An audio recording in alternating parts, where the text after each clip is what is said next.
fuck it, we ball becomes far more weighty once we account for the pre-existing axiom that is, ball is life. For the latter effectively transforms the former into, fuck it, we live. And what maxim could be more gravely important than that which urges man to persist at all costs? Yes, yes, there, bitch. Yes. Do not try this at home. I don't know about sex. I have to blast this guy's cock. I'll have you know, I masturbate to cooking shows. I suck my brother. You suck your brother. Thank God nobody else can see it. Don't you fucking dare. God fucking damn it. It's always the whites. Ignore the cum, okay? Bravo 6 going dark. If it's your own kid, it's different. Because you can beat them as much as you want. I got to find out what happened to my foreskin. You look at these legs, and you tell me that Meals on Wheels here is not getting fucked over in the future. They didn't even give him a wheelchair. Player will hear is it's going to fix their parents' divorce and suck their cock under the table and do their laundry. And they'll finally have a girlfriend. Oh, I hear a moose. Oh my God! Let's see if this kills me. Oh, yeah. No, that killed me. For legal reasons, on this stream, this is water. Okay, now I understand why no one cares about this game. When am I getting molested in this office?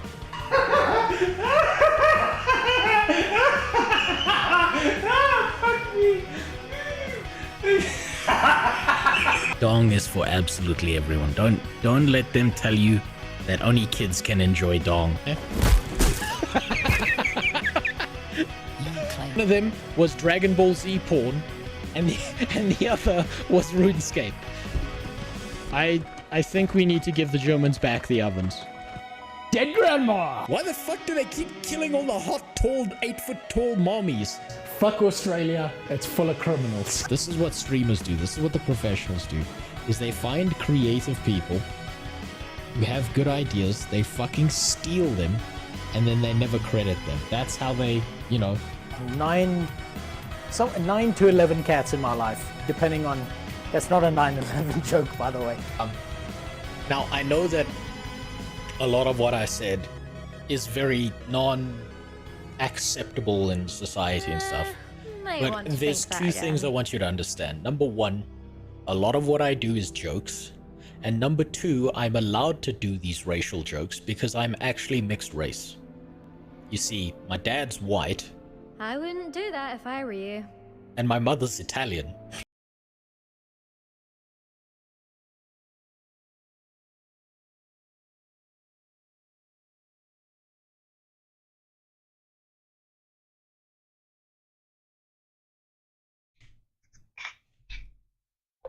Hi.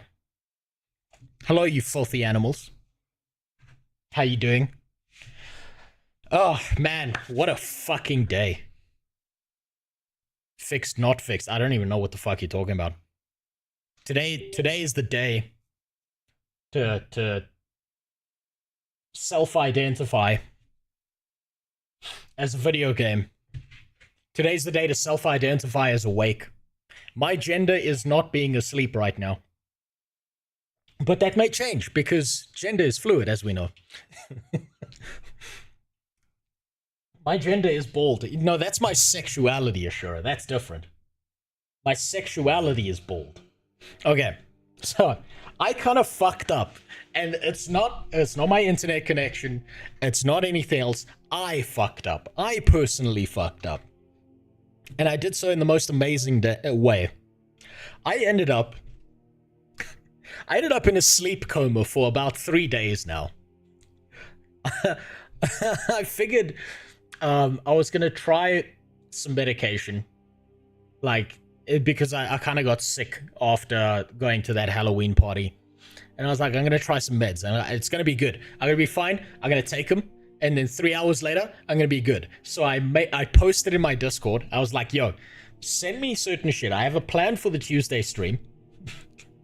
And then I took those meds and I fucking fell asleep and I didn't wake up. I've been in a coma for 3 fucking days. I've been sleeping, I think, a solid 20 hours every single day. And the 4 hours that I was awake, I wasn't even like really fucking present. I was like wandering around like blind and groggy. So like your average game journalist just before they write an article on how good Dragon Age Veilguard is, despite the fact that they haven't played the game yet. It's fucking amazing.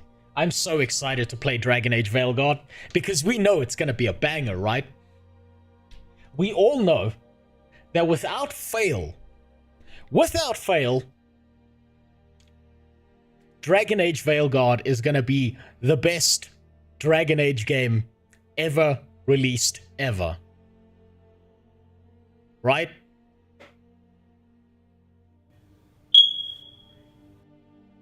Like, we all know that.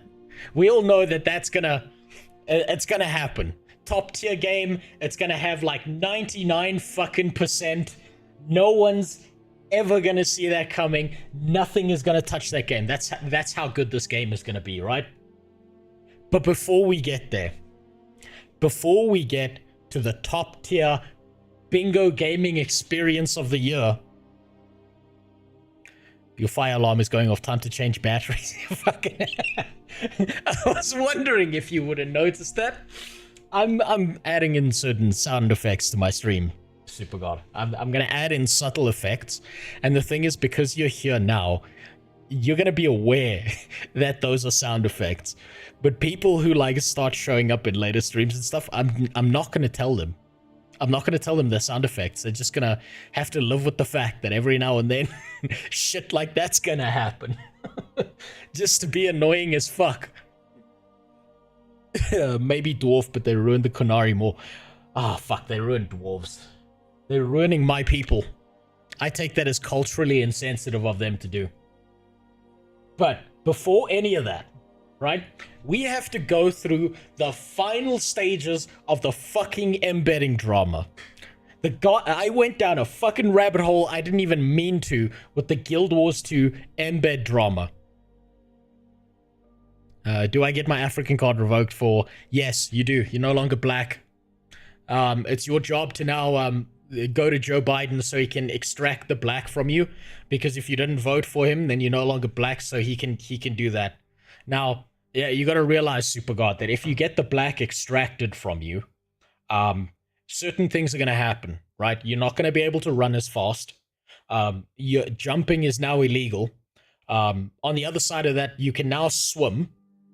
And your credit score just automatically gets better, right? I don't know why that happens. It just does, right? That's just how life is. This is gonna take 6 hours. It's hopefully not Ashura, because there is one video to watch. There is only one video to watch on this whole fucking drama, and I have so much to say about it. My God, the best part about this is, remember I said, you know, actually I'm going to save it. I'm going to save it for after we watch the video. When we're done with the embedding drama, I'm going to do something that Ilgi suggested. This is so that there's more content upload to the second channel on YouTube, so that, you know, people don't always like to watch streams. It's not easy, but I figured I could do some informal game reviews. Because, believe it or not, I like playing different games that aren't just MMORPGs. And that's mostly because there's no S-tier MMO out there. Can you review Warframe again?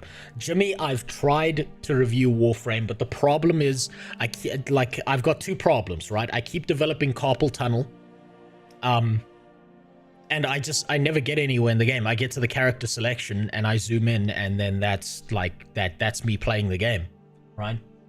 That's it. My right arm gets really fucking strong for the week.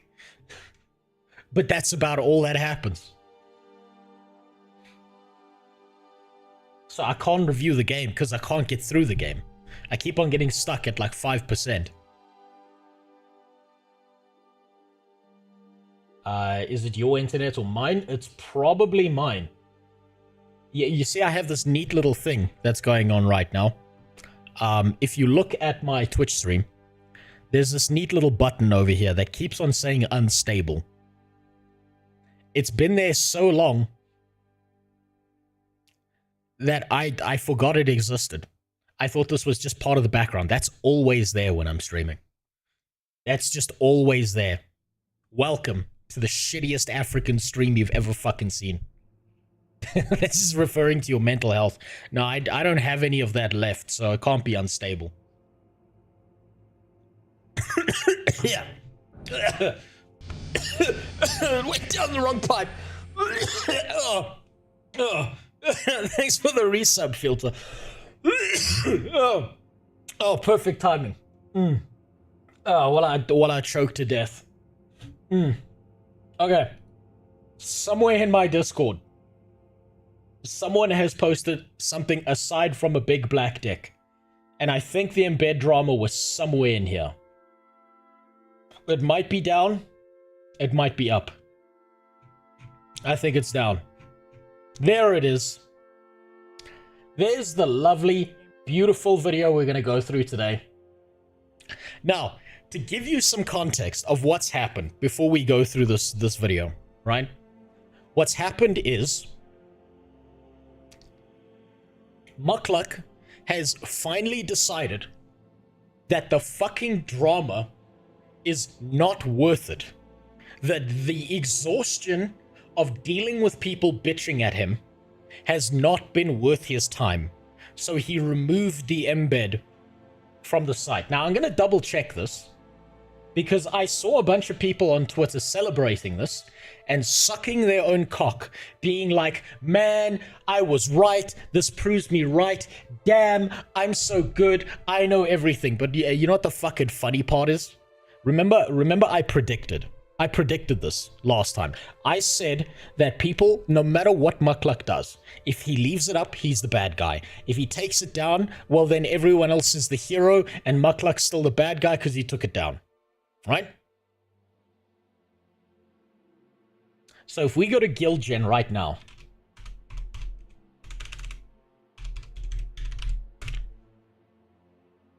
spelt that wrong, but it still came up, so it's all good. If we go to guild gen right now, and we scroll down, we have Valen, and we have guild gen. But do you know what we don't have here? We don't have Mukluk. He's decided it's not worth the fucking effort to do this. Right? Now, my personal take, my personal hot dog shit, boiling diarrhea take on this whole thing is that I think embedding is bad. It's bad for viewers, and it's bad for streamers. It's bad for viewers because it can confuse viewers into thinking someone is a bigger name than they actually are. Right? And it's bad for streamers because even if you are just self-promoting and trying to get your name out there like you're supposed to do if you're a professional streamer, big shock, guy whose job relies on your attention tries to get your attention. Big fucking shocker there. Even if he's doing it in all the right ways, he's still going to get shit for it. Right? Now, Nike over here, my boy, I like this tweet just so I could find it. I can't remember how to spell his name. How do I get Nike's name up here? There it is. This guy has been sucking his fucking cock over this. Hold on, let me go to my profile because, yeah, here we go. He has been fucking slurping down on his own fucking meat as hard as possible, pretending he's the hero of the story, and I love this, right? Well, looks like Mukluk. Oh, isn't that interesting? Isn't that very fucking interesting that now he's okay with mentioning Mukluk's name? But in his original tweet, he wasn't. Isn't that real interesting? How all of a sudden, now he gets to pretend to be the hero. Amazing. Fucking amazing. Gigantic pussy when it comes to calling people out. But then when someone does something, then he'll call them out afterwards.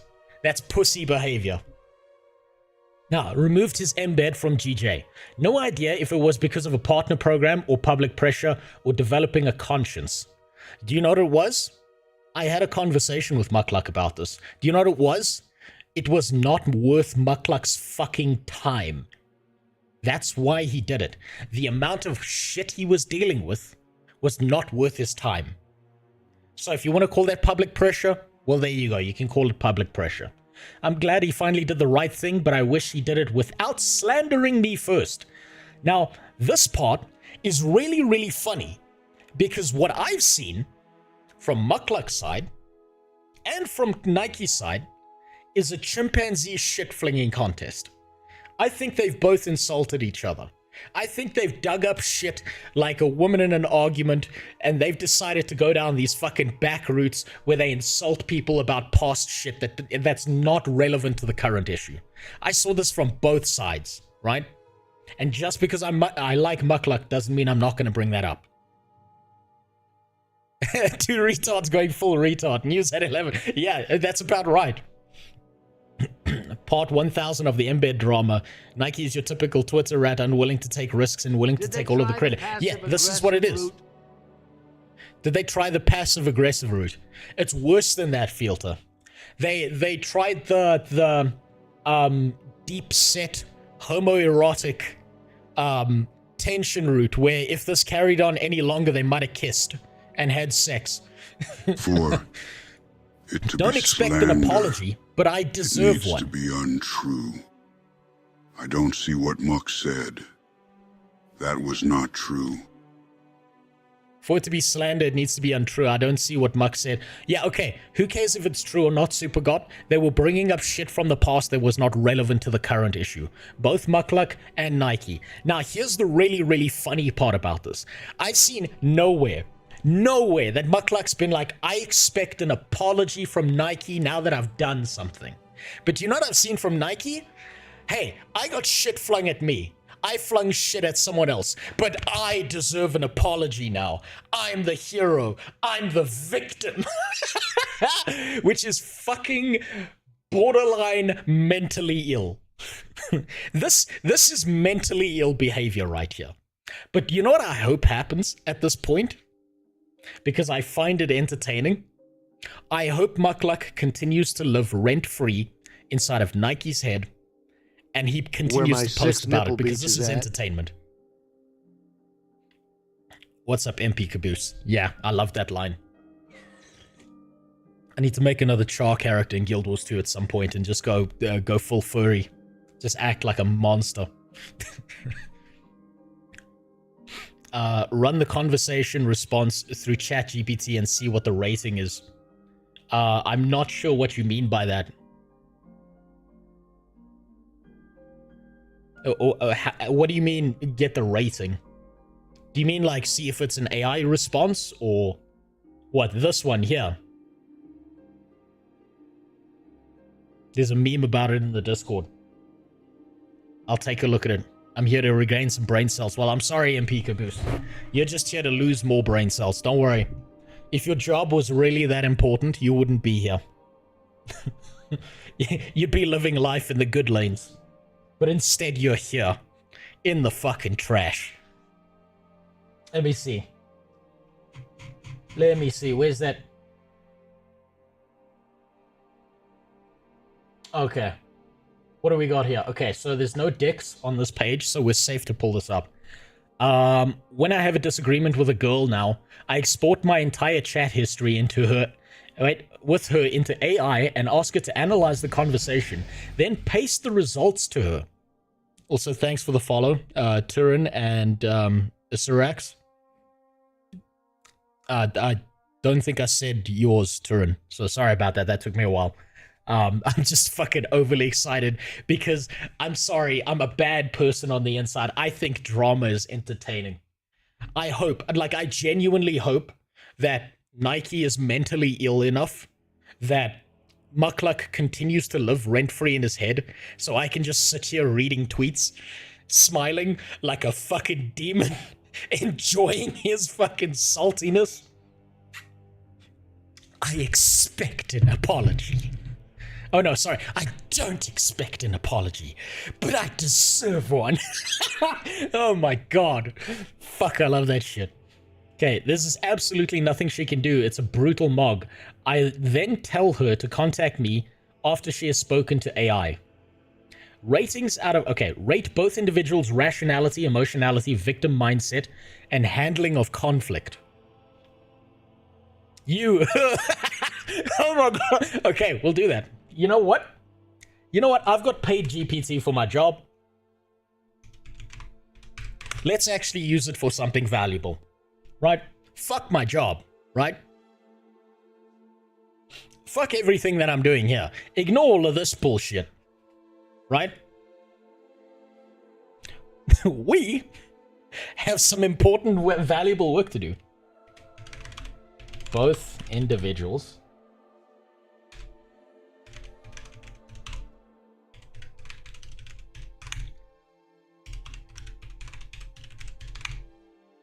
victim mindset and handling of conflict.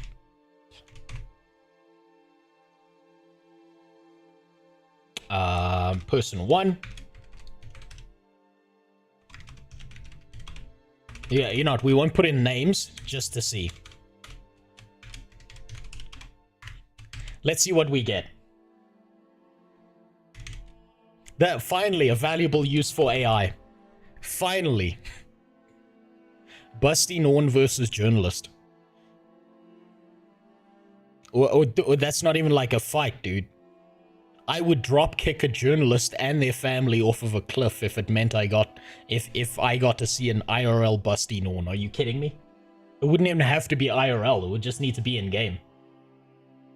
Hell, I'd drop kick the journalist off a cliff for free. I wouldn't even need to see the Busty Norn. Okay. Let's see what we get here.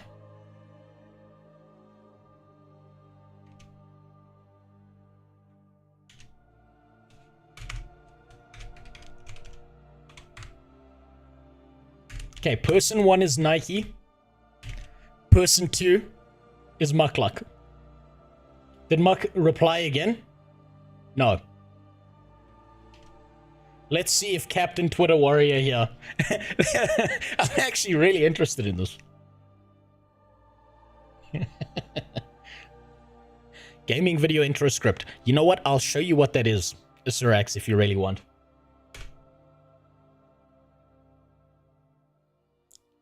I'll show you that afterwards so I can explain to you. Person 1, moderate to low. Oh my god. It's giving me a fucking dissertation. It didn't even give me numbers, it gave me a fucking dissertation. Okay, person 1, moderate to low. They start by rationally acknowledging the positive outcome of the embed removal, quickly shift to negative assumptions and the reasons behind it. The focus moves to personal grievances rather than sticking to facts or engaging objectively. Emotionality high. Victim mindset present. Conflict handling, confrontational, and somewhat passive aggressive.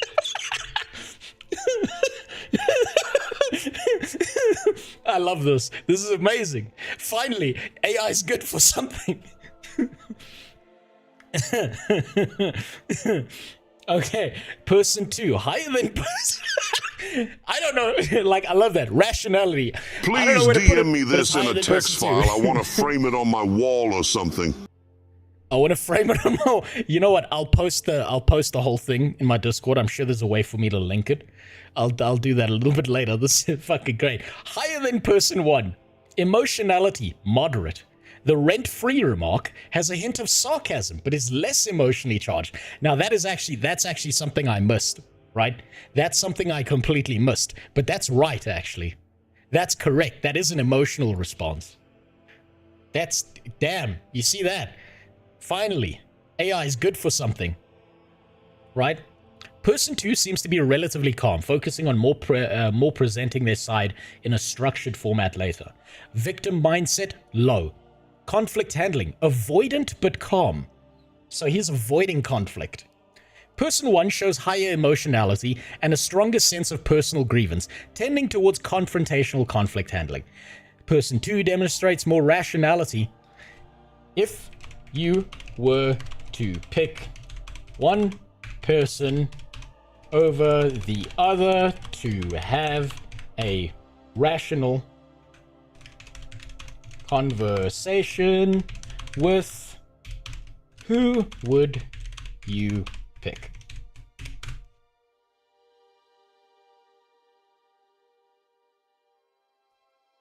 I would pick person 2. Even the AI is like, yo, I don't want to talk to this fucking guy. Person 1 is Nike, person 2 is Muckluck. Is that fucking not amazing? Now, Turin, to your question about this was something I did on stream, where I wanted to show how retarded AI is and why you can't use it to write unique, like, scripting shit for YouTube content, right? I remember doing this. I did this live on stream. You see that? Take a read of that, right? And tell me if that's not the most generic, boring bullshit you've ever heard as an intro into any video game ever. Like any gaming channel ever. If I saw this, I would get to about sentence 2 and I would click off the video. This is why I say AI is not good at creative work. This, you know what? You're right. This is 100% every IGN option. That's why I have this here. We were doing this live on stream. Busty Norn versus Journalist. I remember, oh yes, that was me trying to get an image, but the game was like, I can go fuck myself. I remember I was doing this live on stream, right? So, even the AI is like, fuck this Nike guy. I wouldn't want to be near him. I wouldn't want to be near this bitch. So I think that's fucking great. I think that's fantastic. I sincerely hope that Nike has Muckluck in his brain forever. I think it would be incredibly entertaining to see at least 25,000 more tweets from him about the situation. And I'd be very sad if it ever stops, because it's my daily entertainment. It's one of the only good reasons for me to go on Twitter. AI is good for facts and such when not manipulated, so double check, but not... Yeah, don't go near any political shit with AIs. That's never gonna be useful. Whatever. Like, don't fucking touch politics and shit with AIs. It's never gonna be good for that. I'm still testing GPT-4 for novel writing. Mediocre. I hope they make it better so I can have a pocket novelist. It'll never be as good or creative as a human being filter. Because LLMs aren't real AIs so much as they're like, they're the Turkish chess machine, right? Where it's going through a bunch of preset commands and shit. Like an actual real true AI that can be creative would be the most terrifying shit on the planet.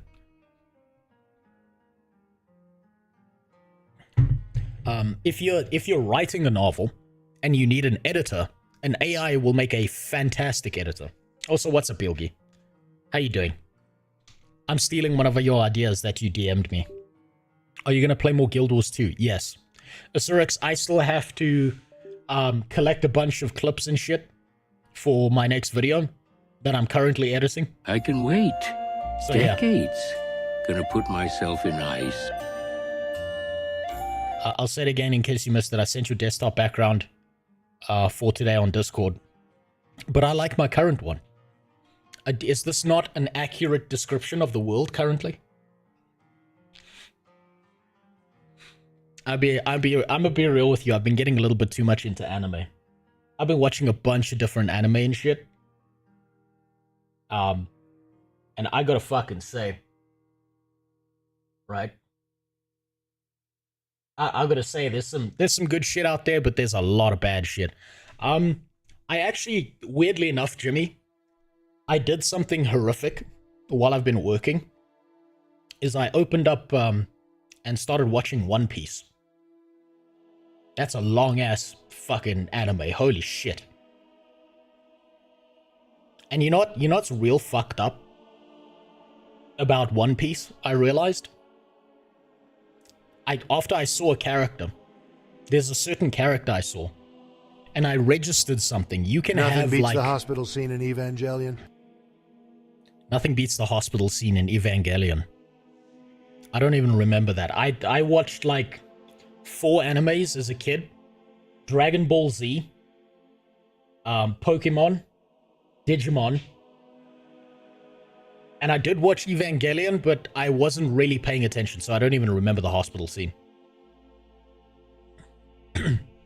I gotta say, One Piece did something really interesting. They actually made an interesting, like, weird, sexually weird character without making their entire identity into like their sexuality, and I thought it was an actually interesting character. I think you can guess which character I'm talking about. I thought it was fascinating because I'm like, yo, why the fuck can't we do this in the West? You want to put your political bullshit or weird characters with weird sexualities and shit? Why don't you make them interesting people? That character was Bon Clay.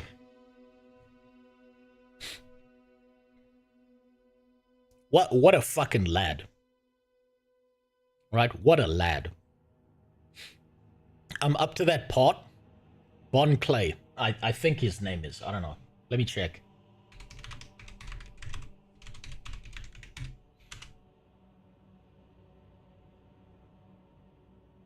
This guy.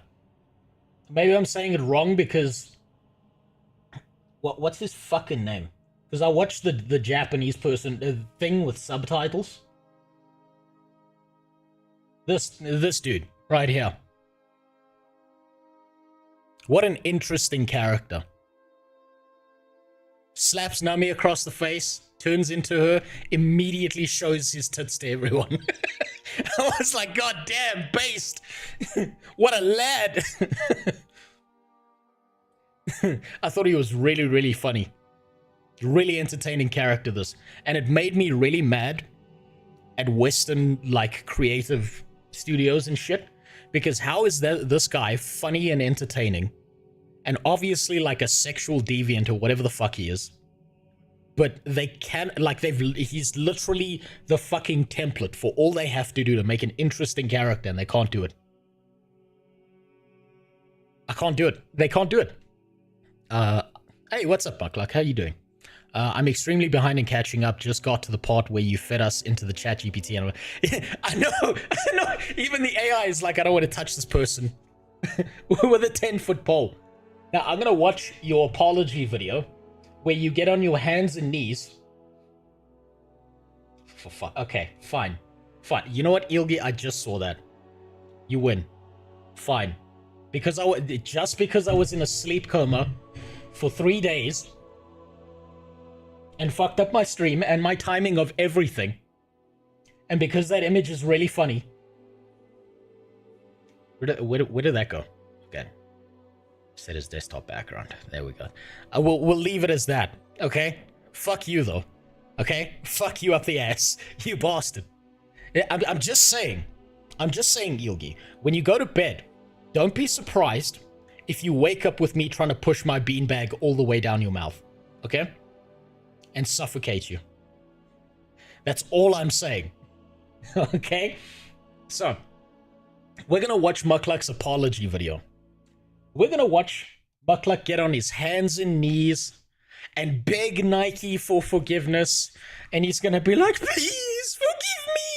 It was only 400 out of 500 viewers, please. And he's gonna obviously fall to the bottom of the ranking in Twitch now because, you know, working on content for over 7 years and daily streams, that doesn't mean shit. That doesn't mean a goddamn thing. You know, if you work consistently and you're there present for like 7 years, that means nothing. But if you embed once, that'll change your fucking life. That's what we've learned. So I need to watch his apology video where he's going to get on his hands and knees and beg everyone for forgiveness. And I'm so looking forward to it.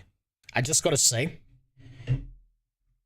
I really think if you like look at the situation, obviously everyone who now has okay, so if you were involved in the embedding drama, if you were posting things calling Mukluk evil or Satan for all of what he was doing because he fucking embedded on a site that gave him like fucking 20 extra viewers to 50 to 90 extra viewers, and it didn't change his ranking in Twitch, it didn't do anything, and then he goes and plays a bunch of dead games that no sponsors care about. What I need you to do is I need you to understand that you were right? That Mukluk is literally the reincarnation of Satan, and to congratulate yourself, there's this technique you should do. What you should do is you should take your hands and knees, right? Hold on. I just realized I'm not seeing the multi-chat. Hold on, let's fix that. That's better. Oh shit, Lloyd, sound. I'm sorry, I missed your messages. I'm sorry, I missed your messages on YouTube because my multi-chat wasn't open. That's my bad. I want to know, what do you think of everyone involved? There's also Darren's who made the embed video in the first place. I don't think Darren's is a bad person. Wait, hold on. Is Darren's that Spanish guy? With the little mustache? Also, thanks for the follow, Vladim. I don't think he's a bad guy. I just think he's got certain principles that he's following.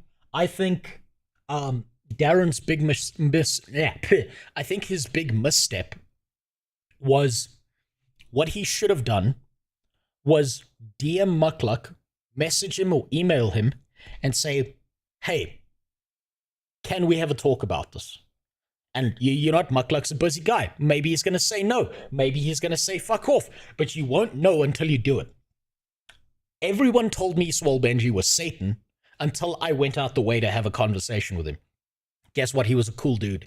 All the people telling me he was fucking Satan never had the nutsack between their legs to just go and talk to the fucking guy. Same situation here. Why are we all talking shit online, but we're unwilling to talk to the people involved? Why the fuck do we do that? Why don't we have a conversation? Like we're human fucking beings. It's not that hard. I'm an introvert. I'm a fucking autist. If I can get this right, so can you. Darren's Guild Wars 2 I don't like, but he's overall probably fine, save for the first contacting him. He should have done. He should have just sent a DM. Maybe he wouldn't have gotten anything back. This is the internet, so rage bait and shit slinging is what. You know what? Big hippie, you're goddamn right. You're goddamn right. This is exactly why I'll never be a big Twitch streamer. Is I misunderstand the primary focus of content creation. Also, thanks for the follow, John Com Green. I misunderstand how this works. You see, what I should have done to this whole embed drama is I should have looked at what Mukluk did. I should have looked at what Nike did. I should have taken a third side, and I should have shit all over Mukluk, never spoken to him, then shit all over Nike, maybe said some racial slurs, maybe attacked his identity or his family or something incredibly incredibly specific that actually holds no value. Maybe phoned his mom in the middle of the night and got them to be as pussy as possible towards me. And then I could grow my channel off of all the rage. Also, thanks for the follow, Kitsamail and Jada Troll. That's what I should have done. But I'm a retard. I'm a retard. I don't understand how this game works. I missed out on a huge opportunity to just have these people playing off of each other, jerking off all the time over all this rage. Yeah, the quantum TV strategy. That's exactly it. Hold on. I spoke to Darren's as well when he was streaming, and your impression is correct. I also talked to him about reaching out to Mukluk before him mentioning names in his video. Yeah, this is the thing, Lloyd. I don't think Darren's is a bad person. That's not the impression I get from his videos.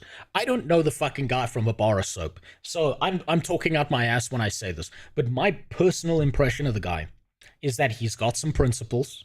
He's got like a certain belief system of how things should work, as we all do. But I don't think he's malicious, right? Now, the same thing with Mukluk's embeds and shit is I wasn't trying, I think people misunderstood this in the stream when I was talking about this. I wasn't trying to disprove that Mukluk was embedding. I wasn't trying to pretend like he wasn't, or that there wasn't some inherent advantage to it that could be taken out of it. What I was trying to do was I was trying to establish, is Mukluk doing this maliciously? Is he doing this with the intention of being a malicious bastard who hurts other streamers or hurts other content creators or uses it to leverage some kind of sponsorship? And my verdict on that is he's not being fucking malicious, right? He's being a human being who fucked up by allowing someone to embed his shit on their website.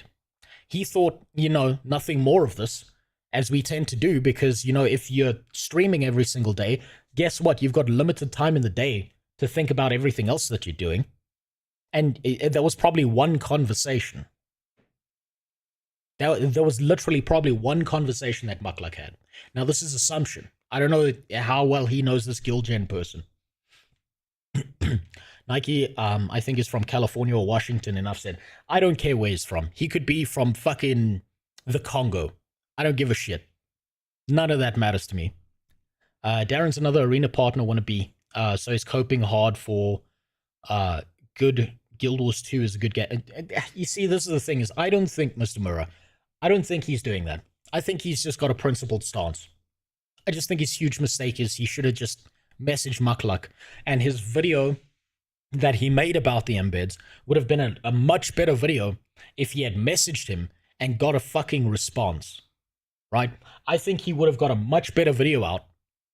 And he could have even said, because Mukluk is a big boy, we're all big boys here, we sometimes wear pants, except for me, I never wear pants. I know this is the view that you got from your uncle at the barbecue when you were a kid, but I'm the pantsless guy, so welcome to my stream, right? So, if he just messaged him, he would have had a much better video. That's all I'm saying. He could have straight up said, I still disagree with Mukluk. This is why I disagree. These are the points that Mukluk gave me. These are the things I think Mukluk is neglecting. And Mukluk probably would have shrugged his shoulders and been like, yeah, that's fine. We can still be human beings and disagree with each other. That's all. That's literally my take on it. If Nike was from the Congo, he would 100%. If Nike was from the Congo, he would be 100 less a pussy bitch and 100 more manly.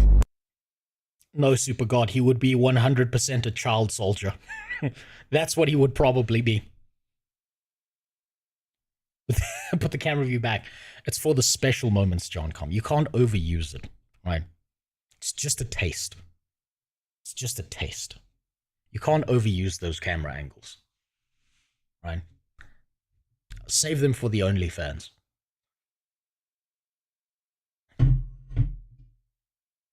I would be very disappointed if you wore pants under the camera. Absolutely not. It's way too hot in my country. I'm sweating my balls off right now. So, we're going to go through Mukluk's apology, where he's begging and pleading viciously for God to release him from this mortal coil, that he deserves to be struck down by a bolt of lightning by Zeus himself for his fucking sins against the world, right? Now I wanna like, okay, so I need to let's put this in a ranking system so that this makes sense for you, right? Okay.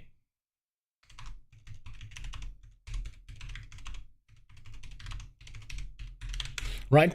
I need you to understand, right? This right here is less bad than Mukluk embedding, right?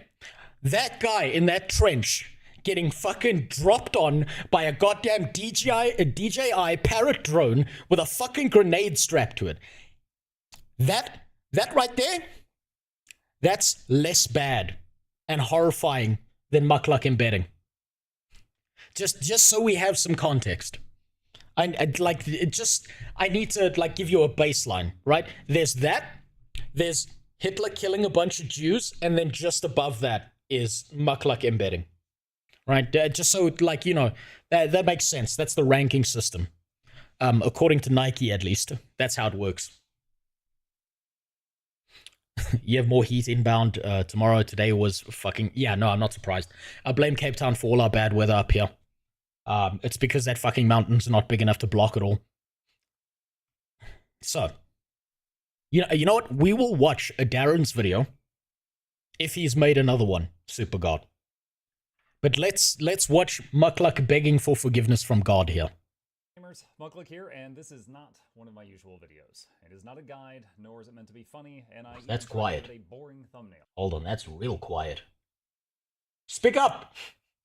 This is one of those rare real talk videos on my channel. You'll notice I'm not keeping eye contact with the camera very well. I wrote a script for this to structure everything as I want to make that bad, naughty. How dare you write a script?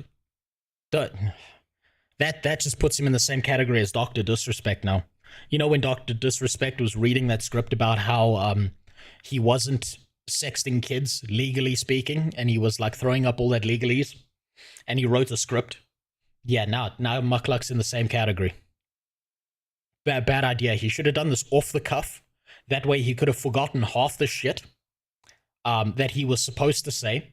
Nike would have made another video, another 25 Twitter posts.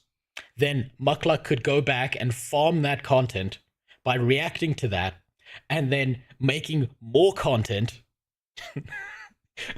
off of that by filling in the blanks and being like, well, actually, and then we can go back and forth and we can have another chimpanzee shit-flinging competition where we bring up everything from each other's families to the way we sound online.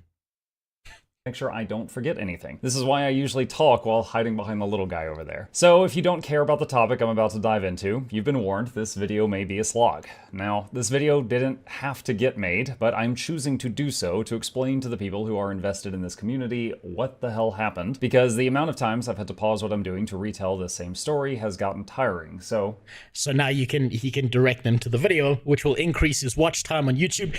Goddamn businessman decision. Fuck yeah. Fuck yeah. And now Nike gets to make a fucking Twitter post about how he's farming YouTube illegally because now he can just direct people to watch the video. Fuck yeah. God damn. That's fucking based. That's omega based. Jesus. Big brain decisions today. Also, Jimmy, I'll take a look at that anime list now. Here we go. This video is about embeds. It is a topic related to me, and one which I wish I could just ignore the haters on, but the amount of misinformation going around has resulted in over a month of harassment on my stream. All we need to know, Mukluk, it doesn't matter what you're gonna say here, okay? Scratch his beard.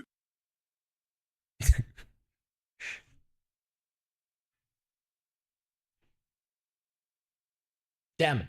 He's too far away. I'll have to wait for him to lean back. Right, but what Mukluk's fucking up here, right? This could have been a 30-second video where he just told us how many Jews during World War II he personally threw into the oven. Right, he didn't need to do all of this.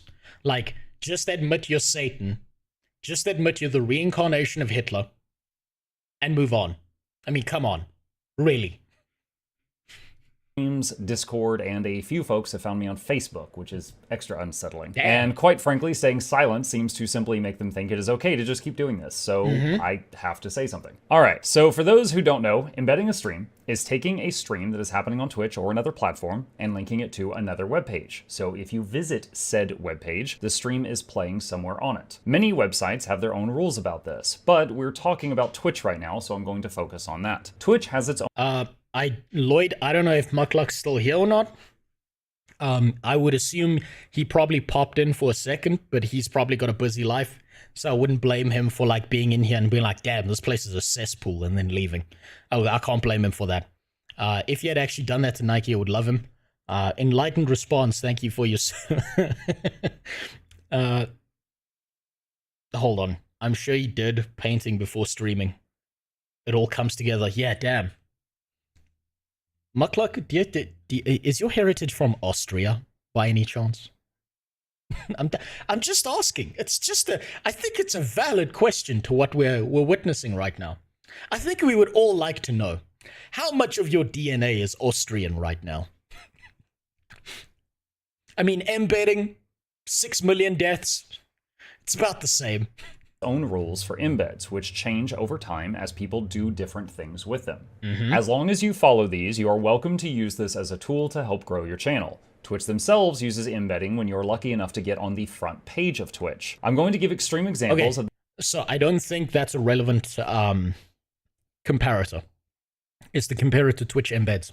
Because Twitch embeds are on Twitch the same way certain embeds on Steam, right, for live channels, to try and encourage people to watch some of the gameplay, to get people like interested in a community if you see something interesting. To be honest, some of my camera angles, not this one, but other camera angles that I have on my stream, like this one. Oh, whoops. That one's not set up. Fuck, I forgot to set this one up. Right, so other camera angles, like this one, I literally saw someone do this on an embed on Twitch, and I stole it from them. I thought this was pretty interesting to do this. So I can look you straight in the eyes when you say something absolutely degenerate to me. Oh shit, ballsack cam. Fuck, I fucked up all my overlays. That's better. Okay. So... yeah, mosquito. So, embeds, I think, are not relevant as a comparator between outside sites and Twitch. Now, that doesn't mean all embeds are bad, right? That doesn't mean to me all embeds are bad. If you're running a personal website, it makes 100% sense for you to have an embed on your own channel.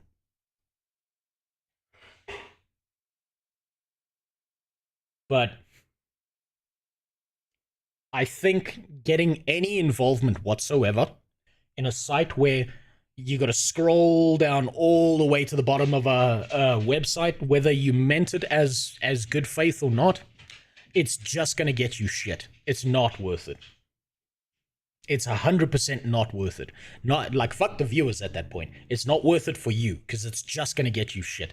People are going to put you in the same category as Fextra Life, even if that's like never been your intention whatsoever.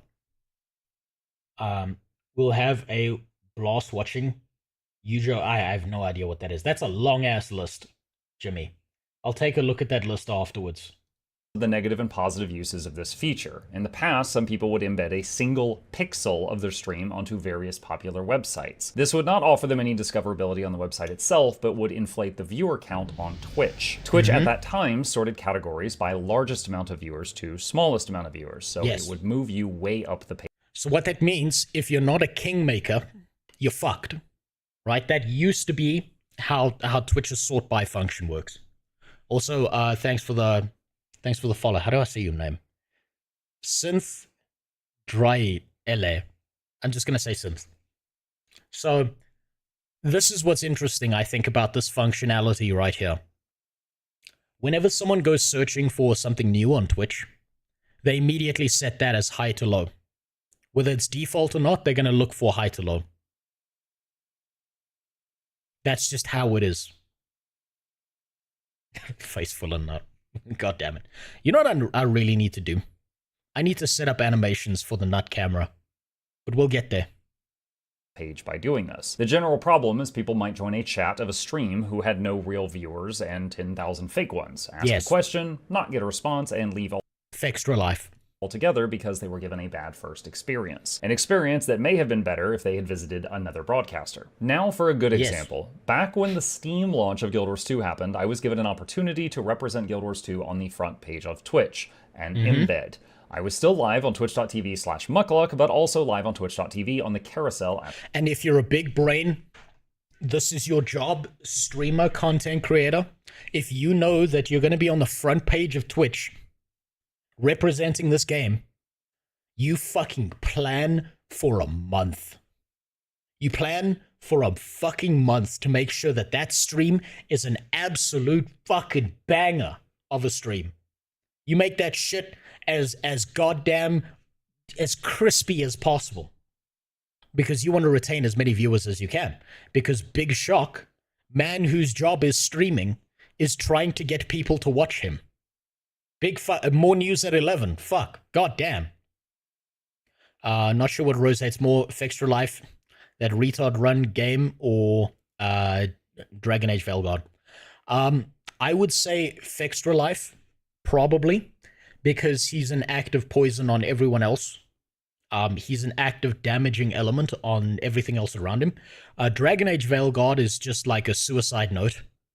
And the retard run game is like, I've kind of forgotten it existed. That got mind wiped out of me. At the top. Now, for some people, I was on the back of the carousel, but they still counted as viewers for me during this time period. Mighty Teapot and Loranity also got to enjoy the same incredible opportunity during the launch of Janther Wilds. When I found out... Okay, so if Mukluk is Hitler, Loranity has to be Stalin, and then Teapot is obviously Mao. There we go, we're figuring it out. I would be on the front page for an hour. I meticulously planned that hour to be as entertaining as possible. I had groups waiting for me at raid bosses, strike bosses, the Nightmare Fractal, Deathbranded Shatterer, and on and on. And I quickly went from fight to fight, showing off the best this game had to offer and selling Guild Wars 2 as hard and as best as I could. We were near the top of Twitch that day with over 30,000 viewers. Gigantic opportunity.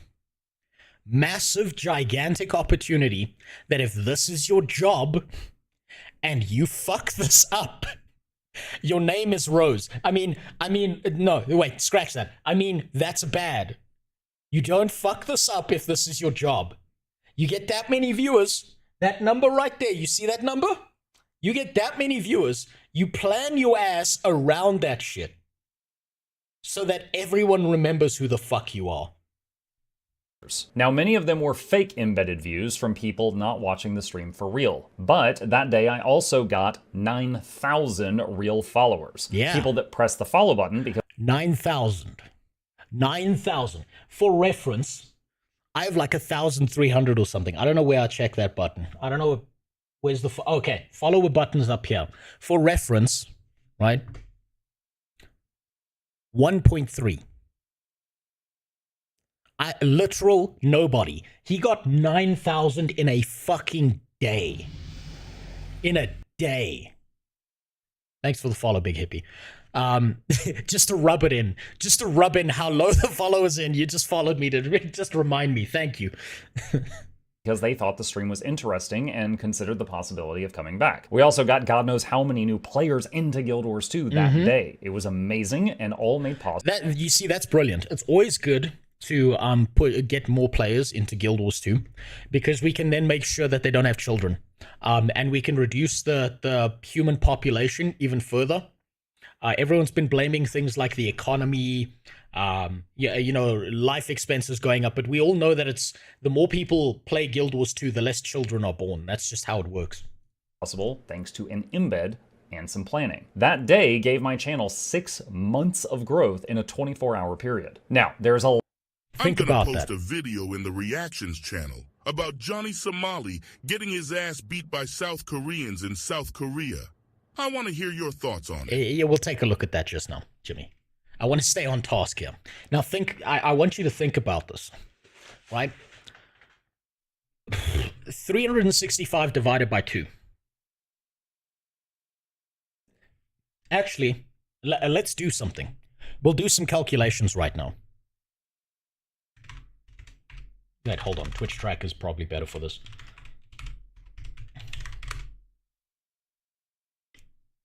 So, we're going to do a calculation for this to make sense in your head. And also for me. Right? This man... Just waiting for the website to load. Come on. God damn.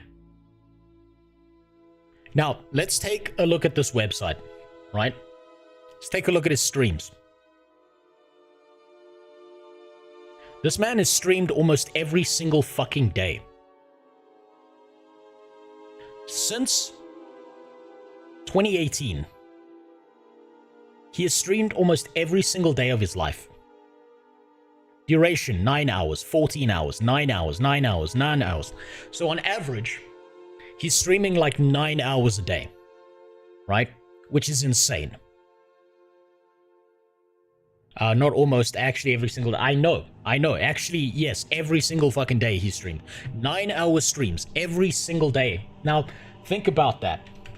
He just said one stream gave him 6 months of growth. So,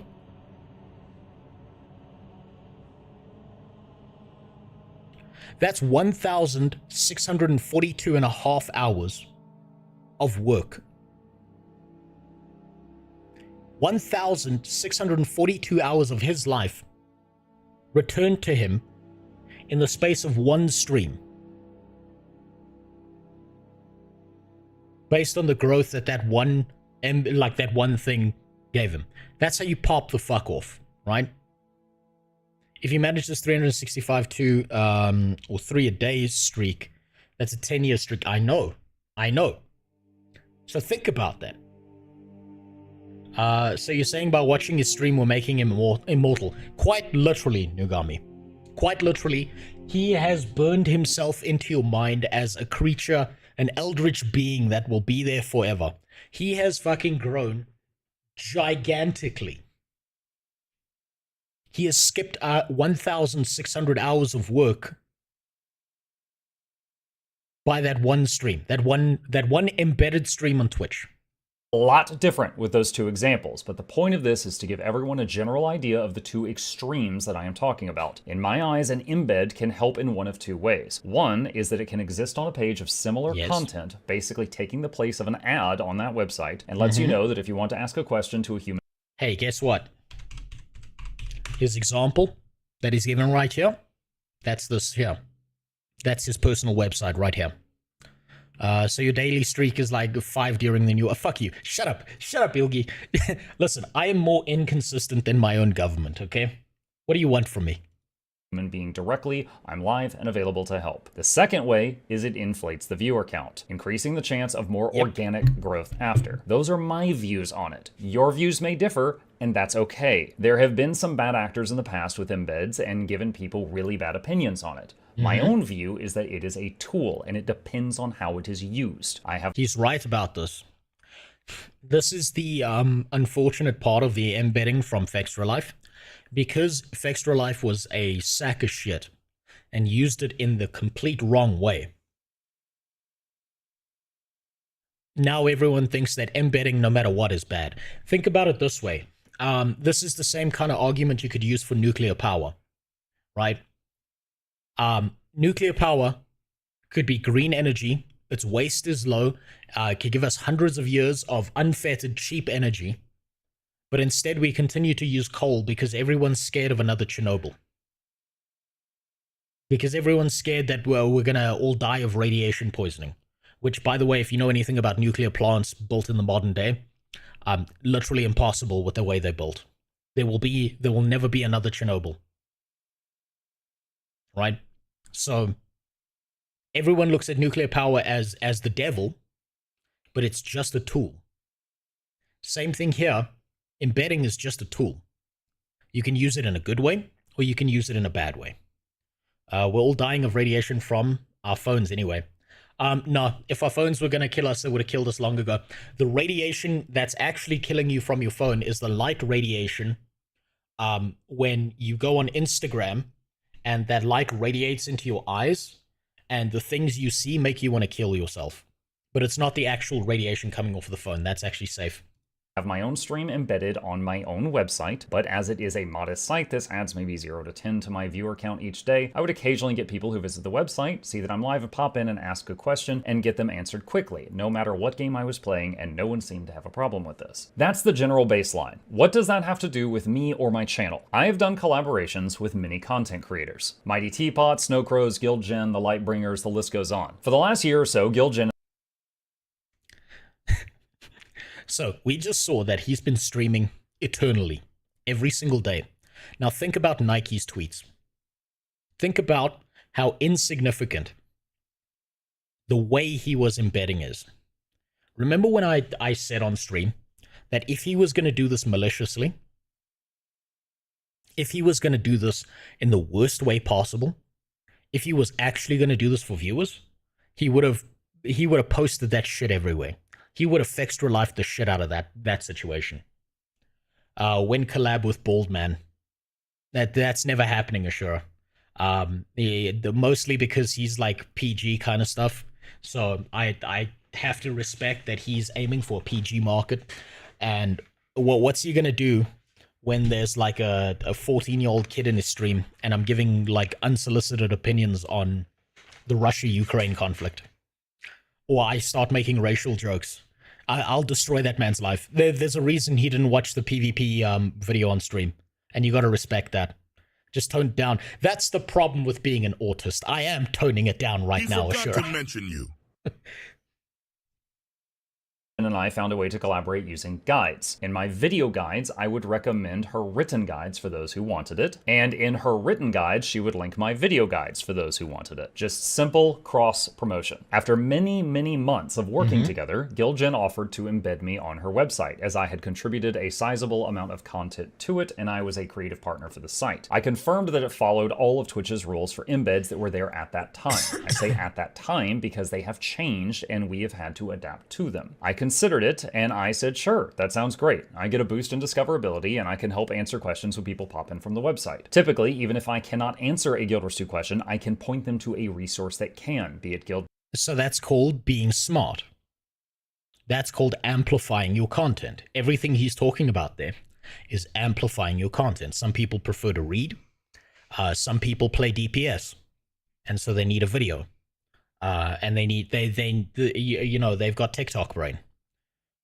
Also, what's up, Benji? Fuck toning anything down, amplify that shit, fuck the PG market, fuck the normie. You know what, Benji? I'm on your side, but I always wonder, because I'm fallible, I always wonder if this was my job, if this was like my primary form of income, would I buckle? I don't know if I would buckle, or whether I would try my best to like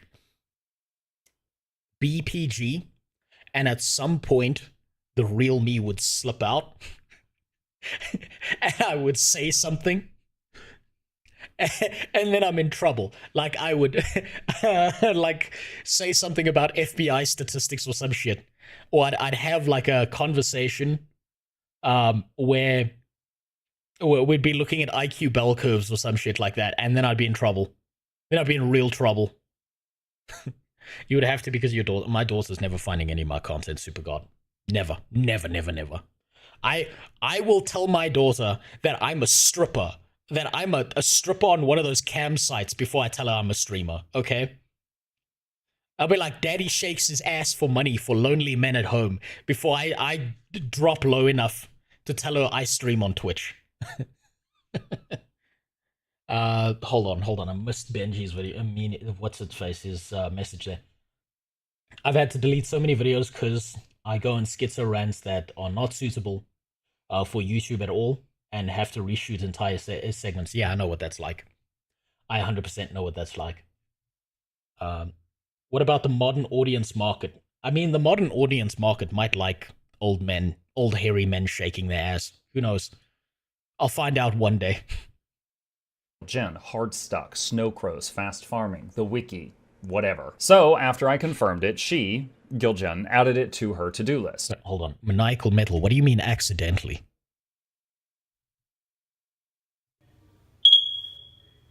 What do you mean accidentally?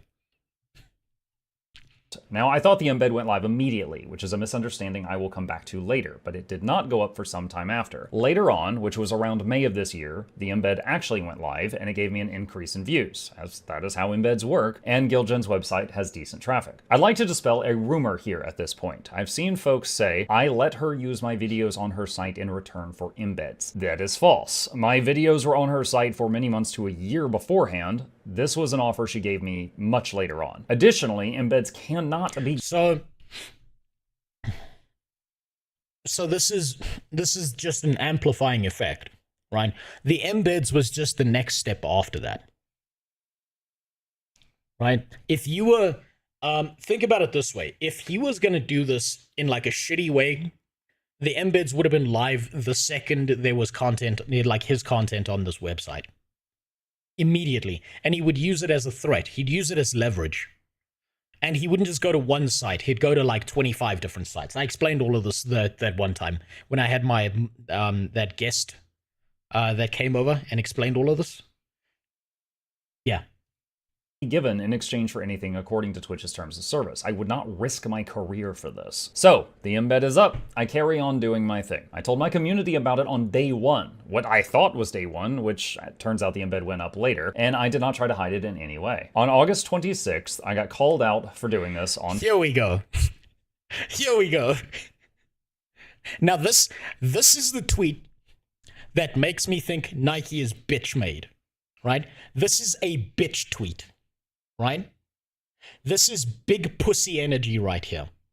Because he was too much of a fucking pussy to just put Muckluck's name in here.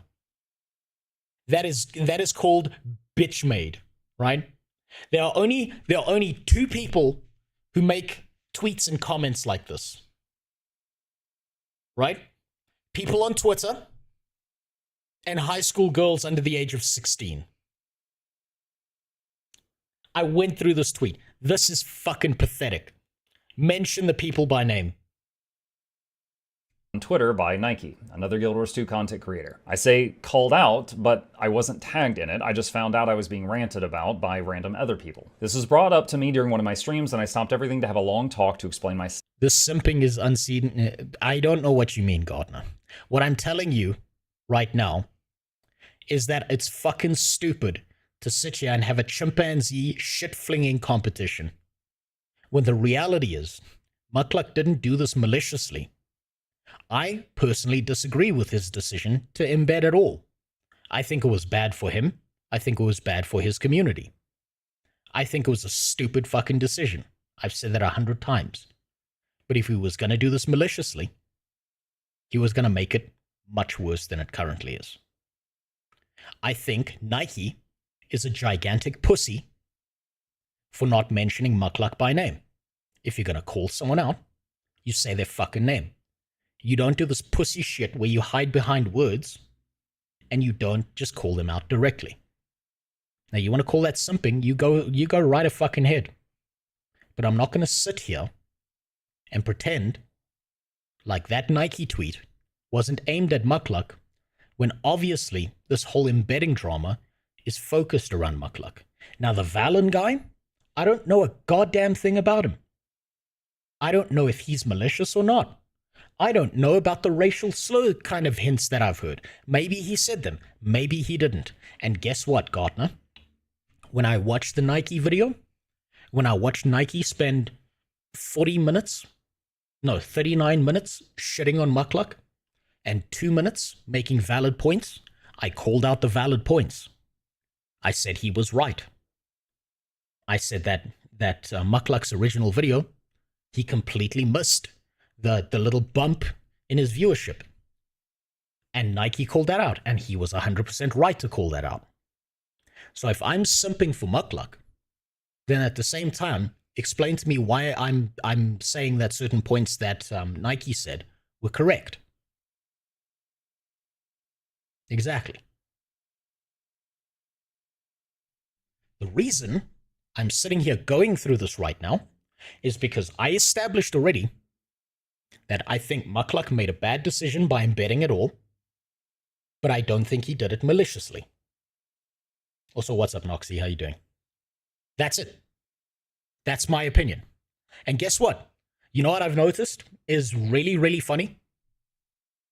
I can disagree with Muckluck. I disagree with Muckluck bringing up Nike's past and all that other shit he did when he was having an argument with Nike in the first one, where he was commenting on it. I said I disagree with that. I said that is chimpanzee emotional shit flinging. And that is my opinion. But you know what's really, really funny? I can disagree with the way Muckluck does things, But Mukluk didn't act like a little bitch. He still had a conversation with me. So if you want to call that simping, because he had the ball sack on him to still talk to me, even though I disagree with him on some points, then I don't know what to fucking tell you, man. Fix your shit. Think, use your brain. Nuance. Situations are not black and white, they're always shades of gray.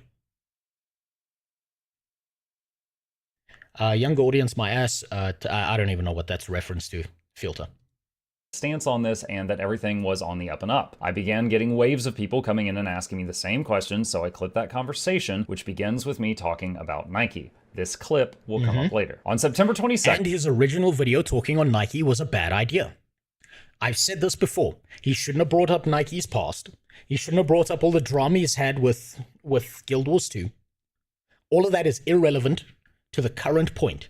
The current point is embedding. Nothing else but embedding. Fuck his past. Fuck whatever he said in the past. Fuck whatever drama's caused in the past. The point, the argument currently, is embedding. That's it. Second, Darren's GW2 made a video called Guild Wars 2 has an embedding problem, which essentially threw me under a bus, drove over me, put it in reverse, and backed up over me again. Nike then instantly posted this video. Hold on, I missed that. And getting waves of people coming in and asking me the same questions, so I clipped that conversation, which begins with me talking about Nike. This clip will come up later. On September 22nd, Darren's GW2 made a video called Guild Wars 2 has an embedding problem, which essentially... So I watched this video. I don't think Darren's is a bad person. I don't think Darren's, like I've said, I don't think Darren's is like going after Mukluk. I think Darren's is someone with some degree of principles. And Darren's biggest fuckluck was not talking to Mukluk. He should have just done that. And he would have DM'd Mukluk. And Mukluk would have been like, oopsie doodle. Me Mukluk did a fuckluck. But Darren's didn't DM him. Darren's didn't message Mukluk. That's the worst I can say about what Darren's did. I don't think he's a bad person. That's all. Essentially threw me under a bus, drove over me, put it in reverse, and backed up over me again. So you see, I think that's unfair to say. I do think that's unfair to say about Darren's because I didn't get that impression from his video. I think that Darren's genuinely just looked at things from a principled standpoint. And he's got his principles, and that's what he was looking at it from. I don't think he reversed over Mukluk. I don't think he took a dump on him.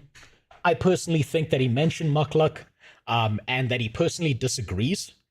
And actually, you know what? I just remembered something.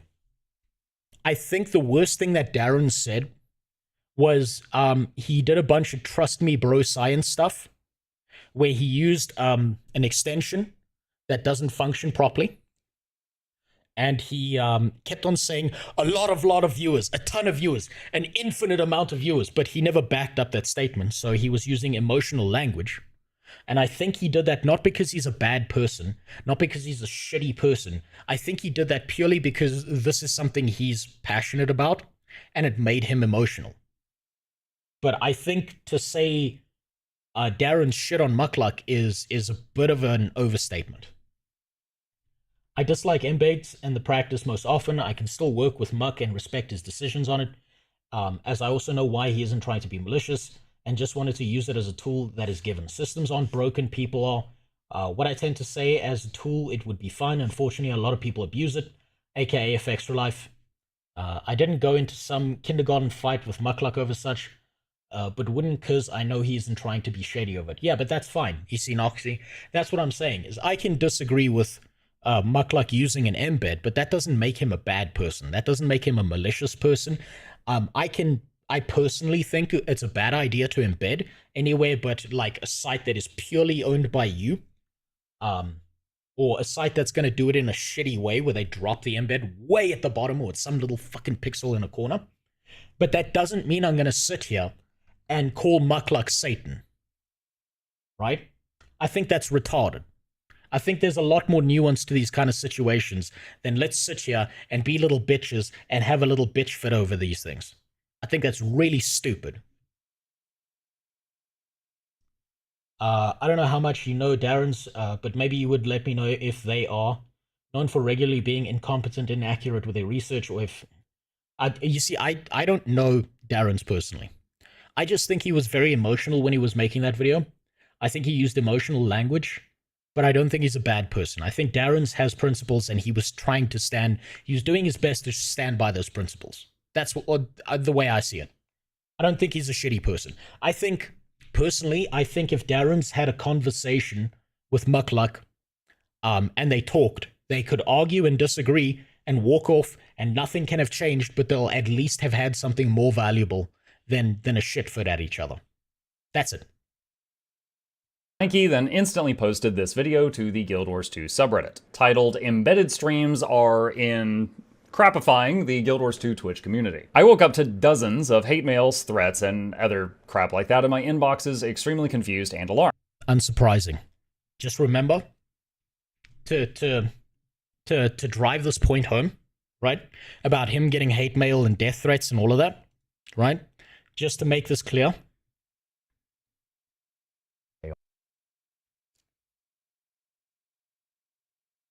Just to make this clear. Now, this was about embedding. I got about fucking hundreds of this shit. Hundreds of these emails here. Do you know why? Because I said Guild Wars 2 has pay to win in it. Am I surprised that there are hyper-emotional people who do zero research, listen to this, the first thing they hear, and fucking, like, lose their shit? No. I'm not surprised at all. You said Guild Wars 2 is pay to win, and you weren't wrong in that respect. Look, Guild Wars 2 is pay to win. I'm sorry, it is. It is. 100% pay to win. But if you look at it on the scale of how pay to win it is, it's like a 1 out of 100. It's nowhere near as bad as it could be. It's nowhere near Asian gaming. It's like, it's fucking nothing in comparison to a lot of shit, and that's why they get away with it. But think about it this way. You know how there were those, like, jihadists who, like, wore turbans and shit? Like Osama bin Laden, and were like, and they were like, death to America and all of that shit, and then flew planes into towers? Those extremists, I'm a pay-to-win extremist. I would fly a plane into pay-to-win if I could. That's how I feel about it. And that's never going to change.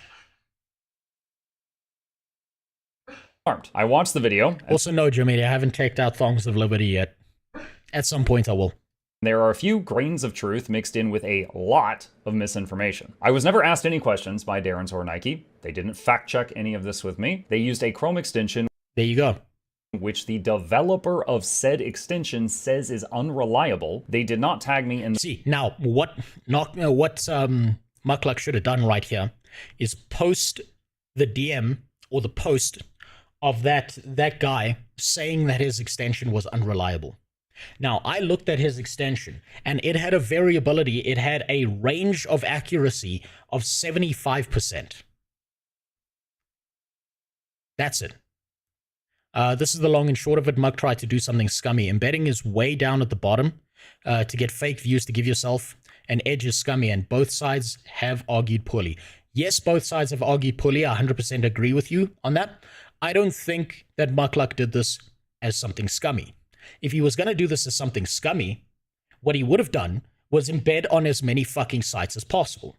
Like Mukluk said, because I had a conversation with him, because I asked him about this directly, Gartner, is what he said is I had a conversation with Guildgen. They were like, can we put an embed on the Guildgen website? He said, yes. The embed went live. Guess what? It bumped his viewers by like fucking 90 viewers. Yes, I think that's terrible. Yes, I don't think those count as real viewers. Yes, I think that is fucking stupid. That is my personal opinion. But I'm not going to be fucking shocked that the guy whose job is streaming He's trying to get viewers. I'm not shocked by that. That's a bad argument you're making. He doesn't easily have access to embed anywhere else. So, no, actually he does, Gartner. Actually he does. That's where you're dead wrong. Do you want to know why? Because he has 500 viewers on Twitch. He's somewhere in the top percentile of Twitch, like the top single-digit percentile. He could go onto any wiki website and get that shit posted. He could go to other websites and say, hey, I'm a variety streamer now, and get that shit posted. He could pay other sites to embed his shit on their website. So that's where you're dead fucking wrong. I know this. I know this for a fact because I used to be a project manager and systems engineer. I worked with this kind of shit on the back end. I've got to see how this works. You can pay $25 fucking a month to some guy to put an embed on his website. So why would you not, if you're going to be malicious, why would you go to one website and nowhere else? Why would you not go everywhere you can? Why would you not pay people to have it posted? Why would you not fake your views? Why would you not bot views through embeds using a secondary site where the bots go to the website and then you have that website count as real viewers even when they're not? You can do that. I'm serious. You can fucking do that. Guess what? It's so goddamn easy that if Mukluk really wanted, he could be the top of Kick right now if he started streaming on Kick and just opened 1 million tabs. It's that fucking stupid, right? Also, what's up, Sneb? How you doing? You said something earlier. Let me just check that up. So, I'm telling you right now, embedding, bad idea. Stupid idea. I think it still counts as fake viewers, whether you like it or not. Was it malicious? No. Because if it was going to be malicious, he could have done it much worse. And you really think that the guy who's been streaming fucking Guild Wars 2 for like 7 years and doing all this shit, do you think he's so fucking stupid that he's going to go embed on one place and not 1 million others? That's dumb as shit.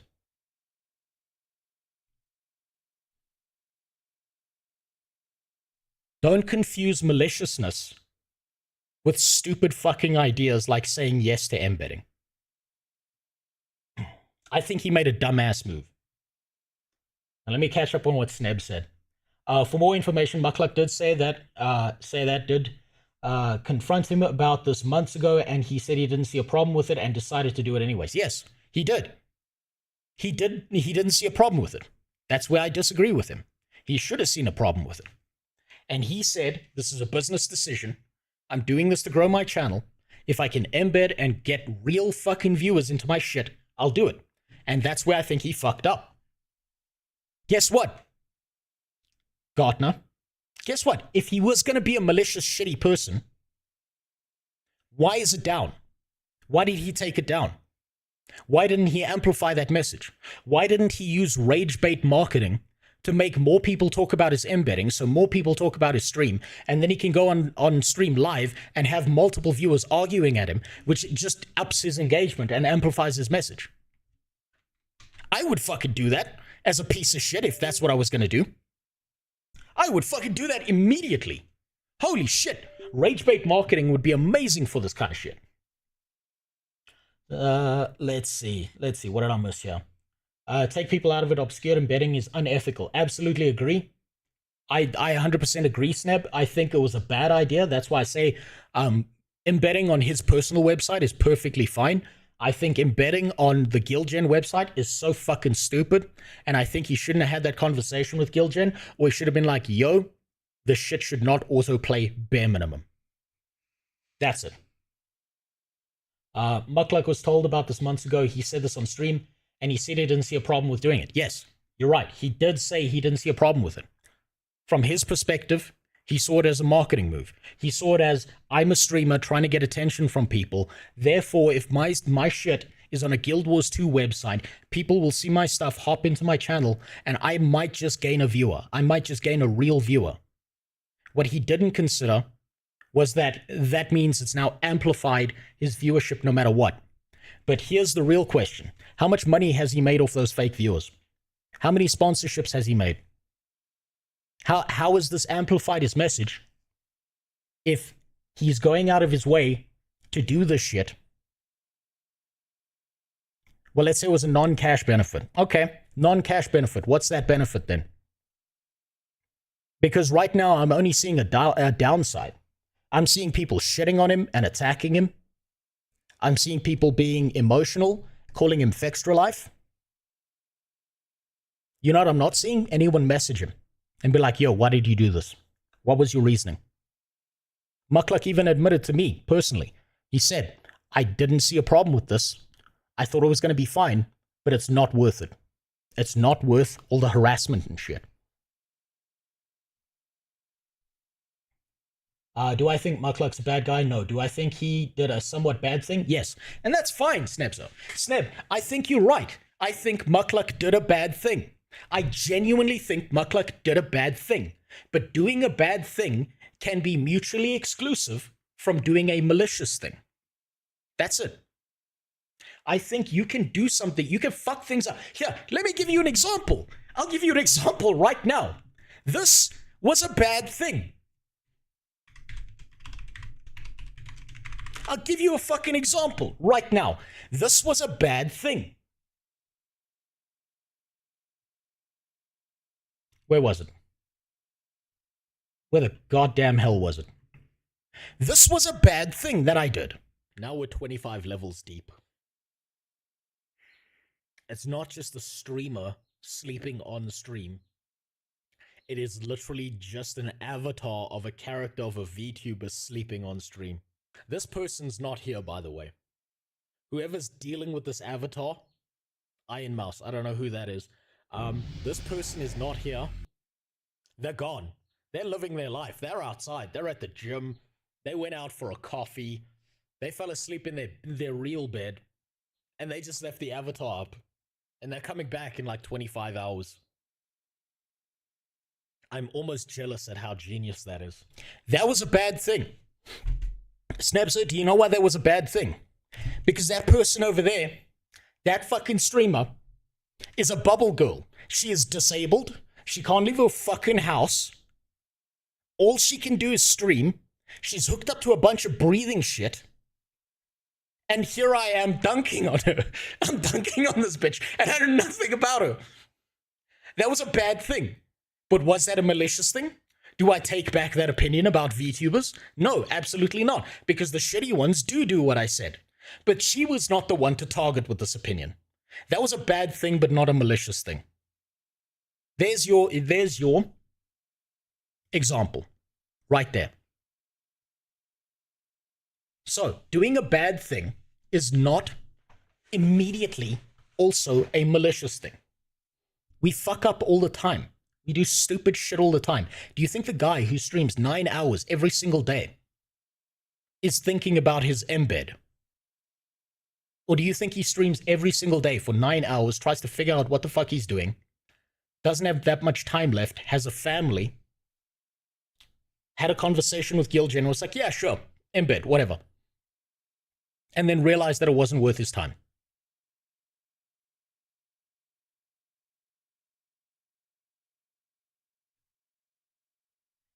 This video he made has disproportionately absolutely annihilated Darren's like holy.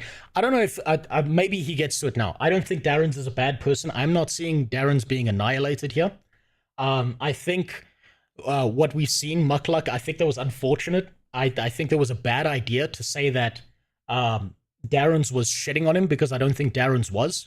I think Darren's is emotional, and I think he's emotional because he's passionate and he's got principles, but that doesn't immediately make him a bad person.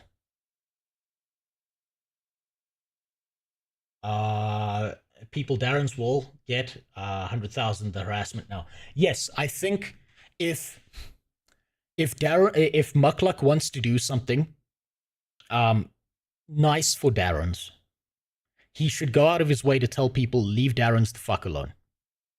If he wants to do something really nice, he should probably have a conversation directly on stream with Darren's about this whole embed shit, even though he's tired of this shit from day one.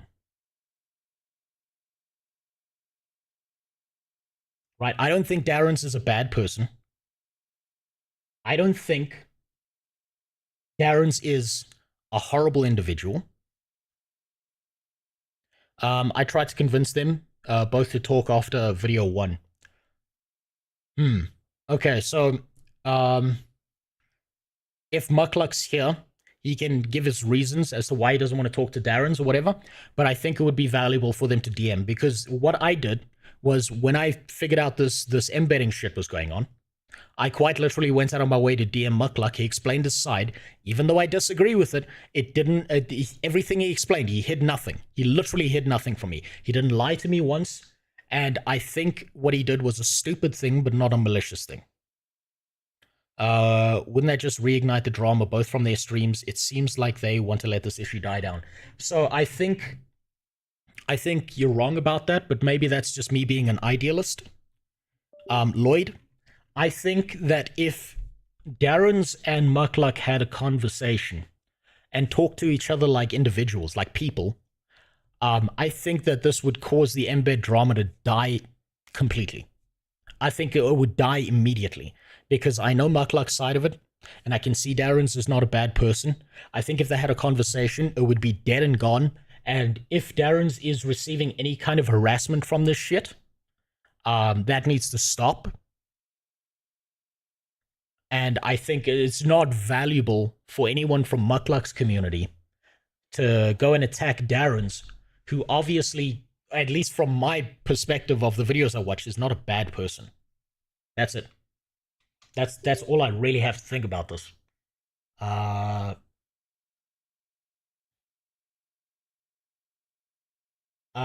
Snebby, you're awesome, but I don't think this is an issue, really. I agree, Muckluck doesn't want to talk to Darren's, and the relationship is getting worse. Well, I hope they fix it at some point. I hope one of them reaches out to the other and be like, yo, can we talk about this shit and get this fucking shit settled? And also, yes, that tool, Sneb, is 100% inaccurate. The guy who created it said it's inaccurate, and if you have a variance of 75%, it's a shitty tool. Do you get more viewers whether it's 5 or 50%? Yeah, let me show you something, Sneb. You're right, he did get more viewers. And you know what? Muckluck even admitted this to me.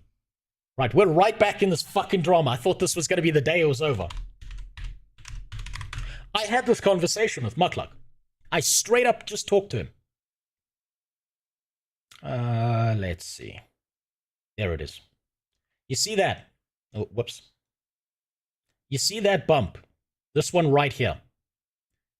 That little bump right there is when the embed went live. And when I had a conversation with Muckluck, he said, yeah, it did.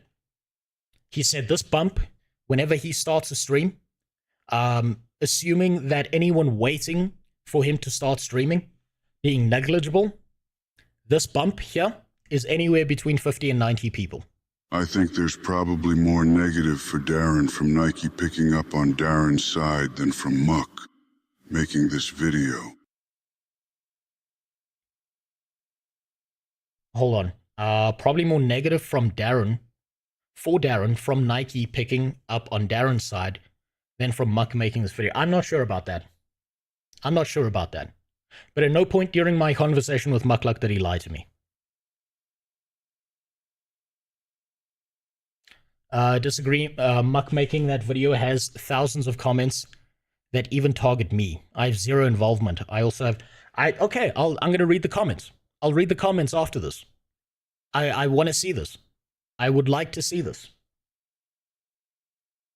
The video on YouTube to get my attention, just like they did not tag me in the tweet, they did not tag me on Reddit. It basically just stirred up an angry mob and threw them at me. Fact-checking be damned. I spent about an hour going through his video, responding to everything he said timestamp by timestamp.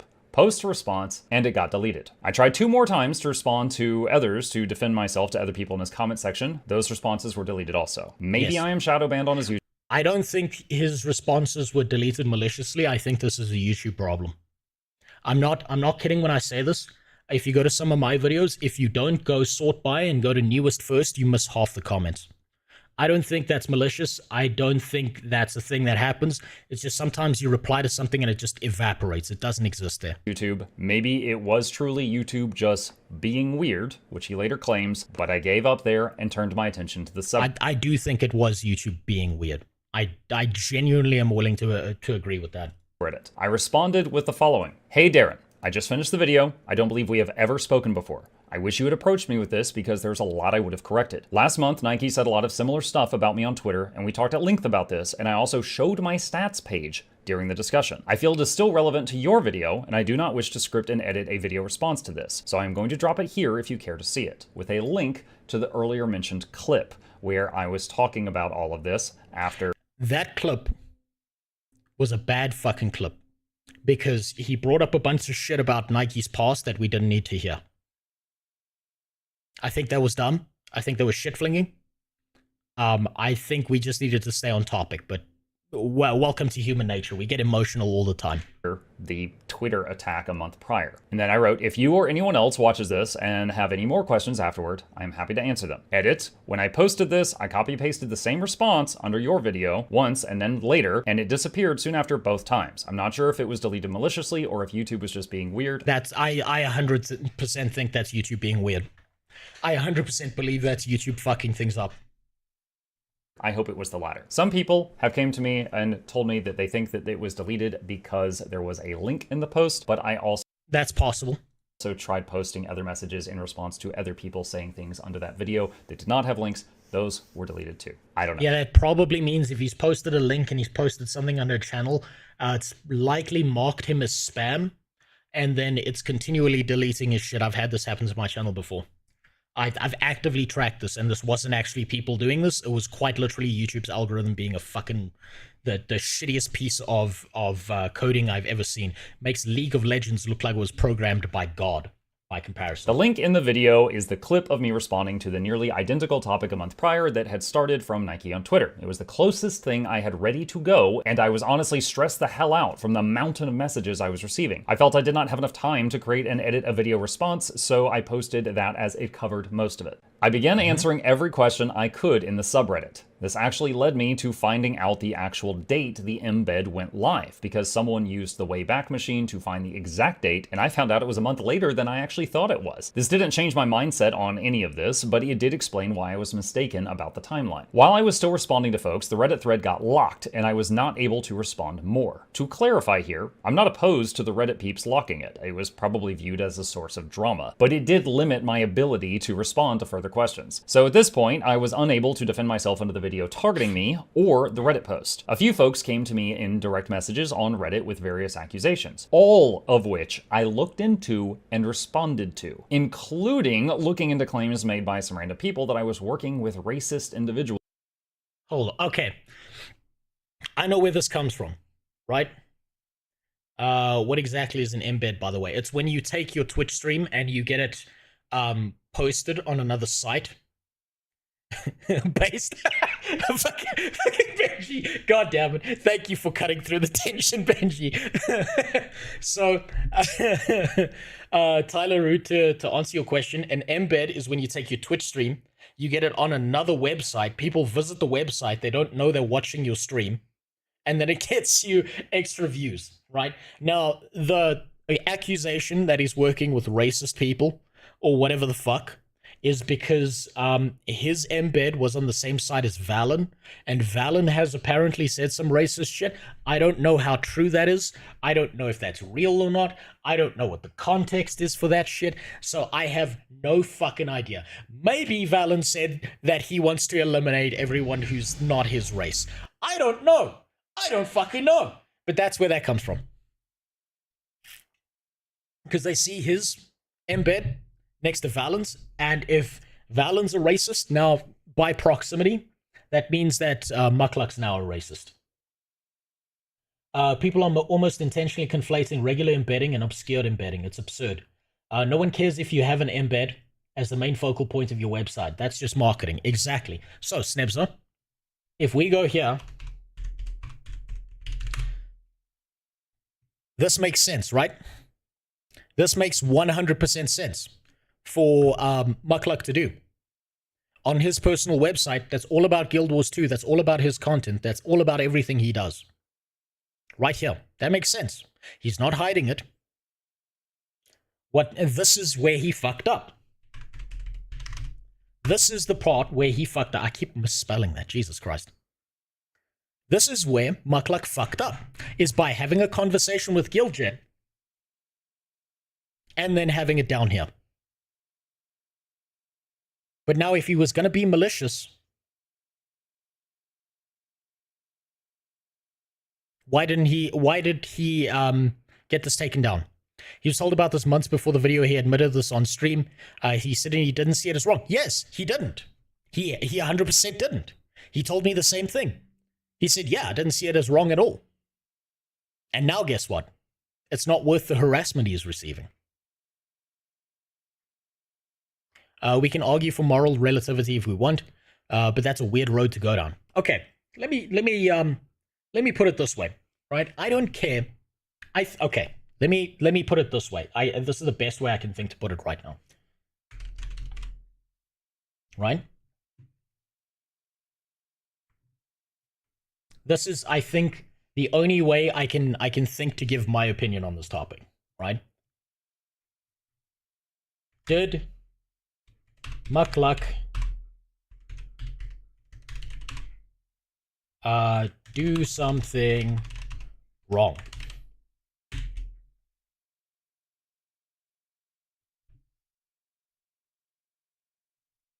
Yes.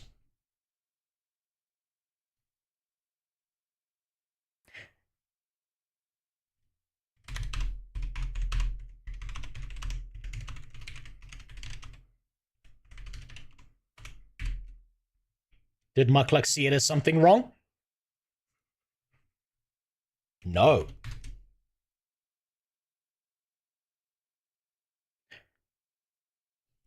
Do I think it's wrong?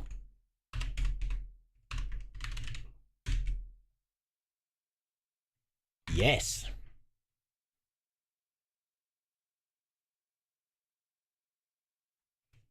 Did Mukluk do this out of malice?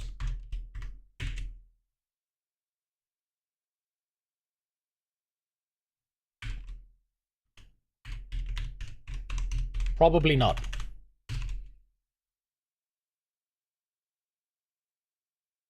Do you know why? Do you know how absolutely fucking stupid, how shit-eatingly retarded you have to be to go and embed,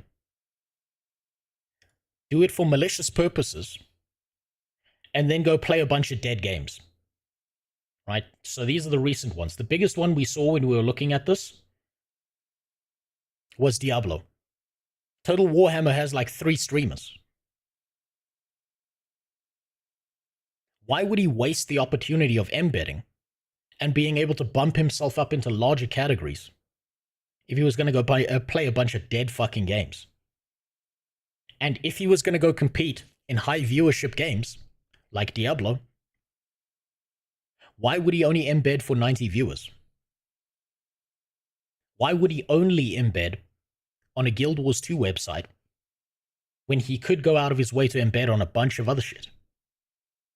Because it's in the TOS not to do it. He posted the TOS. He showed the TOS. Twitch does allow embedding. What Twitch says is you shouldn't have an embed that's hidden. Do I think that this is wrong? Yes, because it's hidden all the way at the bottom of the fucking page. Now, you can argue, personally, I think that this is obscured. But you can argue that it's not obscured because it's not hidden in a little corner.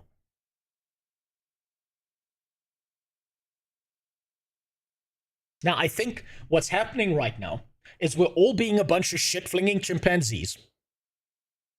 We're not trying to look at this rationally.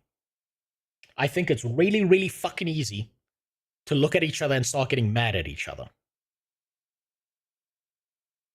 Right? I think it's really, really, really, really easy to be shitty and argue with each other and have a fucking chimpanzee shit-flinging fight where we get nothing done. But let's try and look at this objectively and remove our emotions from it. Let's not be personally offended. Let's try and look at this from what were the intentions. Let's try and look at this from what is correct and incorrect. Do I think Mukluk's done things wrong? Yes. Do I think Darren's did things wrong? Yes. Do I think Darren's or Mukluk are bad people? No. It's that simple. Darren's isn't even a native English speaker. Yeah, no, that's fair. We got all the Guild Wars 2 streamers here. Wing 1 to 3 marathon run. God, no. Devilish, fuck you, dude. Darren is obviously going to foul up what he's trying to say sometimes. I think Darren is, I've said this before, I'll say it again. I think Darren's is not a bad person. I think he's very passionate about what he's saying. I think he's very principled, and he's using emotional language. Do I think he made mistakes in his video? Absolutely. Do I think he's relying too much on an extension that the creator themselves said is not accurate? Absolutely. Was Mukluk embedding, and was Darren's right about that? Absolutely. Was Mukluk getting viewers from that? Absolutely. But why course correct? Doesn't matter if it took months. This is not his website. If I go to his website, if you go here on mobile, this doesn't autoplay. And sure, you can argue that desktop does autoplay, but you're not thinking about metered connections in 2024. It's not 1995. It's that simple. Right? And I think that because this is his personal website, you'd want this playing immediately, because if you want this playing and someone's got a question, they can just hop over to the stream and get their question answered if none of what they were looking for is right here. Also, thanks for the sub, Kachausen. I want you to know from the bottom of my heart, Kachausen, that just like your uncle at the barbecue, when you were a kid, this is our little secret. Shh, shh, shh, shh. Don't say anything. Don't say anything, okay? Shh, shh. You don't have to tell your parents about this. But I want you to know from the bottom of my heart, you wasted my money. I mean, you wasted your money, and now I have to do more taxes because of you. Okay? God damn it.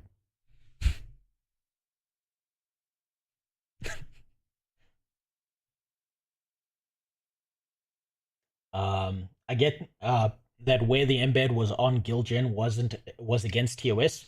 You see, you could argue that it wasn't against TOS, Roxy. You could argue that it's not hidden, that it's right there. Oh, fuck's sakes, the ballsack camera's still on. Fuck. That's better. You could argue that it wasn't against TOS because it's not hidden. It's not like one pixel in the corner, that it's on the site, that it's very obvious that if you scroll to the end. But personally, I think that it's still obscured. I still do think it was obscured. What I do think Darren's got wrong, mostly because he was very emotional, and he's passionate, not because he's a bad person, is he was saying that it was an insanely high jump, that 70% of all of Mukluk's viewers were bots, or were embeds. I consider embeds and bots the same thing. I think it's exactly like saying it's insanely high, it's a lot, and then not showing it, and using an unreliable extension to prove that shit is not helpful to his cause and his target. And what he did as well is he used, like, I think this was, if you get, okay, I don't think Darren's was malicious, right? I don't think anything Darren's did was malicious. I think, however, it was emotional. But if you want to say that Mukluk was being malicious, then you have to say that Darren's is being malicious when he shilled his own site. Darren's is also in chat. We have the whole drama gang, except Nike. That's it. So I don't think both of them were being malicious. But if you're going to say one is a malicious piece of shit, you got to say the other's a malicious piece of shit. Is Darren's in chat? I almost feel like pulling every single one of these motherfuckers into a goddamn Discord call and moderating this shit and making you all look at my ball sack while we argue about this. I almost feel like doing that because I think there would be more value in people fucking talking to each other than doing this shit where we like fling fucking dog shit over a wall, not talk to our neighbor, and then the neighbor flings dog shit back at us, and then we're like, how could this have happened to me? I think it's ridiculous. Just because English is my second language doesn't mean everything has to be seen through the filter of that. Yeah, but look, if English is your second language, sure, you're going to fuck things up. You're not going to know everything. You're not going to know the words you should be using. God, I barely speak English. Didn't Darren's also use an example of, of the streams where Muckluck had big Guild Wars 2 giveaways? Hold on. In those days, Muck had 1,000, if not, he still does giveaways, as far as I'm aware. It's on a Tuesday. Maybe I have this wrong, but if you look at his content, you might be able to spot where the giveaways are. Gee, I wonder where the giveaways are. Man, I would be fucking... Man, I must be blind. I can't figure out where these giveaways are. It's right here. It's right there.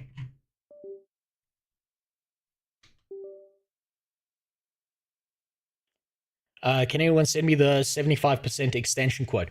It is in one of my previous streams. I'll see if I can find it. Actually, no, let's finish this video, then we'll go through that. And we can find all of this, and we can argue like little bitches about this fucking embed drama, okay?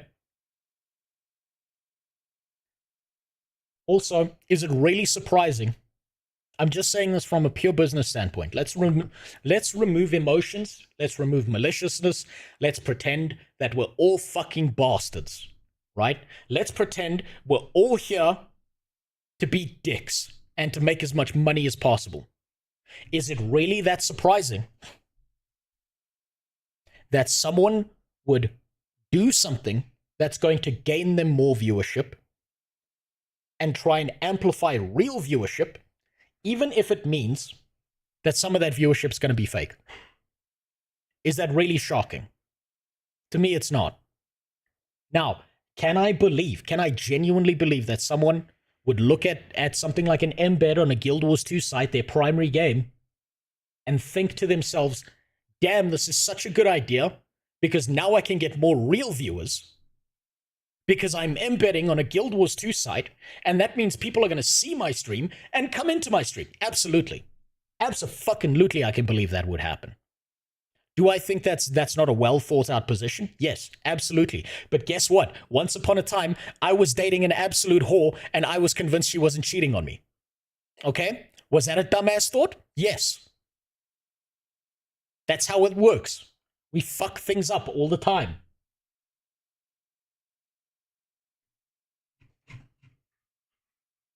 I was ready to play, but we're going to get there, for sure. We're going to get to playing bingo in Dragon Age Veilguard. Don't worry. You can pause this and read it if you want. Wait, my point is... Hold on. Actually, I do want to read that. I do want to read that post because that's important information. In the last thread, you asked for a link to a video of Jen being racist. This is what the other viewer was referencing. So that link, I know, refers to Jen calling someone a monkey. Now, I fucking hate the idea that monkey has a racial connotation to it, because I want to call people monkeys all the time. I don't give a shit what race they are. I want to call people monkeys, but I don't get to because there's a racial component to that. Now, did Jen see that as racial or not? I don't fucking know. I don't know. Valen apparently said something that was outright racist. Like he blasted out some gamer words. But I haven't seen a clip of that. So if there's a clip of that, then sure, I'm 100% going to be like, yeah, of course, obviously he was going to fucking be called a racist after he did that. Duh. Thanks for the link. I'll take a look. I watched The Good Lord. That was difficult to follow. And I asked Jen. She confirmed that she said it, but was trying to call him a monkey. As in primitive brain. She does not live in the United States and did not know that is a derogatory phrase here. Didn't even know the ethnicity of the person in chat. Yeah, duh. If you don't know anyone's ethnicity, you're not going to know what the fuck's going on. Hold on. Because I made a dumb... okay, that's the response. Okay, it was just someone in chat farming her for hours in World vs. World, being mean, who then said they were offended by it. In Valen's case, I've seen screenshots of what he lost his partnership for, and it was not related to racism at all. See, I don't know. This is all hearsay to me. No, all of this is hearsay to me, right? I don't know this. This is all hearsay. So maybe Valen's a racist, maybe he's not. Who knows? Until I go into Valen's stream and I see him in a Ku Klux Klan hood, I'm going to say it's a maybe. Okay? You can pause this and read it if you want. My point is, I investigated every claim sent to me to the best of my ability. Soon after, Darren Skillers 2 and Nike each post new videos about me and this situation. We're at a total of 3 videos now, each starting a whole new wave of mob mentality thrown my way. Darren's GW2 and Nike each post new videos about me and the situation. See, yes, that video is right there. That bump is the bump we're talking about. Now, I need to hear what Mukluk said again then, because I got distracted by the visuals. We're at a total of 3 videos now, each starting a whole new wave of mob mentality thrown my way. Darren's GW2 and Nike... So that was a bad thing to say. That was a fuck up. Right? I don't think he chose his words very carefully here. Listen to this. I want to see if you can spot the fuck up here. You can pause this and read it if you want. My point is, I investigated every claim sent to me to the best of my ability. Soon after, Darren Skillers 2 and Nike each post new videos about me and this situation. We're at a total of 3 videos now, each starting a whole new wave of mob mentality thrown. Why was that a bad idea to say that? Even if it's true. I disagree with the extension being wrong. Well, then you need to explain to me how it can have 175% difference. And you need to explain to me why the guy who created it said it's wrong. And why he's wrong about his own extension. You showed it in one of your videos that showed 175%. How can almost double the viewership be logged in to watch a stream? Exactly, Snepsel. Darren's he wasn't trying to send a mob at him. Darren's was speaking from his perspective. You say this in the video. Well, explain it. Explain it right now. If the entire app, the percentage is usually raids, that makes no sense. Because in the API, in the backend, if you are tracking things, you are tracking viewership, which means that if you've got 175%, it's not a real-time figure that you're looking at. If you are just tracking viewership of people logged in, that is an API digit. That is a single-digit thing. There are problems with the extension sometimes. That means there's problems with the extension. In one of your videos, it shows that 30% of Mukluk's viewership is real. But when I dug into this, when I used Inspect Element, when I looked at everything, it showed me that 90 viewers out of 500 are fake embed viewers. The creator said in their page the percentage can be higher in certain cases, for example, raids. Well, then it can be lower as well. Because if we're looking at the APIs right here, we can say that maybe 20% maximum is fake viewership from embeds. But it's showing on Muklux that it's 30%. Which means it's an inaccurate extension. So what are all the cases where it's either higher or lower, and which cases apply to Mukluk? What do you mean? Wait, okay, so you're responding to someone there. Let's make this simple. Let's make this nice and simple. Here's where the embedding started. We see 70 to 90 viewers that are coming from the embed. This matches the website traffic. Let's use some logic here. Are we going to use black box analysis where we have no idea how something works? Or are we going to look at as many digits and figures as possible? If his viewership is fake, why is it that before the embed goes live, we're looking at anywhere between 170 and 300 viewers, average? But if the embed is telling us, the extension is telling us that 70% of his viewership is fake, you're telling me that magically it dropped off out of nowhere? I don't think you're being a bad person. I don't think you're being malicious. Embed historical data and the extension correlate pretty well. No, they don't. They don't. At all. Because if we're showing 175%, and there's a bunch of raids and shit going on. You're telling me that there's another 500 viewer streamer who raided him.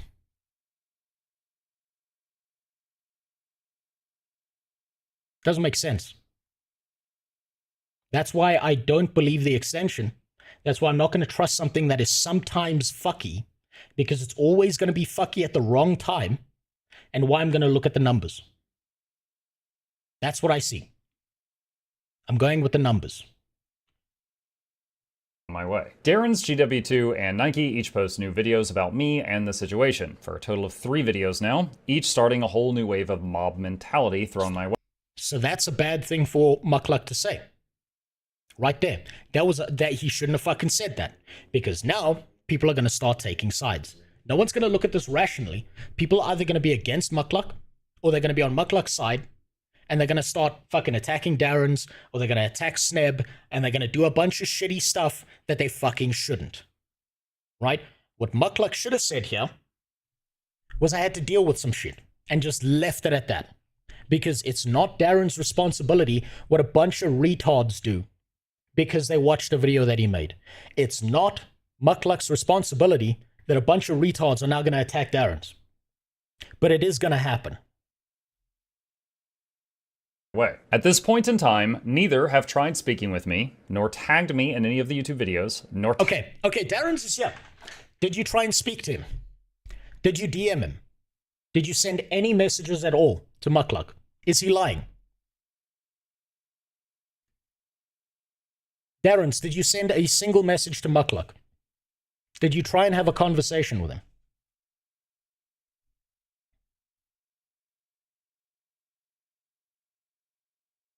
Yes or no? Simple yes or no. That's all I need to know. Is Mukluk lying here? Did you DM him? Can you show me proof that you DM'd him?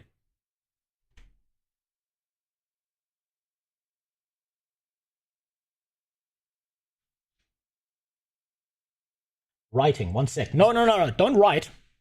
Yes or no? Can you show me proof? Right now, can you show me proof? He's not lying? But okay, that's all that matters. Not but, he's not lying. So you didn't DM him. I don't think this is my responsibility to ask him for permission to make my video. I'm not saying that you couldn't make your video, Darren. I'm not saying that. I don't think you're bad. Look, I don't think this is a genuinely bad video. The video you made, I even said it. I don't think this is a bad video. I don't think you were being a malicious dickhead. I don't think you were an asshole. I don't think anything you did here was out of some fucking evil intention. Where the fuck is it? God damn it, where is it? Here we go. I don't think this video was made with evil intentions. I don't think you're a dickhead. I don't think this is an asshole move. No one's telling you couldn't make this video. All I'm saying is you've got a bunch of incomplete information and you didn't talk to the guy about it. You mentioned him directly, but you didn't have a conversation with him. It is slanderous though. I don't think it's even slanderous, Sax. I don't think Darren's was being malicious. I don't think it was slanderous. I think what happened here was Darren's is passionate about a topic. He got emotional. He used language that he might not be comfortable with because English is not his first language. And I think a bunch of shit-eating retards watched this video and was like, damn, Mukluk's just like Fextra Life. And then it just all went downhill from there. That's what I genuinely believe happened. Because we have these knee-jerk responses and we see the shittiest thing happen, and then everyone else who even goes near that shitty thing is in the same category. That's how that happens. So I'm not saying you couldn't make this video. I think this was a good video. This clarified certain things. But I do think that if you had had a conversation with Mukluk, if you had DM'd him, you would have had a follow-up video. You could have said, this is what Mukluk thinks. You could still say you disagree with Mukluk, and that's fine. None of that's bad. Get in Discord if you want to talk about it. Look, I think if we all want to talk about this, then Sneb, we should be doing it in your Discord, because my Discord is a fucking cesspool, dude. I think we can argue about this until the sun comes down. But this is not a bad video. I think you made some mistakes in this video. I think you didn't show your working. I think there's certain points where you're using emotional language instead of factual language. I think this is a much better video than the Nike video, because Nike spends 40 minutes shitting on Muckluck and like 2 minutes fucking making valid points. I had no problem with talking to him, but under my understanding, he did not want to talk to me. Okay, was that secondhand information? Did you reach out to him at all? No. So that's secondhand information. You were told by someone else. Who cares what someone else has to say? Right? Yeah, Sneb, I know you said it to him. And you might be 100% right. Right? I know you said that to him. I know you tried to get Muckluck and Darren's to talk to each other. But guess what? Being the intermediary is not going to help. Being the mid-ground between those two is not going to help. Darren's, message him directly. Sneb, stay out of it, because it's not going to fucking help being the intermediary. Right? If you two had had a direct DM conversation, Muck explicitly said he didn't want to talk to Darren's to message him or talk to him. That's fine. That's fine. I'm not talking about Muckluck's response here. I'm talking about Darren's DMing him in the first place. If Darren's had said that, guess what? That's 5 extra seconds on this video where Darren says, hey, guess what? I actually reached out to Muckluck myself. I DM'd him on Twitter, on Discord, somewhere. And I didn't get a response. You know what they would have done? They would have steel-manned your argument. That would have made people wonder, okay, why is Muckluck not talking to this guy? My nose is so itchy today that I'm fucking turning into Rudolph. God damn it.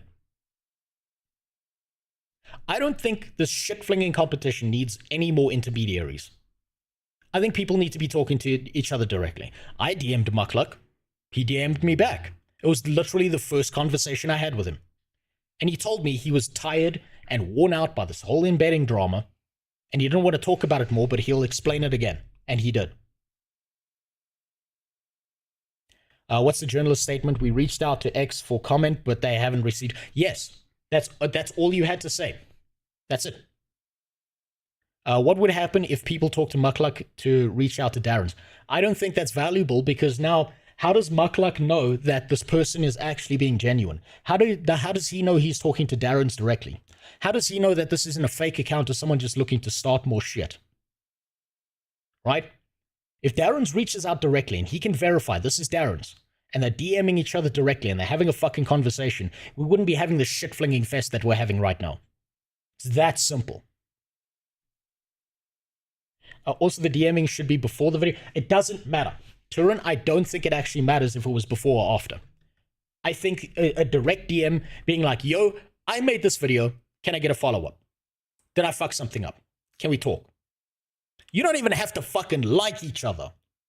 You can call each other every fucking gamer word and racial slur under the fucking sun. But if you still talk to someone, you get some idea of where the other person's coming from. It's that simple. Literally that simple. Sent you a Discord link to Sneb's Discord. I'm in Sneb's Discord, but I need to look at the fucking if everyone's in voice chat having a shit fit. I'll jump in there. And we can have a conversation about this directly, but let's finish this video. Tag me in any of the tweets, nor tag me in any of the Reddit posts. Absolutely no attempts have been made at communication, just a whole lot of stirring the pot and inciting people. So, Nike's video specifically, he is responding to the clip from a month prior. He thinks he is responding to something that I recorded fresh, like that day after the Darren video, and is confused and is angry through most of it. At this point, I'll take a small pause from the waves of negative garbage to thank him. I don't think, look, this is the problem, is I think everyone's putting Darren's and Nike in one bucket and Muckluck in another bucket.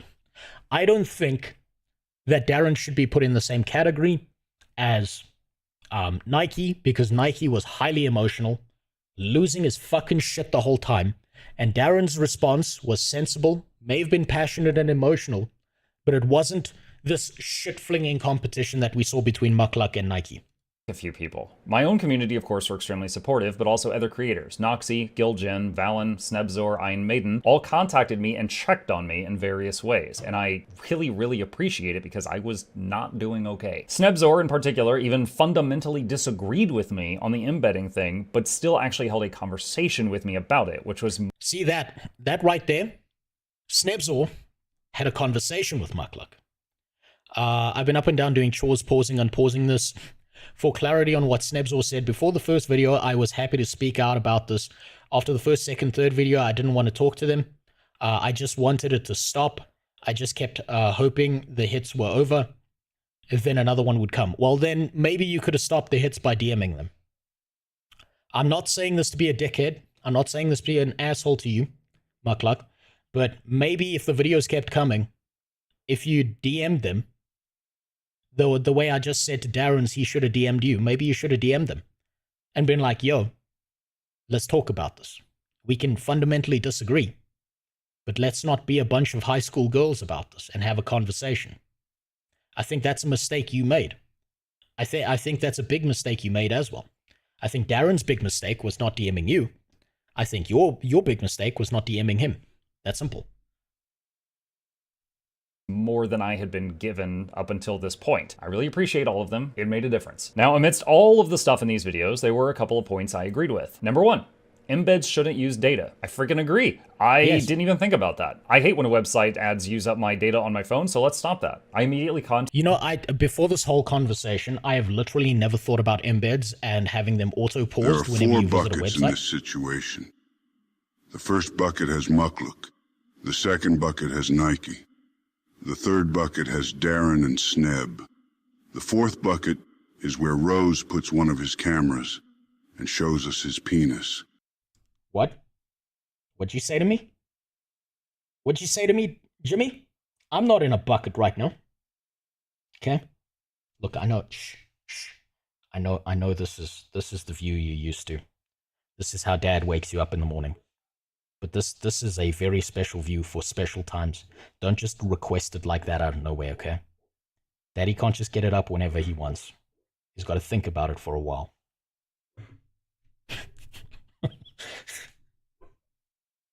Contacted my website guy, and we made that change. Gilgen also made that change on her website as well. If you go to either of our websites on mobile, there's no embeds at all. Number two, ethically, they should be visible so the viewer knows they are counted if they care about this. Yes.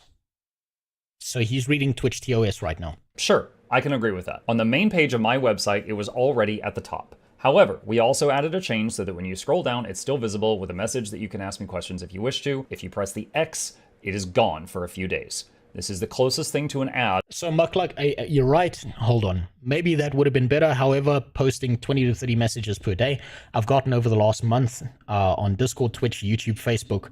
I can't believe even the fucking dinosaurs on Facebook are coming after you, man. Have completely stopped, and I'm happy with the result. I'm done. I just wanted silence. That's fair, right? I understand that. I get that at that point, you're emotionally burned out. You're fucked up. And you're going to be making shitty decisions if you're that emotional. Hollowed out, you motherfucker. You just threw my train of thought completely off with that message, you bastard. I get that you're burned out. I get that this is annoying. I get that this has been carrying on forever. Now you're dealing with harassment. Now Darren's is dealing with harassment. Everyone's taking sides and pretending that everyone else is the devil. I still do think, in an ideal world, you and Darren should have probably had a DM conversation, right? I don't think it's fair that you had to deal with harassment. I don't think it's fair that Darren's has to deal with harassment by a bunch of shitflingers who are enjoying the fight and want to make it worse. On a website that otherwise has no ads at all. Now, on Gilgen's page, it is further down. Another item that was being complained about. I spoke with Gilgen about this, and she is totally up for relocating it. Due to how busy she is in her life at the moment, she did not have time to restructure her entire website to accommodate this immediately. And it would. So something Mukluk said to me, I hope he doesn't mind that I reveal this in DMs. He had conversations with Gilgen months ago when he was told about this. Gilgen is slow to move on shit. Gilgen is ultra slow to move on shit. To put it into perspective, he had a conversation with Gilgen somewhere over here, January, February, about the embed. It took this long to get the embed live. That's months. You think this person's moving at any rapid pace? You could have a conversation with them and it'll probably happen next year. They're almost as bad as me at releasing videos. And because Mukluk doesn't own this website, he doesn't have control over what that happens. The best he can do is keep harassing Gilgen and say, yo, just take that shit down. It's not worth it. Which seems to be what he's done. Have to wait. She apologized that her offer was causing me so many issues and asked if I wanted it taken down. At the time, I said no. I considered it a helpful tool and just move it when you can. At this point of time, it has been... So, Sneb, yes, you're 100% right. It shouldn't autoplay. I think every single fucking embed, unless it's on your personal website, should not be autoplaying. I would love to live in that ideal world. I would also love it if, you know, Africa got more than 2 bags of UNICEF rice that I have to kill little children over. But guess what? We don't live in an ideal world. People fuck this up. I'm willing to bet that Gilgen went into the HTML code, copy-pasted a chunk of embed, put in the link, and was like, yo, fuck that shit. That's done. I know, I've built websites. I've done that all the time. I've fucking had websites I held together with tissue paper, wishes, and the prayers from a fucking angel. And when someone who actually knows what they're doing goes and looks at my HTML code, they're like, what schizophrenic fucking ritual of summoning the devil was this? Right? I see that all the time. Now, I don't know. Here's the thing. I don't think Mukluk's malicious, but I don't know what Gilgen's intentions were. I don't know shit about Gilgen or Valen. I don't know where they lie on the spectrum. They are completely out of the fucking equation for me. Is your goal to add more viewers via autoplay? No, I don't think his goal was that, Snebzo. After the conversation I've had with Mukluk, I think his goal was to take autoplay, which would give him real viewers who would then jump into his stream and be actual real viewers watching his shit. That's what I see. That was his intention. It wasn't the fake embed viewers, because if he was looking for fake embed viewers, he could have posted that shit everywhere. He could have been a Fextra Life. But he wasn't. A few weeks since then, and I'll be honest, I'm a broken muck. Every day, I'm getting hit with the same messages, emails, harassment, etc. from new names and new accounts. I'm aware that this isn't the whole community. It's probably 10 to 20 people spinning up new accounts constantly, but you know what? If removing this tool takes away... I do believe that Nike would be schizophrenic enough to do that. Their ammunition and they leave me alone, I'm ready to throw in the towel. It's just a tool. It isn't worth it to me for this. I've asked Gilgen to remove my embed on her website until the new one is ready, if her offer remains open at that time and still meets Twitch's TOS. I also assured her that I am only appreciative of her offer and hold no ill will toward her, as she was really apologizing. So what he just said there, he said he'll still do the embed, but only if it follows Twitch's rules. I don't think he should do the embed, but guess what? It's not up to me. That's up to Mukluk. We can still disagree on that point, and that's fine. Apologetic, and she felt responsible for the whole thing. Lastly, I want to cover some frequently asked questions and allegations. Number 1. Why did you previously say that you were getting 10 viewers? That is because I had the date wrong for when it went live. Yes. I thought the embed had been up for nearly a month before it actually was. Yep. So I didn't recognize the new bump. However, to be clear, I still didn't view it as a problem after, but that is the answer to this question. Number 2, how many views were you actually getting? Sure. I have to use some napkin math here because Twitch does not give exact stats. Twitch does not say, oh, you had 400 viewers this stream, 50 were from Gilgen, 10 were from Mukluk Labs, etc. One method is from the stats I showed in the clip of my website. You can see the bump, it varies day by day, you can see it goes up and down a lot, and that is including growth as well, but it's clearly there. Another method is viewer count. That is literally the exact same thing that Mukluk said to me in DMs. This video went live weeks after those DMs. Literally perfectly consistent with what he said. When I go live. The second I went live yesterday, I had 70 viewers. That's including people who were there and waiting on me to go live because I have a strict schedule. About the time it hit 90 viewers, I selected the users tab at the top of chat and I copied all those names into Excel. It gave me 75 names. So there were 15 people at that moment that were not logged into Twitch and just viewing. They could have possibly been via the embed or been people who just... I would 100% assume, worst case scenario, all 90 of those viewers were coming from the embed. Let's neglect certain variables to make that happen. People who sit waiting in the stream. Now, I know for a fact that even I have people who are in my stream chat when I'm offline. Super God, you're one of them. I don't fucking see you. Jimmy, you're another one. I know you're there, you little bastard. I see your fucking name, even when I'm not streaming. So let's neglect any variable that's too small to consider. That's people sitting there waiting for a stream to start before it actually starts, right? Since Muckluck has a strict schedule, people know when he's going to be live, so they're going to be sitting there waiting. But let's completely neglect that. And let's assume that the second he goes live, every single viewer is a fake viewer. The number's 90. He showed that to me. I've seen the statistics. I did the calculations myself. I come to the same figure he does. Maximum, it's 90. Most commonly, I think it's somewhere between 50 and 70. Lurk. Again, not a foolproof method, but it is more data. I will say I have never started a stream and instantly had 100 plus viewers. Certainly not the 200.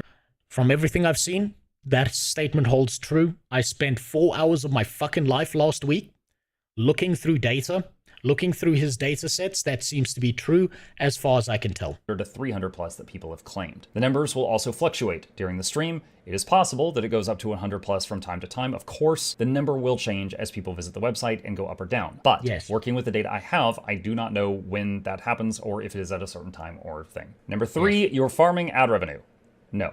Embeds don't give ad revenue. Not generate ad revenue. They do not play tiny Red Bull commercials. Number 4, you cheated sponsors. Hell no. I do this for a living, and that is a great way to burn a bridge. Sponsors all talk to each other. Think about this. If you're going to cheat sponsors, why would you do it on such a small scale? If you're going to cheat sponsors out of money, you need to do this like Fextra Life. You need to be a fucking bastard ass bitch about this. You need to be everywhere so that you can go to sponsors and you can just say, hey, this is my number. I have 10,000 viewers. I have altered the significant figure of my channel from 500 to 5,000. I'm growing, therefore I'm someone you should be working with. Now, as far as I'm aware, Muckluck has not worked with any sponsors since his embed went live. So he's not cheating any sponsors out of money. He's not stealing that sponsorship opportunity from someone else. And if he was going to try and steal that sponsor opportunity, then I'm sorry, Muckluck's got to have 4 brain cells and 5 of them are on holiday if he's going to spend his embed fake viewers playing dead games most of the time when he's not playing Guild Wars 2. Guild Wars 2 is not dead, by the way. That just fucking separate those categories. If he didn't know that 90 viewers were fake and thought it was 10, then he would have gone to sponsors with an increase of 80 viewers for 400 viewer channel. That's pretty darn big, no? No, it's not, D-Hog. It's absolutely not. What's the conversion rate for ads on YouTube? Yeah, I'll give you a number. I'll give you an actual figure because I understand how this works, right? 100 viewers means literally nothing because of this one concept.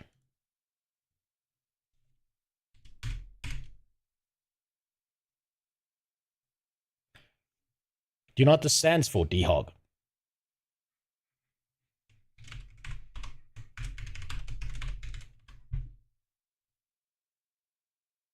This is how ad revenue's calculated. Now, on YouTube, ads are fucking amazing. You get the best rate from YouTube viewers. I had a video that hit 250,000 likes. 250,000 views. Do you know how much money I made off of that video?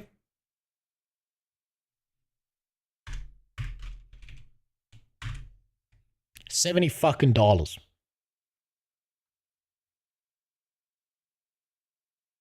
Now, if he was going to embed, 90 viewers doesn't mean shit. And Twitch is the worst place, the fucking worst place to get sponsors. Because no one gives a shit about Twitch. Twitch is falling apart. Twitch is full of a bunch of fucking political streamers who keep saying shit like they hope 9/11 happens again in America, or they keep saying shit like, I hope US soldiers get PTSD or whatever the fuck. Twitch is the worst place. Advertisers run the fuck away from Twitch. So if Muckluck is trying to get sponsorship, 90 doesn't mean shit. He needs thousands more viewers. And to make it better, he needs to not be in the gaming category, because the gaming category has the lowest CPM you can ever imagine. So 90 viewers doesn't mean a goddamn thing. From an advertiser's standpoint, if they hear 400 or they hear 500, that's the same number in their head. That is 0,000 viewers. That's what it means to them. So sponsors don't give a, like, sponsors will look at him. Sponsors will look at Muckluck and laugh. Sponsors will jerk off on Muckluck's corpse if it meant that they got $10, because they don't give a fuck about him. You know who gets sponsorship? Asmongold, with 43,000 viewers. Esfand, 25,000 viewers. You got to be in the thousands if you want any kind of sponsorship money and you're on Twitch. It will be the most retarded decision ever to think you're going to get anywhere by having an extra 90 viewers. Doesn't mean a goddamn thing to sponsors, I promise you. I know I've worked on the back ends of this shit. That explains why the only ads I've been seeing on Twitch are gambling ads. Yes, gambling ads will go to gamers because gambling and gaming is right next to each other. And it's cheap for gambling agencies. It's cheap for Twitch, and the conversion rate is higher. They have my stats from before I got the embed. I also stream to YouTube as well as Twitch, which Twitch stream sponsors are not paying for. Hold on. In full disclosure, my rates for sponsors have changed over a year, so they are paying for streams with greater than 300 viewers. However, hold on, I gotta scroll up to see that. However, I always do giveaways on the nights I have sponsored streams, so I usually have 500 to 600. So basically, you're attuning your things. So if you want to call Muckluck malicious, he's more malicious for doing giveaways when he's getting sponsorships than he is for embedding. Which to me just sounds like big surprise. Man who is streamer tries to get people to watch him because that's his job. I would be willing to bet he gets paid more for giveaways than he does for having 90 extra viewers. I think people are only bringing up sponsorships because of something Nike said. Probably. But it's a retarded point to make. I don't view the sponsorship angle as it's a terrible argument. If Muckluck was going to be doing this for sponsorship money, he needs to be all the time on YouTube, and he needs to be shaking that ass on camera and not being in the Guild Wars 2 category or any gaming category. He needs to go into the finance category. He needs to go into the business categories. He needs to go into the science categories, some other niche, but gaming pays nothing. Worst CPMs ever. No one wants to deal with gamers because we're all fucking PewDiePie on a bridge. That's what we are to them. We're a lit piece of dynamite and they don't know when it's going to go off. And I use the footage from their games in various videos. I am almost always told that sponsors feel like they get a lot of value for what they paid for when they are working with me. I even took the time to ask one if they cared. Hold on. If I mentioned this in the video, I certainly didn't want to imply this was an issue for the creators. My only complaint about the sponsorships is when the sponsor is not relevant to the site, or in this case, the category. That's fine. No, I remember your point from the video. Your point was a good point. Point is that if you're making Guild Wars 2 content, then you should be on a Guild Wars 2 website. If you're not making Guild Wars 2 content, then you shouldn't be on a Guild Wars 2 website. Right? That point you made was perfectly valid, and I agreed with that one. About this, and they basically said, so in addition to the visibility I'm paying for, you are also broadcasting it on other websites on top of that? That's just extra publicity for our game. Why would we be bothered? Number 5, are you sorry you did it or sorry you got caught? Neither. I was very open. This kind of question, right, is a poorly worded question. It's like the same as when you were in school and someone turned to you and said, have you told your mom yet that you're gay? Right? That's a trap question, and I'm willing to bet he's gotten that a lot. But I think a better question to ask here is, do you feel like you did anything wrong? Do you think you did anything wrong would be a much better question to ask you. Been about it since day one, day -30 actually, since I had the live date wrong. It wasn't some secret, and I didn't and don't view it as wrong as long as you are using it to guide people to the stream for relevant information. However... So there you go. He doesn't view it as wrong because he believes he was guiding people to his stream. Actual people who would watch his actual stream. Do I think that's naive? Absolutely. Do I think embeds were a bad idea? Absolutely. But he has a different perspective on it. That's simple. That is clearly not what happened. As mentioned, to me, this is a tool. It depends on how it is used, and for now, it is a tool that is doing me more harm than good, so it's being set aside. Number 6, did Twitch ask you to stop? No, they never said a word. Number 7, did you lose any partnerships?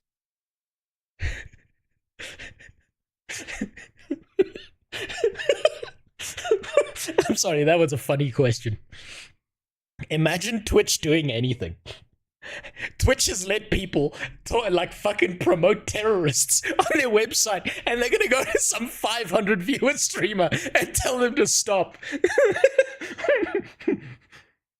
I could get up on stream right now and helicopter my dick around for a good 4 hours, and Twitch, I'm not getting contacted by any staff members. I'll get like an automated ban, maybe. Oh god, imagine Twitch being involved in their website. Jesus Christ.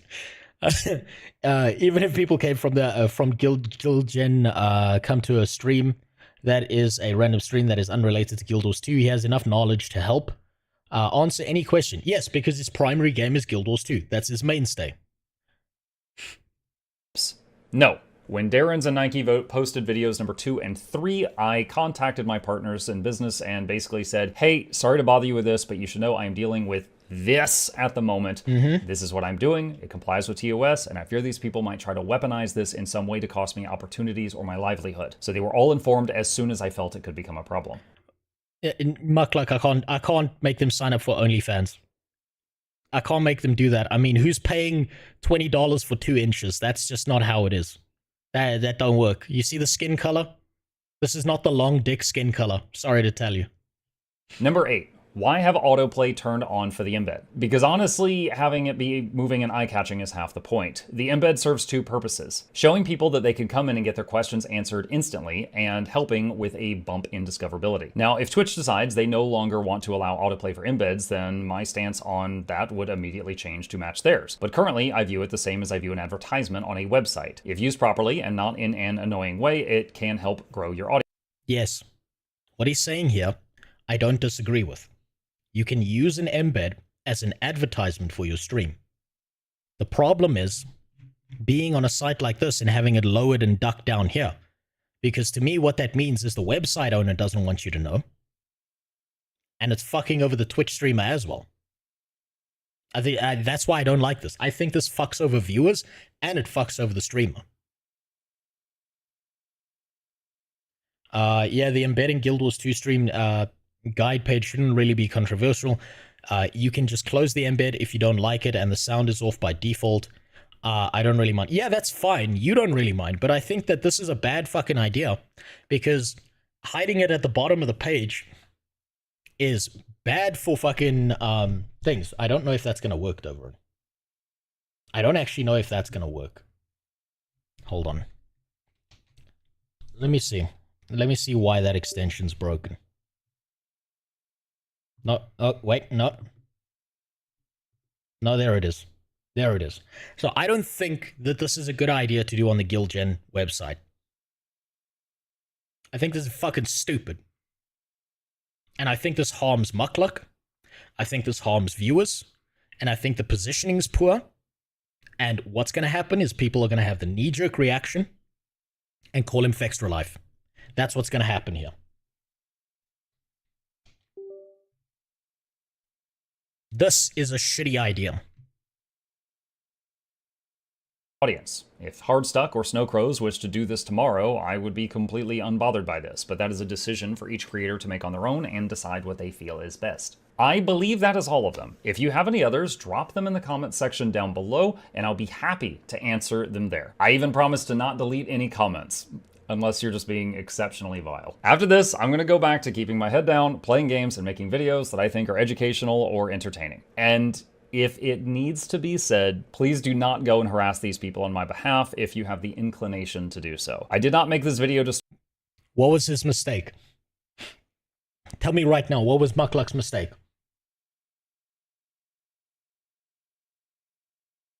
Hindsight being 2020, what was his mistake? No, it's not that he didn't name the person. Embedding, simple as. Yes, Swal Benji. But I'm talking about what he said right here. What was the mistake he made here? Telling people not to do something. No, actually. His mistake was putting this all the way at the end of the video. Because viewership drops off over time. So about 10% of the people saw that. What he should have done was put that shit way at the beginning, saying, leave people the fuck alone, you bunch of retards. Should have been right here in the first minute. But he probably wasn't thinking in those terms. But that should have been all the way at the beginning. Stir the pot back then, but to defend myself after a month of building misinformation about me within the community. If you support my channel, then I appreciate you. Let's just keep the conversation here. There's no need to copy their behavior. If you've made it this far, even if you still have an opposing viewpoint, I thank you. And I appreciate you willing to listen to my side of this, whether you agree or disagree with me at the end. I fully expect a gotcha moment from the people that have been at my throats for the past month who will celebrate this. Hold on. Okay, I apologize, but I do have to bite a little bit. With the eye-catching idea, it's less eye-catching when it's at the very bottom of a pit. It's why I say I would have zero issue with the embed if it was at the very top of a site so people can click pause. Yeah, look, I don't disagree with you, Noxy. I think if Gilgen wanted to do this right, these embeds would be floating embeds that are showing up here on the side of the fucking screen, or bare minimum, the streams would be somewhere here at the top. They would be floating next to it, or they would be here at the top, so you click on the website, it shows you the embed, you click the little X button, you don't want to watch that shit, that's fine. Or better yet, it's not on autoplay. That simple. I don't disagree with you.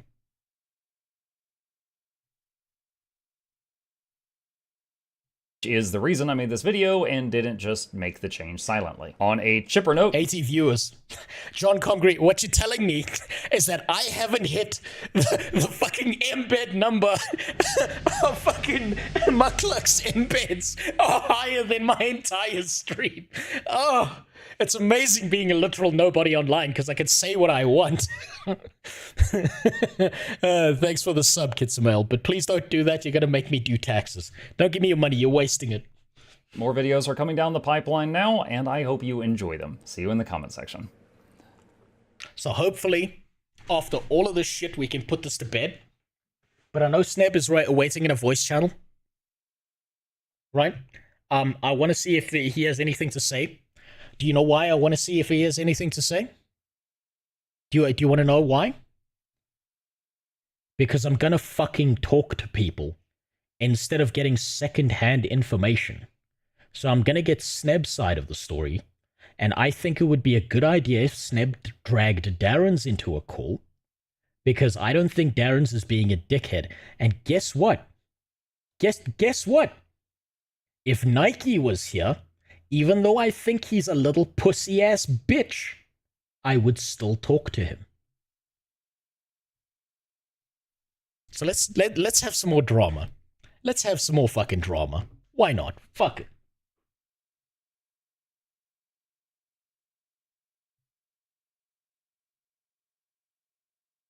Hello? Why can I not hear you? How am I supposed to give you unsolicited opinions on Israel if I can't hear you? Fuck. Okay, so now I can hear you, but... Wait, say something? No, okay, I can't hear shit. God damn it. You know, I fucking hate Discord sometimes.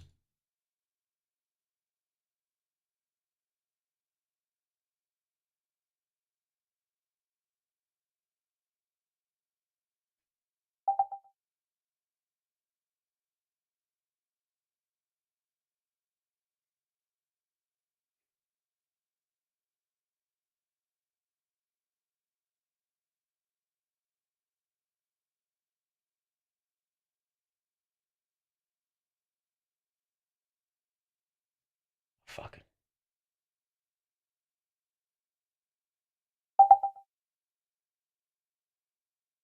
Fuck.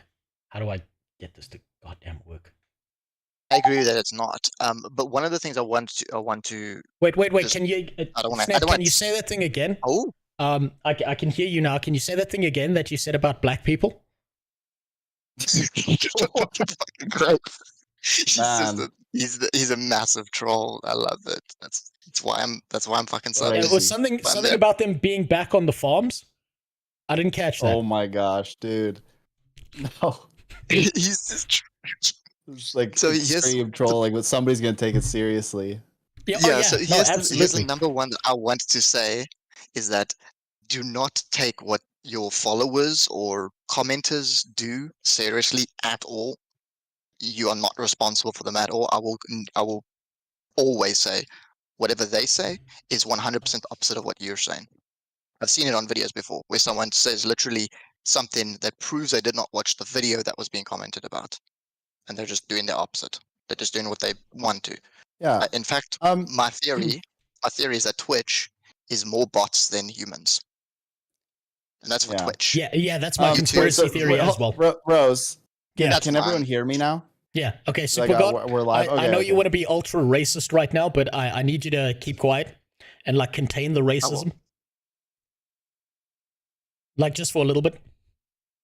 Sneb's still got to put on his Ku Klux Klan hat, and then we can have a conversation.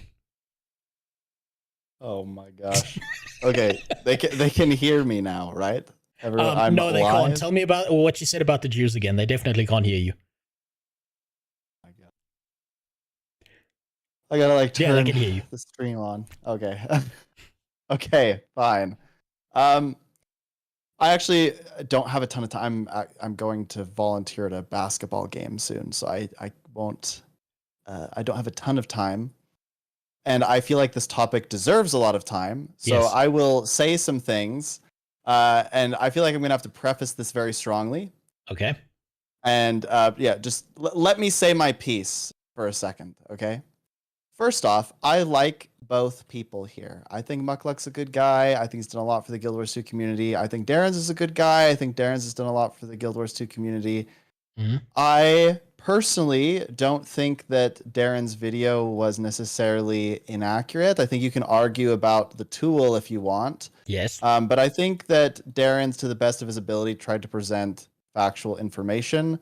I think that in both cases, there are pieces of the argument that are constantly being omitted or forgotten, and this creates a lot of confusion. I also think that we have to be very particular about language and definitions. Okay, wait. What? Before you move on there, because I don't want this point to be missed. What do you think is being omitted?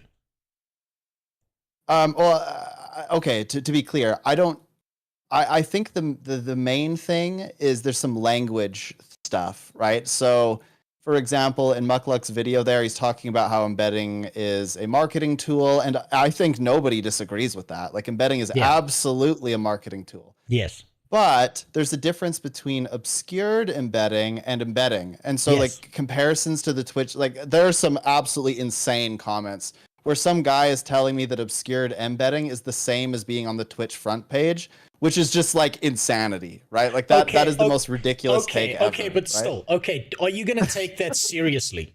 If you go to a health website and there's a guy who made a comment talking about how healthy you're going to be if you eat your own shit, are you going to listen to that guy? No. So he's invalid. No, but the reason this is important is because people are getting these things confused a lot. Yes. I think there's a bit of a language problem, and by omitted, I think there's like bits and pieces of the story that are like, and I'm not saying they're intentionally omitted either. I'm just saying that for brevity, sometimes the story isn't fully told on both sides. And so people are only getting bits and pieces of the information, and then they make a judgment based on that. And obviously, both sides are going to present the most favorable information for them. Okay, so human nature, yes.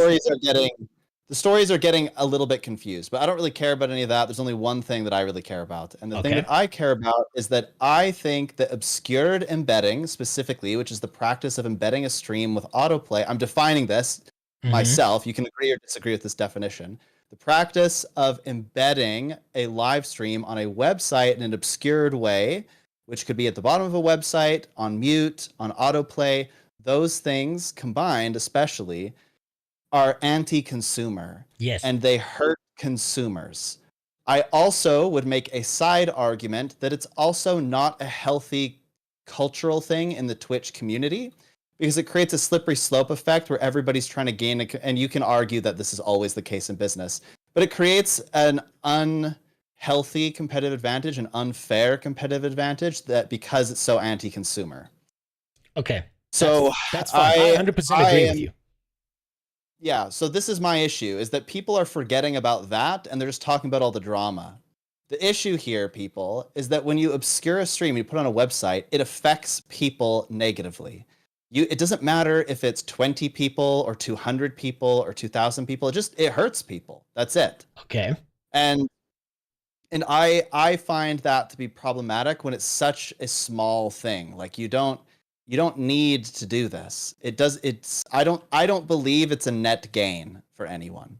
I think it's just a net loss because there are people with metered connections and people can't consent to viewing your stream. Essentially, you go to a website and they're not consenting to watching your stream, but yet they are counted as somebody watching your stream. I think that that's problematic because you can also have streams that are like highly political, right? Or doing something that you don't agree with politically. And maybe you're on a website. And by the way, this is not what Muckluck did. I'm just using this as a kind of extreme example of ways where this is unhealthy. But there could be people that are doing like all the crazy stuff that's happening with Hassan and stuff. I don't know a ton about that. Okay, but my understanding but I don't, is some I like don't care insane about things, that. right? Right. I think we're getting off topic now. I don't care about all these other weird ways of embedding. I'm saying that it can be used in an unhealthy way. And Yes. so if we're even more unhealthy way. And so if we are to permit some of it, should we not permit all of it? And when you permit all of it, it just becomes like this insane, everyone's trying to find a website to embed on and blah, blah, blah, blah, blah, blah, blah, and do it in an obscure way. I think the practice of putting it on your own website at the top on autoplay, you know what? Hell yeah, brother. That's a good marketing tactic. Okay, so a healthy medium, basically. There's a healthy medium to be kept. It's not a healthy medium because that's totally different than it's obscured embedding versus embedding, and this is why the language is important. Embedding on a website, like on Twitch's front page, is totally fine. It's a promotional tool. It's marketing. They go to the page and boom, it's there in front of them. They can choose in that moment to click off the website, to pause the video, to mute it, to whatever. But when it's obscured and it's on mute, you don't even know it's there. So there's no consent. It's just anti-consumer. And so you could not know that it's there, have the website on all night, and then somebody in Australia or whatever loses all their data. Okay, that's fine. But what's happening here is your definition's too narrow, right? Because the argument that people are having... Why is it too narrow? This is exactly what he's doing. Okay, I know this is exactly what he's doing, but your argument's too narrow because people are having the argument of embedding yes or embedding no, right? And now the problem is... But that wasn't the initial argument. The initial argument was about obscured embedding, and it was expanded. That's what I said at the beginning, that this has been very conflated because people are saying that obscured embedding is the same as all embedding. All embedding isn't bad. Obscured embedding is bad. But and nobody can have like a rational conversation about this because they just see the drama. Yeah, but that's what I'm saying, right? Everyone's conflating the two terms and turning it into embedding yes or embedding no, because they're not looking at the difference between obscured and not obscured, right? That's why I'm saying your focus is on the target, right? But the problem is you're focusing on the target, but everyone else is not, right? Yeah, I mean, that's my argument, is that people are not focusing on the target, and that's what's problematic about this. Yes. They're getting super mad at Darren's because they think that Darren's is against all marketing promotion, which is false. Yes, because he has embeds himself. That's wrong. He has embeds himself on his site. I have embeds. Yes. Everybody does. Well, I don't. But they're not auto. Damn, I'm gonna get on Pornhub. They're not on autoplay muted though. They're just there if somebody wants to. It's essentially a link. Exactly. But that's fine because that's used in a rational way, right? Now, if you look at Muckluck's site that he owns, that he runs, it's being done right. Now, if he was going to be a piece of shit, why would he get someone else to embed for him on some other site that does it wrong, but then do it correctly on his site? Why would he actively go out of his way to do that? Here? Wait, what? What are you trying to say here? What I'm trying to say here is I think everyone's looking at this of a state of it's like this highly polarized fucking thing where he has to be someone who's doing it hyper maliciously and he's a piece of shit, or he's not, and people need to register that there's actually a business decision that's being made here, and that not all of the fault would lie on Muckluck, even if the primary fault does lie on him for agreeing to allow that embed to exist on Gilgen's site the way it does. Yeah, I mean, look, I don't necessarily want to get super into whose fault it is. That my view, I think, is very nuanced, and I think it's quite fair. My view is that Muckluck has a responsibility to look into how things are doing for his business and like what he's associated with. And I think this time I think he would admit this. He probably could have done a little bit more due diligence, but just because you have like a moment of irresponsibility doesn't mean you're a bad person or anything like that. I view the association with this is just my opinion. I view the association with Gilgen and Valen to be slightly irresponsible for like not knowing about all of this stuff, because it's pretty widely known in the Guild Wars 2 community. I think people calling them racist is questionable, because I think they've probably said some things that are stereotypical or that you could deem racist. But does that mean that they're racist at their core? I don't know. I can't make a call on that. I haven't seen all of the evidence or anything. So I think people are pushing those things maybe a little bit far, though I think, you know, I personally was surprised that Muckluck didn't know about any of that stuff. And I mean, his stream is sitting right next to Valen's stream on Gilgen's website at the bottom. So I'm thinking, okay, well, like how did he not know about all of this? And you know what? To be charitable, he probably just didn't, right? He's running a business. Like, he probably is just not thinking about that stuff. And if that's the case, I just view it as like an irresponsible misstep. And, you know, whatever. Like, we all make mistakes. I'm not going to crucify someone for doing that. However, I 100% agree with you so far. Yeah, I think like I said, I think it's a fairly balanced take. When it comes to Darren's stuff, I think honestly, if Darren's really wanted to take down Muckluck, he could have gone way freaking harder, right? Like, he could have been way more hyperbolic. He could have said like some insane stuff. I think that Darren's was doing his best to try to be balanced. Did it come off perfectly? Probably not. And I think anyone would probably have a hard time making a video like that. I think that they have communication problems. I think they probably should have talked before. I don't think that it's Darren's responsibility to say like, hey, Muckluck, I'm about to criticize your use of this tactic. What do you think about it? Right? I don't know. I just don't really view it as his responsibility to do that. But I mean, wait. So you don't see it as Darren's responsibility when making an embed video about Muckluck to it wasn't all about Muckluck. I know, but it wasn't targeting Muckluck. I know, but he did include Muckluck as an example. Yes, right? He didn't target Muckluck though. That's been blown out of proportion. Yeah, I don't think he showed the only Muckluck. two That's people fair. in the Guild Wars 2 community that are doing it that way that he knew of. Yeah. That, you know what, that's 100% fair. I wouldn't say Darren's was targeting him. I don't know if Darren's is still in the chat if he wants to be pulled into here. I think the second and third videos that Darren's did, Darren's was starting to feel backed into a corner because things were being said that were slightly misleading about how Darren's was presenting the information. And so then it just became a full-out communication fiesta, right? People were not communicating. After the first video, I think they should have just been like, hey, like, let's talk and then figure it out. But I get that, you know, people got offended and there's emotions and there were people harassing, which was not Darren's intention, by the way. In fact, Darren's explicitly said not to do that multiple times. Yes, I don't think Darren's was very complimentary. Yeah. I agree with you. I don't think Darren's was doing this maliciously. If Darren's wants to jump in here, I don't know if you've got his stuff on Discord, Sneb, or not. He but find me. Darren's. We're in the Skane Gang Discord. He'll find us. Okay. I feel like there's like one big thing that I'm missing out of all of this. The big thing I want to say is that Mukluk did mention on his stream, I was there, that somebody had told him that this was problematic months ago. And that's, to me, like, if somebody had told me that, I probably would have been like, ooh, maybe I shouldn't do this or whatever. But Mukluk doesn't personally see that as a bad thing.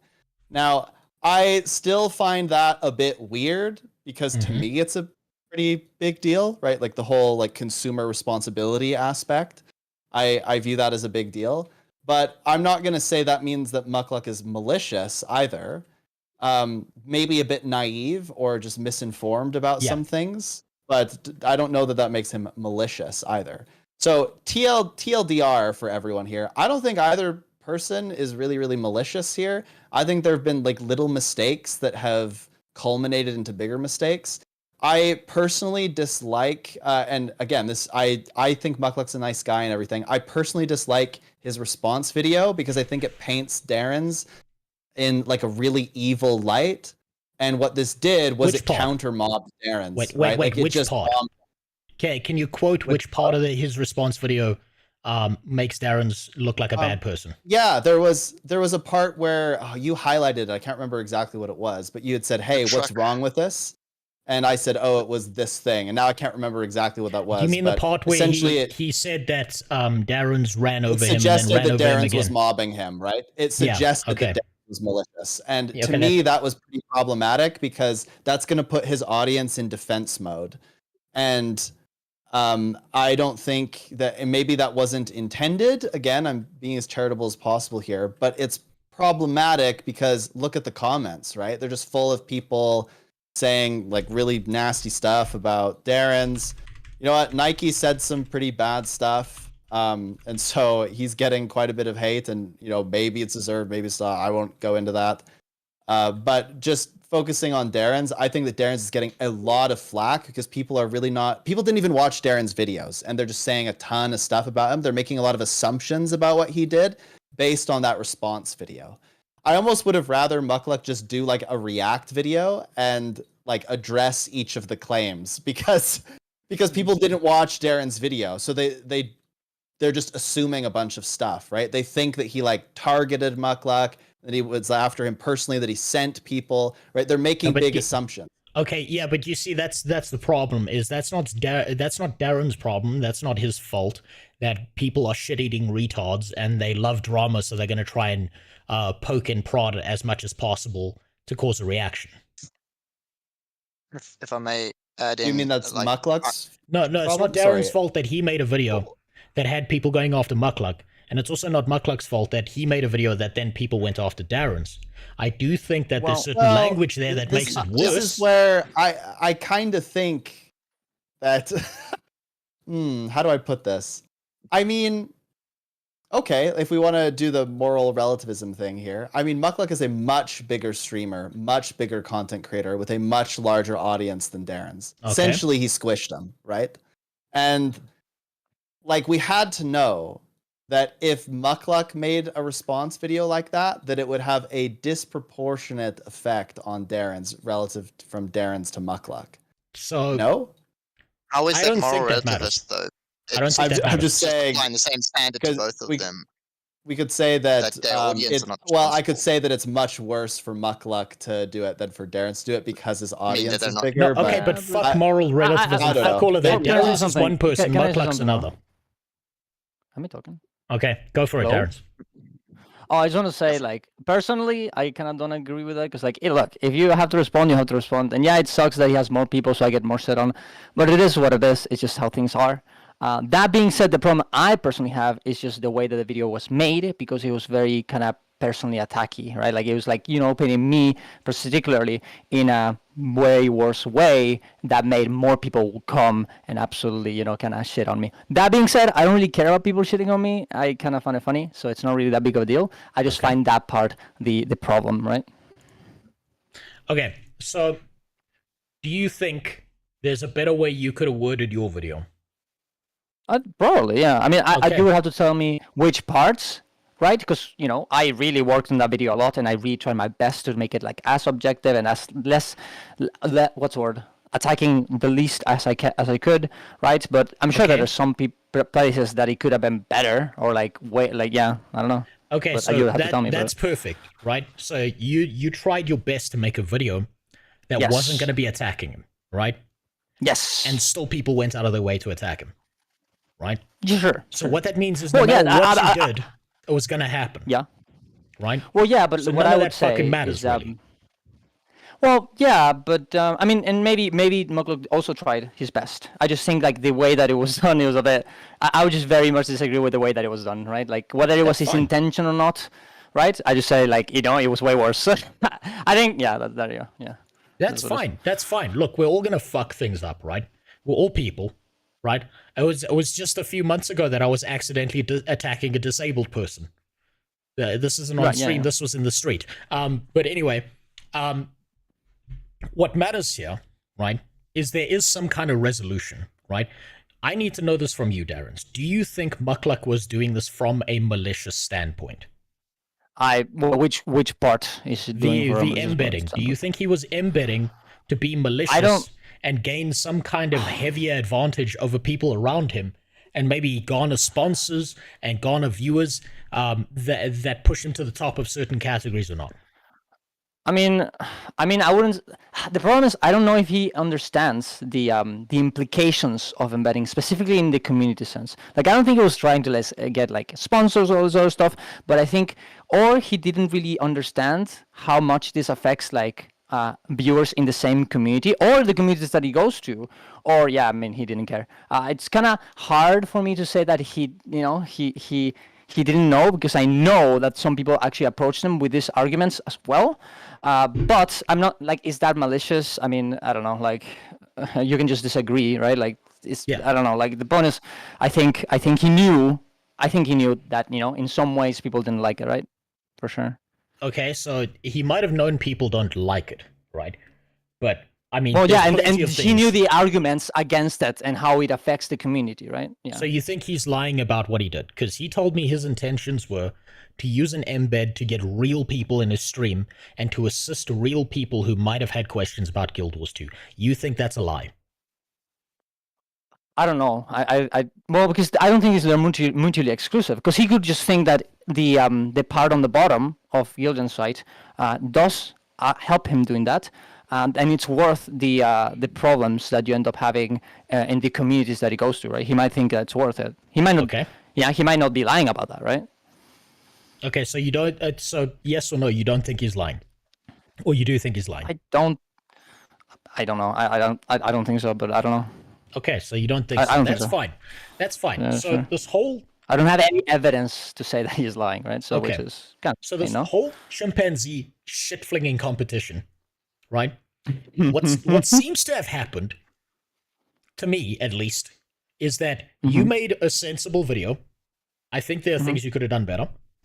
Mukluk seemed to make a sensible video, and he fucked up and could have made things a lot better, right? But you were both attempting your best to try and give your argument of what you thought. And then of course. Nike comes in the room with his dick hanging out and starts pissing on everyone. And then it turns out his piss is gasoline and he sets it on fire. And has caused this to be much worse than it's supposed to be. That's what I'm seeing here. Yeah, I mean, now, unless there's another component here that I'm missing, this all seems to be a big pile of fucking nothing. Because the embed is now down on Gilgen. Yeah, but I mean, first of all, it's down for Mukluk. It's not down for Valon, right? Okay, that's fine. I don't want to talk about Valon because I don't know fucking shit about that.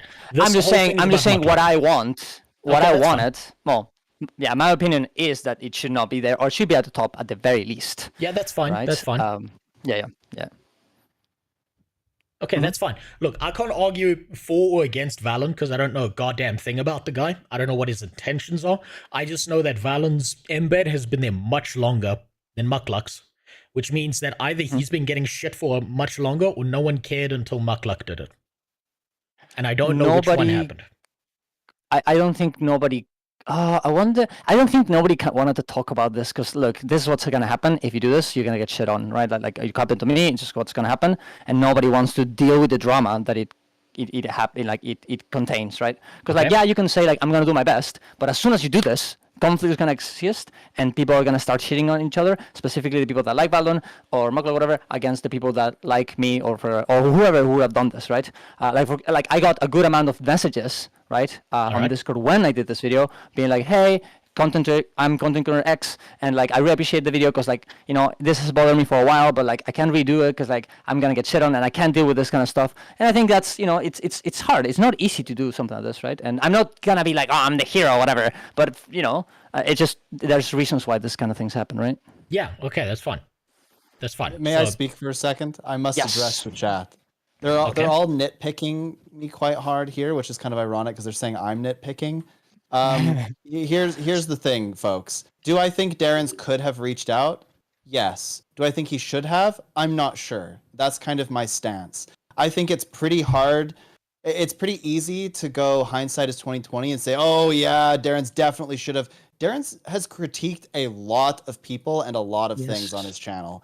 Okay. And if he has to consistently reach out to every single person for any critique, I think that's a big ask. I also think it's a big ask for everyone to be consistent at that. So do I think in an ideal world he should have reached out? Maybe, but he didn't. And guess what happened? This thing happened. So then what did he do? He tried to reach out. He went, oh crap, like there's a lot of harassment and crap going on. That was not what I wanted to have happen. He tried to reach out. He was going to message. I was in Mukluk's chat and I was like, hey, like I think you should talk to Darren's. This was after the first video. Obviously Mukluk was pretty raw about everything and pretty emotional about it. And I was like, hey, I think you two should hash it out. And he said unequivocally that he did not want to talk to Darren's. And I said, well, hey, would you want to talk to me? And he chose not to talk to me either. Okay, so at this point it's just a total communication breakdown, right? Okay, can you see how the fact that you are acting as an intermediary, can you see how that can fuck things up? Wait, say that again? Yeah, can you see how you acting as an intermediary between Darren's and Mukluk can fuck that up? Do you understand how that can fuck things up? Do I see how it can? Yes, but there was zero communication. I was just trying to get people to talk so that it wouldn't go further and further. Okay. My goal was to try to help repair it because I was watching like total catastrophe happen. Otherwise, I have really no skin in the game. I just started to feel bad because Darren's getting like crazy flack. Muck is getting crazy flack. There's like constant war on Twitter and stuff. And I'm like, man, like these are both two people who I think are really nice and do really good things. I think this can all be stopped if people were to just talk. Do I think that Darren's should have talked before? Maybe, right? I just don't know. It's pretty hard to stay consistent at that. Everyone's criticizing me and saying it's total BS. I get it. I don't think any of you would be saying this, though, if the harassment hadn't happened. And I think the harassment is terrible. But honestly, Darren's is a pretty small fish. And it's pretty crazy that all of this has even happened. And I think, I think it's unfortunate. I think, maybe... I guess I'm kind of curious, like, what do you think would have happened? Like, if I think it would have been the same, right? Because, like, in my opinion, because, like, what I thought is, like, if I message him now, I have the video, and, like, I was like, hey, bro, maybe you should not do this. I know that, he kind of disagrees with this, and it kind of looks like I'm blackmailing him. Like, I'm like, oh, hey, if you don't stop the embedding, I'm gonna release the video. It's like, that's just weird. Okay, like, stop there. You don't have to DM Mukluk and say to him, hey, you shouldn't do this. All you got to see is, can you give me your side, please? All you needed was information from him. You don't have to have like something that could come off as blackmail or something. No, wait. Done anything though. Yeah, because like I know his stance. After him. I know his stance. Would have been pissed. Would have changed the situation.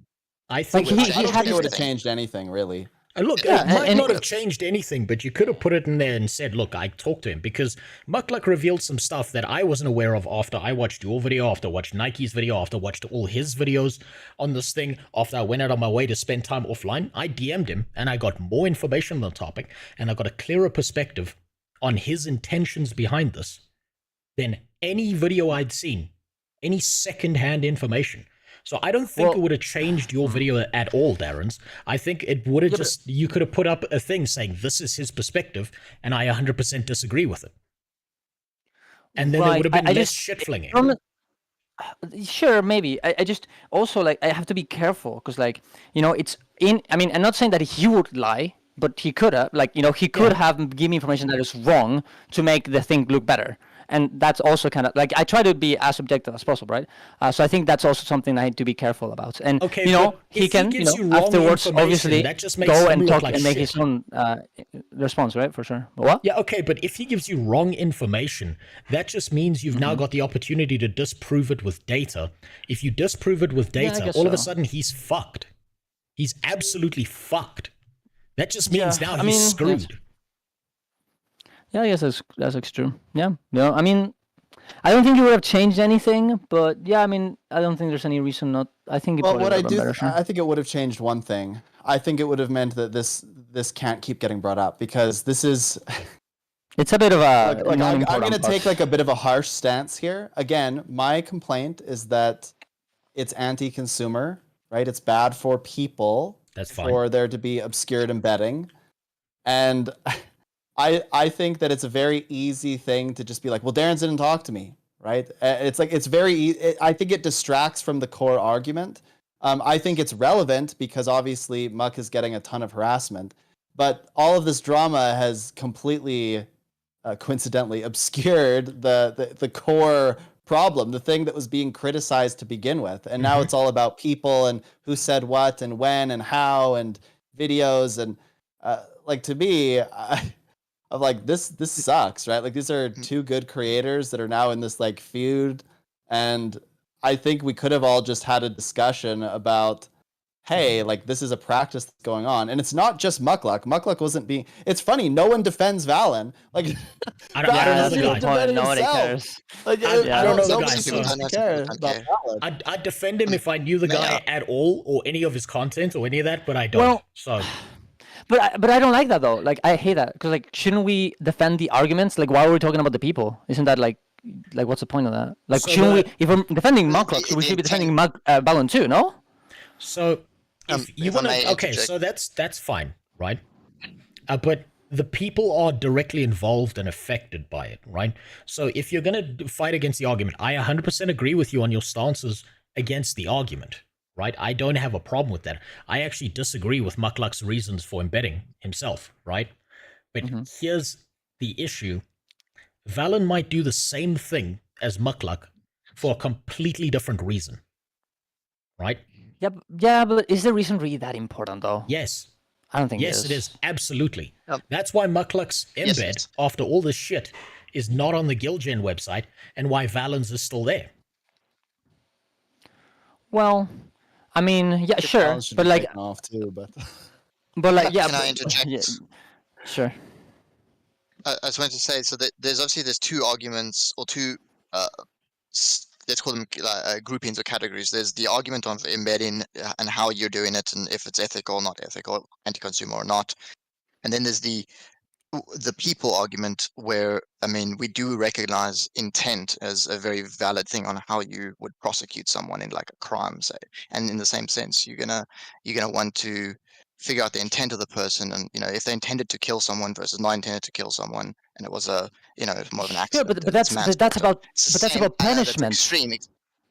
Yeah, regarding punishment, which yes is not the original your guys' original argument, but it is one of the arguments that has been made regarding the cause and effect of what happened and how the communities are interacting with each other. Obviously, shit flinging.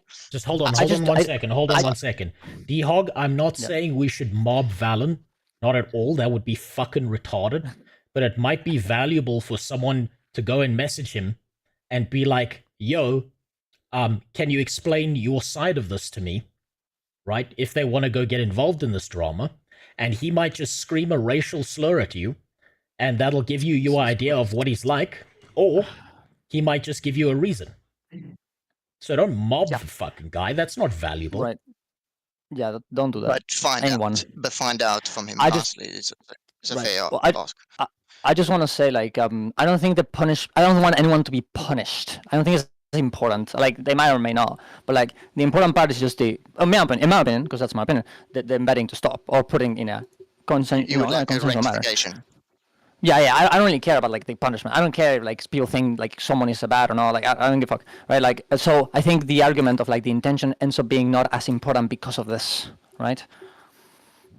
Yeah. Because at the end of the day, the only thing I care about is the actual arguments for or against embedding, right? And obscured embedding. Oh, sorry, obscured embedding. Yes. Yeah, because that's the issue. Yeah, If we'll I may, just ask Mm. if we can go into unicorn land just for a second, and I'm just wondering if this would be a solution, if we could magically make this a solution, if Twitch didn't count embedded viewers as real viewers, it didn't affect your position on your Twitch page where you are, that kind of thing at all. Maybe on their own site it does, because they you can have special rules for your own site, but otherwise if it's from another domain, it does not count. So you're not going to mislead sponsors, you don't get the advertising that's already there.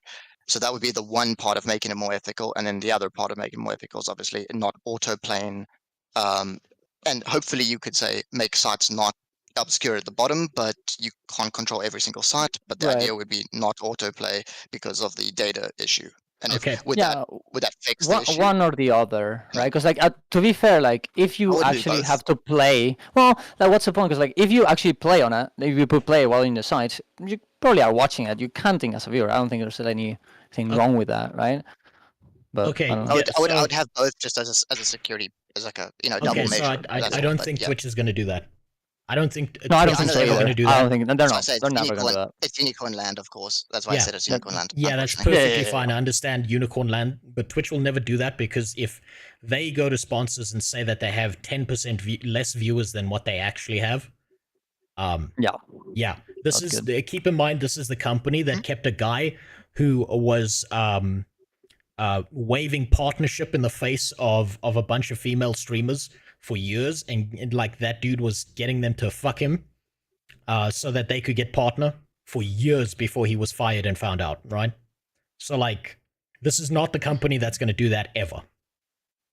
Unfortunately, not ethical. Yes. I have to run here, but I want to finish off on one thing. There's a lot of people talking about like TOS and whether it's obscured or not. I just look. This is what Twitch says. Requirements for specific features and APIs, embeddable experiences. We encourage you to use the Twitch embed autoplay feature where the embed is positioned as a focus of the user experience. Twitch may disable autoplay when the embed is not relevant or related to the user experience, meaning the embed is hidden, obscured, or located at the bottom of a page, and or where the primary purpose of the embed placement is to inflate the viewer count on a Twitch channel. And you could say that that's the link primary purpose isn't necessarily to inflate the numbers, but absolutely it is at the bottom of the page. It is fitting that definition. So located at the bottom of the page is the big issue here.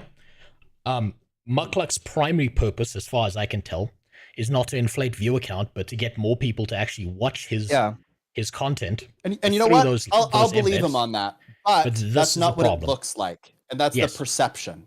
Right? I'll believe him. I'll take him at his word here, and I think there's lots of people that won't and are refusing to. But my challenge to Muckluck, if he hears this, is, hey, like if that's true, then it should never be at the bottom of the page. And I know you're not the website creator for GuildGen, but it was your responsibility to look at that, right? And to track it and to follow it if there were TOS changes or whatever. And that's my thing. Right? I think it's a simple error. Let's just fix it. I don't think that GuildGen's ever going to put it at the top of her page. Well, and she might, but I think that's kind of a silly thing to do for like a guide website, because why are there two random streamers at the front page of your website on autoplay when people load it up? That's horrible for the loading times, the bounce rate, all of those things. I just don't know why you would do that personally, but hey, if she does, she does. That's fine. Yeah, I agree with that statement that it was irresponsible or just not doing due diligence, and he should have done that. And last thing I'll say, and then I actually have to go. all the people that were going super hard at me, there's your evidence, okay? It's amazing to me that people are so quick to defend without thinking about like the broader picture here, and this goes for both sides. I think you actually need to be able to sit down and have a discussion about these things. And you know what? Maybe my mind's been a little bit changed. Maybe Darren should have messaged him before and just asked. I just think it's kind of like hindsight is 2020. I don't know if it would have changed anything or not. And you know what? I bet that Darren's would argue that at this point, because of everything that's happened, he probably just wishes he had. But that's all I got.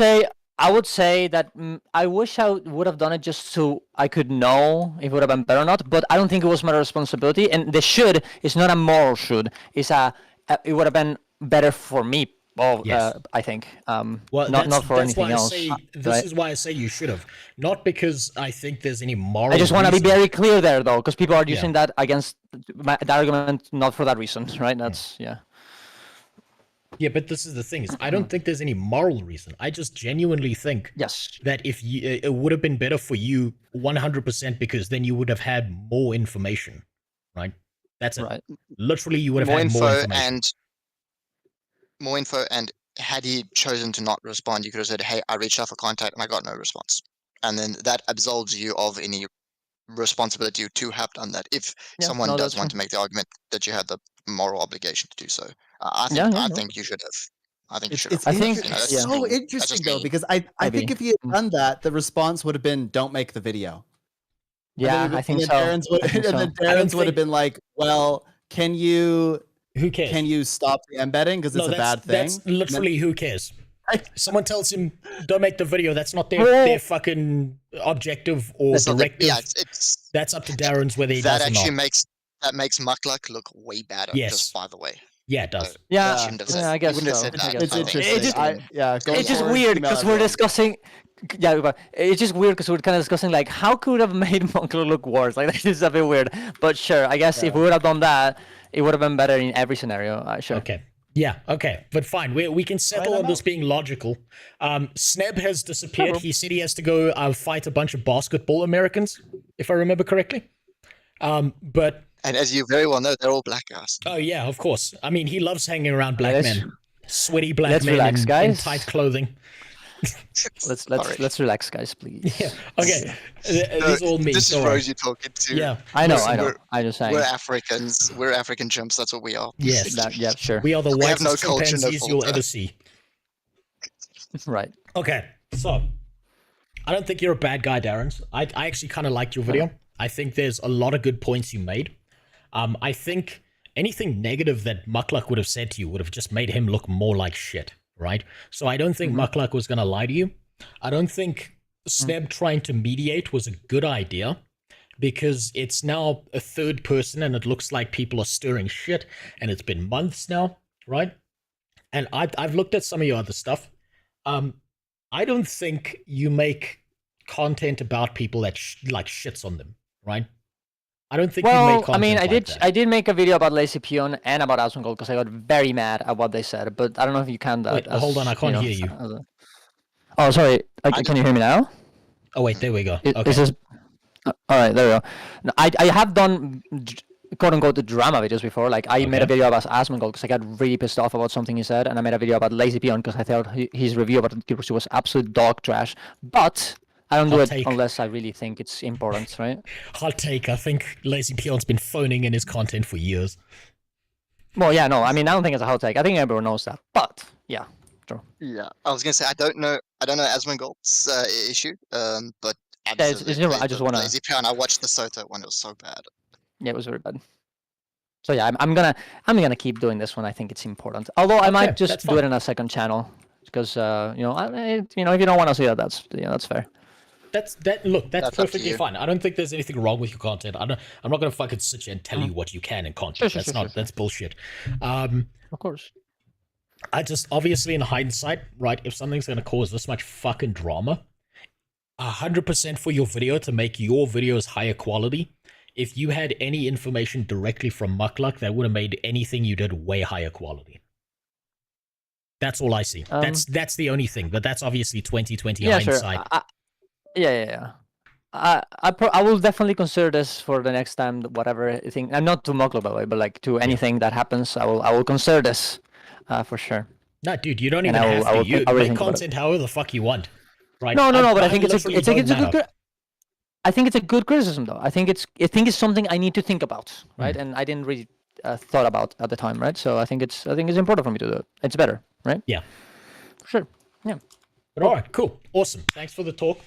I'm gonna duck out of this Discord, so if you two want to have a love session in here, I'm gonna leave you to it. All right. By the way, I'm just gonna add you in case you ever need me for anything, sure. or there's more things to be said. I'll just add you as a friend, and you can just DM me. All right? Sure, but understand that this is how you get cancelled. Yeah, I mean, look, the inner partner thing probably it was over the moment that I made this video. So it is what it is, and you take your battles and you suffer the consequences. So it's fine. Don't worry about it. Yeah. Okay. Cool. Right. Okay. Cheers. I'm considering. Good. Thank you for everything. Yeah. You're welcome. I'm considering this entire fucking embed shit over now. It's done. I don't think dragging this shit out is going to be of any value. Yeah, he's funny. I love him. I expect Nike to do that. Right, like 100% I expect him to do that, but who gives a shit, really? I think this is over. This is done. It's over. He's taken down the embed. I'm willing to bet money that he will put the embed up if the embed changes place. That's all. Because I still don't think this changes Mukluk's opinion about anything. And that's fine to disagree with him. Right. Oh, I'll DM you later about the whole viewer thing and the percentage, because I still think you're wrong about that, but I'll just DM you later with that. That's fine. You're not. I might be wrong. I might be completely wrong about that. But the variability I'm seeing as an output based on black box analysis of it. But, I mean, maybe you can explain it to me because I don't entirely understand it. So I'm happy to be wrong about that. I'm more happy to be wrong and you correct me than me to be right. Yeah, I'll tell you, for sure. I'll give you the little images and everything, all right? Boom. Bog. Oh, okay, awesome. Thank you. No worries, dude. Cool, cheers. All right, have a good one, bro. Bye. Bye. I'll also be stepping out. I want to continue watching this. Okay. Or you want me to do it now? What? The explanation? What? Hello? I thought you were going to DM me, but if you want to give me the explanation now, that's fine. Oh, yeah, sure. The thing is, like, what I did, right? I think, so what I did to consider the percentages and whatever, like, yeah, I did believe at the tool at the start, right? I definitely did. And I don't think it's wrong. And I went through all of the things that the creator said, and I incorporated 25%, 20%. There was one that was 75% out of. If you can send that to me, please, because I cannot find this, and I've never seen it. Right? So one of your videos. Let me see if I can find it. Oh no, but like no, what I mean is like what the creator said that it was 25% or 20% like problem. It could be a mistake, right? 20% could be a mistake. That's still huge variability. Sure, but I said this in the video, and I consider both scenarios, right? Is what I said, right? But if you go into the old streams where any of these people were streaming, right? Okay. And you check those streams right from before, right? To the streams right now, the average viewers do kind of lose around a 60 to 70% viewership, right? Because the old videos, the old streams were around 400 to 450 viewers, more some 350 to 450, some of that, in games that are not Guild Wars 2, right? And when you look at the ones right now, they're around 130 to 150, right? Which is around 60% to 70% like decrease, right? So I think the percentages were not wrong. Now I could be wrong about this, but I don't think I am. That being said, you can go check you can do the comparisons. I can send you some pictures. I just need to go take them, and I can send them to you, right? Okay, that's perfectly fine. Yeah, look, I'm more than happy to be to admit being wrong about the whole extension thing. I just don't understand where those extra percentages are coming from, but maybe that's because I think here we go. Here it is. Bajira's stream 70%, 170%. 100. Oh wait, does he not have drops though? Dropped. Oh, you mean like Oh, that doesn't, bottom for drops and that doesn't stuff. matter. That doesn't matter. No, That I wouldn't don't matter. know. Look, when it's over percentage, even the person says like when it's over the percentage, it's kind of like it's something happened and there's not really that much you can do about like considering this real or not, right? Okay. Like it's just not. So this is my issue with the extension, right? It might not be wrong all the time, right? It might be right, but I think it's most of the time. I think but the fact that you've got 70% variability is a problem. Well, but it's not. But wait. But it's not 70% variability. The problem is, right, is that whenever it's up, right, the percentage is up. That's when the problems start happening. But I don't think the problems happen other than 20% when it's lower than 100%, right? Okay, so you think like it's a the positive 20, bias system. Okay. I think the problem is there. Yeah, I think that I don't know when this happens. It gets when you get rated, and there's like other things. I think the person says some examples. I would have to go look at the post of when the percentages go up. But yeah, sometimes it's a bit of a problem in that regard. But I don't think at the percentage when it's lower than 100%, it seems like the variability is around 20%, and I don't see anything. I will say the one thing though. I remember very specifically someone called. I'm not gonna say who it is, but they told me that he has a very low percentage because he has like a few. Like they do War vs. World, and that means that they have a lot of haters, and they follow him around and snipe him, and they do this without accounts. So this makes the authorized the percentage very low. Right, because there are people that they're not logged in, right? Yeah, they're just looking to stream snipe. Yeah. It's just, I don't think there's a case for well, maybe for Veilguard, maybe a little bit, maybe, but not to the extent. And look, to be fair, like at the end of the day, the percentages are very similar anyway. So. All right. So here's the problem, right? I'm looking at this component of one of your videos, right? Right. Now, based on the extension, if you're saying it's a positive bias issue, so every time it goes over 100%, it's an issue. But every time it's under 100%, it's not an issue. What the extension is telling me is that at this point in your video, Mukluk has 528 viewers, right? Yes. And the extension is telling me that only 30% of them are real. So what the extension is then telling me, right, is that 360 of his viewers don't exist. Yes. Right? But if we go into Sulinome and we look at his extension, if he has 500 viewers in that stream, and we look at the point where he has 500 viewers, and we look at the point before he's streaming, he has a variability of like 200 to 300 viewers. So what Sulinome is telling me is if we subtract the what I consider botted views from embeds, he's actually got 100 fake viewers maximum. But the extension is saying that he's got 360 fake viewers. Wait, I don't understand. I understand your point though. What does that have to do with the variability? So this is why I'm saying that the variability on this extension seems unreliable to me in both the positive and the negative. Yeah, but I don't understand the argument. The argument is you're saying that only when it goes above 100% is it inaccurate.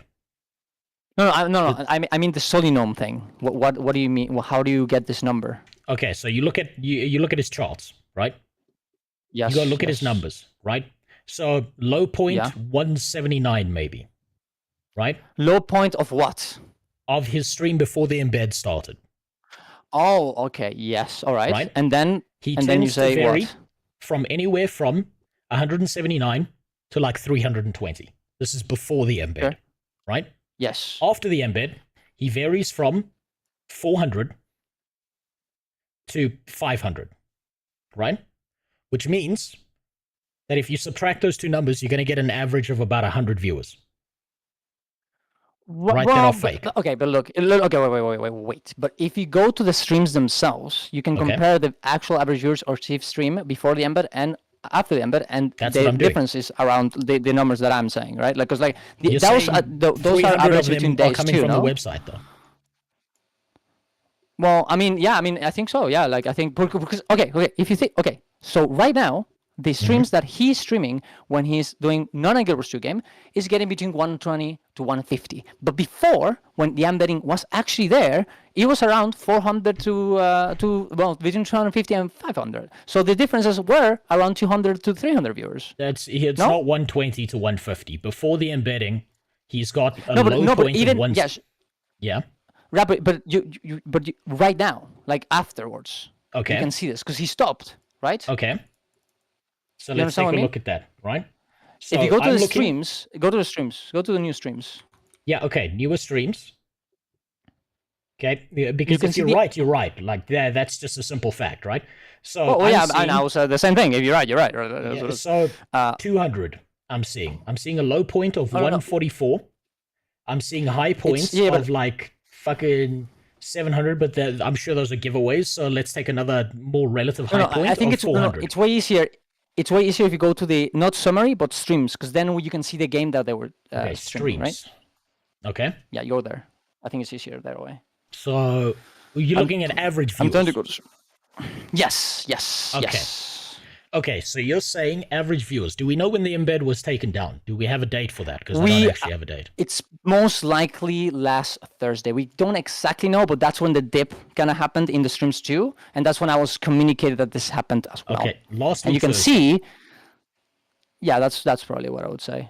Maybe Wednesday, but I'm not quite sure, right? So. Okay, so if that's the case, and I go back down here to Saturday, Friday, the 25th. Let's see, the 18th. So way before, when the embed's still up, he's pulling 200 viewers average. He's pulling 257. But if you go back in the moment before I actually made the video, the streams were getting way more, right? Specifically, also way more. When he started. Give me a date so I can see this, because I don't know. I could be wrong. I really want a date so that I can see if I'm wrong. Let me just go to one specifically. Like, I don't know, like before the 28th, because I'm pretty sure that's the day I actually made it. But before let me the 28th of what? October, September? Of September, because that's when I did the video. Because a lot of people stopped watching the website too, right? Because of this thing, right? Okay, so I think, you're saying before around the 28th, that time. So we've got 300 average viewers, 306, 388, 310, 217, 420, 62. Right. But like, look, they have like 300 Tuesdays to 400 as well, right? Like, so Tuesdays are always giveaway days, as far as I'm aware. So we can neglect those because those are going to be people in the giveaways, right? But if he's got 369 average when the embed is live, and then the embed is off, and he's still got 222, 127, that's not 360 people.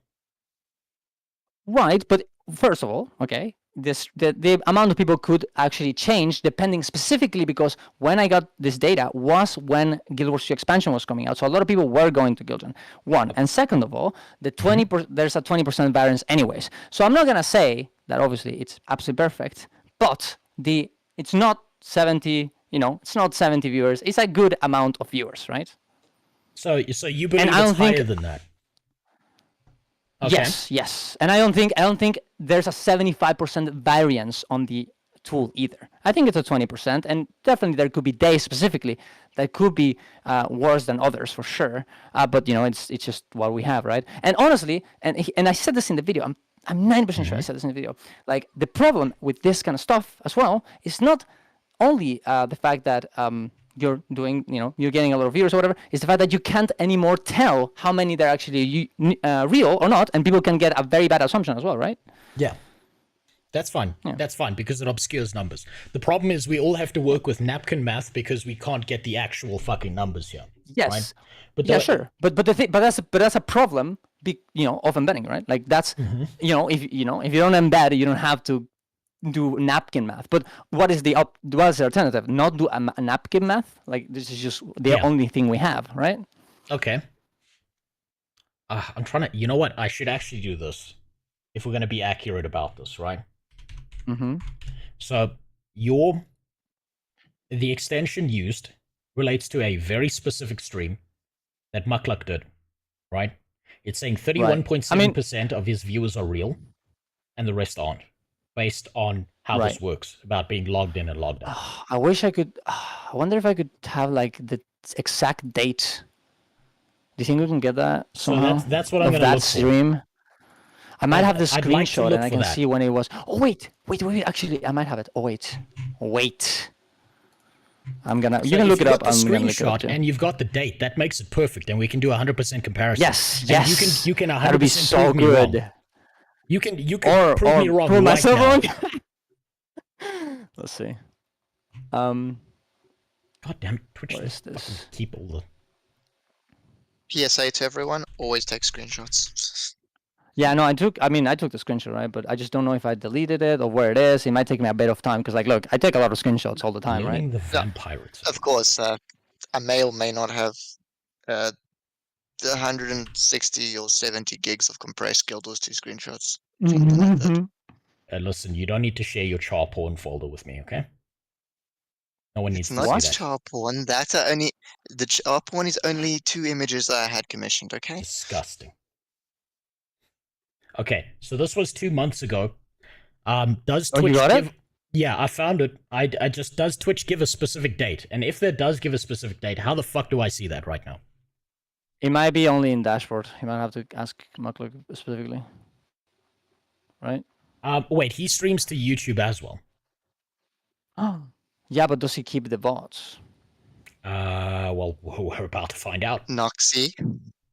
Or Noxy knows. Maybe Noxy knows. Maybe I'm not. trying to find. Noxy's about to get fired for betraying her boss. Yeah, I mean, look. At the end of the day, I don't know if he keeps the if same. I'm wrong, right? Okay, learning the vampirates. Here we go. Same stream, same title. Streamed 1 month ago. Streamed on the 13th of September at 2024. Okay, fantastic. Now we can get some answers. Okay, so 13th of September. On a Friday, which is perfect because it's not a giveaway day. That's very good, yes. Okay, 13th of September. It's saying he has 371 viewers. Average. Okay. At that point in time, on that stream, he had, on your screenshot, he had 528 viewers. Oh, come on, Sunny. Okay, so we can pinpoint the exact moment that he had 528 viewers. It's 4 hours and 3 minutes in. So it's about here. Right? At this point in time. So what you're saying, based on this chart, based on the percentages shown, is that over half, so about 70% of his viewership is fake. I mean, so what is the percent? 70%, and let's give it a 20%. You know that it's just 20% variance is the variability. So it's 50%. So 250 viewers, essentially. So you're saying 250 viewers are coming from the website? Right. Yes. Right. Well, his and Bellum's, but yes, and Giljan's. My bad. Sorry. Yes, that's what I would say for sure. But that's my claim. Yes.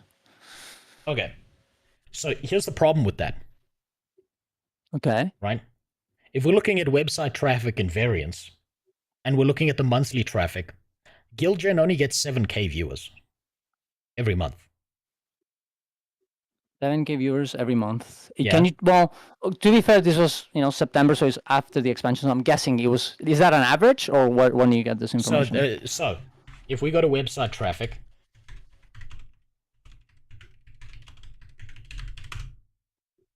and we go put in Giljan.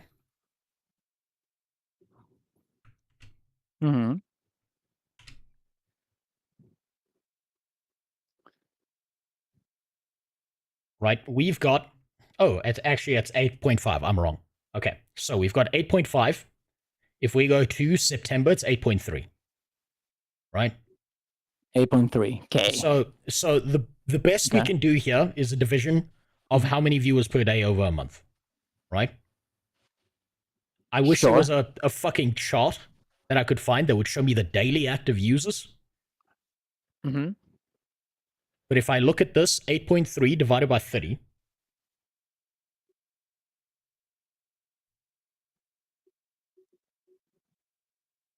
Means you've got 276 people.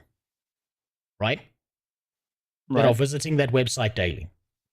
Now, do you think 276 people are on that website every single day at the same time? Well, No, of course not, right? But Okay. you know, I would have to think a bit more because I want to know about more about this website in particular and how it gets the data because I can't really concede instantly because I Okay, don't that's know fine. how this works. That's fine. I mean, But, maybe yeah, I maybe mean, you've if got that's the better data. case- Look, maybe you can find Yeah, better data. I don't I'd know. love to see better data. Yeah, I'm not gonna say I'm not wrong because, like, you know, I didn't use this website. I just want to be sure that this is correct, right? That's fine. Yeah, that's But perfectly yeah, fine. this will be on an A prime time for sure.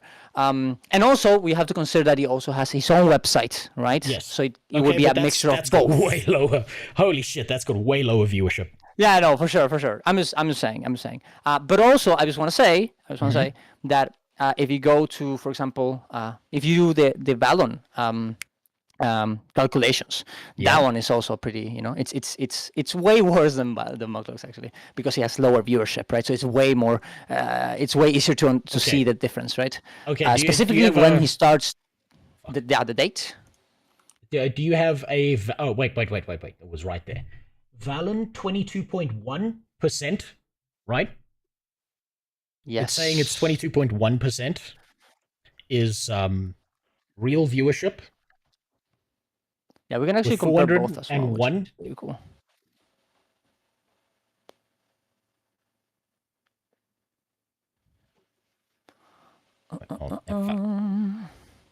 So, what we're And saying I here want to see also. is that I want to somehow, check exactly the moment where he stopped when he started. So yeah, sir.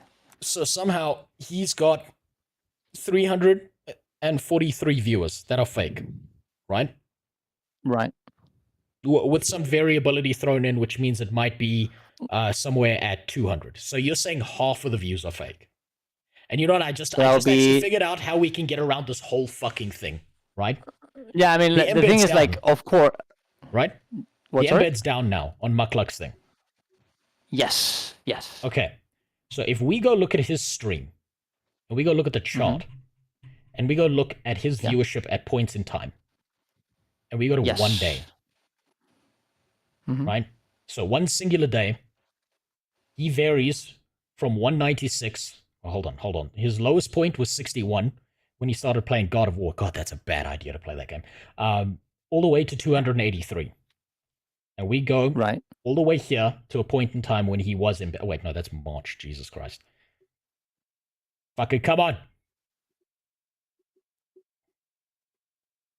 So we go here where he was embedding. And he's got 324. Up to 432. Right? Mm-hmm.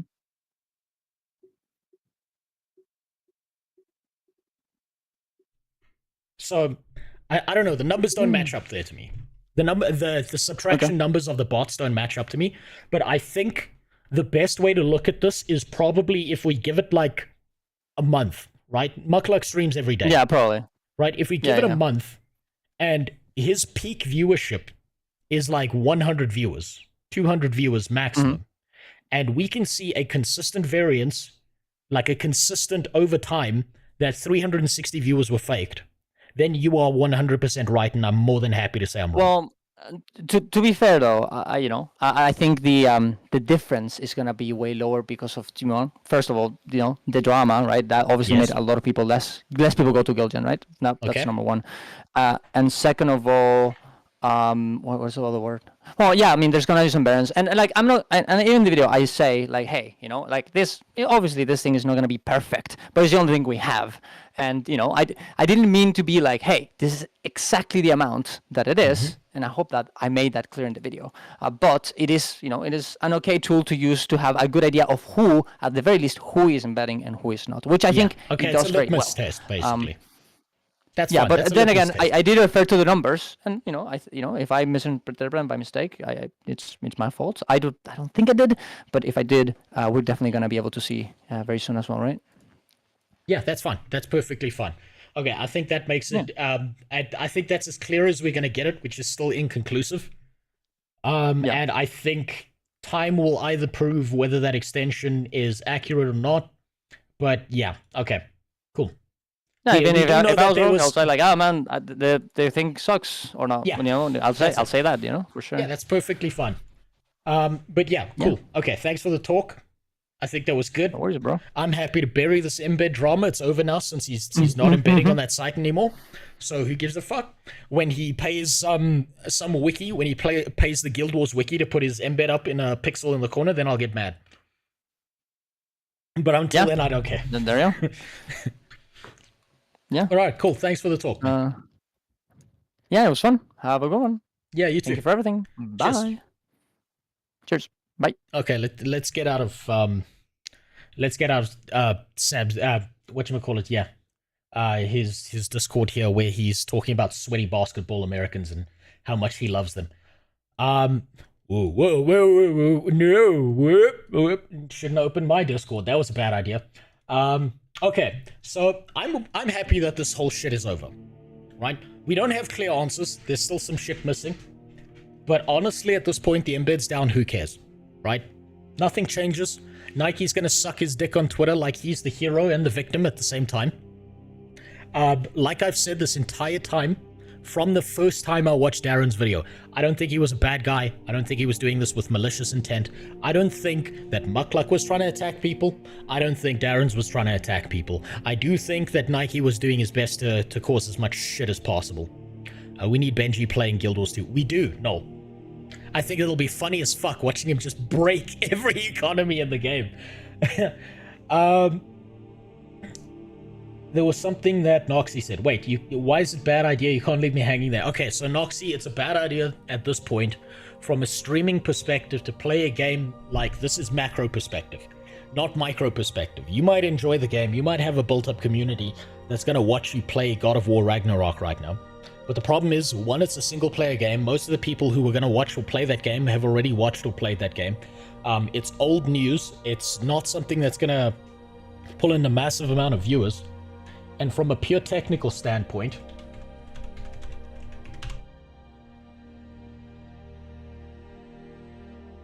let's look at the viewership category.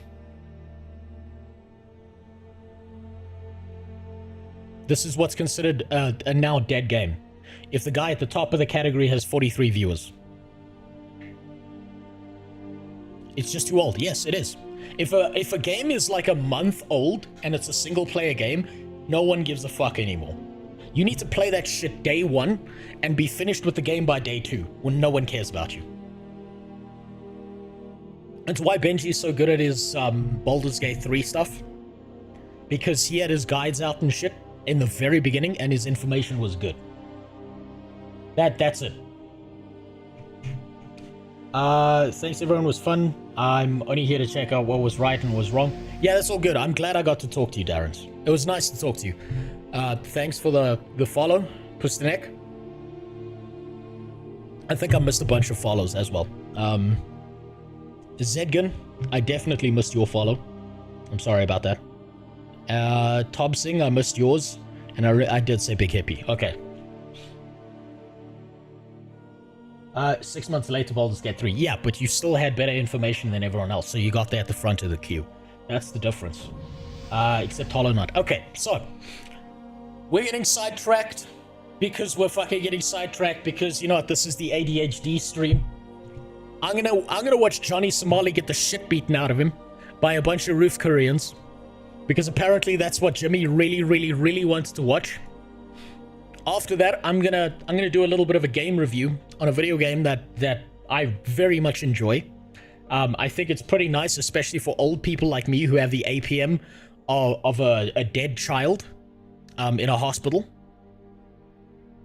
Hi, love it. I'm new viewer for a month. 2 questions. Do you like Northern Lion? Hi, love you. I'm newer viewer for I've heard that name. 2 questions. 1. Do you like Northern Lion? You are both bald streamers. I've heard that name. I love him too. What are your autistic special interests? But I don't know enough to say if I like him or not. ADHD. What are your autistic special interests? My special interests are video games. Any data set I can get my hand on, and I can remember numbers very easily. Right, numbers dance around my head. I can still remember my phone number from when I was like a 2-year-old and shit.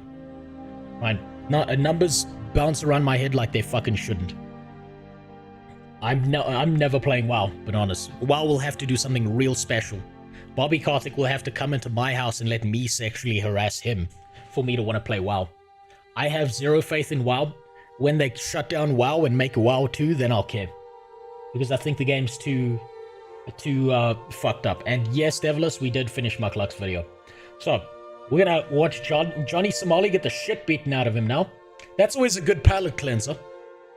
There's nothing better than watching someone who deserved it getting their shit kicked in.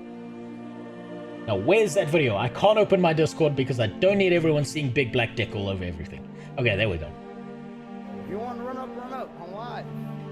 Whoop. If I wasn't scared, I wouldn't be live. I broadcast my live location every day, every night, bro. I don't care. Come get. This guy is such a stupid piece of shit. Right? I've got to say this as someone who's traveled to Japan. Japanese people are highly polite, overly polite. They are nice, gentle people, and even when they're being racist to you, it's like low-tier racism. So anyone who doesn't know, if you're like white or black, or fuck, even if you're Asian but you're not Japanese and you go into certain stores, they won't allow you to do shit, right? Now, he spent months in Japan being a fucking pain in the ass on people's lives, right? Japanese people, like I said, are highly polite, so he got away with it for a long time. You go to Korea. I'm saying this as someone who used to compete internationally in judo. Koreans can be fucking aggressive, some of them. They like hold it in and repress it. And there's two things that happen to Koreans. They either commit suicide by the ripe old age of 17, or they take it out on the rest of the world in one way or another. Guess which group found him? So I'm really looking forward to this. Get me. Come get me! Go! What's up?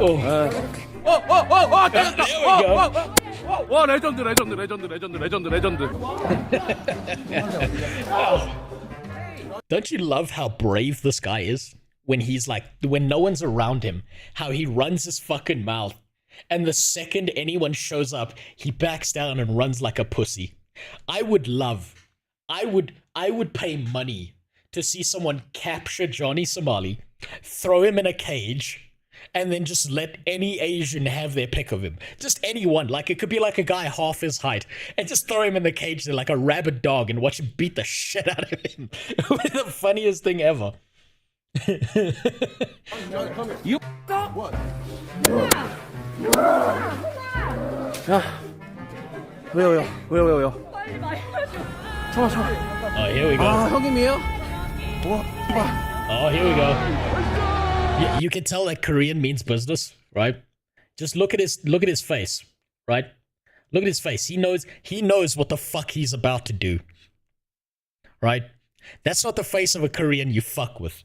Okay? There's a reason the US went to war with Korea and they all got PTSD, okay? That motherfucker will kill you.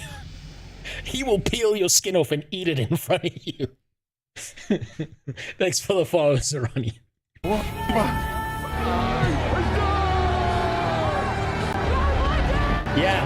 Yeah, they're all of Asia. Is he the Korean Al-Gaib, the prince that was promised, or just your typical Korean guy? Raised on Taekwondo, served his mandatory 2 years in the military, with an innate ability to pop out the bushes and take out two weak bottoms at the same time. Yeah. So we're gonna get more into why this front-kicking Giga Chad took out all three of these idiots by himself, even when Johnny's awkward Korean accomplice brought out a samurai sword, as he actually set off the chain reaction of Johnny being beaten. Fucking what? The guy brought out a sword? Banned off YouTube, and again put in police custody, with what I hear or... Super God, no, they went to war with Vietnam, they went to war with Afghanistan, they went to war with Korea. The Korean War was before Vietnam, if I remember correctly. Serious charges. So if you haven't seen what started all this not Somalian nonsense out in South Korea, go check out that video I made just 3 days ago, as since then, more local Koreans were tracking them down in the streets, snitching out their activities to the police. They are falsely accusing me of having drugs and the weapons in my place, so I'm gonna have the cops... What do you mean falsely accused of having weapons? I don't think this samurai sword came out of Hammerspace. Oh, come on. Oh, come on, that's not a sword. This is why I missed it. That's not a sword. That's obviously the guy's disabled, and that's his walking stick. Come on. I would give him a pass. If I was in that jury and he was being convicted and I saw this video, I would give him a pass. I'd be like, that's obviously a metal walking stick. Obviously, he didn't mean to do that. An emotional support sword.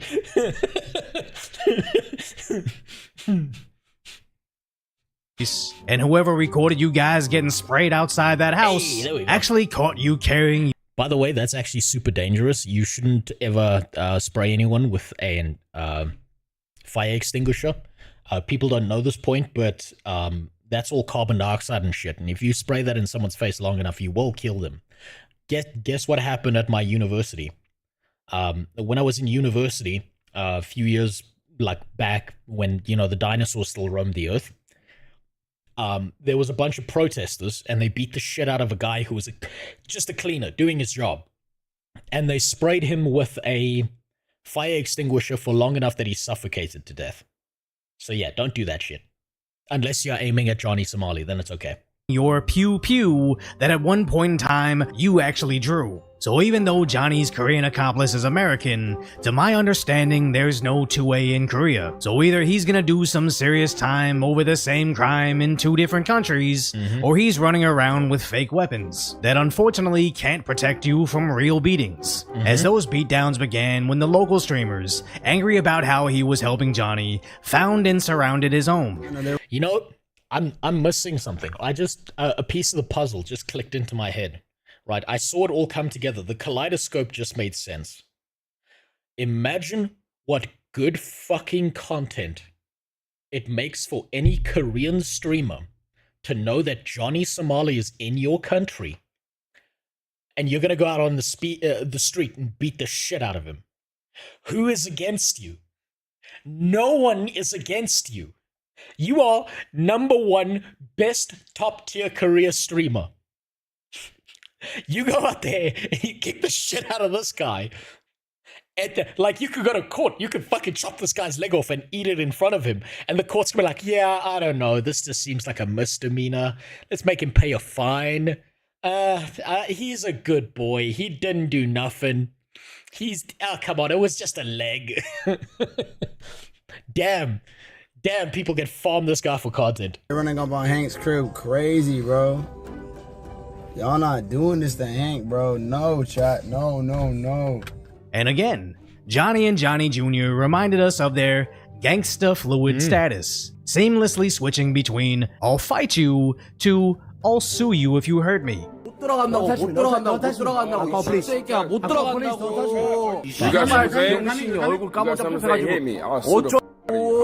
you mentioned that bit about the Korean streamers, because that's exactly what they are doing. In addition, the news media over there is censoring the faces of all the Koreans, but not censoring Johnny's face or his friends' faces. That's called an organized hit, Jimmy. Now, here's the big problem, right? Johnny Somali is an obnoxious cunt, right? He's objectively the world's most obnoxious cunt, diving his way across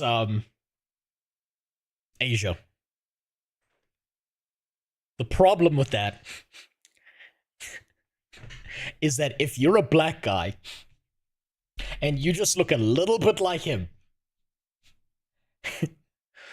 all those Koreans are looking at you, Johnny Somali, and then you're in trouble. Then it's time to run. Right? Because let's be honest, stereotyping, grouping people into categories, seeing your favorite flavor of color or your least favorite flavor of color, you're gonna put everyone in the same box. And that shit's happening in Asia. There's none of this racial equality shit going on in Asia. So if you're black in Korea right now, now's the time to not leave your hotel room at all, ever. Would hopefully be safe because I'm taller than Johnny Somali. Also, I have hair. Yeah, but yeah, you're also a black dude going into an Asian country. It's not going to end well. There's certain stores and restaurants you're not going to be let in. And I know this because this happened to me as well as a white guy. When this come down, he gonna f your ass up, I promise you. I swear to God, I'll slap one of these. 족병신 에이즈 걸린 새끼가 씨. 한국에서 한국말 써. I wanna slap the 있어. 이 새끼 내병변 장애 있나 봐. Man. What's up? It's really funny. That's really funny about this shit, right? You know, I think this is really actually entertaining. Is that Johnny Somali probably went to Korea thinking he was going to get away with the same shit as he did in Japan, because he's not doing this in Africa. He's not doing this in parts of fucking America where he'll get shot in the face. He's doing this in like the most peaceful fucking homogenous civilized society that's like it's embedded in their culture to be polite. And Johnny Somali, being who he is, probably can't tell the difference between a Korean and a Japanese person, and he thought it was going to be exactly the same shit that he was going to get away with and make content for like a year. And now he's finding out Koreans are a different flavor of Asian. And I fucking love it. 와, 레전드. 오, 엄마. 야. I swear to God. We'll kick his ass. Yeah, beat his shit. Fuck yeah. And while this Korean is kicking them, he's specifically saying this is about Johnny violating those comfort woman statues. We got you on camera. Oh, Gino, come down. There we go.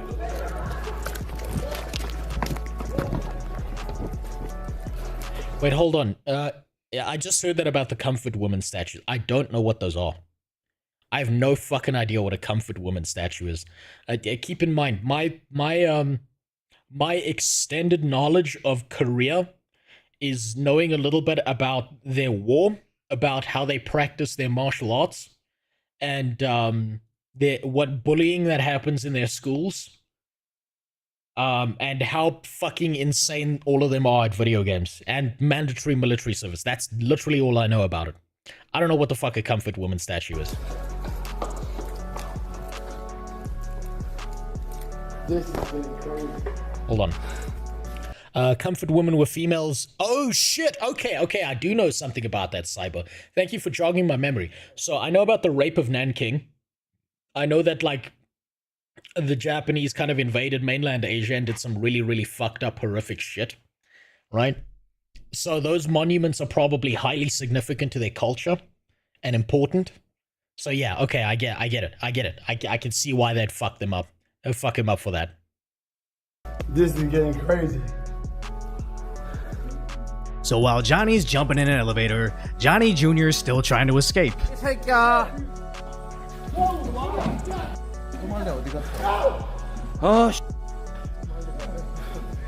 야, Somali! Damn, dude, beat his ass. No, don't walk slow. Beat his ass. Go after him. 왜요? Take out the legs. That way he can't run. 잠깐만. 아, 형님이에요? 와, 씨. 형님 레전드. 새끼들이. I'm just saying, this is perfect, right? I'm just saying, right? Look at the difference in facial structures here. Look at the difference in this guy's face, right? This is almost poetry in motion. Look how hardcore this motherfucker looks, right? Just look at it and look how hardcore he looks. Look at his face. Look at how he takes no shit, right? And obviously this is the guy going after Johnny Somali. 형님이에요? Followed up 형님 레전드. by his cameraman. I'm just saying, there's a reason why this guy's holding the camera and that other guy's doing the ass kicking. I'm just saying, there's a phenotype here. There's a genetic expression occurring before us right here. That other dude looks like he beats the shit out of people. That guy looks like a crime lord. Even I, Thanos, would not fuck with him. Yeah, don't fuck with that guy. This guy's like, I'm holding the camera and doing the editing later. That's what I'm saying. Then Johnny's Asian Sherpa shows up with his sword. 경찰 불러? Oh shit. 야. Oh fuck. Okay, so now I understand. That's Johnny's Asian Korean, like American Korean dude who's there to defend him, who's got a metal stick. Oh damn! I thought they were gonna beat Johnny's ass with the sword. Damn it. Fuck, okay, I misunderstood that. Oh goddamn. Oh goddamn. 야, 불러 이 개새끼야. Yeah, call the police. Call the police. They can't unbeat the shit out of you, dude. Call the fucking police. Get them to peel you off the pavement after they're done. 불러! And after their beatings concluded, the police seemingly only searched Johnny. 예, 저분은 총기 있다는 소리가 있어서 Yeah, fuck that guy. Good, fuck him. He deserves this. Now, I'm hearing reports that he was on the run, refusing to authorize further testing or signing any statements, which sounds a lot like what happened in Japan right before they tossed him in prison, as it almost sounds like he sees incarceration as just a cost of doing business. But this is actually going to hurt him, as his YouTube channel he struggled to get 20,000 subscribers just got deleted. Now, he is reaching out to YouTube on Twitter saying that this was a mistake, and originally I thought it would be over the various other violations he's committed, threatening people on Livestream. Johnny Somali can eat shit, right? He's too fucking stupid to look at a long-term game when it comes to streaming or content creation. He's all about hot clicks and getting attention as quickly as possible. Remember that the candle that burns twice as bright burns half as long? Well, he's not a candle. He's a fucking bag of shit on fire, right? Which means he's got a limited lifespan until someone stomps him the fuck out. So, Johnny Somali is a complete retard, not just on the front end of getting attention and building a long-lasting career, but he's like the reason people watch NASCAR, right? You're not there for the race, you're there for the burning fiery wreck that's coming at some point during the race. You're not there to watch people go in an oval. You're there for the cars flipping over and people screaming for their lives. That's what you watch Johnny Somali for. So no one is loyal to this stupid motherfucker. The petty crimes committed across several countries, or the false copyright strikes he confirms himself were just to attack other creators. But no, apparently it was none of that, it was from within his own camp. As several people are saying on social media, it was a former friend that logged into his account to stream straight up adult content on Johnny's account, as Johnny's ban was inevitable, but being because his own people were pissed at him was a curveball nobody saw. But the thing that over 10 million people did see in just 2 days was you and your whole crew getting cracked by that one Korean dude. And as I said in my last video, he needs to flee the country. As Korean— No. You don't get to do that and run away. No. Incarceration. Hold him. Leave him there in a cell. Listen, I'm going to say this now. I used to know an Asian guy, and he told me a story about when he went to university. I think the guy he was talking about was Korean, right? There was a guy he knew, this Asian dude, where there was this Asian dude that he was friends with. And one day, his Asian friend fell asleep on his couch in his underwear. And after that day, everyone in the room, everyone in the dorm that they were staying in, called that Asian dude the Dragon, right? And it's because apparently he had the longest fucking dick that they'd ever seen on an Asian man, right? So, I want you to understand that there are Asian dudes with fat cocks out there. And I think it would be fair that Johnny Somali gets put in the fat cock Asian just fucking prison cell and just left there for a little while. I'm just saying, let him feel it.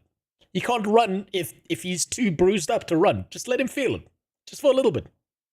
That's all I'm saying. That's obviously a joke. Obviously, we never wish harm on Johnny Somali. He's such a good, innocent soul.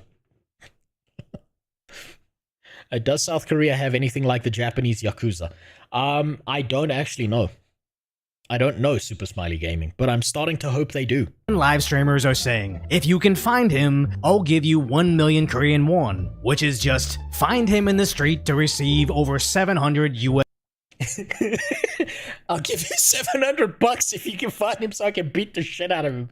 This is literally stream sniping, but it's not in a video game, it's in real life. This is amazing. Dollars. And even popular Korean streamers with over 200,000 subscribers are straight up challenging him to a match, where Johnny can get $10,000 US for winning just for the opportunity to get him in the ring. as there's now an entire... I'm gonna be real with you. Given how fat and lazy I am, and how I fucking can't open the fridge door without like running out of breath, I would get in a ring with Johnny Somali. I would love to just get in a ring. I don't care what he does to me. I just want to hit him, man. I want to hit this fucking guy. It would be so fun. Genre of Korean live streaming of just searching for Johnny in the streets, as he is now essentially public enemy #1. Oh fuck. Okay, I understand now. Okay, though that's the comfort woman statue, and that's what he was doing. Okay. Okay, yeah. Yeah, that'll get your shit pushed in. That's like imagine coming to South Africa, visiting Nelson Mandela's grave, or one of his monuments, and like fucking it, or doing some fucked up shit like that. Do you really think that's gonna end well? Do you really think that the people who respected that guy and saw him as like their path to peace and all that, do you think you're gonna be fine after you do that and spread that online? Damn, fuck, the police down here might just let them beat the shit out of you before they arrest you. And like people in my country, when the police arrest you, they'll handcuff you to the outside of the van before driving off with you, still dangling on the side while your fucking legs get roasted on the road. They've done it before. They'll do it again. 쫓아가긴 했지만 별다른 저항은 하지 않았고. Fucking mosquitoes. And that's not me blurring them out. Every Korean news outlet is protecting the identities of the Koreans attacking him, but just showing Johnny and Johnny's Jr. 주먹을 날리는 일이 벌어지기도 했습니다. So word was Johnny was going to stream on the only platform he's not banned on. But since the streets are crawling with streamers... Wait, hold on. Today's Johnny Somali summary. Did not stream because scared Korean YouTubers tracked down his location. Based. Johnny called the police crying for an escort. Police snuck Johnny out of the hostel. Fuck, man. God, why are the police always working against the good of the citizenry? Johnny is currently in police protection. Korea police are an embarrassment. Look, I can't blame the cops for doing this. Because probably what the cops are thinking is, damn, I'd love to beat the shit out of this guy myself, but I don't actually want to arrest the people in my own country who are good people and want to get this piece of shit out of here. So from the cops' perspective, I can't blame them for doing their job. And for actually doing this to protect Korean citizenship, like Korean citizens, from going to prison for doing something that feels like justice. Looking to take one, blow up their channel viewership, allegedly, Johnny had to go into police protection. As just 2 days ago, I predicted exactly this scenario. Everybody that would either randomly see him in the streets or see him on stream and track him down would now see him as this piñata person. But instead of cracking him open for candy, they're taking swings for precious internet fame. Honestly, I don't even blame him, as you don't need to speak Korean. Am I gonna say that they're doing the right thing? Jokes aside, am I going to say they're doing the right thing? No. Am I going to feel even a modicum of sadness for Johnny Somali, who's put himself in this situation? Absolutely not. Not for a fucking second. You do stupid shit, stupid shit's going to happen to you. You fucking act like this piece of shit does. Are you really going to be shocked that you're going to get your shit pushed in? Honestly. The police are doing their job and don't let their personal feelings get in the way. Mad respect for those cops. Yeah, they're doing their job. I can't blame them. I cannot blame them. At all. And to notice how their news stations essentially greenlit Johnny. The stories are about how he got beaten, why they think he deserved it, and pretty much protecting the Koreans and their legacy of rooftop rage. And in a super weird way, this is exactly what he wanted, as even when Johnny himself continues to re-upload his crash out content, he specifically tags me, Decoy Voice, so I can be sure to see it. But luckily it looks like this not Somalian story is finally coming to an end, as all the streaming sites and all the safe countries ban him one by one. He'll surely return to obscurity where the internet will quickly forget, But unfortunately for him, no matter where he goes in the world, he'll always run the risk that somebody might still recognize him. And if it's anything like what went down in Korea, he will live the rest of his life looking over his shoulder. But if you appreciate my concise, lighthearted... So that was pretty decent. That was good cut of this. I think Johnny Somali's probably the dumbest fucking human being on the planet, or at least bottom 5. You gotta be real stupid to do this and think you're gonna walk away perfectly fine, right? This is some real dumbass shit for this to happen, and for you to think that you're gonna be okay. Johnny should take a trip to Mexico. Oh yeah, no, I'm 100% with you there, Bananas. I think he should. I think for his own benefit, he should visit any South American country with an ailing economy. Hell, why not go to Africa and do this? I'm just saying, he'd be welcome down here. I want to see him sexually molest one of the statues of Nelson Mandela and see what happens to him. Fuck. Come on, man. Send him to El Salvador. Ooh, they'll put him in a prison with a bunch of hardcore gangsters. That'll fuck him up. Oh my god. That'll be terrifying, actually. Let me see what you linked. The video of an American YouTuber who's been engaging in outrageous acts such as insulting the Statue of Peace and causing disturbances in convenience stores recently went viral online and sparked outrage in South Korea. The YouTuber was eventually... Man, this guy's just... You know what? At some point, this guy's going to be banned off of each and every single platform. No one's going to care or talk about him at all. And then he's gone forever. What a dipshit. Picked by the police on Thursday. His name is Johnny Somali, a 24-year-old American man who makes money by uploading controversial actions on his YouTube channel. During his travels in Korea over the past month, Somali uploaded a video of himself kissing the Statue of Peace in Itaewon and performing a lewd dance in front of the monument. He also uploaded a video of himself pouring instant noodles on a convenience store table. You know what the worst part is? We can get these noodles in my country and they fucking taste delicious. This is like a personal insult. I like these noodles, they taste great. After an employee stopped him from drinking alcohol. As New El Salvador president cleaned up all the gangs, the safest country down there. He's making the gang members now prisonable, build roads, schools, desks. Yeah, I'm aware of that. I know what Nayib Bukele is up to because it relates to the wider economy of South America, so I am aware of that shit. He'll get arrested and they'll make his ass do some hard fucking labor. Well, I mean, maybe he'll get arrested and he'll do some hard fucking in prison, but that's about it. I don't know if he'll get to the labor part. Somali's utter disrespect for proper behavior continued and criticism mounted. Local police confirmed it was investigating his actions. The Mechab police station in Seoul said it booked Somali on obstruction of business activities. It was also confirmed that charges have been filed against the American live streamer for assault and illegal drug use. He has since been... Illegal drug use? Well, I mean, fuck. What am I saying? Of course the guy's on drugs. Jesus Christ. How fucking stupid am I to not think he wasn't on drugs? Of course he was. Why disrespect 7-Eleven? Because he's retarded. Banned from leaving South Korea. Meanwhile, a 20-something former Navy Special Forces member who recently attacked Somali was arrested and questioned by police, although he was subsequently released.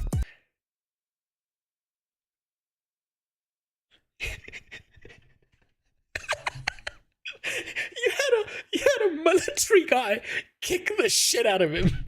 The police were like, hey, no, stop, don't do that. And then they went into a room, they sat him down, and they were like, so why did you do this?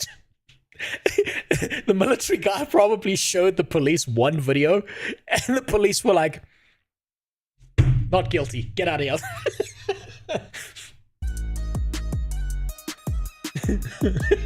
Oh my god, what a dumbass. What an absolute dumbass. What a nice palate cleanser as well. I'm glad I got to watch that. And I got to not have to deal with that shit. Right? So, I have a plan for today. Beyond this, I'm considering the embedding shit settled for now until we can get better numbers. Right? And then I can know exactly how many fake viewers that Mukluk may or may not have had. We've had our palate cleanser now. Now, I'm going to do a part of the stream that I've been thinking about for a while. This is actually Ilgi's suggestion, right? I think he made a really, really good suggestion. And so we're going to do a kind of informal game review. Every now and then I play video games that are not MMORPGs. There are certain game genres that I'm very much in love with. Right? The first game genre is MMORPGs. The second is RPGs. Really amazing. Like them. Souls-like, I don't even know if it counts as an RPG or not, but I suppose that's in there. And I lied because there's a fourth one. It's strategy games. Now, my problem is, I like strategy games. I've loved strategy games for a very, very, very long time. Hell, before I started doing MMO content on my main channel, I thought about making my channel a strategy game channel. But strategy games are more dead than MMOs. The problem with enjoying strategy games is that I am an old piece of shit who no APM good. Me APM bad. Me bad APM. Me want to play game. But me bad APM, so me wood league. Me stone league. Right? But recently I came across a game that is an auto battler slash, you know, kind of strategy game where all the thinking you do happens before the game is played. So I'm sure some of you are going to recognize this. I'm sure some of you are going to play this or have played this before. But I would like to talk about a specific game called Mechab Bellum. I need to point out how fucking good this game is, because I think it is an incredible game. Right? Mechab Bellum follows a very specific trend that I don't think enough people are talking about. Mechab Bellum is a game made by a Chinese developer. You know what game is also made by a Chinese developer?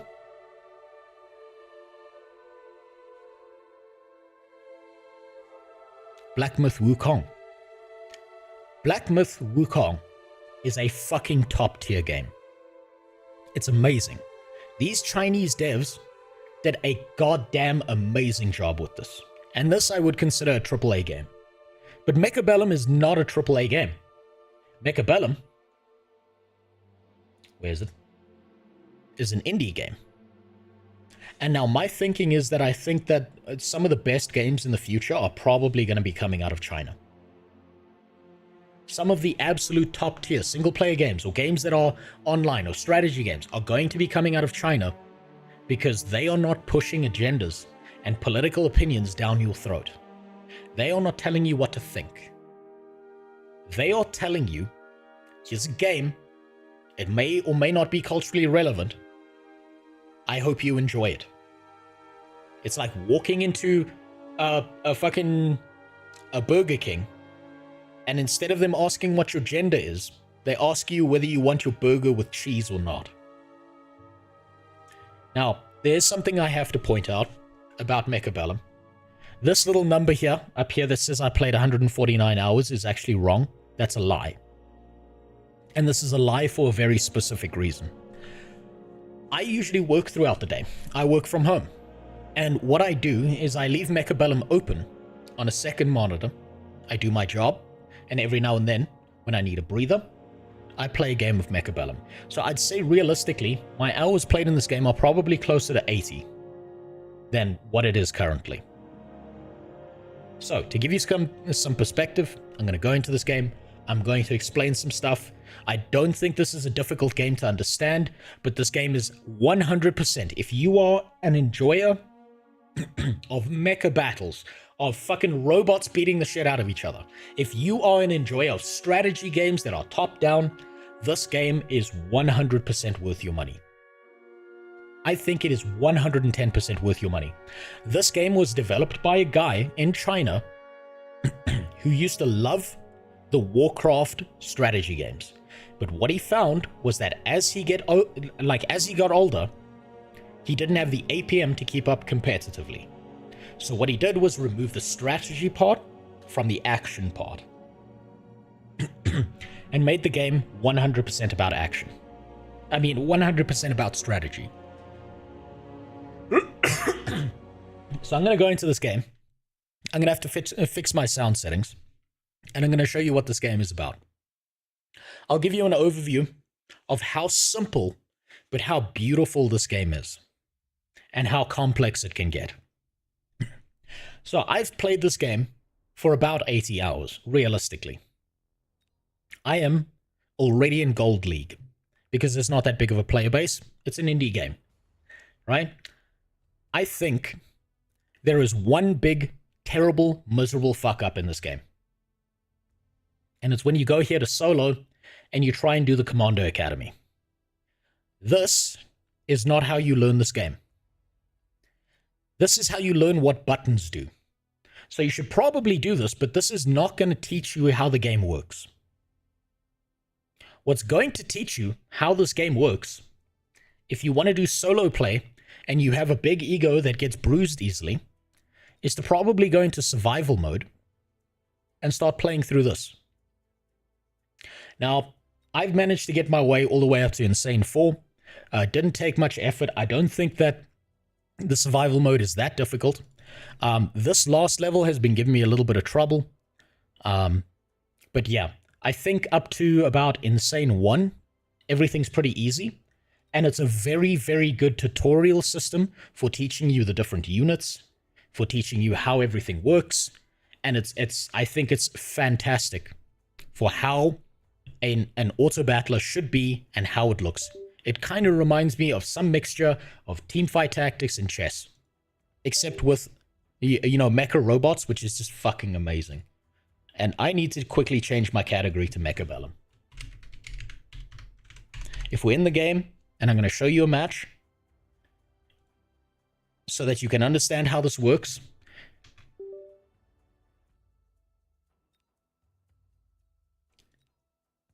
Let's just fix this. This is what I mean when I say I do this while I'm doing my job. I drop the audio. Have you heard of Gladiator Bots? It's not strategy as much as an engineering puzzle game. I haven't heard of it at all. I'll have to look into that. Do you think you will do a video on Mechab Bellum? Probably, Super Smiley. But what I'm doing now is an informal game review that Ilgi's going to cut up and then throw onto the second channel so that people can see this, because, not everyone likes streams, and that's fine. But I think I like doing this. I'd like to do informal game reviews where I just talk about a game I think is fucking awesome every now and then. I've got enough negativity in me until the sun comes down. I like talking about games that I think are really, really good and solid, right? So I think if you want to do a tutorial, if you want to learn how the game works, I think this right here is the best way to learn, is to go through the survival mode. If you're not very good at strategy games, but you still like strategy games, maybe go up to hard. It's really not that difficult. If you really like it, I'd probably say maybe Insane 1 or 2. Right? And when you feel like it, and you don't feel like your ego is going to be bruised too badly, you go to the multiplayer. Now, I want you to not make the same mistake I did. Right? If you look at the multiplayer, you are seeing a bunch of open brackets here.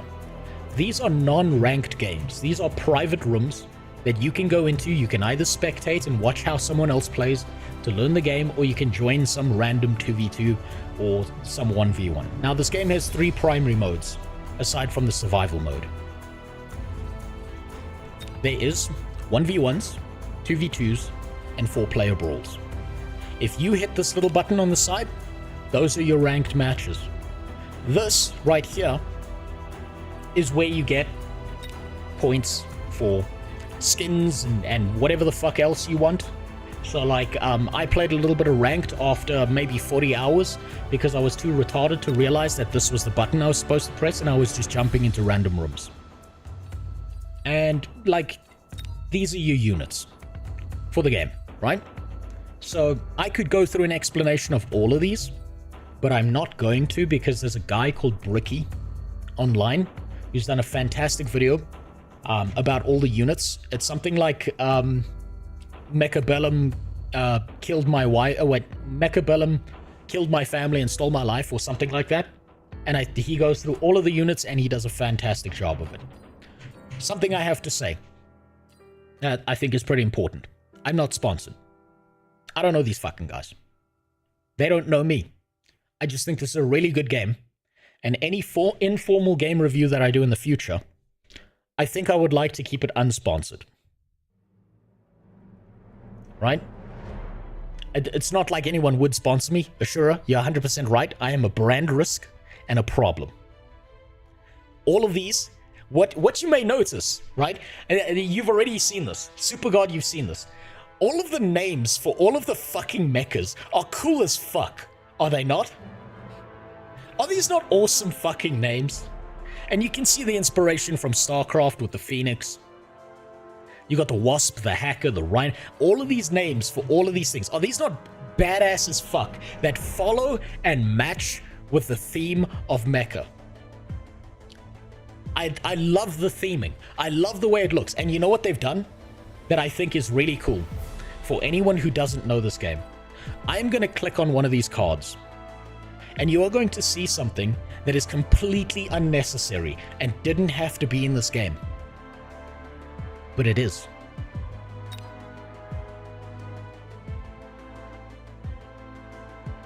This is just a screen where I spec out what this specific robot does. This shows me what the robot looks like up close. Right? For scale, that's a human. That's how big this thing is. Is that not cool as fuck? That they went out of their way to put their models in a full 3D viewable thing, when they could have just had this little card system on the side and you never saw this outside of the actual game. Oh, Supergod, you wondering if you can give it a paint job? Yes, you can. This is what my marksman looks like. Because guess what? I was playing marksman spam for quite a while because I think marksmen are fucking entertaining. I love them. They're cheap units, they're amazing, and if you spec them right, you can kick the shit out of anyone. Especially in Brawl. So if I go to skins over here, this indie game has multiple skins for each and every single model.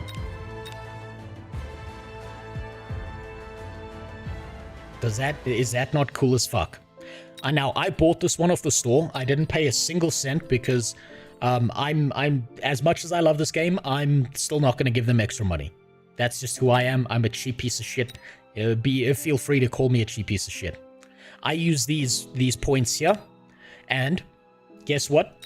If you want these points, these 3,000 points here, these little $ points, you go over here to the multiplayer, you play the matchmaking, you can play either 1v1, 2v2, or 4-player brawl, any of them, and you will earn points that allow you to unlock things. You don't have to pay a fucking cent, right? And guess what? None of the skins are pay to win. They just make your models look pretty. Something you're not going to see in most games these days. Did you try Mecha Break during the playtest? I haven't even heard of it, Super Smiley. But I'm probably going to look it up because I fucking love mecha battles and stuff. So, I love the marksman. It was my first love in this game. Oh, thank you for the sub, Doverin. Thank you. Thank you. You and Jeff Bezos are... Man, you're special to me. Jeff Bezos takes half of it. You take it all. Or at least you give it all.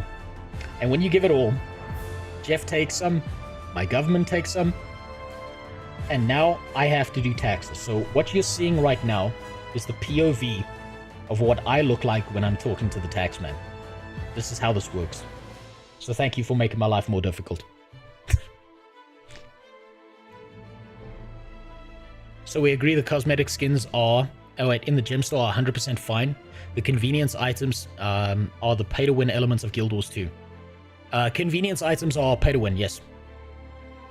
Skins, I think the problem with skins in an MMORPG is an entirely different issue, and you can say it's pay to win because it removes the visual progression from the game, because you never know if the guy who's got the badass skin is actually the guy who earned it or the guy who paid for it.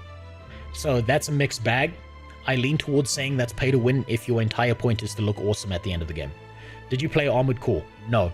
But I've got that on a backlog. I've got that one sitting on a backlog. I want to play Armored Core. I want to play all the mecha battle games. To give you some perspective, a very long time ago, and I still think this game is worth it, by the way, if you want to burn a few hours of your life. PQRST is all. This game right here was super fucking fun. I enjoyed my time in this game for quite a while. This is not the realistic hours because I was playing this on my wife's account, my wife's Steam account. I just also got it on this account and then started playing it. So, what I'm going to do now to make this game make sense to you is I am going to go and play a match in my personal favorite mode. Right? I like 1v1. That's just you setting up stuff against one other guy. 2v2 is obviously two people going up against each other. And there's different modes of 2v2, but it's generally about the same. You're going to play Throne of Liberty with your wife? No. She has no interest in that game. So what I'm going to do is go into the more wacky tobacky, shit goes wrong, 4-player brawl mode. Because all the other modes are pretty standard. You set up your pieces, your opponent sets up their pieces, you try and counter each other between each round, and whoever has the better layout wins.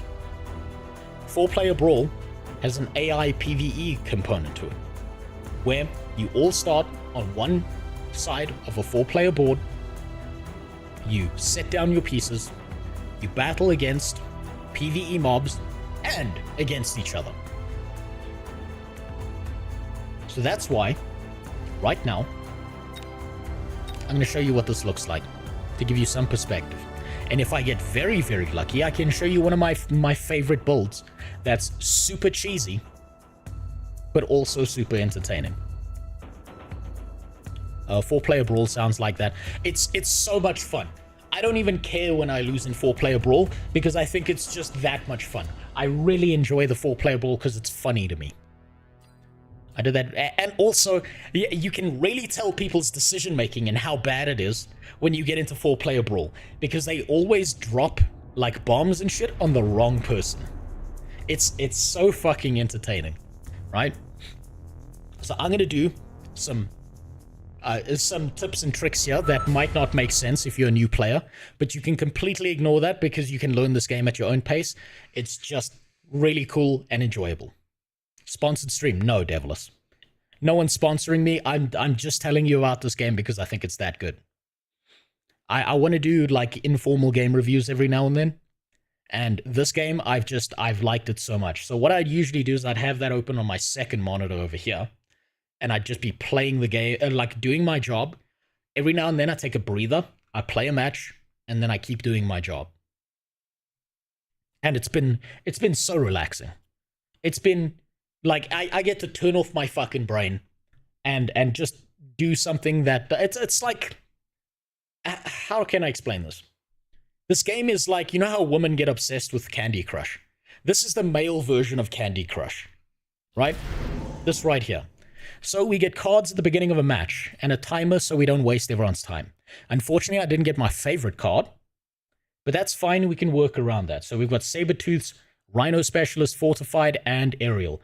What I'm going to do is I'm going to go for the Rhino Specialist, right? This is a rush down because on round 2, I'm going to get some rhinos, if I remember correctly. Now, I've got my Gilded Marksman here. And as you can see, over here are the PvE mobs. Over here to my left is one opponent, and over here to my right is another opponent, right? So I've got sledgehammers to work with. And what you'll notice in the right-hand corner here is I've got a number to work with. I can either buy 2 units every round, and there are modifiers that increase that, or I can go to one of my towers and pick a special ability. Now what I like to do is a very super cheesy thing, and buy a Rhino drop. My abilities here in the top left corner are what those are. Now I'm going to take this rhino and drop it right here in the middle, because these towers give me more supplies for the next round. So what I'm going to do is now I'm going to arrange my army, assuming I'm going to lose the first few rounds, and that's perfectly fine. I don't mind losing the first few rounds because those don't matter as much. But what I'm going to do is I'm going to need something else to stack here. If I'm going to be stacking marksman, which is one of my old faithful builds, we're just going to get an extra marksman, and I'm going to stack them asymmetrically to guard one tower and not give a shit about the rest, so that I can also show you what happens when a tower gets knocked down. You hear that ticking sound? That means I'm running out of time. Fantastic audio indicator, letting me know, shit, get your shit together, know what you're doing, you're running out of time. Now the match starts. So I'm bum rushing extra supplies, but do you notice my rhino got destroyed because someone dropped their rhino at the exact same spot at me? So both of these orbital rhinos just ran into each other and we both got fuck all out of this situation. Now watch what's going to happen here. These marksmen are not dealt to deal with these crawlers. These crawlers are cheap units known as chaff. They kick the shit out of my units, my towers explode. If they had gone for this tower and left this one alive and my marksmen were alive, my marksmen would be debuffed for I think it's 10 seconds. And they would do fuck all damage, they would move slower, and they get the shit kicked out of them by everything. Now what's going to happen is all these PvE units are going to run around the map, kicking the shit out of everything. Guess what? After you've played 100 matches, you start getting tired of watching this shit happening. So what do? You hit the speed up button. If 3 people press the speed up button, so more than 50%, the match doubles in speed. So you don't have to wait that long for the next turn. Is that not fucking convenience? Is that not amazing? Hey, three of the 4 guys don't want to wait for the next round. They know what's happening in the auto battler. Let's speed it up. Now I get 4 cards to pick from. Right? Not really that good for me, what these cards are. But maybe there's something I can use here that'll help me out. My big problem right now is small units that kick the shit out of my marksmen. So what I'm going to do is I'm going to counter that. I'm going to pick something that's got a more machine gunny kind of ability, and I'm going to sit them right here. This dotted ring you see around them, around this mob that I've dropped here on the map, that's its range. Right? Now what you'll notice is there's a yellow star here and a blue star here. If I click on this unit, I can see this is a rank 2 unit. It's there behind me.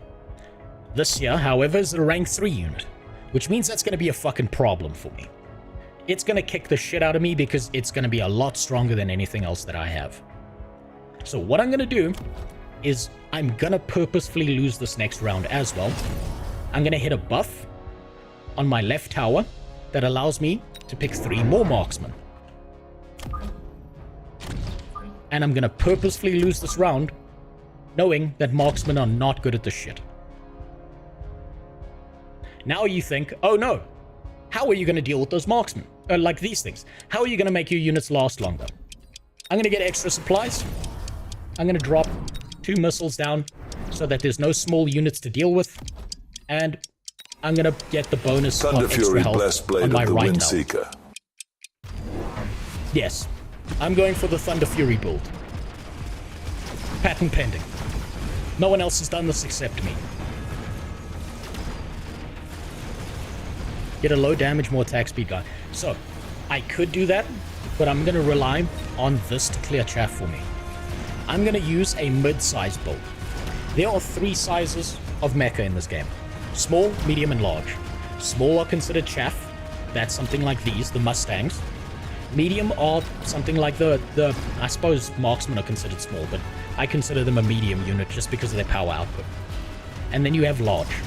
So these units here are Typhoons. As you can see, 2 A10 Warthog machine guns beat the shit out of everything small, fail against everything big. So, this is where you start to learn about the units and what they do. Did you notice how much longer my marksman lasted that round? That's because marksmen have a massive range. So the giant range advantage is what I'm going to lean towards using against every single other unit in this game. Now this is a very special round, right? First of all, I'm given 4 cards. Again, between each round you get given 4 cards. I don't quite like any of these cards, so I could skip, and behind the thing I could get 50 free supplies if I skip, but I'm not going to do that because this is free. You notice up here it's free, so it doesn't damage my supplies. So I'm going to get that, and I'm going to equip one of the units with that so they've got 40% extra damage. Wait, no, it's increased 5 while attack is increased by 40%, and speed, yeah, so it makes them faster and gives them more damage. Now there's something else that's happening. If you look behind me, how do I do this? There are these right here. These are how you buff your units. You can spend supplies to make your shit more dangerous. Right now, this is not so valuable. This can change the nature of how the game works if you use the right buffs at the right time. What I need right now, though, as you might imagine, is more units. So I'm going to use these on my tower to get an extra mass recruitment, and then I'm going to get rank 2 units. So I'm going to have 3 marksmen, but these are not rank 1 marksmen. These are now rank 2 marksmen. I'm going to place them over here, and I'm going to let the credits roll. Do I think I'll win this? Maybe. My marksmen do high damage, they have high range, and these are Vulcans that are basically gigantic flamethrower motherfuckers. Now, you want to see something really cool that I haven't told you about?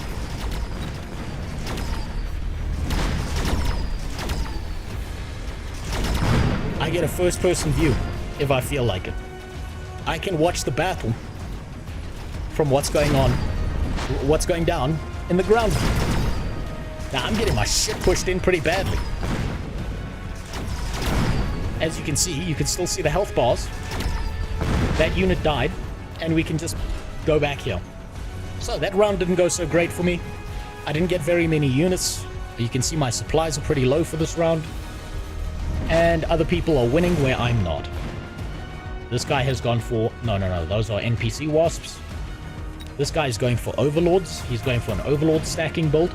My build has a gigantic advantage over his. Right? Total War franchise has been doing this for years. Now, this is what I want out of Mechab Bellum. Right? I'm going to tell you what I really, really want out of Mechab Bellum. I want them to make this exact same game, but with a Warhammer theme. That's what I want out of this game.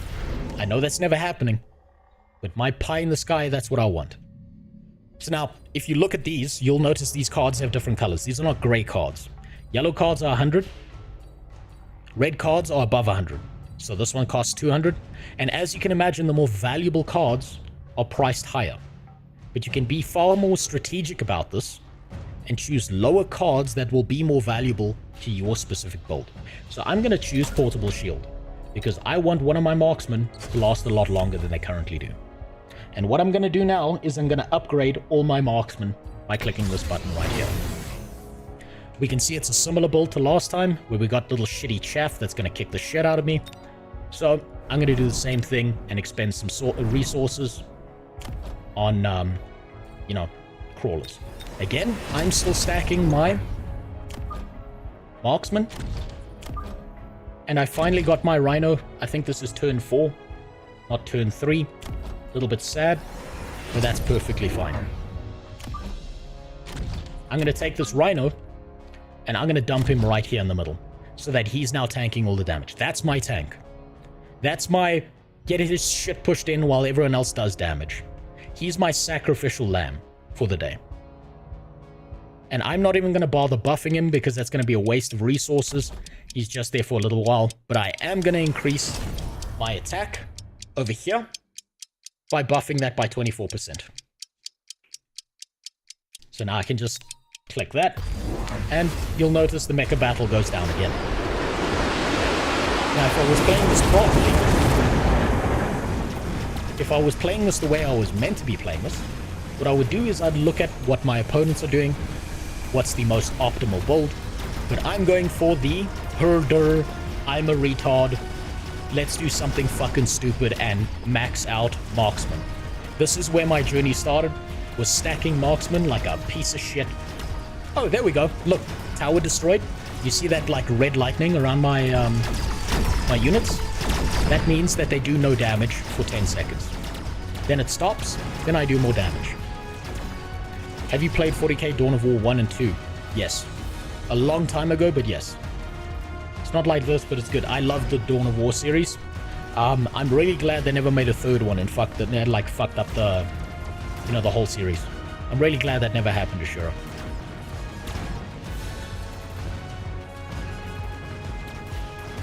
So, now we're in a battle against him. He has buffed his marksman, if you look at his things. So he outranges me, so he will push my shit in.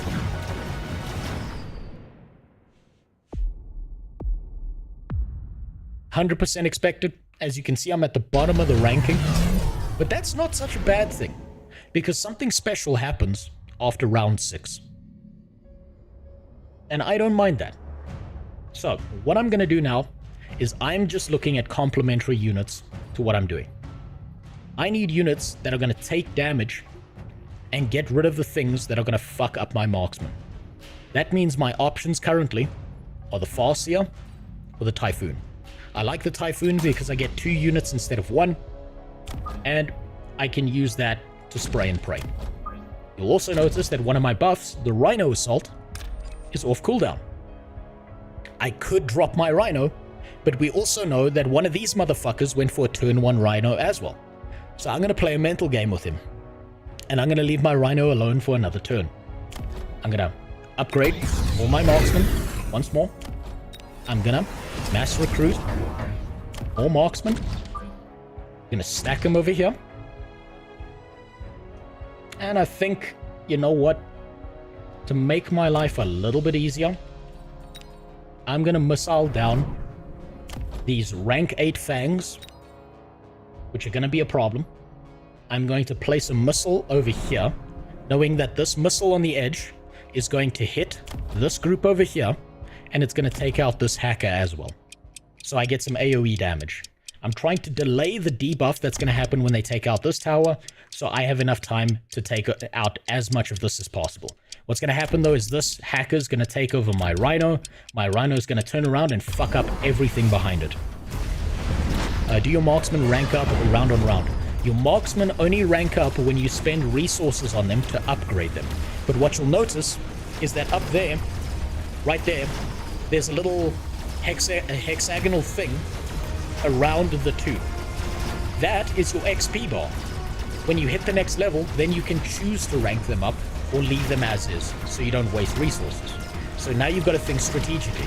Do you want one really strong unit, or do you just need to flood the entire game with as many fucking units as possible? Right now, I need to stack units as much as possible. So I don't mind losing these early rounds. This doesn't matter to me. This doesn't matter. That's okay. I got some resources. I'm going for a low supply build, and it might not work out. But right now, that's fine. I'm cool with this. What's going to happen next, though, is I'm going to need to catch up to this guy's marksman. Because currently his marksman beat the shit out of mine because he has buffed his where I haven't at all.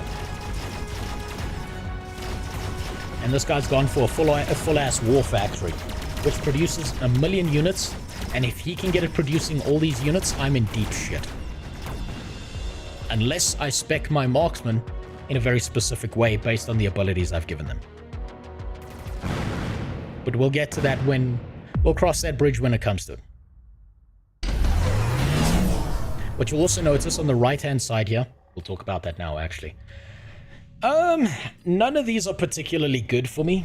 I think I'll go laser sight for some extended range on one of my marksmen. That seems to be fine. And what I'm going to do now, because I'm starting to hit, like, critical mass, or at least get close to it, on my marksman, and I've got the resources to do so, is I'm going to recruit 3 more. I'm going to stack my marksman. And what I'm going to do is I'm now going to start upgrading them here. The first upgrade I always get, generally speaking, is the one that's behind me. It's this one right here. It's the range enhancement. So now I have a longer range on my marksman. I'm not going to choose this one for a very specific reason. That's a optional play for me. That's not like a full-on play. What I'm going to burn the rest of these resources on is getting rid of this chaff. I don't like this chaff. I think it's going to fuck me up. So we're going to get rid of it as much as possible so that my marksman can focus on big dick damage here. And now I can safely drop my rhino in the middle, knowing that that other guy probably dropped his rhino last turn. I wasn't paying attention, so he might not have. We might be playing mental games with each other, where he thought I was going to drop mine on round 5, so he didn't drop his, and now he's going to drop his on round 6, and we're both going to fuck each other up. That might happen. So let's find out. Nope. He dropped his rhino on round 5. So this is a free round. I get these resources in the middle for free. Now, understand that if you do a turn 1 rhino, where you select the rhino here on this tower, anything below gold, I don't think anyone's doing that, so you'll always get free supplies on the first round. See? Free resources from there. Now my rhino runs off here, and maybe gets that, but I don't think he will. Oh, look at that! Someone orbital striked me. Someone sees me as a threat on this board, and has now wasted his orbital strike on a round 6 turn that doesn't matter. This is important. This lets me keep a counter. I know that the orbital strike probably has a turn 4 cooldown. And I can counter the orbital strike with one of my abilities. I love the silence every time you made an edgy joke. Terry, the Discord. I know. They didn't want to say anything because they're scared of being cancelled, but that's okay. I understand. I'm a problem, Ashura.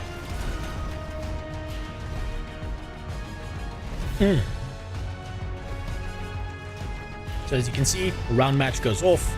I'm going to speed up here. Also, thanks for the follow. SVD. So, these guys are pulling ahead of me pretty severely. Every time they have units left over, they get an equivalent amount of health that fills up their health bar here. In 1v1 and 2v2, the health bar ticks down instead of up. Oh, beautiful. Amazing. You know what unit very much complements my marksman? It's Vulcans. Because now we've got a big chunky boy we can throw in the front lines to put up with all the shit that someone might throw at me while I continue to stack my marksman. Now, since I'm upgrading my marksman, I want to increase this ability right here, the elite marksman, which allows me to get further range and further damage depending on how ranked up my marksman is. So, currently, the rank 3 ones get 15 extra range, the rank 2 ones get 10 extra range, which is a huge advantage. I'm also going to mass recruit and continue to stack as many marksmen as I can, because that's the plan. What I'm also going to do is now counter the guy who has the orbital drop. I can use a shield. Now, if he drops shit on me, he has to go through my ass shield. He has to penetrate the crack of my shield before he can get to my sweet, chewy marksman in the middle there, which I really enjoy. I don't care about these units in the front. They're not too valuable. All that matters to me is getting my marksman as high as possible. Vulcan lives. Yes, Ashura, but Vulcan's gonna die. But at least he died for something.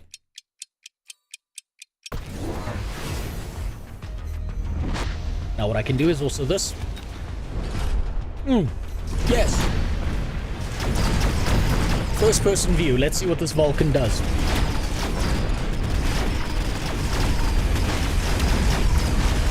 Yes, burn. Burn, bitches. And now we get to watch this Vulcan die, because I can also control this camera and not just watch. So those things up there are going to kick the shit out of this Vulcan. That doesn't matter to me as much as what's happening to my marksman down here. As you may notice, they've got a gigantic fucking range now. And these guys are going to be a massive problem for the rest of these players when they come for me. Because I'm starting to hit critical mass in them. Koku Katori, this is Mechab Bellum, made by a Chinese developer who loves strategy games, but found that as he got older, he just simply doesn't have the APM to catch up with people in ranked. So he removed the APM component and focused primarily on the strategy component. You set your pieces, you battle against each other. Oh damn, he took down my ass shield. That's disappointing. And now people are starting to realize that I'm a threat, because out of nowhere, now my critical mass marksmen are kicking the shit out of everything that comes near them. I win this round. Now, as you can actually, no, I don't win this round. These fangs take me out. But close. We're getting closer. We're becoming a threat. Slowly. Oh. This is one of the best cards to pull when you're trying to flood the board with as many units as possible. And that's what I'm trying to do. So now I get to recruit. Instead of hitting these two buttons here and getting 3 rank 2 marksmen, I now get 4 rank 2 marksmen. So that's what I'm going to do. And I'm going to stack them over here. Now I'm going to waste a few resources on making sure my marksmen are safe and cozy and comfy by giving them another butt crack shield. I call this the ass shield strategy. And I'm going to upgrade all of them again. And, for good measure, since we're on round 8, and I know there's only 10 rounds, I'm going to get extra resources, and I'm going to get extra range by hitting one of the buffs on this tower. Then I'm going to go over to this tower, which gives permanent buffs, and I'm going to give everyone extra HP as well. And now, I'm a problem on this map. Do you see that? That's a recognition by another player who's now dropping acid on my front line that I'm a problem. He has recognized that this fucking army is going to be an issue. Something I find very entertaining. So you see he drops some acid on the ground, and acid is a damage over time that lasts like 2 rounds, I think. But that's not going to matter too much because this guy is in lead, so he gets to fight the biggest PvE army, so he's not a threat to me. He's going to get his shit pushed in by those big armies over there, and I get to gently molest this guy on my left, the blue player, who's, you know, 3rd place while I'm 4th place. I play something similar on customs on StarCraft 2. Looks neat. Yeah, I really recommend this game. I really enjoy this game. It is low stress, it's low effort. Most of the players are fucking stupid. Until you get to about gold, then they start, like, you know, having a brain. You see that acid? It's fucking up all my marksmen. Not good for me. Really, really not good. And now I have to deal with a billion crawlers, and my marksman can't do that. I've learned a valuable lesson. I know that he's now going to flood the board with crawlers. A certain condition has now been met for me to buff my marksman. So I'm going to now use a buff that fully changes the functionality of how my marksmen work. They are no longer going to be single target monsters. I'm switching out their sniper rifles with shotguns. I'm going to give them more health, but less range. I hope that works. It might not. I might actually come 4th here. But I guess we're going to find that out in a second.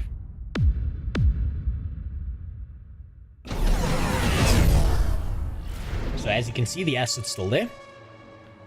Ooh. None of these are particularly useful, but I'm forced into picking one because it won't give me the option to skip this. I think what would be most valuable is probably having more tanky shit in the front line. So that's what we're going to aim at. And what I'm going to do now is I'm going to fully spec out my marksmen. I'm going to reduce the time it takes them to shoot things. Right? And then I'm going to switch out their sniper rifles for shotguns. So I'm going to take some extra resources from here. I'm going to switch them into assault mode now, which is, you know, it's the P. Diddy mode, basically. And I think I'll give them extra range to make up the difference. Now, what I can concern myself with is who is the biggest threat on the board. It's probably him. It's probably Yellow. Because he's not facing the biggest army. This guy is in the lead currently, but he keeps on getting his shit pushed in by the biggest NPC army. I have my marksman to concern myself with.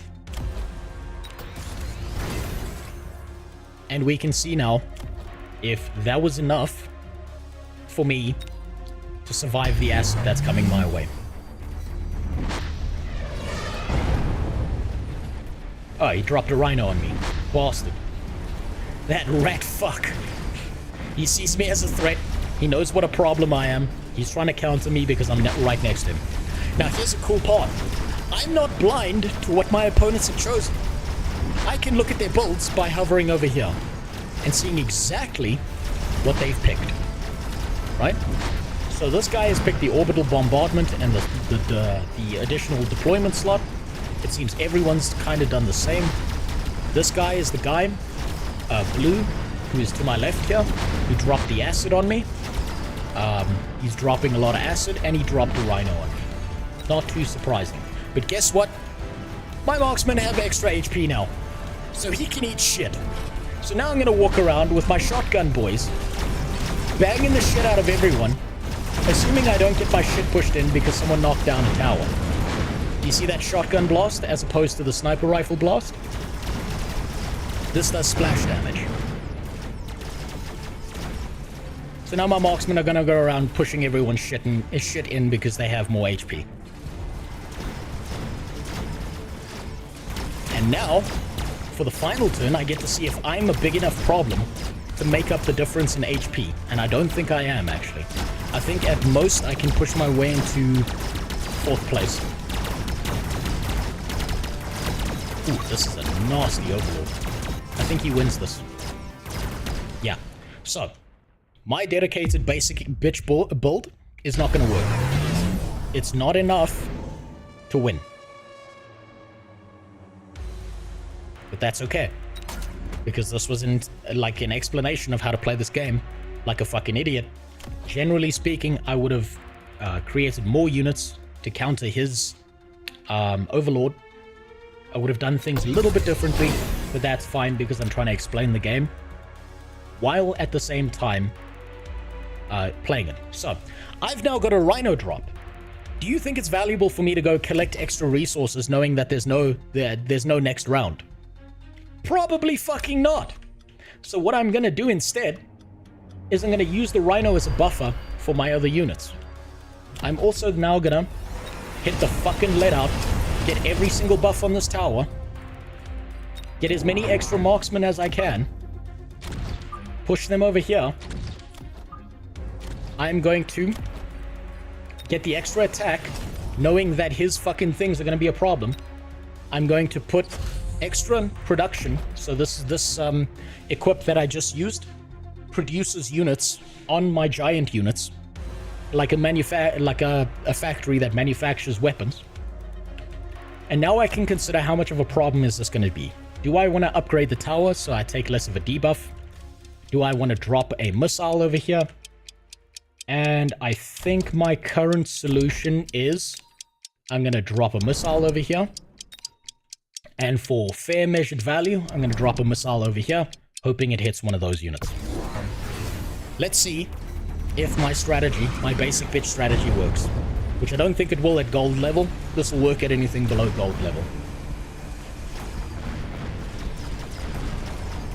So, we've got a clustered group of marksmen. Imagine 300,000 American soldiers running down the same trench with a shotgun. That's what's happening here.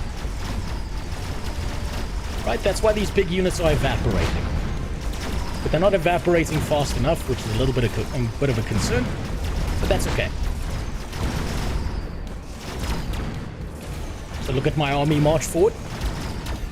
Beautiful. No fear of death whatsoever. Because everything in this game is a super awesome fucking robot. Now, what I probably should have done, reflecting on my current strategy, is I probably should have put Stormcallers in this army. I probably should have put some Scorpions in there to deal with single target units. And I probably should have had more chaff to block the way between my marksman and everything else going on here. Now, he's got the advantage over me because I got debuffed, but I think I still win that match. And now I'm screwed. So I come 4th place. And he wins. So basic bitch strategy with the marksman doesn't work at this level. Unfortunately, I didn't get the cost control specialist, and I didn't get to go mass war factory, which is my favorite build in Brawl. But that's basically how the game works. That's the most complicated mode you're going to come across. 1v1, 2v2, it's just you facing off against another guy, right? You get an MMR number and you get a combat power number. If your combat power number keeps going up, you go to the season, you get these little season points. You can see I'm a little bit down from where I've been at my maximum. You click on these, and then you can go kit out your units. So that's a basic explanation of Mechab Bellum. I think it's a super fun game. The learning curve is super, super easy. It shouldn't take you more than 2 to 3 hours if you're slow to understand how this game works. I hope, if you enjoy strategy games, that you will go out of your way to give this a try. I think it's a super enjoyable game. I like it a lot, and my old boomer fingers love the fact that I don't sit here suffering like a little bitch because I can't keep up with the APM of a goddamn 18-year-old. So I hope you enjoyed that. I hope that gave you some explanation. And I hope that helped. Really think that's an amazing game. Really, really like that game. But let me stop sucking Mechab Bellum's dick now. And let's get on to the worst part of the stream. Do you know what time it is? What I heard was that marksman sucks. It doesn't suck, but it's actually really easy to counter if you know what you're doing. Super God. It's just people are too fucking stupid. Right, so now this is the important part of the stream. This is the part of the stream we've all been waiting for. I think this is important. I think you all need to know that we're not playing Dragon Age. Right now is not the time to think that we're playing Dragon Age, because we're not. I lied to you. I fucking lied to your faces. We're not playing Dragon Age. We're playing bingo. We're playing bingo today. It just so happens that the bingo game involves Dragon Age. So every single time we see one of these, we're gonna pull this shit out. This is my own personal bingo card that I made up. Thank you very much. And we're gonna find out just how bad, just how fucking trashy this game is. Now, I'm gonna go through an explanation of each and every single one of these. Right? Overt political messaging. Nice and easy, nice and straightforward. Right? Anytime we see something that tells you this is the way you should think. This is the time that the video game tells you what you should think, as opposed to giving you a philosophical quandary. We get to cross that off. And we get to say, okay, this game is trying to tell me what to think. I'll use this opportunity to fall asleep without okay, well, thank you. Hey, thanks for the sub, Gerald. I appreciate it. So does Jeff Bezos, my accountant, who I'm gonna go cry to and beg to do my taxes for me. He appreciates it too. Thank you for giving me more tax work to do, you bastard. I saw a speech option in the game, and all 4 options were the same option. We'll get there. So, we're gonna go through the most generic. La racism is la bad. I love that one in video games. It's my favorite one in video games. Racism bad! Okay, what if it's an evil race like the Darkspawn? You know, a purely evil, demonic race that's corrupted as fuck? Oh, no, racism bad. I'm married to a Darkspawn. I want you to all remember, I'm a gigantic fan of the Dragon Age series. Even the fucking Dragon Age series where you just walked around a port for hours on end. I even enjoyed that one. So I'm gonna cry at how bad this game is. Villain is an evil white male. I think we all know where this comes from.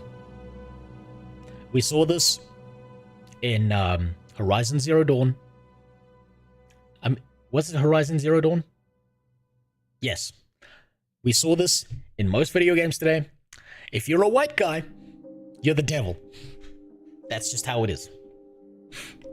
Next one we're probably going to see. Gender spectrum slop.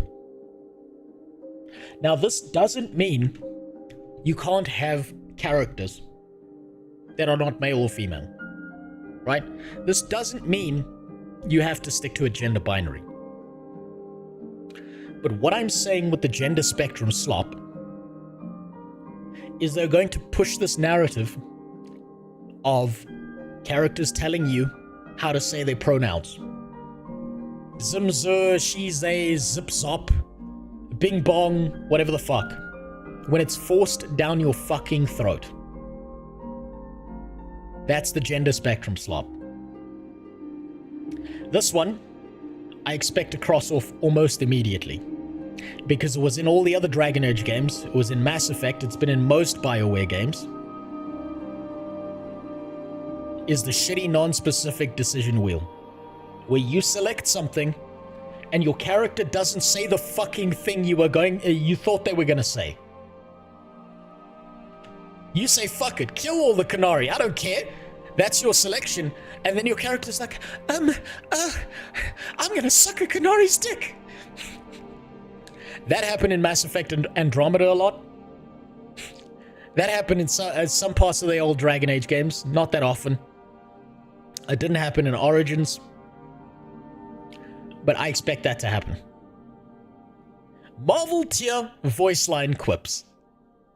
Now, if the trailer's anything to go by, I'm crossing that shit off by the first fucking cinematic we see. How do you like them apples? Ooh, wow, so that just happened. People die. That's just what they do. That's what I expect. Next thing I expect, modern day transgender talk. What do I mean by this? I mean two things by this. I mean, first, it's 2024. They're talking about transgenderism like they're living in our world, not like they're in a magical fantasy world. They are pushing it down your throat. And what's important to note about this is these transgender people are a fucking tool for these companies. They don't give a fuck about these transgender people. If these companies would earn more money throwing these transgender people off of a fucking rooftop in Saudi Arabia than they would making money off of them, guess what? The CEO himself would probably be pushing those fucking transgender people off the goddamn cliff himself. Right? But they're gonna start and they're gonna do this shit where they're like, I feel like I'm a different gender, I should go for surgery. It's like, motherfucker, what are you doing? You're in a magical world. You'll probably fucking clap your hands and find some dragon dust from Andraste, sprinkle it on your nuts, and turn yourself into a woman if you really wanted. So I expect this to be, again, some form of political messaging. Next one. Weird sexual fetishes promoted. And this isn't too surprising for a Dragon Age game. I'm talking feet. I'm talking bestiality. I'm talking some real sick shit. And I don't mean this like it makes sense lore-wise. I mean this like they're gonna push their own personal fetishes on you. Right? I think we know what this means. We all know where this one comes from. I'm sorry. My face is tired.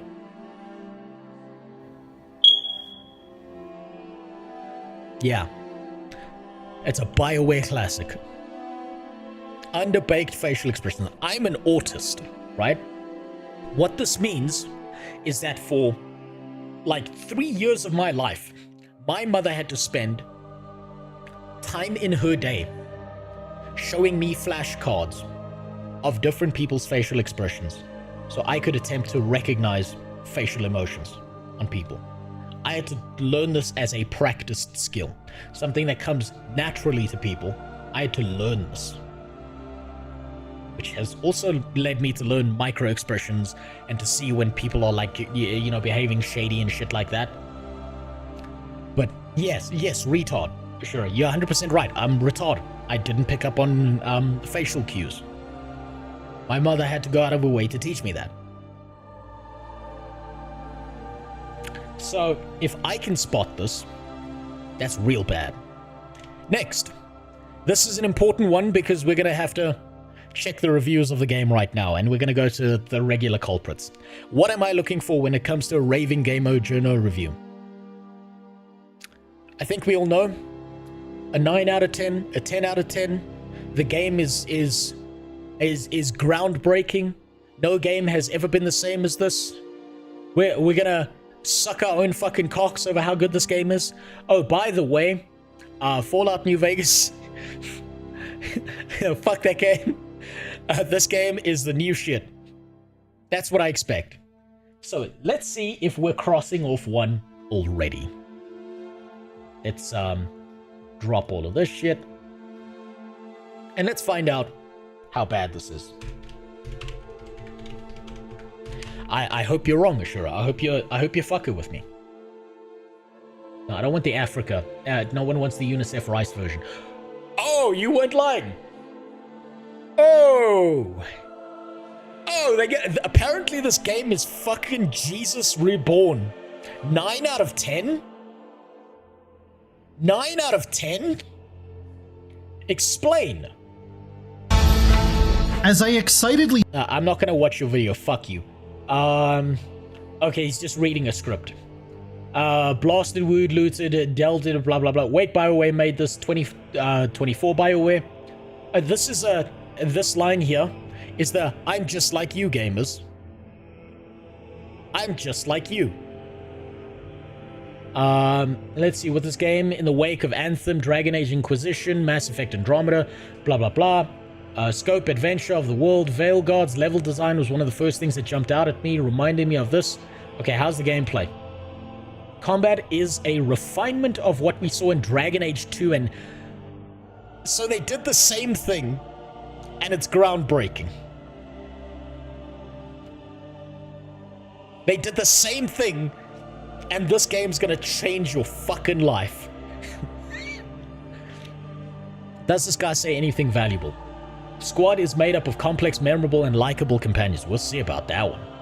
So, IGN sucked their cock. Wait. What were the fucking people's reviews?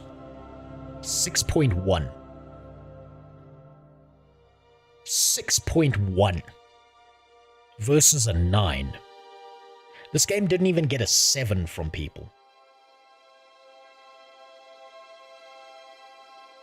Oh, and these two fucking bitches gave it a 10. Maybe it is a 10. I suppose we'll find out. Let's see. What did Kotaku give it? Maybe I can't cross it off. Who knows?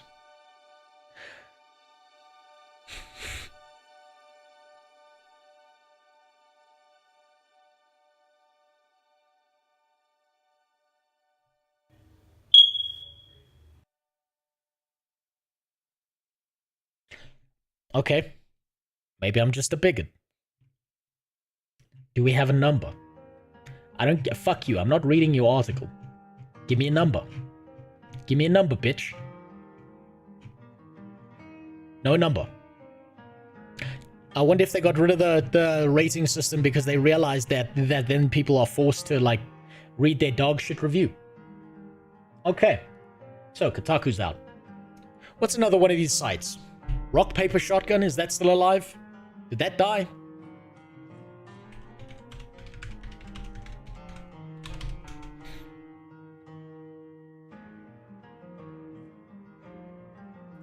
Veilguard. I don't go to these sites, so I don't know how they fucking work. Reviews. There we go. A reluctant RPG, but a compelling, heartfelt action-adventure. Wow! Okay, graphics look decent. That is a sin against God. Lad Bible Gaming. Okay, I don't know Lad Bible. Let's see. So Gaming Journo seems super positive about this, but the audience I've seen so far don't think it's that great.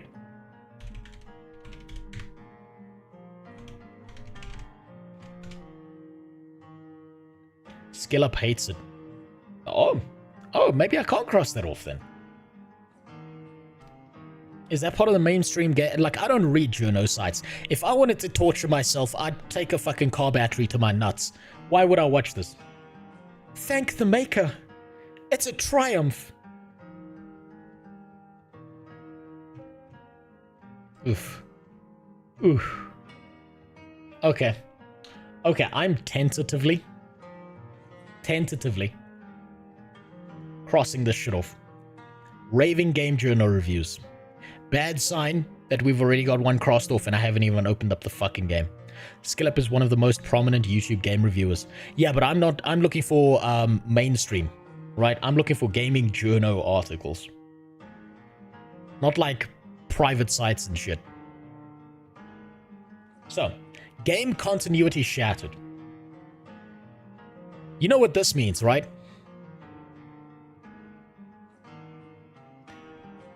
Have any of you played Mass Effect Andromeda?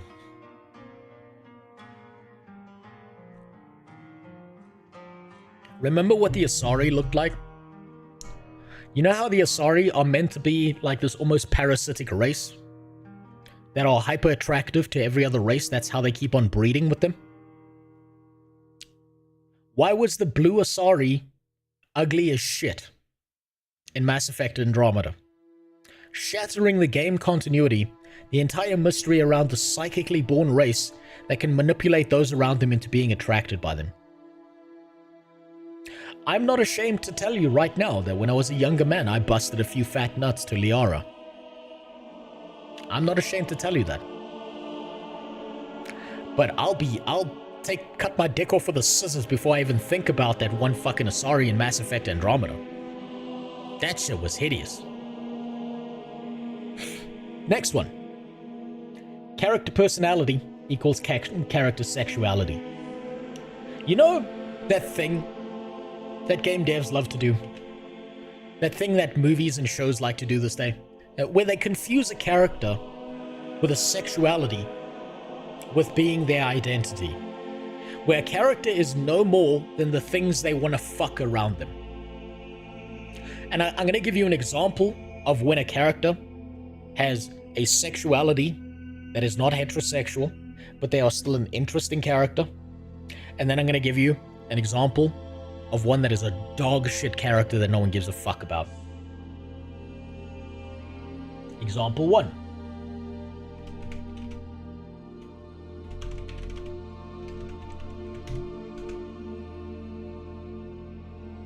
Interesting character. Funny little Spanish elf twink. Who's a little gay boy. But you know what he was? Memorable. He had a personality to him. He's a little bit of a bastard. He was funny. His voice lines were entertaining. You know what's not memorable?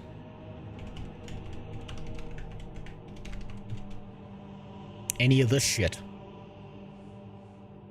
You think any of these characters are anything beyond their sexuality?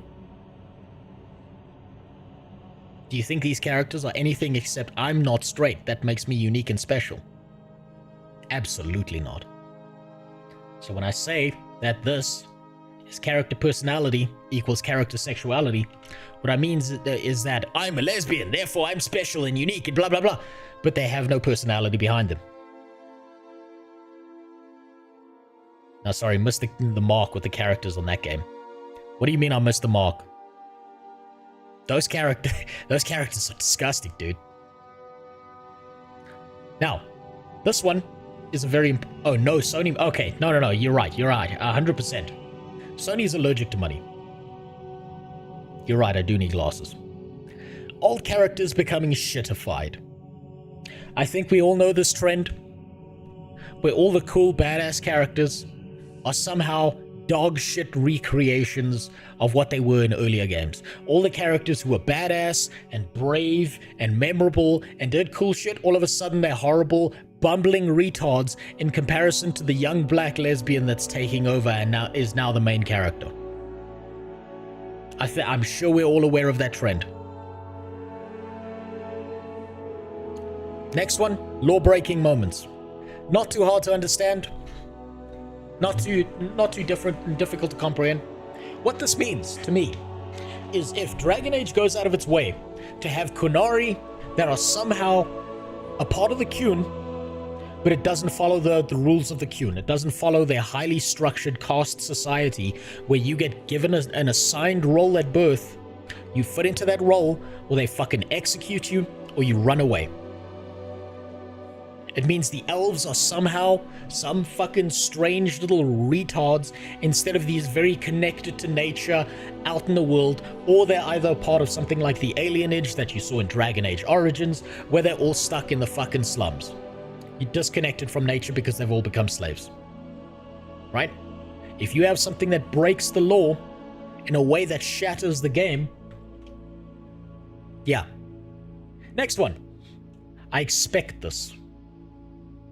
The Darkspawn aren't bad. Or any other actual thing where the evil race, the evil manipulative, demonic, destructive thing, oh, they're not bad. They're just a minority with a different culture. I know they ate your mother alive, but that's just part of their culture. Oh, and they didn't do a bad thing. They just did a minority thing. I love that. I really love that when everyone looks at like people of different races and just like ascribes them to orcs or goblins or whatever the fuck. Because that just shows that those people are fucked in the head. Next one. Mental illnesses. We go into the game and oh sorry, I deal with anxiety. Yeah, well maybe you shouldn't be fighting fucking dragons then. Maybe you need to go sit down while we do some real shit. Oh, I'm not magically possessed by demons. I'm just a schizophrenic. I don't need that shit. Go take some SSRIs. Go lie down and 51% yourself. I got dragons to kill. That's what needs to happen here, okay? So if we see this kind of shit, where we're playing the Oppression Olympics, we'll mark that off. Big one, this has been a problem in a lot of the games. Dragons are irrelevant to the plot. This one I think is kind of a freebie. Dragon Age Origins had dragons in it. I suppose The Witch of the Wilds kind of was important, but it wasn't like a primary plot point, or at least I don't see it that way. Dragon Age 2... there were dragons in it, but again, not that important. You know, so I expect this one to be crossed off. That's kind of an expectation. Next one. Woman good, men bad. I think we all know this one. You have a penis, so you're the devil. My vagina is so much better than you. That's what we can expect from this game. I extremely expect this kind of shit. And obviously, we've got our writer self-inserts. This one might be difficult to spot. This one might not be in there. But what's going to tell us whether that's in there or not is probably the dialogue. You're going to be able to tell that if we start getting unsolicited opinions on Israel or Ukraine, or unsolicited opinions on the way we think, or the way we should behave, something a little bit different from overt political messaging, but still kind of the forcing you down the right think path, we're going to cross that off. Next line, sexualized children. I don't expect this to be in there yet. I say give video games in the West about 10 years, then we're going to see people wanting to fuck kids. Excessive polygamy. Now, I don't mean that polygamy can't exist. I don't mean that polygamy is bad. Well, I do think it's bad on a personal level, but I expect that in fantasy games, I mean, I've watched enough anime at this point to see that every guy who gets moved to another world gets a fucking harem. For some reason. But what I'm talking about when I say excessive polygamy is polygamy for no fucking reason whatsoever. It's just there. It's just a waste of space. There's no reason or rhyme. It's not a cultural thing. It's not some limitation on the world. It's just there because, hey, we wanted you to not have some unique specific relationship. You've got to go get your ass fucked. You've got to be the ham in the sandwich between two dudes. This one relates to a very specific incident. I think if anyone here has played Dragon Age 2 and they got to the conversation in the barn with Anders, where you were just trying to be nice to the guy, you would end up topping that bitch. You would end up with shit on your dick. Because you know Anders don't wipe properly. You know Anders don't know what the fuck's going on. Sounds like Baldur's Gate 3. No, Baldur's Gate 3 at least did it tastefully. Anders was like, you were like, hi, hello, my name is Hawk. And Anders is like, cool. We're gonna go have sex now in the shed. Because you said hello to him. Now, is that gonna happen again? Are we gonna be forced into a gape situation? Maybe, maybe not. But I still have PTSD about just trying to see what would happen if we try to be friends with the guy who's objectively retarded and you end up ass fucking. I just want to see if that happens again. Pay to gay. You got that right, use that. Next one, cliches plot twist. I think we all know how BioWare makes their games. It's the exact same formula. Actually, the thing you thought that wasn't. Actually, the guy you thought was bad was actually, the woman you thought was bad was the good person. And you just retard. Actually, you're on the wrong side the whole time. You know what I want? I want a game that lets me be the fucking villain. I want a game that lets me be the Reaver. You remember the Reaver from Dragon Age Origins? Where you can go do a blood sacrifice, you can fuck up Andraste's ashes, and you can become a goddamn Reaver. I want that kind of shit. Are we gonna get that? No. Instead, we're gonna get cliche plot twists. That's what I expect. And then the final one, which is almost a staple of BioWare games. It's retarded ultimatums. There's no voice of reason. There's no, let me think about this and come to a reasonable solution that leaves no one happy but everyone satisfied. It's either you fucking hate people or you like people. This one priest raped kids, so now you gotta hate all priests. This one gay dude picked flowers, and you're a nature druid, so you don't like that he destroyed nature. So now all druids are bad and you gotta kill them all. And then other characters are like, oh, you hate gays? And your answers are yes, and then the decision wheel is yes, yes, yes, and I'm Hitler. That's what I expect. So retarded ultimatums. That's what that means. I'm gonna put this over here. I'm gonna take a quick piss, and then we're gonna start playing Dragon Age Veilguard. And we're gonna see exactly how bad this fucking game is. Oh, by the way, final point to this list. If I complete everything on this list, if I cross everything off, I stop playing the game and never pick it up ever again. With the exception of maybe that. If I see that, I'm immediately out. Forever. Fuck that. That's not acceptable. Fuck that shit. But I don't think that's in the game. So I'm gonna be right back. 1 second.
Alrighty, there we go. Now let's play this absolute 9 out of 10 game. Whoops. God damn. That's a decommissioned scene that I should have gotten rid of a long time ago and just didn't. Ah.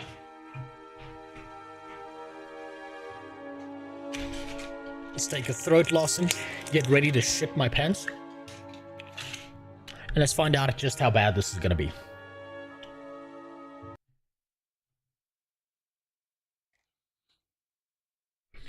Oh, fuck yeah, windowed mode. Damn it.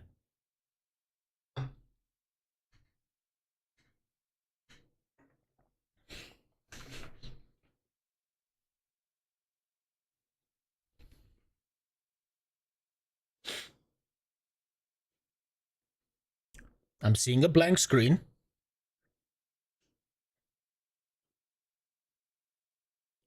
This just adds to the DEI score by keeping the screen as black as long as possible. Photosensitivity. Epilepsy warning. That's fine.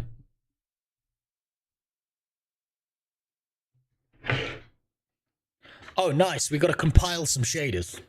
Cool.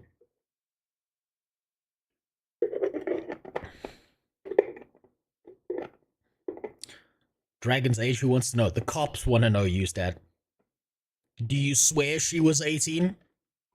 In human or dragon years? You know lizards don't live that long. Now, I can't shit on this game for compiling shaders because Black Myth Wukong did about the same thing. This is fine. Also, what's up? 2 cats yelling.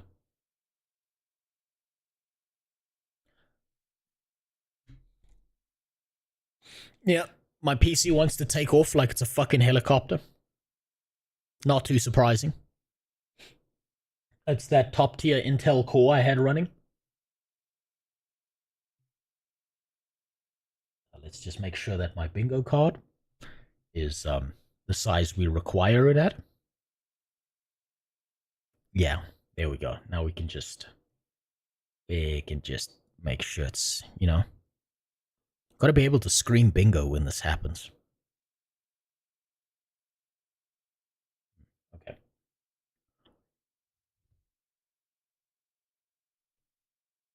Put down Guild Wars 2.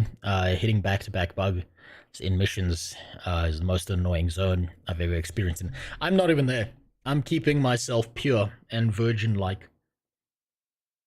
I've played through the base game like 8 times at this point. And I'm not moving on to the expansions until I'm ready to make a video on it.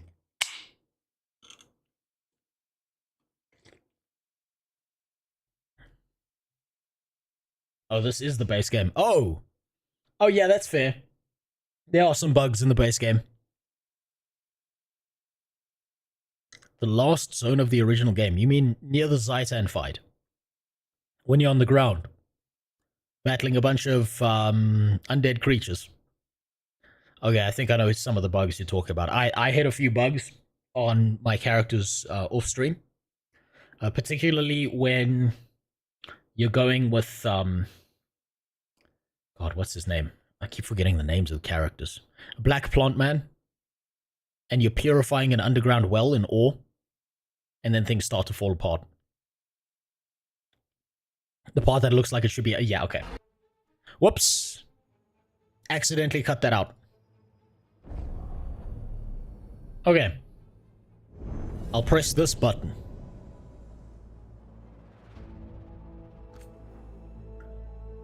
Welcome by using... Okay, wait. Is this going to tell me to not be a racist? If you don't agree, please don't install or use our game services. Fuck you, I'll do what I want. Using EA, you agree to EA license third parties, EA account, license, content, and entitlements. Availability. Where's the... I'm not allowed to be racist. We want you to have a good time playing our games. So we expect you, like all players, to respect EA! Oh my god! Jesus, why don't you just... yeah, sure, I'll respect the fucking devil. Yeah, no, of course. You know, I'll just draw a fucking pentagram on my forehead, EA. Cool. Respect, EA. Our employees and representative as well as your fellow players. There are no fellow players. This is a single-player game. What are you talking about? This means, for example, obey the law, don't cheat, don't be offensive, don't hack our software, don't spam or bot, don't lie to EA. What is EA, the government? Or our players? Those are the highlights. Read the full list of what not to do in the rules of conduct. Don't lie to EA. Don't you lie to me, boy. Don't you lie. I know when you're lying. When you access or use EA services, you agree that you will not violate the law, blah, blah, blah. Publish, post, or distribute UGC content, blah, blah, blah. I don't see a don't be racist button here, so that's cool. Apparently racism's cool as long as we don't lie about our racism to them. That's awesome. Based. EA app, no one cares about that. Termination and other sanctions. Hey, remember when you could play a video game and they were just like, here's the game, and you didn't have to sign some fucking EULA? Remember when it was just like you put in the disc, you install, and then the game's just like, here's the game? Damn, I miss those days. We know you say they're the worst company to work for multiple years running. Well, no, we're not. That's a lie. Yeah. I bet they investigated themselves and found out that they were the best company. Okay. Text language, English. Okay, all of that's fine. 2-minute noodles, that's fine. Voiceover language, English. Subtitle visibility, always. Subtitle size. We'll stick with medium, because that's what I tell all the ladies. Advanced subtitle settings. Oh, these fucking racists. These goddamn... I can't believe they would default to white. Ugh. I expect... Do better. Do better, EA. White. Put whites in this game, huh? You think you're funny? That's not how you get a good DEI score, goddammit.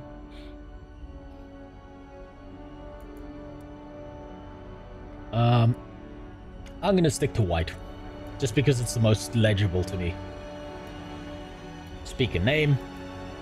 Rook's name color, purple. Okay, we're gonna just leave that as is.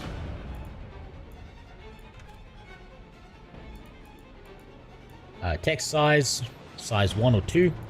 Whoa, that's too big. Even for my blind ass. Color vision deficiency. That's fine. Persistent dot. Displays a small dot at the center of the screen. This will be hidden during conversations and cinematics.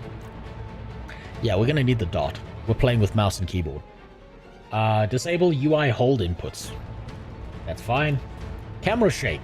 Sure. Oh, motion blur. Wow, on by default. Am I surprised? No. What a worthless fucking setting to put in games. Keyboard mapping, that's fine. We'll figure that out as we play. Invert, no, because I'm not insane. And we'll press V for vagina to continue. We hired our own internal investigation team, handpicked our very own heads of company and shareholders. After a thorough investigation that took a whole afternoon, they all agreed that we are impeccable, and all our employees, totally not under threat of termination, said it's best placed. Yeah, no, of course. That's exactly how that works.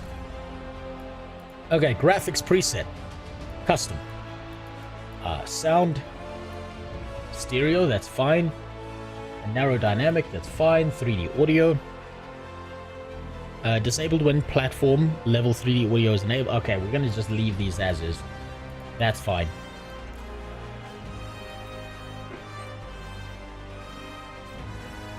What are your favorite, not so favorite things about Guild Wars 2? And is it a game that we might see you in more often? Yes, I will be in Guild Wars 2 more often. I've got to gather a lot of clips.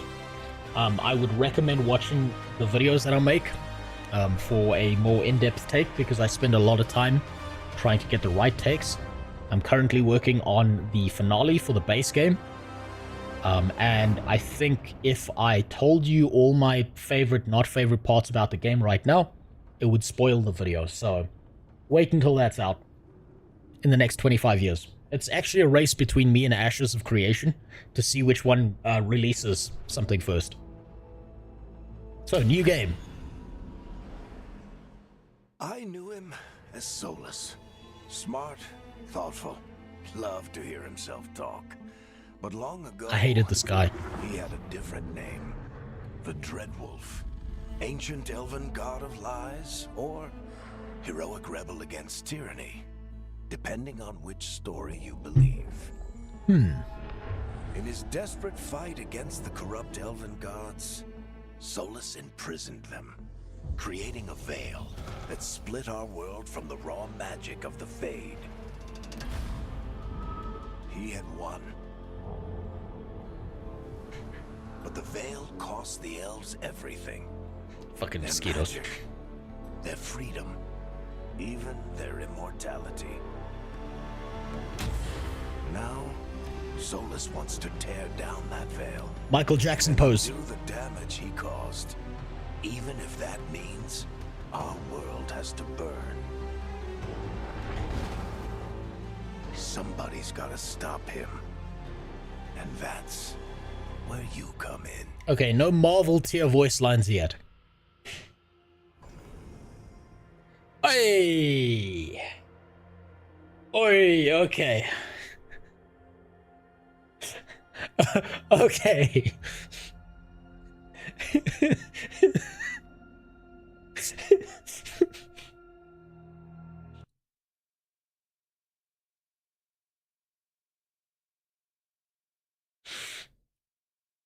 They made themselves the default characters. What a fucking mess the Kunari are. What a fucking nightmarish mess the fucking Kunari are. How could they do this to my boys? I thought the Kunari used to be fucking awesome. Now they're just now they're just humans with horns.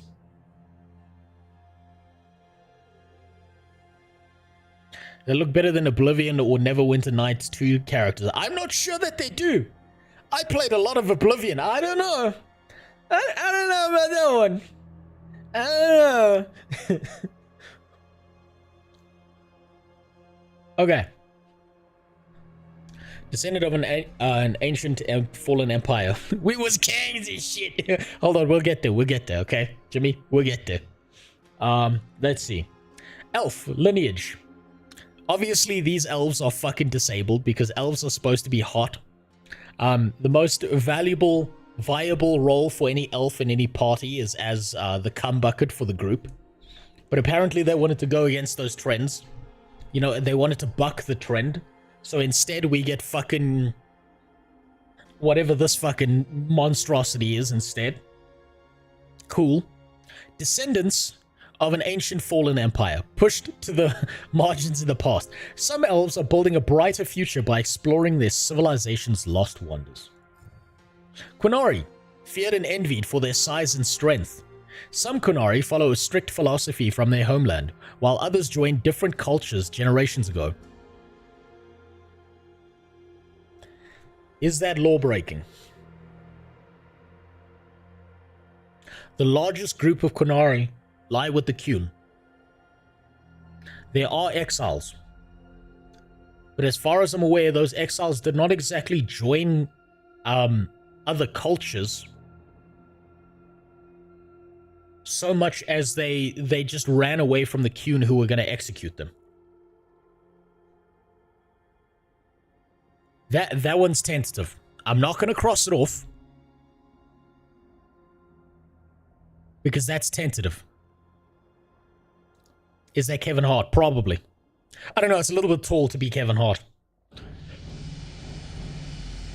Ambitious and prosperous people. Humanity's various kingdoms are the ascended powers of this age. Also, thanks for the sub. 2 cats yelling. Thanks for making my tax burden that much harder. Yes, the Talvasharth. I remember now. Thank you. I appreciate you. The same way that your father in your local church appreciated you as a child. I figured I'd give you that POV so you can remember what that was like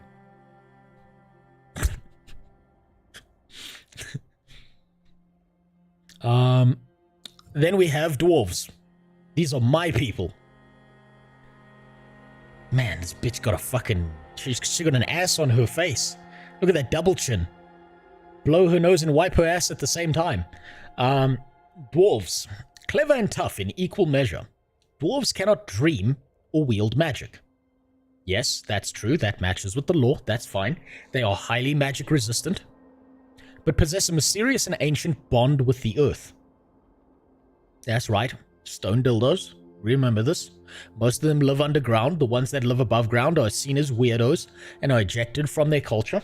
It's all coming back to me now, slowly. I'm gonna play... What do we play here?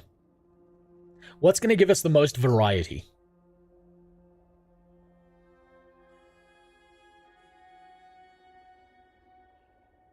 I can't get over how bored the elf looks. I can't get over how fuck ugly the elf looks.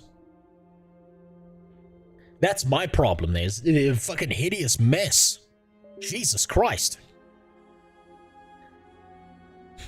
What a disaster. Abomination Kunari. You know what? Let me just fix something here quick. You know what? Just for you. We will play the Abomination. We will play the worst looking fucking character. Look how they massacred my boy. Once upon a time, this was a character that people loved. This was a race that people thought was badass and awesome and strange. And now they're just fucking anthropomorphic goats. Cycle appearance. Ew. Okay, so this one came from Uganda. That previous one was like a 4th generation immigrant. This one's just working at the DMV. That one's committed some crimes against nature. None of these, distinctly none of these look cool. None of these look awesome.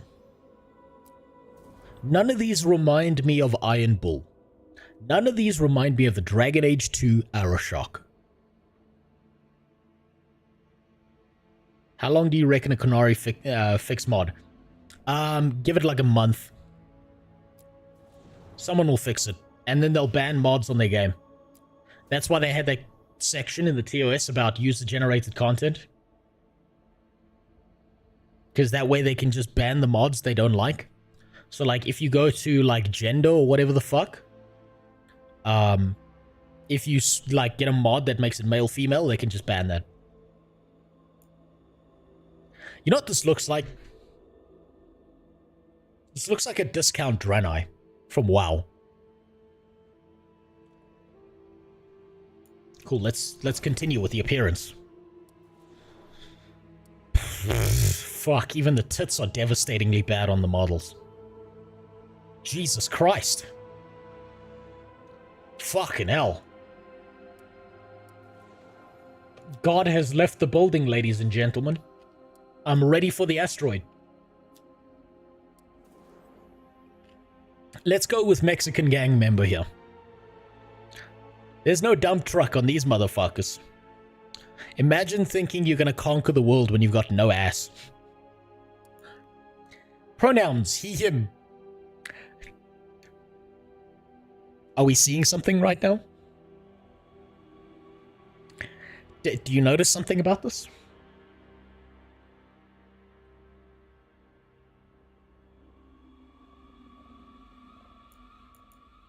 There are 3 pups there, not 2. She, her? Okay, cool, fun. They, them. Oh my god.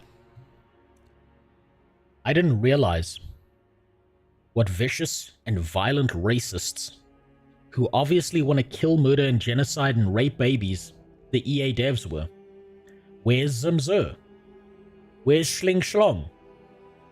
Where's Fox Self? Where's Ding Dong? Where's Bing Bong? Where's me more? Where's him hom? 3? You're telling me there's only 3 sets of pronouns here? That's not very diverse of you. They left off 25,000 other ones. Where's my personal pronouns? Where's God Emperor of Mankind and future ruler of the universe? That's my personal pronouns, by the way. I don't see them here. I don't, so fuck it. Okay, we'll go with the basic option. We have man. We have woman. I don't know that one. I've never heard of that one. Non-binary.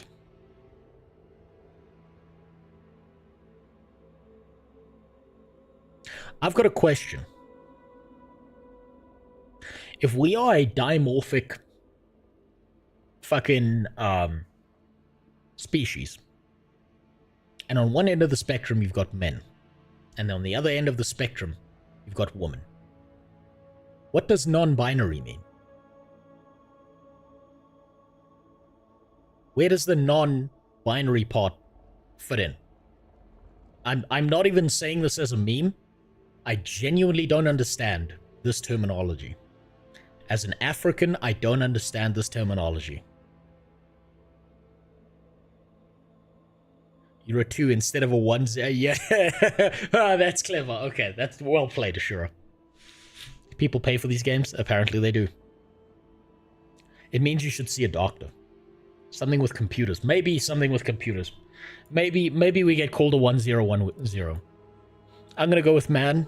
You know, nice boring options. Keep it straight.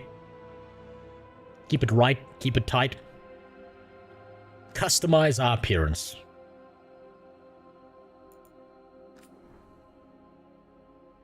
We've got all the presets to work with, and none of them look great.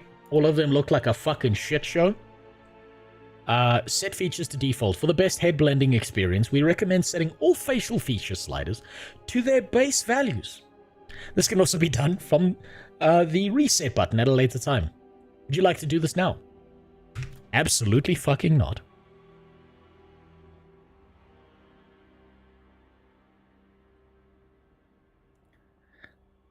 You know what I noticed about all of these? None of these look good. I have no label or idea of what the fuck this even means.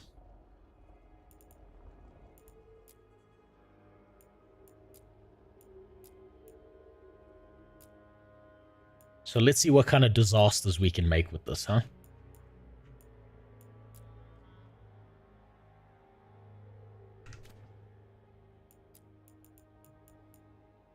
Wow, look at that. Sorry, I'm just a little bit allergic to bullshit.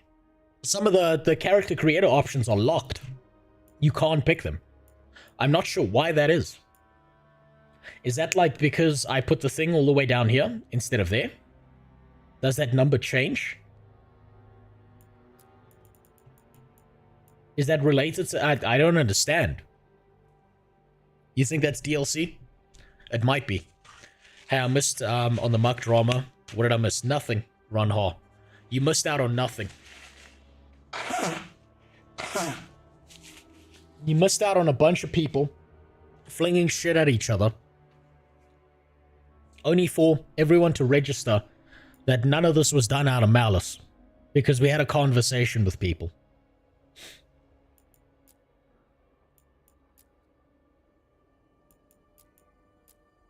Oh yeah, I like that one. Yeah, let's go with some big lips. I want to hear some African drums every time my character's on the screen. Yeah, fuck yeah.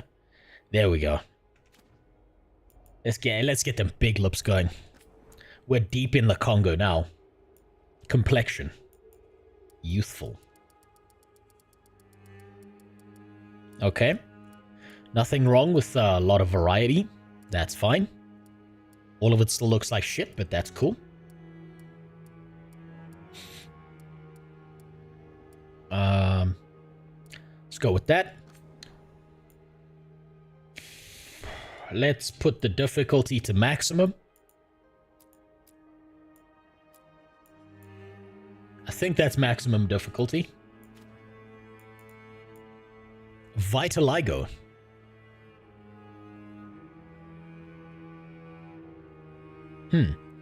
Now, you see, the problem is if you put vitiligo on your character... Bless the rains in Africa. Yeah, unga bagunga ungaga kakunda. I have to state this now, Jimmy. I know you're black, but I have to state that for the rest of the stream so I don't get fucking cancelled. Character creation offers a wide variety of shitty options. Yeah, I don't see anything good here. Now, I'm gonna go with high vitiligo on this character. What's important to note is that in Africa, if you have vitiligo or albinism, that means that if they chop up your body parts and put them in the magic muti that they give to people in the bushes, they become invincible. So I'm gonna have an invincible character playing on hard mode with vitiligo. Super important. Well, we're getting that Michael Jackson style in. Yeah, tribal Michael Jackson. Except with none of the good looks.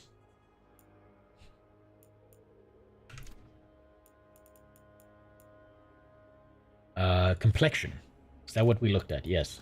Forehead and brow. Homie looked like someone told him to hold that thought and he just kept on holding it. Oh yeah, give me those sliders.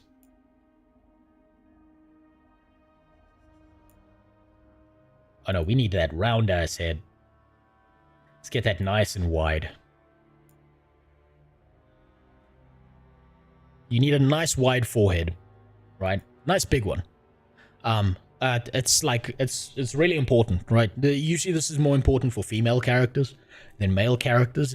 To have a nice big spacious forehead so that you know when someone's blasting cum at your face, there's somewhere to aim and it's not going to blind you. But I mean, I'm sure this game is sexually diverse enough to let that happen. Oh yeah, there we go. Now we're getting somewhere. Now we know that this guy's got a fucking tumor. Oh, that's good. No, low eyebrows, inner position. Ooh, no, we got to be cranky about this. I wouldn't be happy if I looked like this. Okay. So this is not a meme. This is an actual thing that happens in my country, right? This shit here, where the eyebrows are like that, if you go into any shopping center, a lot of the black women who are behind the counters have actually shaved off their eyebrows and they draw them on with a pencil every day. Right? And a lot of them overdraw that shit. And they end up looking like this. This is not a meme. This is just a thing. I'm just reporting a fact. So like, you go to a shopping center, you can tell what you're dealing with for the day. Because that black woman has dedicated her day to whatever mood she felt in the morning. If she's angry, she's drawing angry. If she's happy, she's drawing happy. If she's surprised for the day, she's drawing surprised. If she's doing the Disney, where it's one raised eyebrow and one flat one, otherwise known as the Rock, yeah, that's what she's decided for the day. Depth. Oh no, we need that shit out there. Oh, fuck yeah. That's the kind of forehead you need to have nothing but bright ideas. It's exactly what we needed. Jaw. Ooh. Ooh, do we have those? No. Let's just... Yeah, that's good. That's good. Jowls. Ooh, that's better. Overbite. No, underbite. We need that underbite. Yeah, look at that.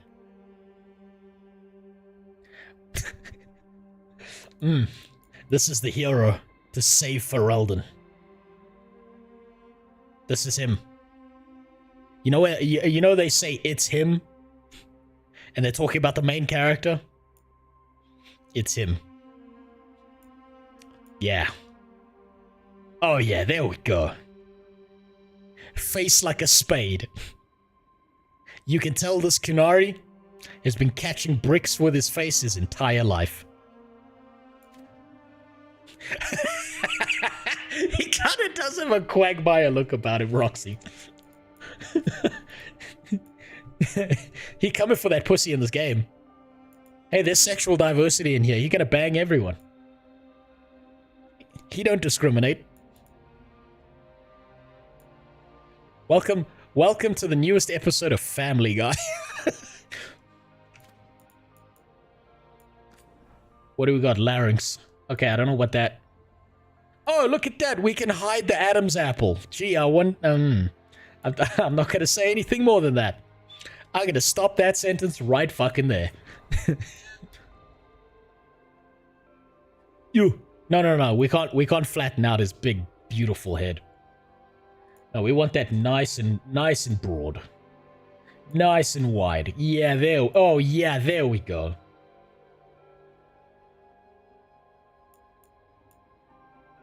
Oh, yeah, there we go. Oh, fuck yeah. This is the experience. This is the hero of Ferelden. Look upon him in terror. What are you going to name it? I love how you've just defaulted to calling it it. We haven't even got there yet. Starting preset.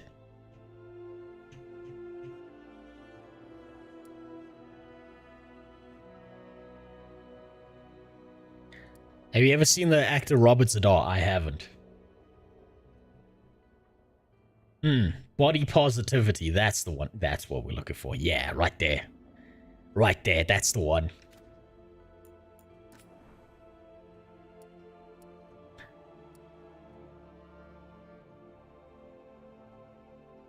Gee, I wonder why my character got kicked out of the queue. I wonder why the Arashok tried to eliminate me personally. Man's going through a divorce and he's losing track of his identity all at once. This is like what I look like when I fucking look at the mirror in the morning. This should not be in a video game. But I'm here to self-identify. Gotta cover up them juicy titties as well. Oh, no, okay, we've already been through that. Body shape. Oh, fuck yeah. Oh, yeah, we can make him even dumpier. That's great. Oh, beautiful. Top tier. Body proportions. Height. No, we're gonna need to be a manlet. The most manly manlet of the entire Kuhn. Can you get a beer belly? We're about to find... Oh, god damn. Look at them juicy titties.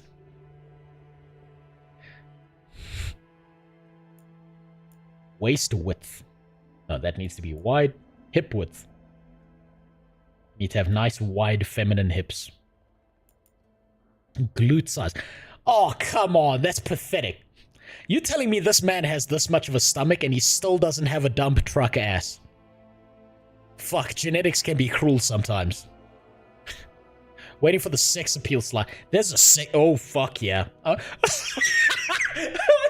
Oh, no! No! No, this is so bad. The game gave us an option of going from 1 inch to 2 inches. You know what? Actually, I take it back. I'm for this game. I think we need to set realistic expectations for women these days. I think fucking 12 inches. Come on. You know what? I agree with this game. 1 to 2 inches. That's what you should expect. You want 6 inches? Fine. I'll fuck you 6 times over the space of fucking a month. Okay? How's that sound?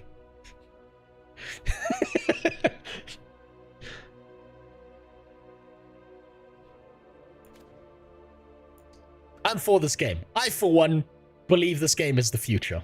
I'm starting to see why it got a 9 out of 10. Okay, that's just how racist people are going to be to us. Okay, that's cool. Eye shape and eyebrow. Oh, yeah. Oh, yeah, we got to go for that hammerhead look.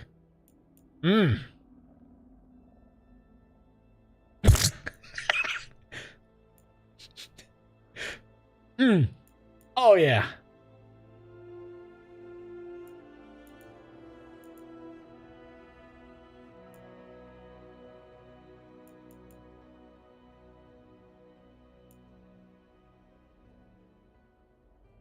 You know what? This is actually a wide variety of options. I can't be mad. I can't be too mad about the wide variety of options, but the fact that I can create this Oblivion monster. Heterochromia. No. A character's not special enough for that. But apparently we can be possessed by demons. Cataracts. Because that's who you really want saving the world, is the guy with cataracts.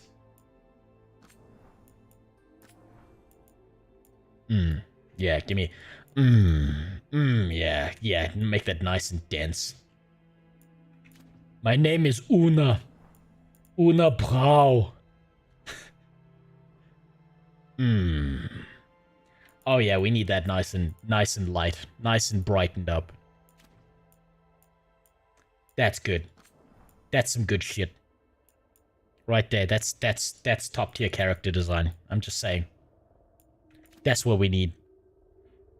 You would trust this man with your children, wouldn't you? I can play as Robert Zadar, so it gets a 10 out of 10. Oh, yeah. Oh, God, fuck the... Oh, yeah. Oh, yeah. You know what? I can hate on this all I want, but the reality is Dragon Age games always let you fuck with the facial features, except Dragon Age 2, which didn't, because it just gave you a pre-selection of Hawk, and the options were terrible. Oh no, that's going down.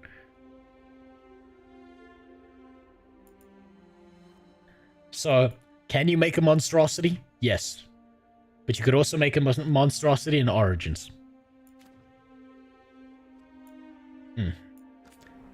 This is someone's sleep paralysis demon right now.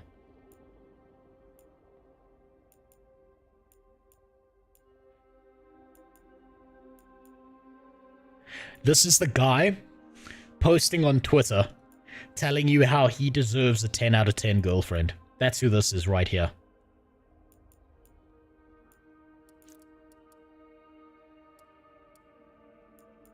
This is exactly who this is. You know that guy who keeps on telling you that he won't settle for anything less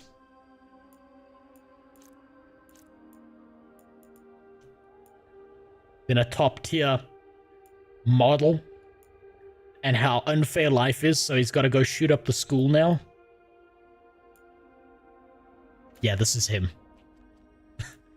This is your average school shooter. Okay, now if I give him a black hairstyle, that's going to be racially insensitive, and I'm going to end up in an article somewhere. So we got to do the right thing and find the whitest hairstyle we can. Then it's acceptable.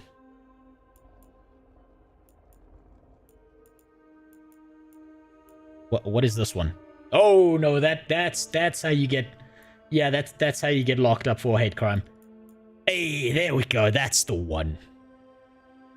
No, I feel like I might get, like... Can you give him a mullet? You know what? Business in the front, party in the back. Thank you for that suggestion, Two Cats. That's beautiful. Facial hair and color. Yeah. Apparently we don't have any facial hair. Hey, look, it's Jake Schlatt.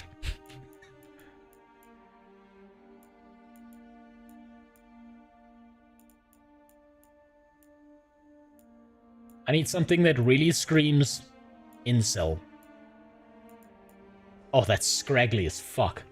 I need something that really screams. I got bullied at school, refused to grow as a person, never defended myself, and therefore now everyone's got to pay for me being a bitch.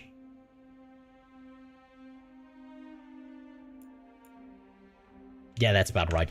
That right there. That one doesn't. Scalp. No. We need this to be as big as possible. I think I've already done that slider. Horns. What's the one that makes his forehead look the biggest? It will be one that flares out. They gotta be small horns that he keeps on telling the girls is bigger than what they actually are. There, the circumcised horns work perfectly. Material. What the fuck? Oh, okay, that just changes the way they look. Okay. Makeup. Nah.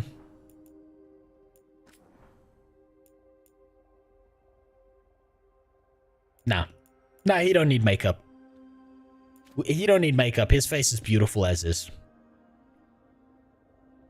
Body positivity is the theme of this stream. Unfortunately, with that forehead, it's all it's fucking insane that only the horns change and not the head shape. Yeah. But hey, guess what? The Q not just people with horns now. Was he hit in the face with a hammer, or why is his nose shifted like that? I'll tell you why just now, Eyes back. Oh, we got some tattoos. Nah, incels aren't brave enough to get tattoos. Nah.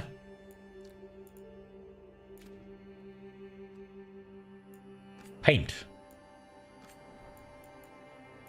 They would paint themselves, though. They would believe that they are heroes worthy of war paint. Because they do that thing where they're like, return to Evropa. And then they like fucking put like a bunch of shit on themselves. While they listen to like, sped up funk dubstep of AI generated images. Yeah. Yeah, that's good. And then we've got paint on the body. Where's the one that shows my identity as a furry? As a supreme gentleman?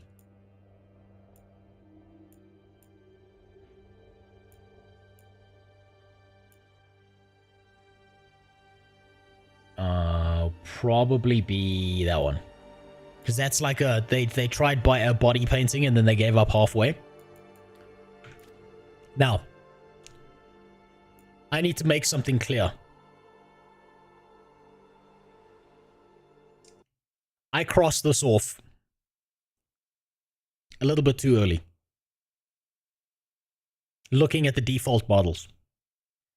But I think I can comfortably say that this would definitely be a guy working at IGN. This is definitely a writer self-insert. So I'm going to keep that crossed off. I think it works well. We can even change the background lighting to see how beautiful he is.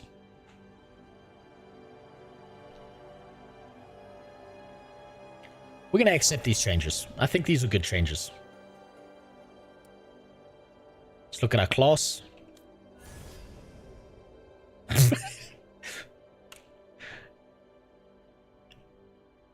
We've got 3 classes. Rogue, Warrior, and Mage. Now, as we all know, the Qun hate their fucking mages. They made them slaves. So mages have 2 options inside of the Qun. Get the fuck out, be a slave, or die. And be a slave or die are kind of the same thing, because it's going to happen at some point. Because we all know the Dragon Age world is set up in a way that mages are the same, are like a self-fulfilling problem, where everything that goes wrong is because of a mage, and then the mages are like, oh, we're so victimized.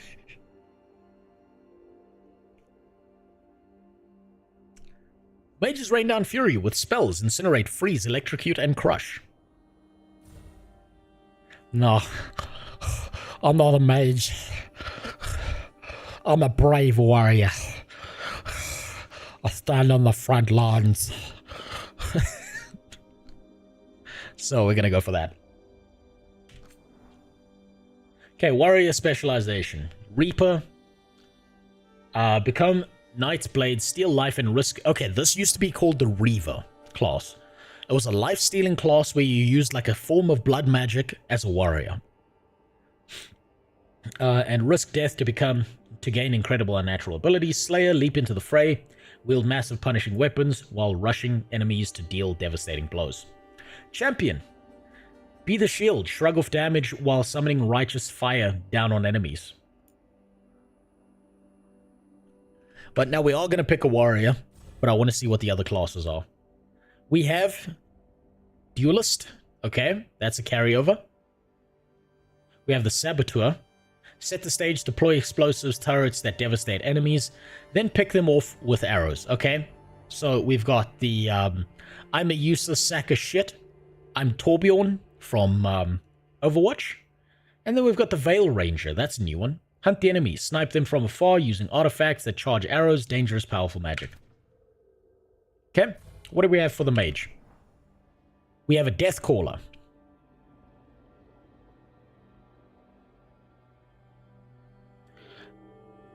When you were partying, I studied the blade. When you were having premarital sex, I mastered the blockchain. While you wasted your days at the gym in pursuit of vanity, I cultivated inner strength. And now that the world is on fire, and the barbarians are at the gate, you have the audacity to come to me for help.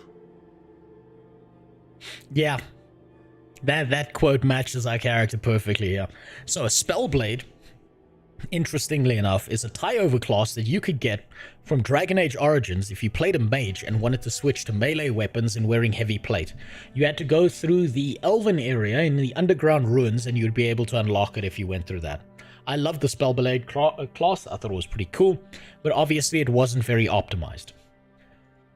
You know what I noticed here? I notice a distinct lack of blood magic.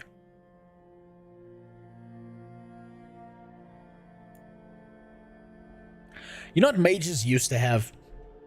Fire, ice, elemental damage, blood magic. Why the fuck do we all of a sudden have necromancy? And why are we calling the void? As far as I remember, that's law breaking. This doesn't match with the law of the game. But I'm not going to cross it off on my bingo card just yet. I'm tempted. I'm tempted to call this a law-breaking moment. Very tempted.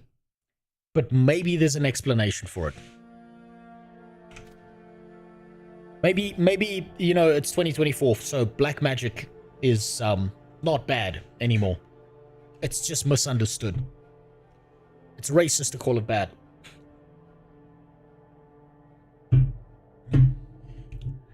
Blood magic is too dark for this game. Yeah, probably.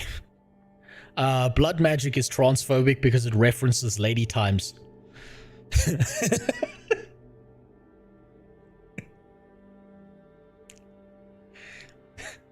You know what? I feel like you might be right. I think you might be right. Okay, now let's take our sexy beast of a character, equip him out as a warrior, and we're gonna make him a reaper. No one would ever look at this guy's face and think of him as a raper. Oh, look at that. We got the tarot cards back, but in a worse format. Surname, Thorn. Aldweir. Burkar. Lied. Okay, so this picks our surname for us. Grey Wardens. Rook is a Grey Warden. An ancient military order sworn to the battle of the Darkspawn. Why the fuck would a Qunari be part of the Grey Wardens? Have there ever been any Qunari that became Grey Wardens? I'm trying to remember obscure lore and if any of them did become Grey Wardens. I don't think a single one did. This might be another law-breaking moment.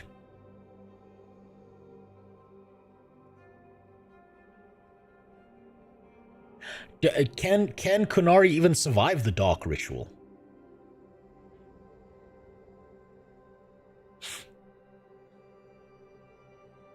I don't think... Hold on.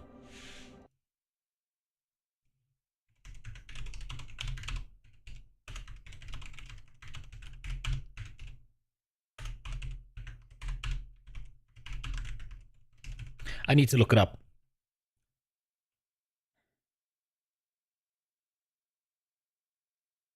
Okay, this is from 8 years ago, so this will be a valuable resource. Dragon Age Wiki. Has there ever been a Qunari Grey Warden? I've never seen them in any of the games. Haven't played Inquisition. That's if we're given the option to become a Grey Warden. Qunari are resistant to the taint. Their blood gave them resistance to poisons and diseases. That's true. They are highly resistant to poison and diseases. It's possible that if the Qunari accept that only Grey Wardens can stop the blight, they might decide to have warriors join the Grey Wardens. In principle, Grey Wardens don't care about an applicant's past history. That's true. Whether you can play a Qunari Grey Warden character might be a different matter. Qunari spies who attacked Iron Bull at Skyhold used poison. What happened to Iron Bull? Yeah, actually, that was law-breaking. I don't think that joining the Grey Wardens means defecting the Qun. Okay, that didn't tell me anything. Are Qunari able to become Grey Wardens? Back to my point. So, if a Qunari submitted to the joining, would that happen? The dragon blood in Theron bloodline isn't just your standard dragon blood. Like Qunari might have its great dragon blood, which are presumably even smarter. Blah blah blah. I'm not getting any definitive answers, so I'm gonna, you know, I'm gonna hold off on this. The potential exists, so I'm gonna hold off on saying that's law breaking. Veil jumpers. Rook is a veil jumper, daring group of ancient elven ruins. Although founded by elves, they are welcome. No, wait, they welcome anyone brave enough to face Olathan's reality warping magic. Shadow Dragon. Now that sounds edgy. Underground resistance opposes the corrupt rulers and slavery in Tevinter. So this is the Harry Tubman surname. Also, thanks for the sub. Or when it shows up, I'll be able to read your name. It usually takes a while if you sub on YouTube. The graphics quality of the game is actually very good, but the style is so dog-ass. Yeah, you know what? It's high graphical fidelity, but it's the theming and style that's sloppy. What's this? Lords of Fortune. Rook is a Lord of Fortune. An informal collection of explorers, hunters, and treasure seekers from Ravane. The rowdy lords are famed for both daring exploits and narrow escapes. The Morn Watch. Rook is a Morn Watcher. This elite necromantic order explores the mysteries of life and death and tends to the undead in Navarra's sprawling grand necropolis. Finally, a faction I fucking recognize. The Antivan Crows. Swift knives in the dark. Crows are ruthless assassins, both respected and feared. As Antiva's shadow. Now, this sounds the most edgy. And I can imagine that this is the first class that the school shooters would lean towards. Oh, Devless, don't say it looks like Fortnite. Come on! That's what all the kids are into these days. If it didn't Fortnite, it's a bad game. Do you want them to call the game Default instead? He doesn't look swift at anything. I mean, it looks like he's a little bit swift to the fridge, but that's about it. The Antifa Crows. So, Rook is a Shadow Dragon. Sounds edgy. Underground Resistance. Opposes... I'm surprised they didn't just call that surname Tubman. We fight slavery. Guess what I'm going to do? Okay. Gain reputation with the Shadow Dragons more quickly. Never to rise. Deal. Increased damage versus Venatori. Your class-specific resource regenerates slightly faster. Okay, so there are bonuses. Increased damage versus Darkspawn. Base defense. Critical and weak point damage. Fade touched. Venatori and regen. Takedowns on enemies with slightly less effort. Increase against mercenaries. Better damage against undead and demons. Applying an additional affliction stack to targets. Holds extra potion. Every class. You deal extra damage, extra resource. This guy. More drugs. Deal increased damage versus untargeted. Okay, so we're going to go for edgy class. We're going to go for school shooter, supreme gentleman class. Breaker of bonds. Harriet Tubman risked everything to liberate the enslaved people of Tevinter. Because that's exactly what a Qunari would do. Even knowing it would anger the ruling elite. The foundling, Rook, was adopted into a military family. Oh, they were adopted. Oh, wow. They found a Qunari baby that was drop-kicked off a cliff. How can you go for an edgy class? Your guy is nothing but curve. That's exactly why I'm doing it. Two-tone bandit, do you not understand? Do you not get? Do you not register that right now I'm building the perfect school shooter who thinks they're awesome and badass, but really it's just some dumpy fat dude in high school who's such a bitch that he thinks that everyone's gonna respect him after he shoots up the school. Did you not, like, pick that up? He thinks he's cool. That's why he's joining the Shadow Dragons.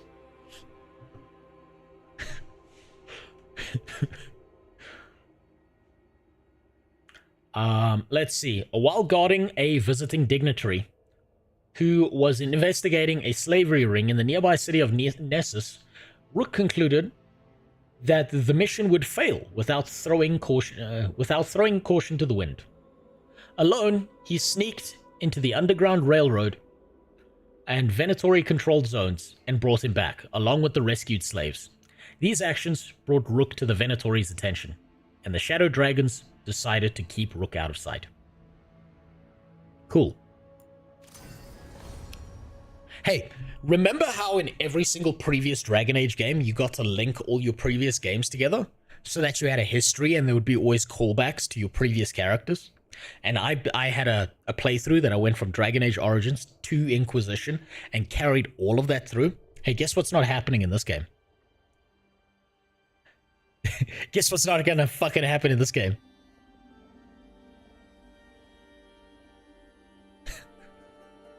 I get that reference, use that.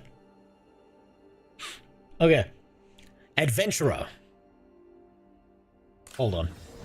Storyteller. A plunge into the story for more okay, game journalist mode. Brave game journalist mode. Guy with a family. Guy with more than one child. Unfair punishment because they just stack the health bar higher. Unbound. Customize all settings. Okay. We're gonna just go with normal, right? Because I don't feel like I have the willpower to make it through this game.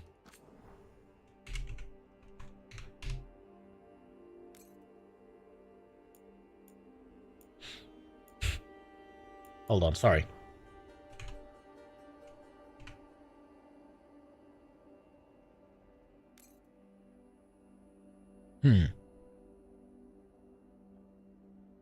New MMORPG. No, it's worse. It's Dragon Age Veilguard.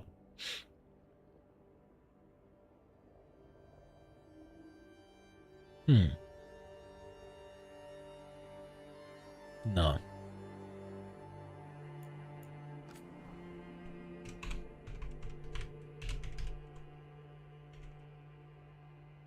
Damn it.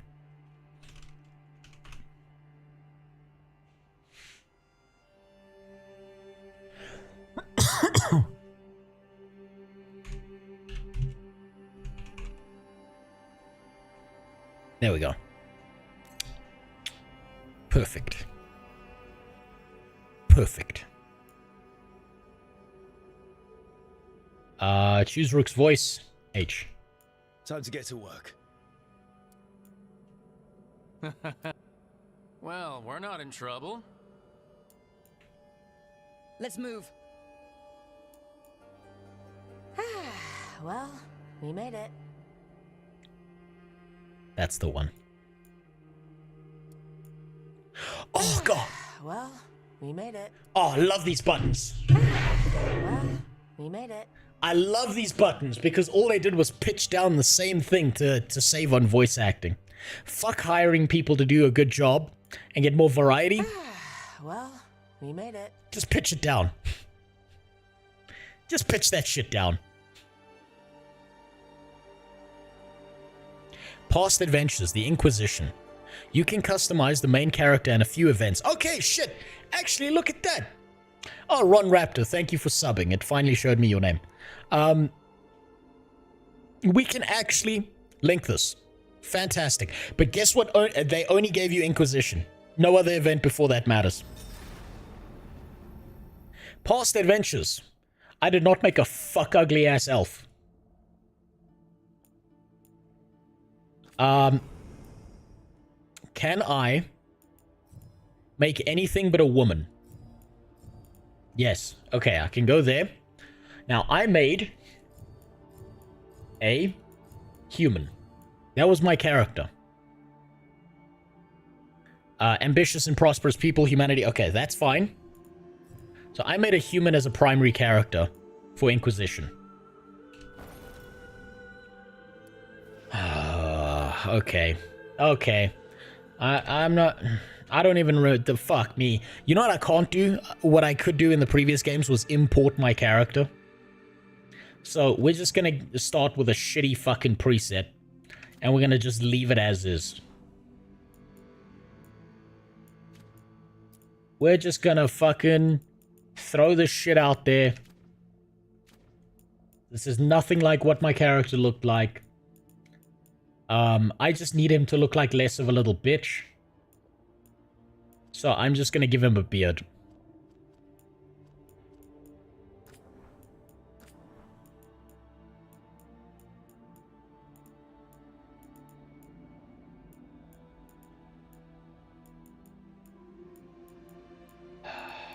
Fuck me. You can't even import your character.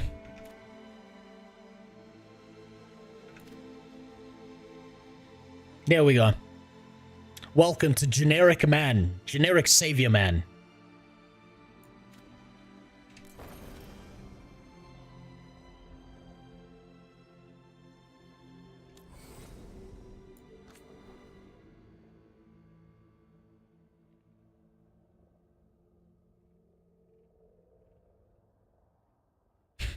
Just what?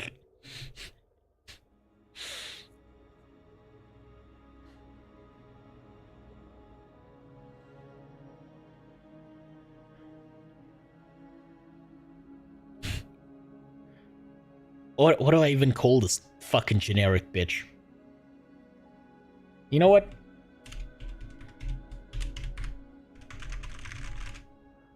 There you go.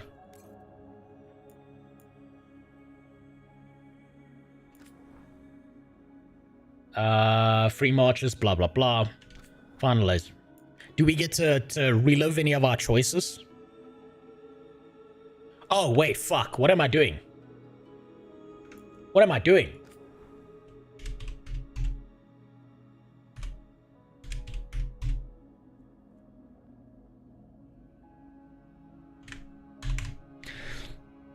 In Dragon Age, we play as the hero John Age. There we go. That works.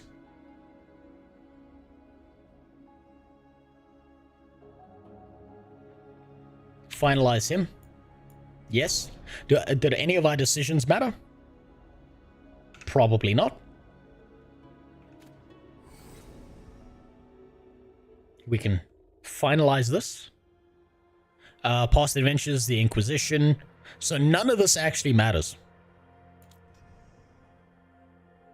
Lineage Quinari. This is just make the changes. 8 years ago, catastrophic breach, the Fade, Corypheus, blah, blah, blah. Customize world state. Okay, so we can customize the world state. I just needed to figure out how. Inquisitor was always busy handling growing forces, potential allies. I fucked the shit out of Cassandra, let me be honest with you. I took that bitch to Pound Town. Multiple times. There's nothing hotter than, than a woman with a sword. Don't take that out of context. Interesting that it won't let us choose these previous characters. Sarah, fucking miserable lesbian, good. Keep her locked forever. Inquisitor must be okay, that's fair. That's fair. Wait. Maybe I had this wrong, but I thought you could have a gay relationship with Cullen. I don't know. Can't remember. Cassandra, though, was based. That was the high testosterone choice, I'm sorry to tell you. For anyone who didn't choose Cassandra to take to Pound Town, and you were playing a male character who was straight, I'm sorry to tell you, but your character was a soy boy. If they weren't looking at Cassandra like, it's time to go. It's time to rail the tank. It's to truly test her durability. Okay, fate of the Inquisition. Inquisition was formally disbanded. Inquisition forces were absorbed into the body of the Chantry. Wasn't surprising when the Inquisition relinquished the power to the Chantry. The Inquisition was founded by the one of its most faithful knights, Divine Victoria, some members of the Chantry. I think I disbanded the Inquisition, but the story was so unmemorable. I can't remember what I did. I'm pretty sure I disbanded it. Vowed to stop Solus. Yeah, I thought Solus was a pussy-ass bitch. And my main character was like, fuck this guy. I'm gonna kill him the first opportunity I get. So I was like, yo, put this guy in the fucking ground. How pathetic are those choices? 3 choices. That's all that mattered. Remember in all the previous games, you had to go through like questionnaires and fill this shit in? And remember that shit? Or you could actually just load your previous save that had all the world state built into it from your EA account, and it would run it through the game and give you what you needed. Hey, guess what they skipped out on? Fucking dickheads. Yes. We shall finalize that and finally play our school shooter. Finally.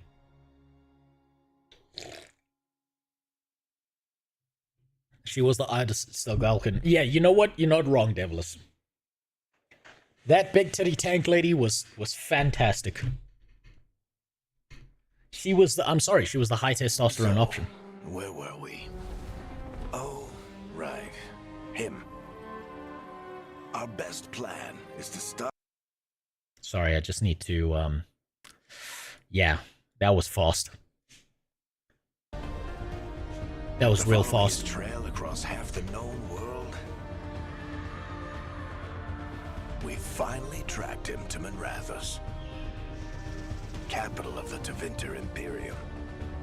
But to find the Dreadwolf in a city this big, we need a local expert. So, naturally, our story begins where all great stories begin. With the seediest bar in town. And a missing contact.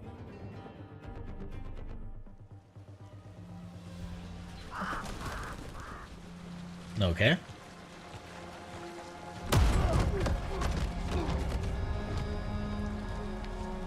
Let's try this again.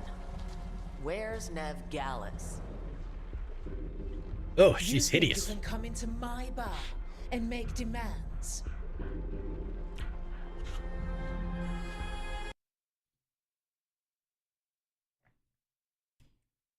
Sorry, that deserves a double marking. I'll do more than demand. Let's talk this down. I'll do more than demand, baby. Nev Gallus is my only shot at finding the Dreadwolf. I'm not leaving until I know where she is. What a horror show. Time I get to you. Darling, you're adorable. Imagine some fucking dump truck shitter of a guy fucking up your whole team.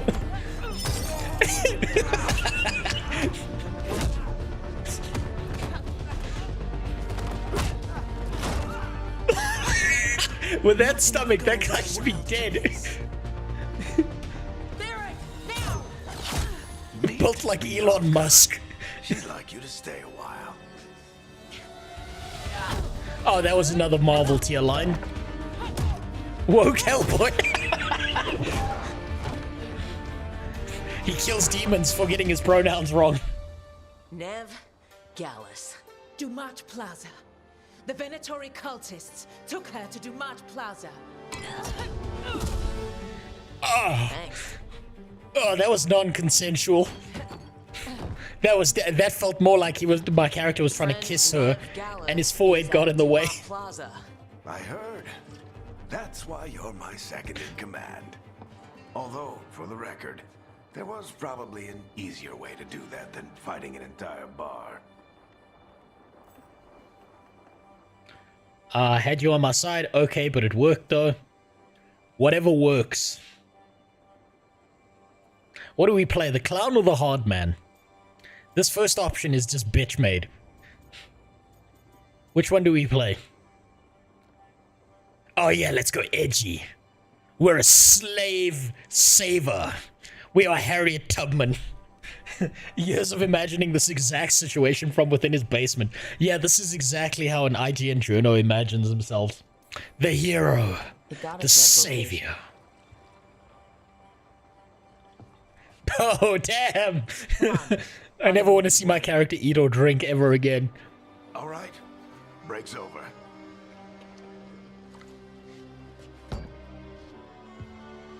I hope Nev's as good at finding people as you claim. She's the best damn detective I've ever met.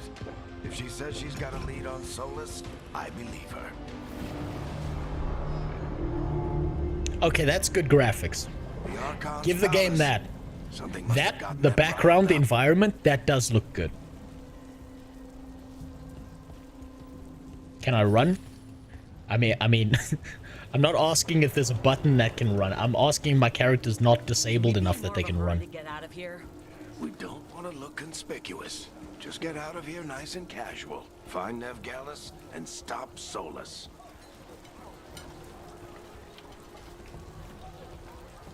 Excuse me. I can see you all ignoring me, but I'll come back for you. Varys, don't come to the tavern tomorrow. Oh shit, there's a beggar here. No, don't give this. I bless you. I wanted to kick the fucking beggar. Come on, we're an edgy hard man. We've been imagining this in our basement.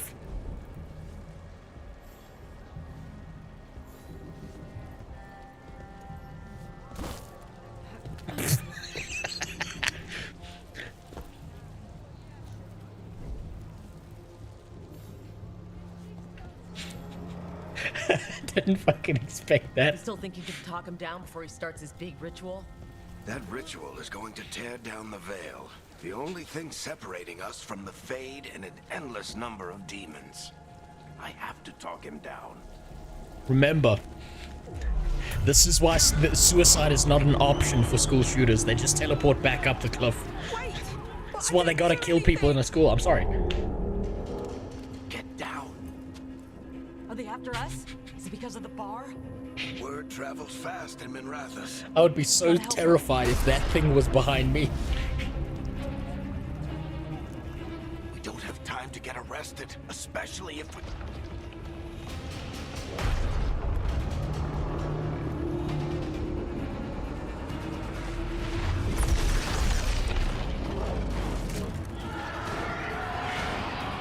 Oh, crap. We're too late. The ritual started. But if we hurry, we can still stop Solus before it finishes. Yeah, that's better. Sorry. Excuse me. Then Nev will get us to Solus. Oh, now we can jog. It's the first time this character's done that in years.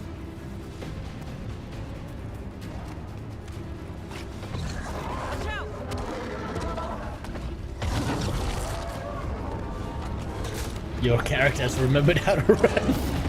Is Solus summoning demons on purpose? My guess is the veil is weakening, and they're slipping through the cracks. What, you mean the Chitauri are attacking? And the whole world is look a lot like this. Man, why do the demons look shitty? Was that a pride demon? Come on, this way. It should get us to Harding. Quick recovered off a cuff. Beautiful. Amazing.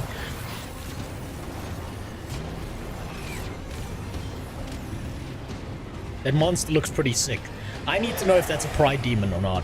Because if it is a pride demon, Wolbus, I'm gonna be very mad because they used to look even better. Okay, press F to jump over objects. Okay?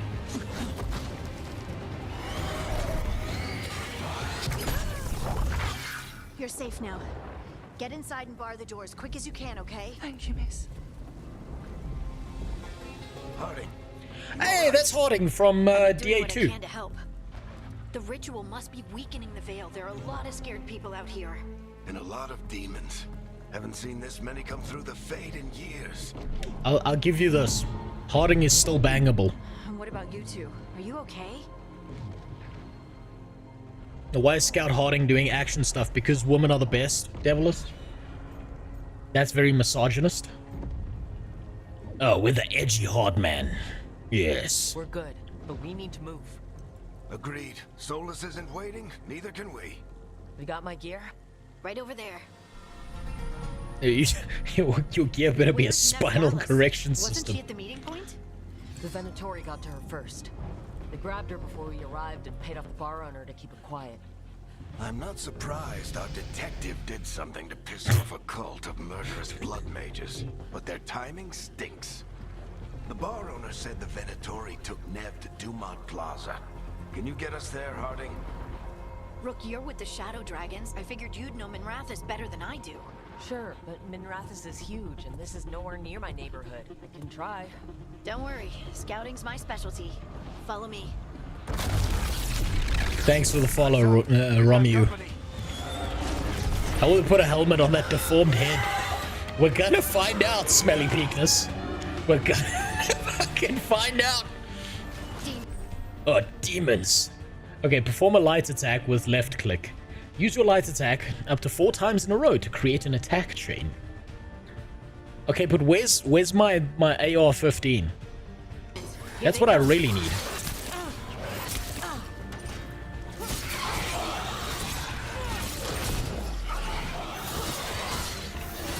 Okay. That didn't feel bad. That didn't feel as sloppy as it looked in the trailers. But it kind of feels New Worldy. Feels quite similar to New World combat, but not as bad as I thought.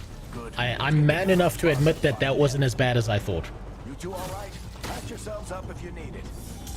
Okay, R is healing potion. If Solus tears down the veil, doesn't that destroy everything? Solus always talked about how Did you just parry? Parrying triggers something primal in me. Yes.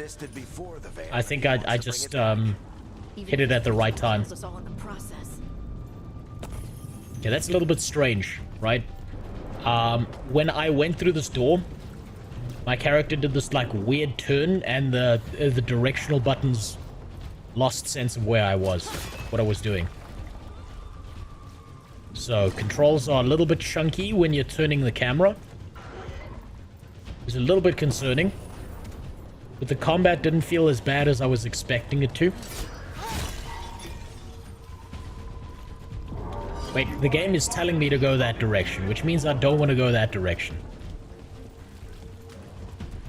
Oh no, I think that's Dumont Plaza. Crap. Let's move. Gameplay feel? So far, I'd say, Wish.com God of War is probably the best way I can think to put it. But maybe it gets better, and that's just the beginning.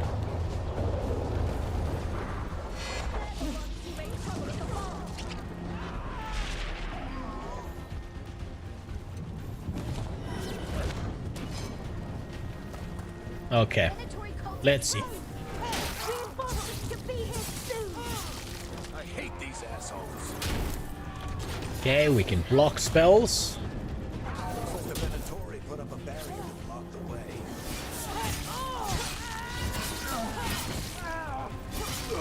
Okay, nothing here. Maybe I should have upped the difficulty, to be honest. None of that felt difficult. Let's see if we can time this. Okay, we can time our parries. Friendly bunch of cultists, aren't they? Fight these assholes every day in the Shadow Dragons. Glad you kept up practice. Up. You are truly insult maxing. Yeah, I just need to get my AR 15 and then we're good, Devilus. That's all I need. This makes me want to play good old Dragon Age Origins. Man, that show was I mean, that fucking game was top tier. Come on. Guess we're sliding down. I don't think there's anything that's gonna match up to the story and lawmaking of Origins. Oh shit, look, the slidey cliff meme. I haven't seen that before in every other game. Okay. Driving kick. Use tab to select your new driving kick ability. It requires 50 rage to use. Warriors generate rage by striking enemies with a weapon attack. Okay, cool. This is sloppy. This I feel is sloppy. It didn't slow down time. It just froze everything. This to me feels very, very poor quality. This should be like an ultra slow-mo where everything is just slightly moving. Also, what's up, Lord Footner? How you doing? Okay, we're going to use that attack. And we're going to select him because he's a naughty boy.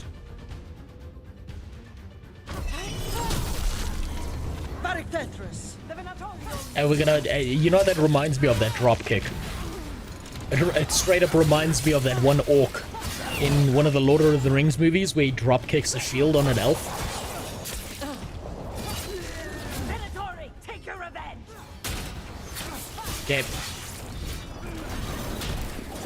Can I just like slowly walk towards them?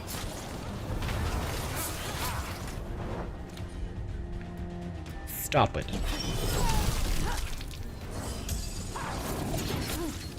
I said, stop it. Another barrier, but it looks like Nev's work, not the Venatori's. Old age Pip-Boy. You know what? It's kind of like, it is kind of like a discount Pip-Boy.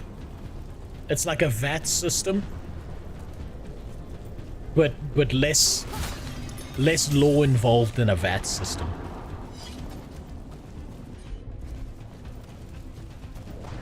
But to be honest, the combat could feel worse.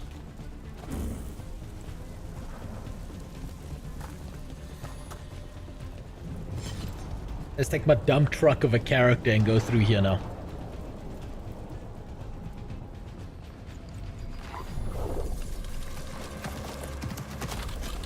Was it another orc in more? Oh, no, you're right, Devilus. You're right. Alright, hiding. Not the worst timing. Nev, it's so good to see you. We thought the Venatori had kidnapped you. They thought the same thing. I think I just found the manager, Furion. A lot of Venatori in the city have reason to hate me. You're right, Devilus. There was an orc.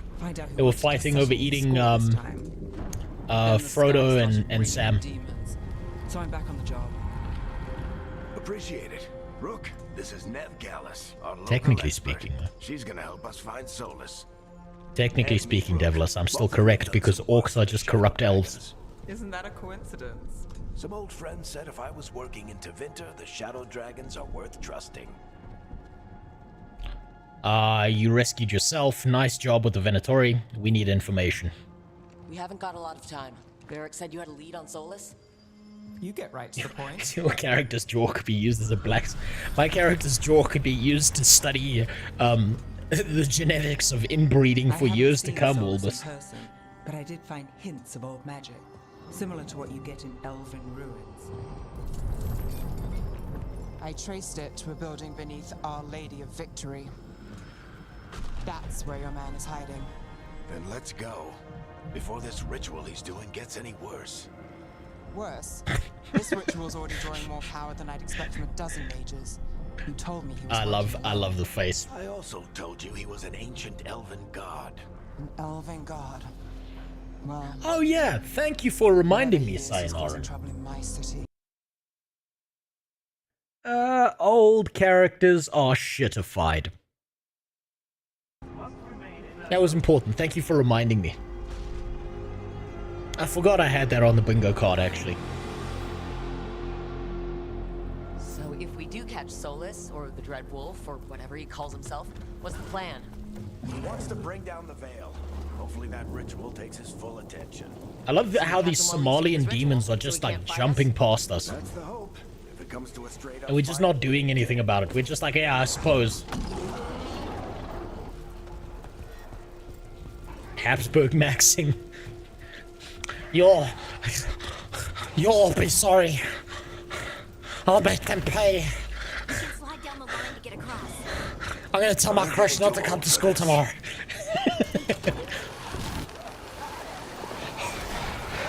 They'll all see. When I videotape myself doing things to my mom. Sonichu will believe me. That's the building I tracked Solus. Looks like the Venatori also found it. I swear to God, that Varric looks more like GTA 5 Trevor. You're not wrong. You're not wrong, Sayonara. They kind of fucked up Varus. They fucked him up good.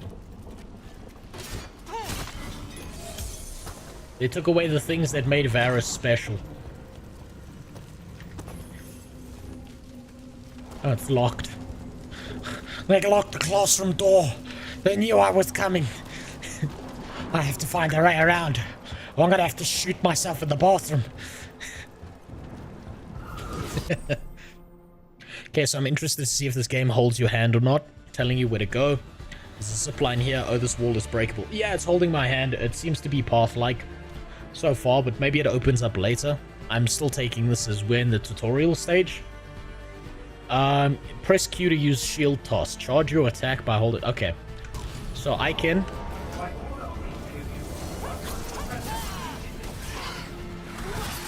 Oh, sorry, hold on. Hold on, this is important. I know that this is probably a bad idea to do this. And it may fuck things up real quick. But, gameplay controls, graphics, others. Audio.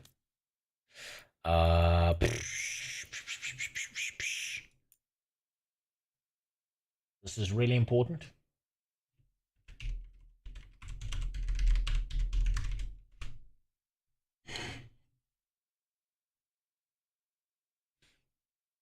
Oh, here we go. I found the perfect version.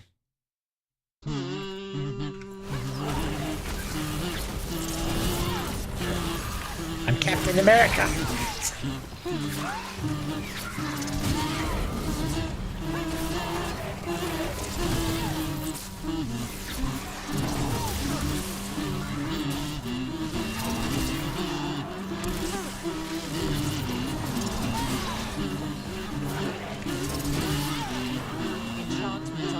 I can do this all day.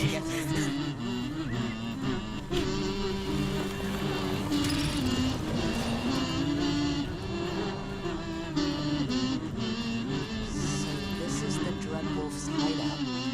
One of them, at least. Not sure how long he's been here. Some of this looks ancient. Solus has been around longer than the rat has. Oh wait. We're not in combat. I gotta save this. There we go. Wait, hold on. We can't just burn through that and not be in combat. Okay, cave paintings. Cool. What do we got here? Broken chains. Solus is freeing slaves. Oh fuck, he's Harriet Tubman too. One of the few things we actually agreed on. He said the other elven gods were tyrants who oppressed his people. He was trying to help them. What do you see? No sign of Solus. Just a big glowing window or mirror or something. Well, that sounds ominous. Hold on, I'm sure I can find a better version.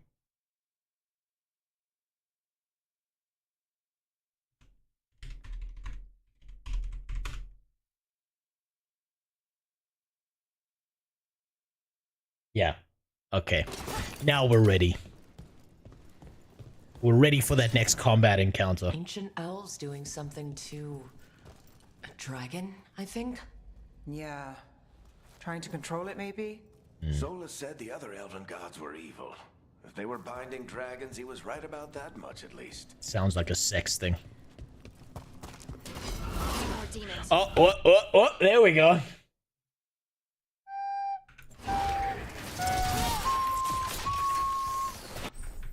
Hold on.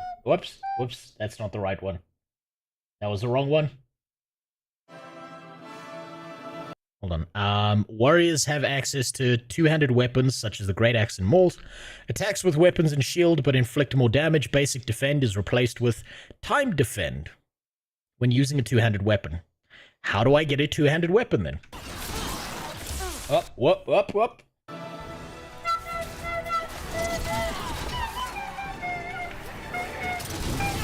That's better. I'm Captain America. I can do this all day. There must be. Let's look around. Air is full of magic. Solus used a lot of power for something. Solus, Dreadwolf, and Harel. Captain Somalia. I'm gonna stop there because there's still the fucking actual music in the background. That's probably gonna get copyright strike. That's gonna be muted in the VOD probably. If it didn't just drop my entire stream off of YouTube. Okay. Enough meme music. Let me put the actual unmemorable music back on.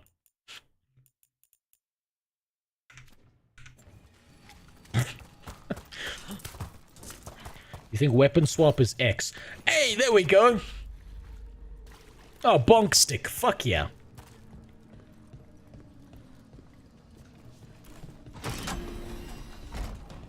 Pull the lever, Kronk. Let's see what's on the other side.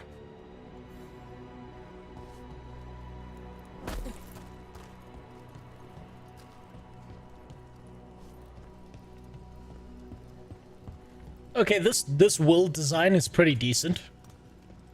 Environmental design, okay. Pretty solid. Shitty chests like you found in the Harry Potter game. Not the Harry Potter game, what was the Hogwarts Legacy game? Very similar vibes to that. Where it's just shit just explodes open in front of you. Very guided. This the big glowing window you saw earlier, Rook? It's called an alluvian. They're elven and... Oh, I remember those. It's like a doorway from one place to another. Solus uses them to get around quickly. He must have gone through it. I love the environments. Would prefer more gritty art style, but it does look good. I would actually prefer the old, more blunt art style than the kind of smoothed out Fortnite-ish vibe that they went for with the characters in particular. The problem to me is that the character design doesn't match the world design, which makes it a little bit jarring. Now, the Illuvian, for those who don't know, is a magic mirror that can fuck with things. In the very, very first game, Origins, there was an Illuvian that stole some little bitch in the elven forest that you had to go save. And it was like, you found pieces of the mirror. Now, wait, no, the pieces of the mirror was Meryl in Dragon Age 2, who is this little elf bitch. Fantastic, tight little piece of ass. But she was also dumb as pig shit. So completely unfuckable as a character. You want the character that doesn't match any world design. Hey, don't say that. The Habsburg were real people, Smelly Peakness. Well, we're not in Minrathous anymore. I know these trees. This is Arlethan Forest. And there's your ritual. The power involved. We've never I will say the female characters are ugly as sin. I don't know what it is about their faces and the way they move, but they look ugly as fuck. The tremors are getting worse. Disastrously bad. And we've got demons. We got demons? Oh look, the one is yellow, which means it's different.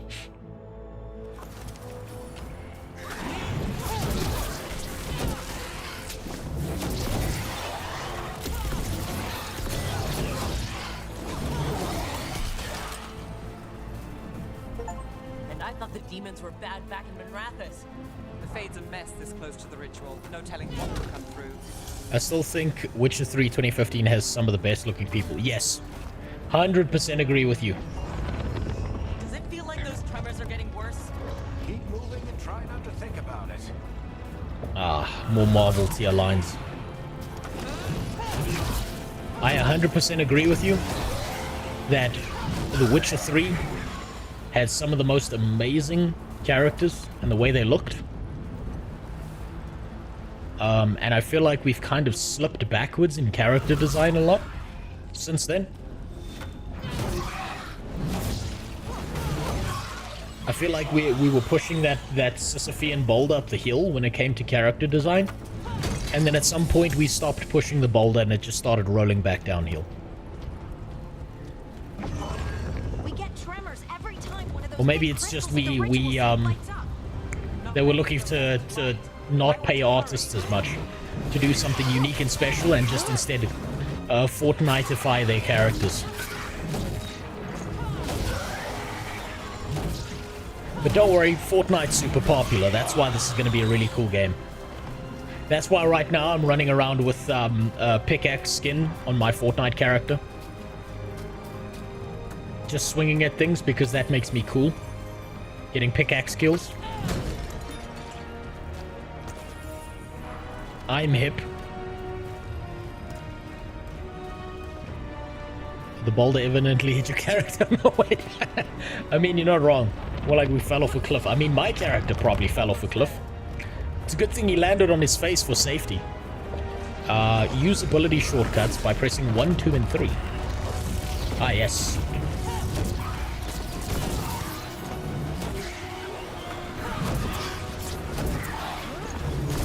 I have to say, I do feel like the combat is treating me like I'm retarded. Just a little bit. Especially with a two-handed weapon. At least with this, I get to throw the shield around like a fucking tool. But when I do this... Oh, shit! I still get to throw around the shield because who the fuck gives... Who gives a shit about logic? Fuck yeah. Okay, great. Brilliant. Never mind, I still have a ranged attack. I take back what I said. It's just now, it's not a Captain America shield. It's just an energy beam. Who knows where the energy beam comes from? Probably our extra chromosome.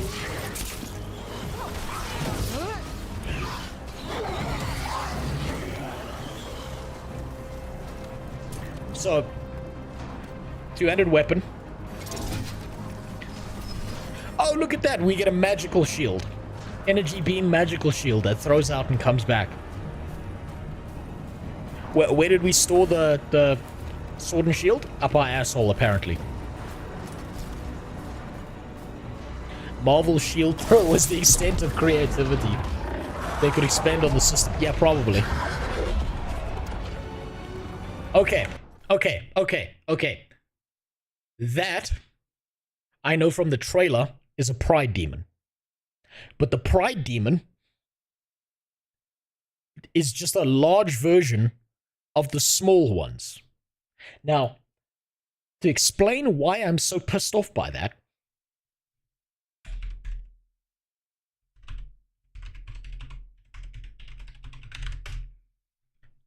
this is what the pride demons used to look like.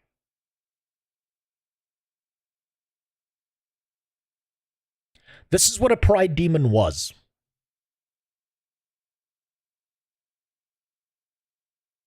Now they just upsized the smaller mob. We had this, and they got rid of it. Why? We have to stop this demon quickly.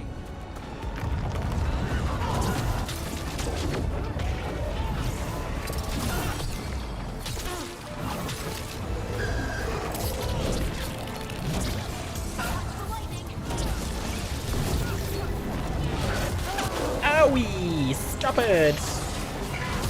Stop it! I'm a hero! You can't do that to me!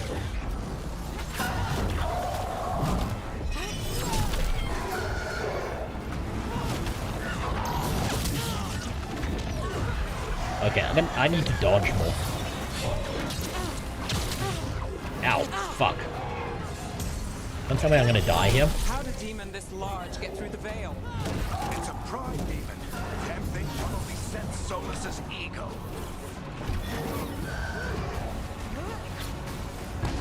Stop it! Go attack someone else. Oh, look at that! I didn't have to do anything. My allies did it for me. What was I doing? Good enough. Let's get to Solus. Yeah, it looks way beautiful, which to be fair is the whole agenda nowadays at BioWare. Suddenly it looks like a Pixar product. I don't know, I think Pixar has higher quality for their characters at least. I'm half expecting the old geezer from Up's house to float past. Oh, here we go. My favorite Marvel line, it's coming.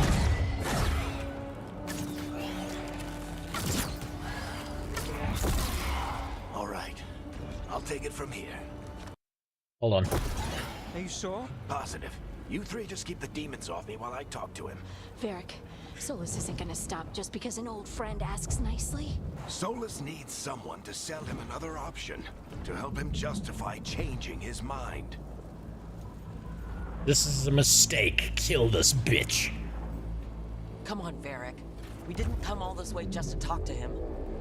Kill that elf bitch. I gotta try to reach him.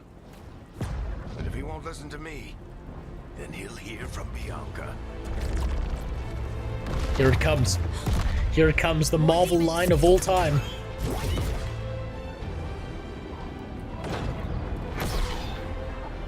Rook, take care of the team for me. Is it coming?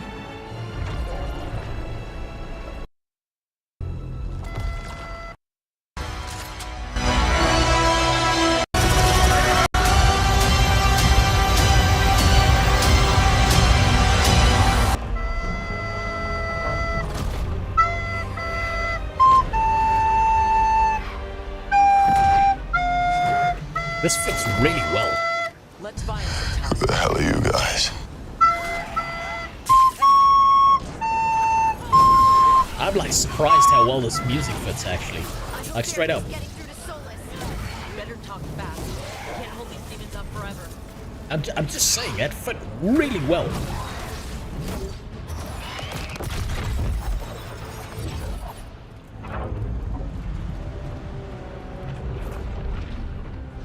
The veil is a wound inflicted upon this world. It must be healed. By drowning the world in demons? I have taken precautions to minimize the damage, Varric. Minimize the... People are dying right now. Here it is. You need to listen. Oh, it's my favorite line. It's coming. Please. I'm gonna make a sway face for this. People are always dying. They are? That is what they do. Oh! There it is. Shit. Top tier writing, boys. Do you want me to take the shot? Won't work. He's too powerful. What if we disrupt the ritual? How? See those statues? If we break the scaffolding holding that one up, the whole thing will come down on Solus. It's risky. Interrupting a ritual of this scale will have consequences. And what about the demons? Varric needs us to hold them off. Right, you two stay here. I'll bring down the statue. What? No. With a hero. Stepping into all that raw magic is suicide. The storm could tear you apart. Anyone got a better? Hold on. Fine, but you'll need backup. You're seeing it, right? You're seeing what I'm seeing. I'll go. Especially on, particularly on this character over here. You're seeing what I'm seeing, right? Underbaked facial expressions. That's what I'm seeing. I'm seeing no facial expressions on these people. I want Harding with me. Give me the little ginger short stack, thank you very much. You got it.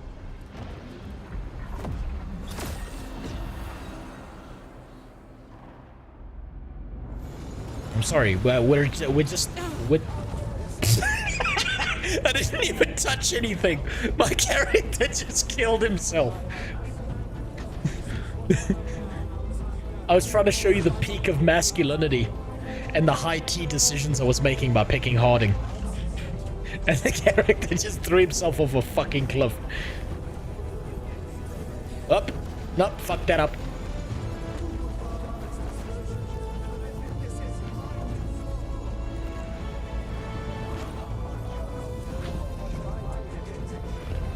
Even they want to escape from this game. I'll give it this, right? The gameplay is not as bad as I thought it would be. The gameplay is not as chunky as Inquisition was. But I will say it's kind of, it's kind of patronizing that they think you can only handle 3 abilities at once. That is very patronizing. Why tear down the veil, knowing all the lives it'll cost?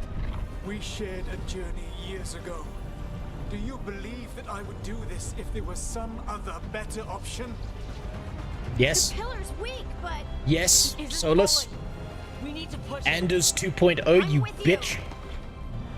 Together, now! You came a long way and made a valiant effort, Varric, but this story does not end with my downfall. Yes, it does. It 100% does. I'm gonna execute this bitch the second I can. The voice acting's off. The facial features are uncanny because they don't match the emotions of the character. There's very little emotional impact coming from the voice acting. Marvel tier writing. Graphics, pretty decent. Character design, terrible.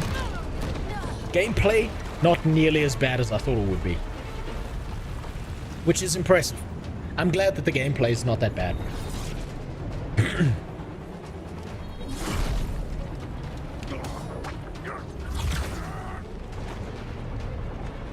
More verbose Donald Trump.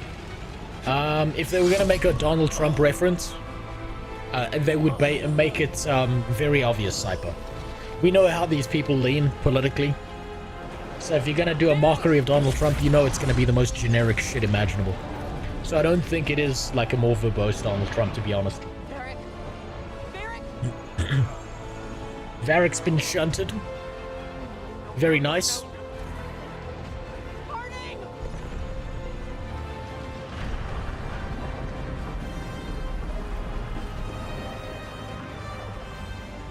Looks like Fat Thorin from The Hobbit. That's true. Look at that nose on my character. God damn. Fell from heaven and hit every ugly stick on the way down.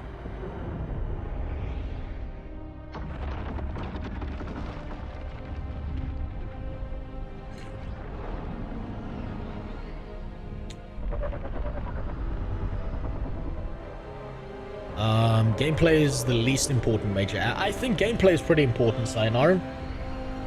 But I think RPGs very much rely on lore and story and good gameplay. No, that's normal. No, that wasn't damage to the back of our head. That's normal. We just bleed sometimes.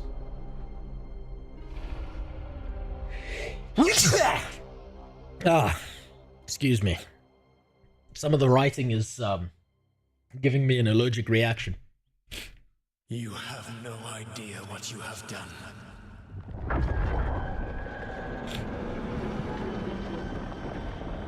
Just his voice makes me think he'll say, "My fellow Americans." He's just trying to make the Veil great again, Cyper. I know what I did. You really have a problem with that? From destroying the world. I was not destroying the world.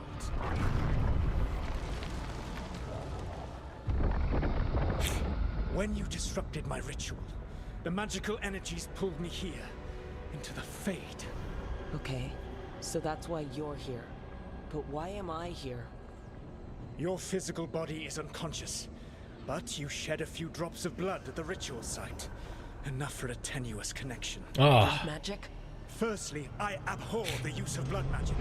Secondly, Had I the power to control you, I would already have used it. But I thought you hated slavery. This is a trick.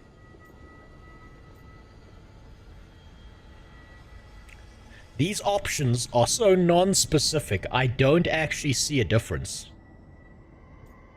Aside from I'd like to wake up or find talk. These two look like the same shit to me. So that just crosses shitty non-specific decision wheel off. That does it for me. This is a trick. Fuck you, dude. As I said, I do not want to be here any more than you do. But your actions have set events in motion. And I would not have your ignorance on my conscience. What are you talking about? The Evanuras, or as you would call them, the Elven Gods. The creatures that escaped. In ancient times, they ruled the elves, but that was not enough. They sought not just to be obeyed, but to be worshipped. When I rebelled, they drew on the horrific magic of the Blight, corrupting all they saw until I trapped them. Thanks to you, though, I am now trapped, and the blighted Elven Gods walk free. Okay. You let them out. Thanks to me? I wasn't the one performing a big ritual to free them. Free them? My mortal enemies. I was ensuring that they would never escape their prison. You were tearing down the veil. He was just trying to make the veil great again. Come on.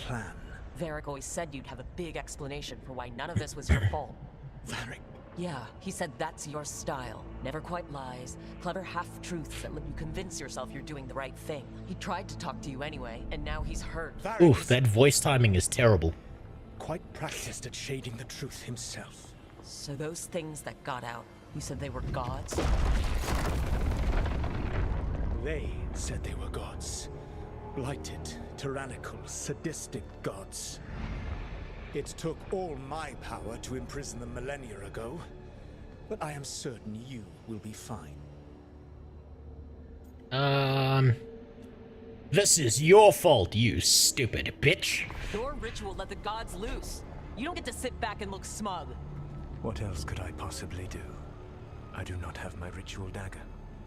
I do not have the network of mirrors that took me from the lighthouse across the world. I have nothing as the gods threaten this world again. All because you disrupted my ritual. You mean when I stopped you from covering the world with demons? You will soon see what I was trying to prevent. Elganan and Gillenane are your problem to solve. This is your responsibility now. Okay. Somehow that conversation felt like it was lacking context. You want me to take the shot? No idea what you have done. This is your responsibility now. Well, look who's still with us. Varric, you're okay, but I saw Solus stab you. You fell. Trust me, kid. I've had worse. It'd take more than a flesh wound to stop me. Don't think I'll be making it out to the field anytime Cool, soon, look, the though. Destroyer lives. Oh, look at that, we get a more option. I'm sorry, Daddy Varric. But I need you. It's worse than you think. What is the more option? Wow. they gave me a more option. And it's just one more option. Is this like if I chose another race or another character combination, would I have more options here? Or is this just like, okay, now we can ask some questions? What happened? Remember how you said that Chuckles wasn't going to listen, Rook? Oh, turns out you were right. The plan did go a little wrong. Yeah. Nev got everyone out. By the skin of her teeth, mostly. Yeah, I made the right choice. Varric made the right She's choice. made of sterner stuff than either one of us. Or, at least, she's a lot tougher than me. But I need you. No, we're gonna go, it's worse than you think. Varric, when we stopped the ritual, something else got out. Something even Solus is afraid of. You've got this, Rook. World's not flooded with demons right now. Because you stopped Solus, not me. Derek, even so, I need you to... Rook, you've got this. I've seen your work. Like the time you disobeyed orders while taking down that venatory slavery ring. There's a reason I dragged you into this whole Solus mess. You're clever, adaptable, and you don't know when. Shitty, non-specific dialogue ring. Sorry, I didn't mean to barge in. I was just looking for elf fruit. No, it's fine. I was just going to stretch my legs.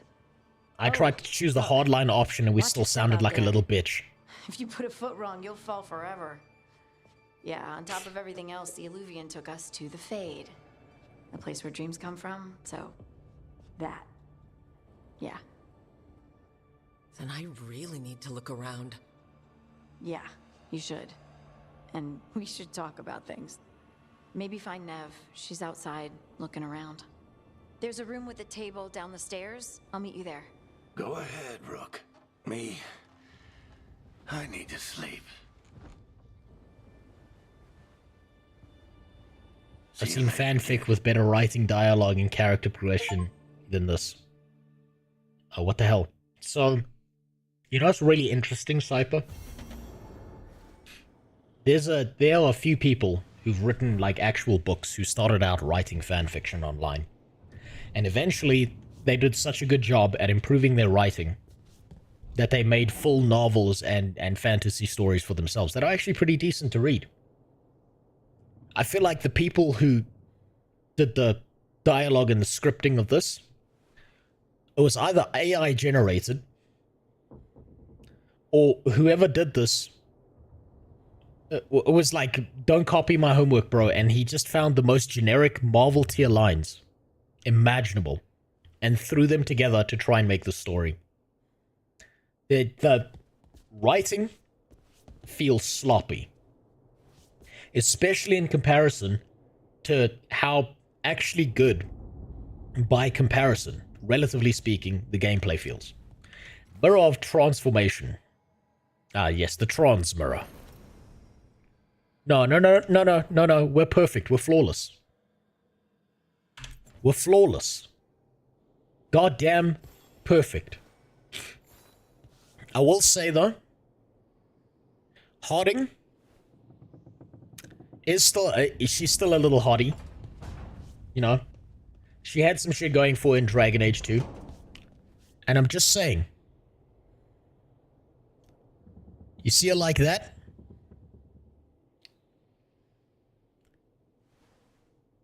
She's still attractive with the injuries, and maybe that explains some husbands in the 1950s. I mean, look, only one of her eyes are injured, so I mean, she only had to be told once.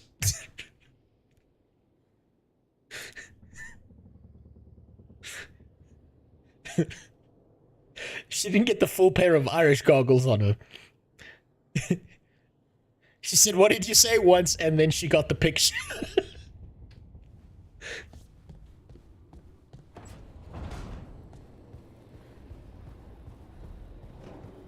First time a D&D group would have less cringe than the Sayonara. I actually agree with you, because I've DM'd some of those groups and they've done a better job. A much better job, actually.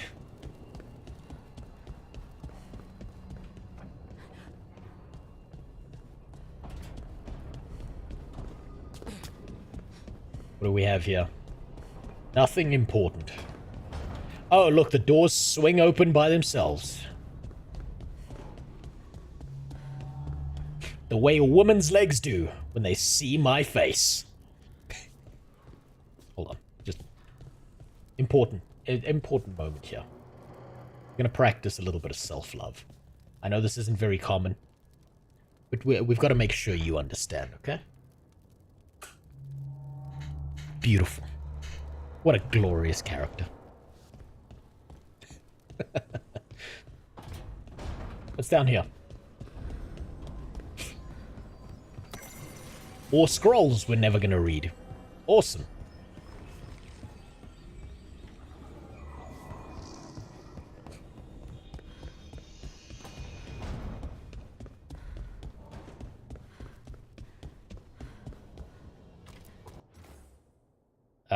Three meetings face to face under the sky. Okay, cool. That doesn't matter to me. Can we do anything here? No. Okay, let's just follow the giant marker that tells us where to go.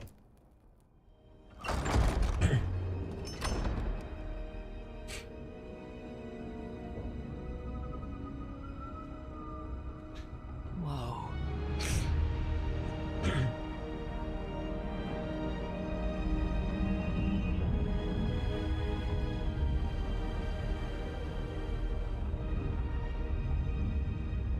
See, the environment building is actually really good. We're really in the Fade. That looks good. Objectively, that looks good. The characters are jarring, though. And I'm not even just talking about my character. Harding thought we should talk. Also, I'm sorry, but this bitch is flatter than a surfboard. But if you need a breather, can't hurt to look around first. Built like a 12-year-old boy, this lady.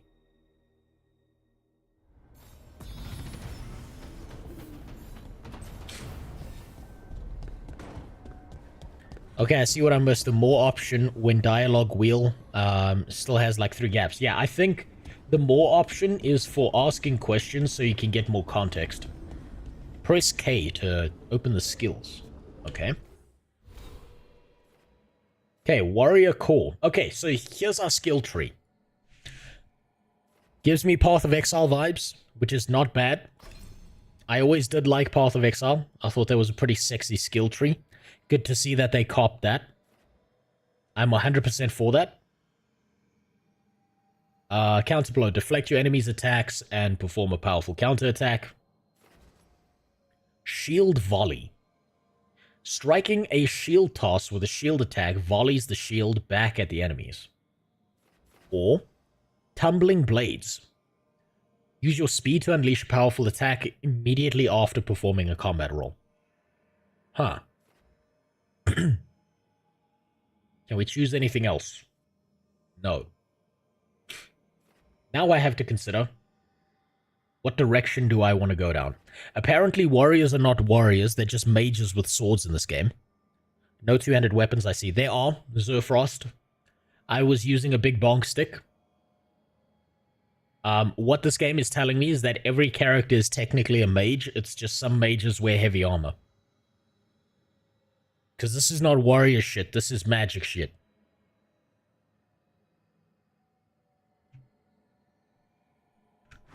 Now, what do we have? The champion specialization.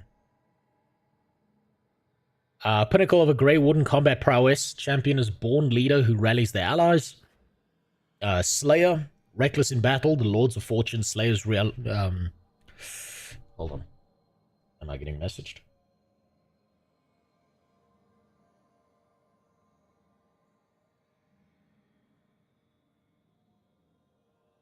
Hold on 1 second.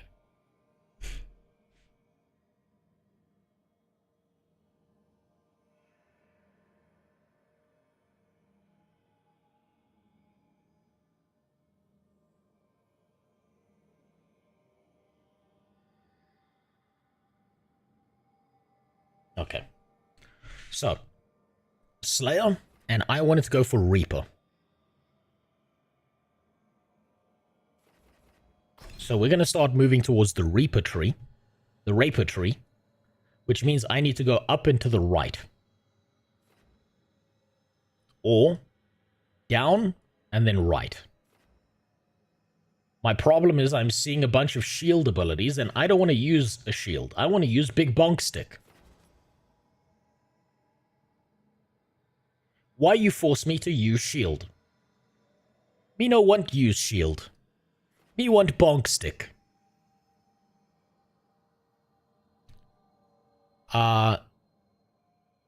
If they can fling magic shields, then I don't know what to say. Since that would be a hard retcon. Wait, since that would be retcon established law. You know what? You're right. Why are we flinging magical Captain America shields? That is pretty law-breaking. Very strange that we'd have a Konari in the Grey Wardens, but it's not impossible. But some of it feels incredibly weird.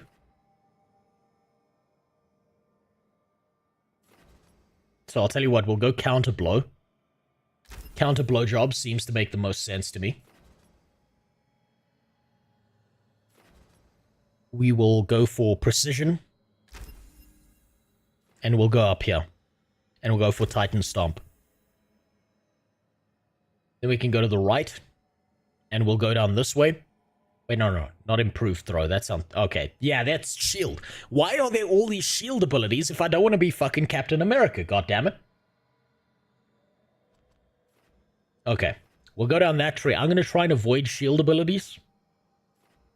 Because I don't want to use the shield. But it seems like it's going to force me to use the shield no matter what I do.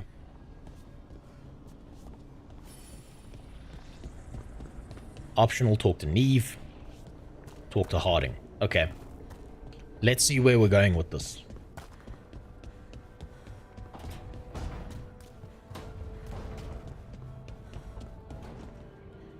Gather the team. That's not what I want to do. I want to do the optionals. Do the optionals do anything of value?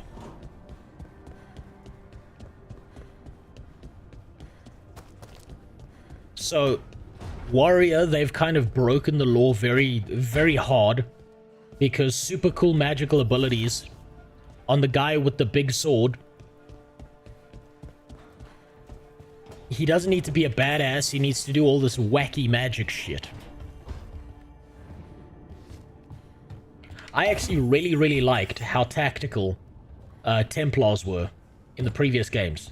I liked how logical the progression was for characters that didn't have magic in the way they fought.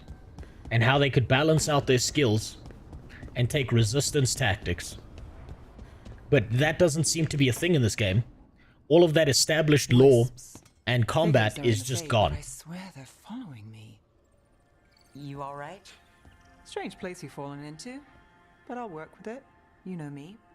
Do I? We're both shadow dragons and both from Minrathous. Maybe our paths haven't crossed, but I know our work has. It's a start. Hold on, I gotta start with being honest with myself. I've been radicalized against all the progressive shit by the stuff itself. You know what? You're right. A lot of things are gonna be knee-jerk reactions. And I'm trying to avoid those as much as possible. I do think that the Marvel tier writing is fucking dog shit in this game. Objectively shitty. And it's like, it very much heavily leans into anything progressive makes you want to puke because it's been shoved down your throat so much. But you can't blame this product if it's not shoving it down your throat. Now, I haven't played this game enough to know whether it's going to be shoving it down my throat or not. We've barely played the intro. And shadows stand together. That's the idea. Cross your fingers it works out for us. You take a lot of notes. What about? Lately, what we know, or knew, before Solus changed the game. And it's? Not much. I'm sure Lace would hate to hear that, but one step at a time. I'm sure Lace would hate to hear. Okay, we'll figure this out. We need better than that. I want to be a dick. Isn't going to save the world. This'll get worse before it gets better. Let me be a dick. The question is, how? Cheerful. That's what I'm here for.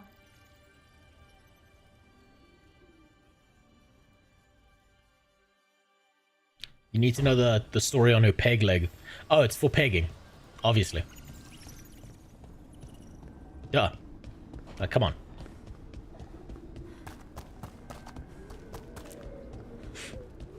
She looks like an Arabian guy that is deep in the closet. I don't know. I can still believe that she's just an ugly-ass woman. Which is not really her fault. It wasn't supposed to Some bitches be ugly. That's just how it is. What do we do now?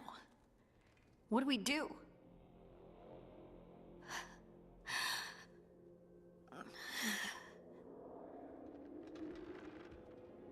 Harding? Oh, hey, Rook. How's it going? I should be asking you that. I got you hurt. This is a dangerous job. Everyone knew that signing on. No, it So wasn't much me. to do. She fell. I promise, We have officer. to keep going. No rest for the weary. Agreed. It's rough, but we can't let up. Get up, Harding. You good to go? Of course I am. You good to I can't go? let a throbbing head and some dizziness hold me back. Especially when... I just mean we can't stop. I don't want to stop. We need to get back to the ritual site, don't we? Let's stop worrying about me and go do that. Come get me when you're ready to go.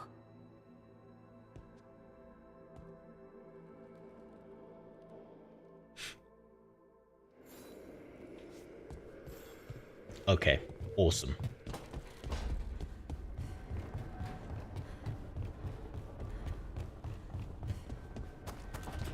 Now we can take our dumpy ass and go to the main story. So, we stopped the ritual. And Varric paid the price. Hey, Varric made his choice to go talk with Solus. He knew the risks. We all did. And now Solus is gone. And we're here. Wherever here is. Besides in the Fade. Solus called it the Lighthouse.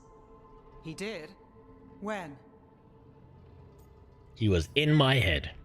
In my head. Solus showed up while I was out cold to gripe about us breaking his ritual. He's mad about us destroying his ritual? Sounded like it. When the ritual went wrong, he ended up trapped in some kind of prison. You're sure that wasn't just a dream? It's a reasonable reaction. Solus can speak with people in their dreams. Even kill them. I'm not in danger. He can only I don't know. reach I don't know, Wilbus. I've given up on the voice when I acting. got knocked out. So Solus is using blood magic, like any normal mage would to play with your mind. But he's not a normal mage, like I told you. He's an elven god.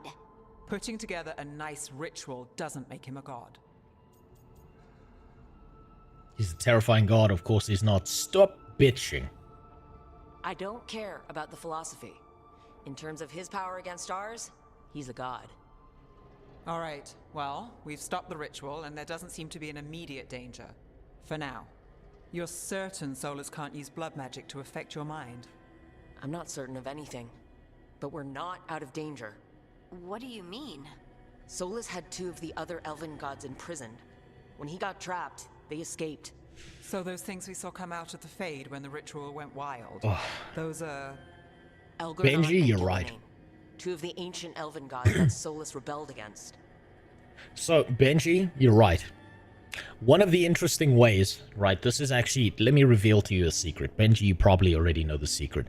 Do you know why you make a character with fucked up face?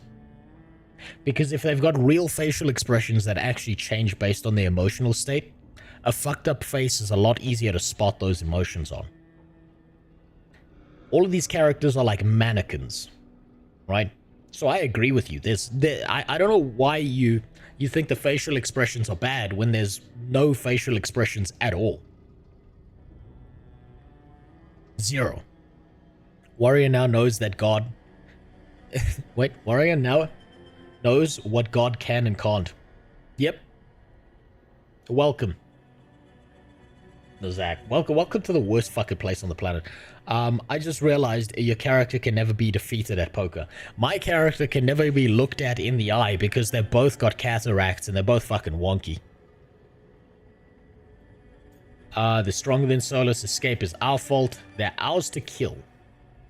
They're our next target. So we set our sights on a pair of elven gods. God damn it, let me be a dickhead. Who else is gonna do it?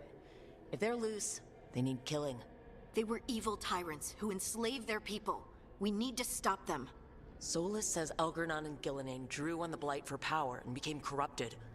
That was when he imprisoned them. So instead of one god running around, we have 2. Ugh. And they're not just powerful, they're blighted. We need to get out there and stop them.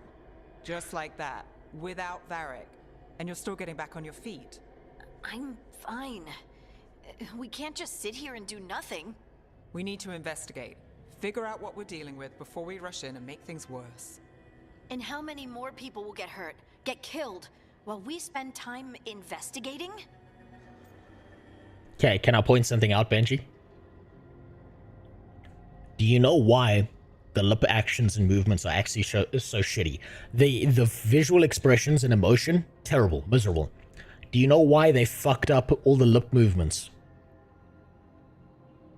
Budget. So that if you change the language, they don't have to redo all the mouth movements. Or you don't have that thing where the mouth movements don't match the language it's in. So instead, they made sure that the mouth movements don't match one language, they match no language. So it's equally shit regardless of what language you put the game in. I thought this was a Western game though. Yeah, of course it's a Western game. Welcome to the top tier Western games now. I don't know what they said. I don't care about their conversation. I'm gonna go with Harding because as a battered woman, she looks more attractive. We don't have time to waste. We need to act now. We don't know what they can do or what they want. We don't even know if Solus is telling the truth. I'm not saying we go in blind, but this time, if we see a shot, we take it. All right. The last place we saw them was the ritual site. The Illuvian took us here from the ritual site, instead of back to Minrathous. Then let's hope it takes us back.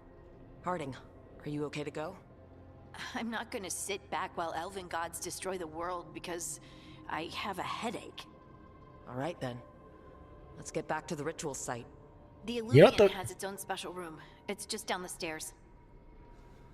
You know what the voice acting actually reminds me of? Right? Think about... Excuse me. Think about... You know those, like, Indian animations that are on YouTube? That are meant to, like, entrap children into, like, really fucked up stuff? And the lip movements are just a mess because it's low quality, low poly shit. That's what the lip movements remind me of. Why can't the devs just do what Valve did? Facial animations lip sync is based on phonetics rather than manually animated, and any sound can... Yeah, but that's expensive, Grishy. That also requires you to know what you're doing. If the top part of your CV is your sexuality, your race, and what's between your legs, and what you find attractive, and not your actual capabilities, right? Do you really expect them to be able to figure that out? You're thinking logically here. You've got to think like a schizophrenic crazy person who cares more about DEI than good video games. You're looking at this the wrong way. No, there's a dozen demons waiting on the other side of that Illuvian. If it even takes us back to Arlothin. Yeah, I've also been writing my resume wrong. Don't worry, Grishy. I'm fine. I'm pansexual. I'm attracted to pots and pans. Well then. That's how you get a job these days. Shall we? Get some shoe polish out. Let's do this. Turn the skin tone down a little bit.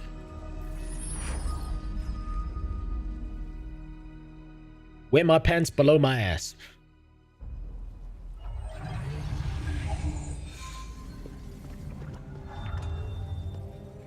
It's quiet.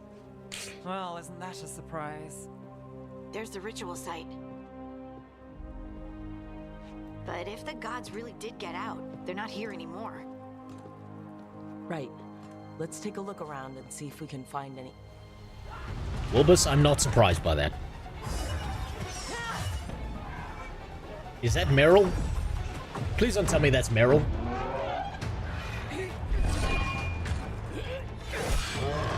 Please tell me that's just generic elf.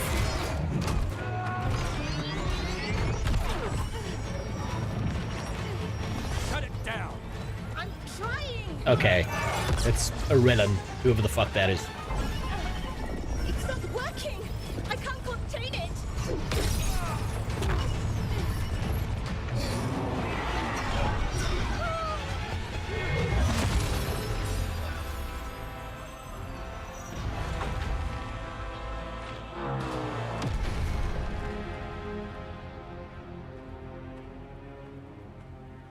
Oh, man, that animation's bad.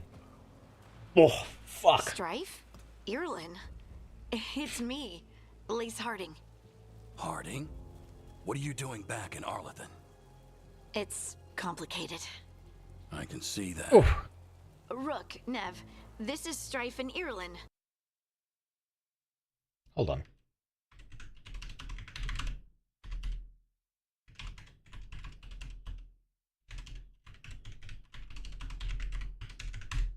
I just want to check something quick. Tarith. It's not your fault. Since the sky ripped open, the magic's been surging. Bunch of artifacts that had been dormant for centuries started coming alive. This is because of Finn Harel's, Solus's ritual, isn't it?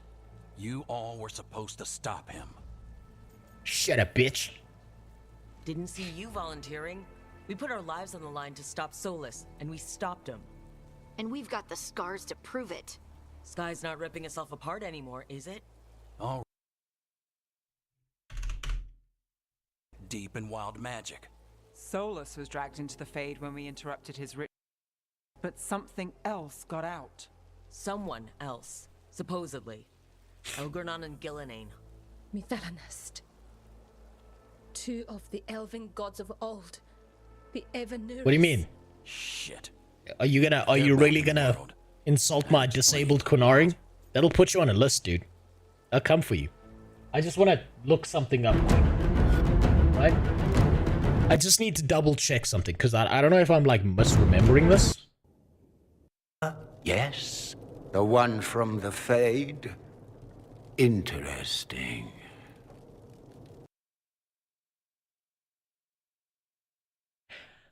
Is it just me, or do the Inquisition characters look better? Do the lips seem more synced? I'd like to know more about this alliance between the rebel mages and the Imperium.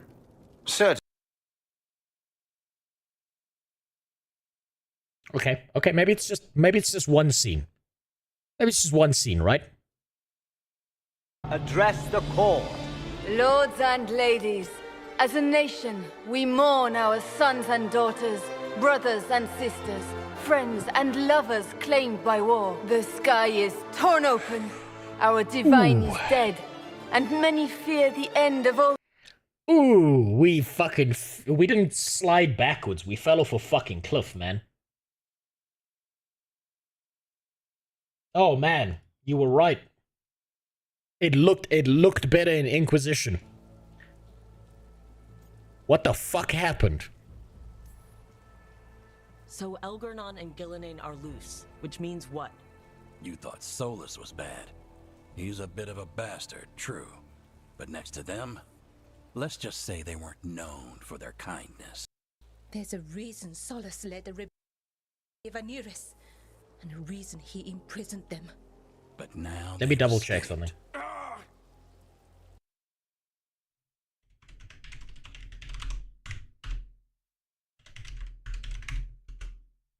Excuse the mute. To find Belara Lute. She's the best there is at working ancient artifacts. And also at blowing them up. She was off looking for another artifact before this ritual shook everything loose. If anyone can get a man, that's handle on uncanny. all this wild magic and the artifacts it's setting off, it'll be her. Right. Then you two get your friend back to your camp and we'll find Belara. Okay. I just need to check something. Right, I'm just checking something.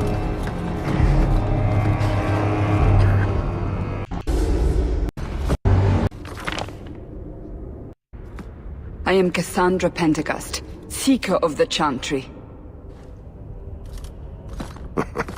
And just, what are you seeking? The champion. Which one? Notice something. The graphics are lower. Did you see it? Did you see the slight movement of the eyebrows? The movement of different facial muscles, despite the low poly characters. The lip syncing is about the same, but there's more emotion on these faces. You know exactly why I'm here! Time to start talking, dwarf. They tell me you're good at it. Notice the subtle movement of the bottom of the eyelids, the top of the eyebrows, the movement here. And they didn't have much to work with here. Just what do you want to know? Everything. Start at the beginning. Okay, let's go somewhere random. Okay, shitty-looking low-poly character. Love child from his elven mistress. The boy he swore to protect, even if it meant... Look at the eyes. Look at how the eyes are moving. Right? There's little movements in the eyebrows. Raising the entire free marches? The lips are more pronounced. I'm willing to bet. Okay, let's go back. So, I would say this is just above what we're seeing. Inquisition, higher quality than Veilguard. Dragon Age 2, higher quality than Veilguard. But not by that much.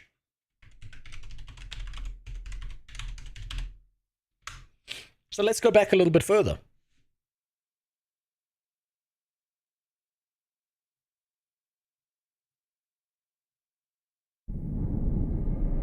Well, I will show you out of the woods. Follow me. Hold on, let's go back a little bit. Well, I cannot be responsible for their doubts. I would go mad. Or am I already?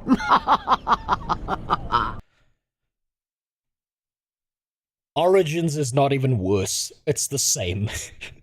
It's lower poly, but Origins is the same as Veilguard. It's not even worse. It's just the same as Veilguard.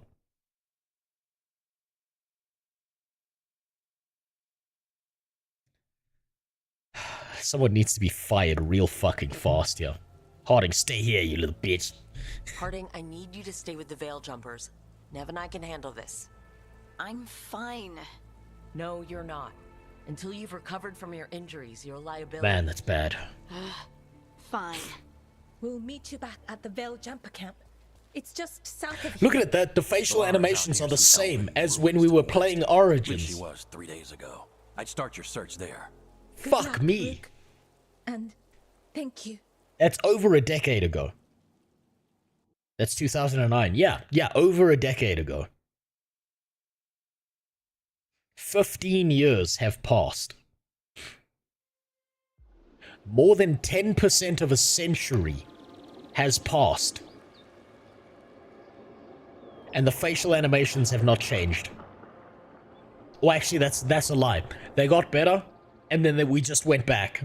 We returned to fucking monkey. There's something strange about this fog. I've never seen fog like this. God damn. Something's not right. So ooh. farmer is moving. Let's try my new ability. I step on the ground like I'm a Tauren, and I war stomp.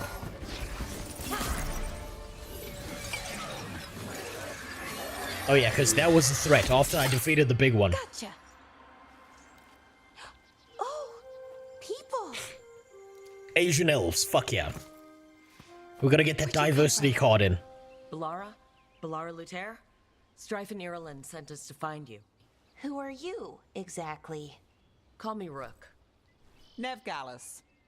Wait, I know that name. But protocol is to wait a full week before they send anyone out to look for me. I've only been gone 3 days. Well, the situation's changed. Like, it's so worse, unfortunately. disconcerting looking at the faces. Elgornon and Illidan have escaped Fenharel's prison. And it seems like they want to destroy the world. Oh, yes, that is very much... Clipping of the... Okay. Clipping of the earring through the character. You don't have it. Like I said, end of the world. You can mull it over later. It does sort of explain a few things, though. Like what exactly? The surge. A game is PG, yeah, then they won't swear.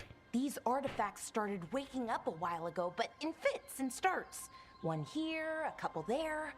Then, a couple of days ago, the sky split open. And now, raw magic. Thick as fog. Only a god, or gods, could have done that. There's something kind of exciting about it. And Sayonara, and that is actually 100% accurate. dangerous enough I couldn't have said it better. But what? See that They feel like shitty OCs, except my character. That's a veil. My character's flawless. It's separating us from the He rest stands of the out real in the world, world. so to speak. You can only pass through it one way. Once you're in, you can't get out. I'm gonna force my way out. We don't Yeah. have time for this. Let's just force our way out. Oh, I wouldn't do that. I don't know what Non-consensual contacting that much raw magic force. would do to you. But there's another way. A bubble like that? There has to be something at the center that's generating it. Something powerful. If we can find it and remove it safely, I mean, the bubble itself should collapse. And then we're back in reality? I sure hope so. Well then, let's get going.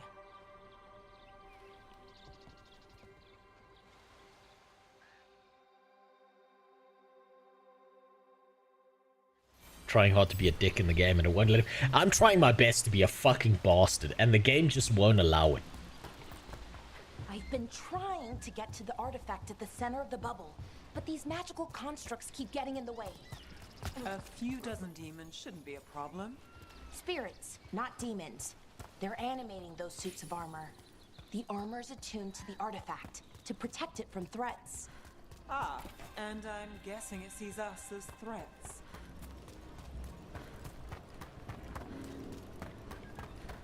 Oh, look, animals. Can we murder them? Or is this like one of those Peter games where we don't get to do that? Oh, they ran away. Damn it.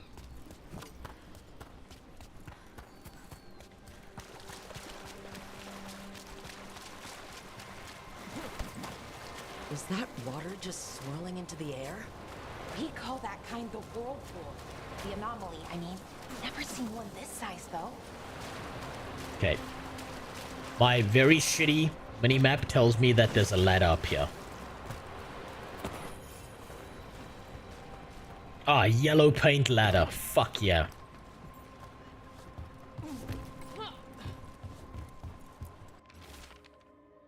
Construct broke my leg, Verdun, blah blah blah. Okay, so this guy's been here so long that he's somehow perfectly clean bones now.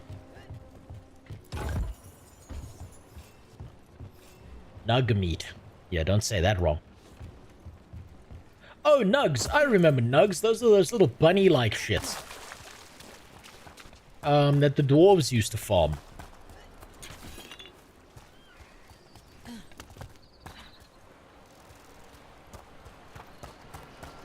Okay, what's up here?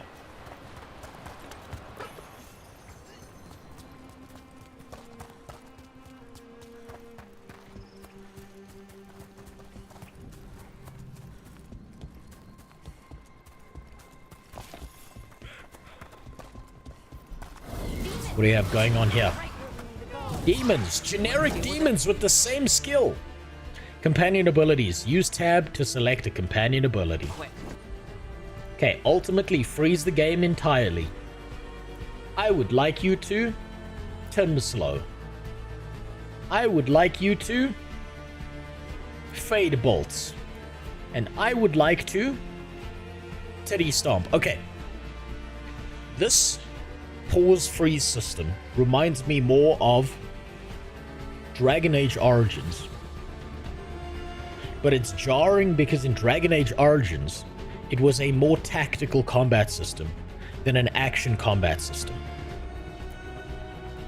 What makes this jarring and takes you out of the experience is that they tried to meld the two together and it doesn't quite work.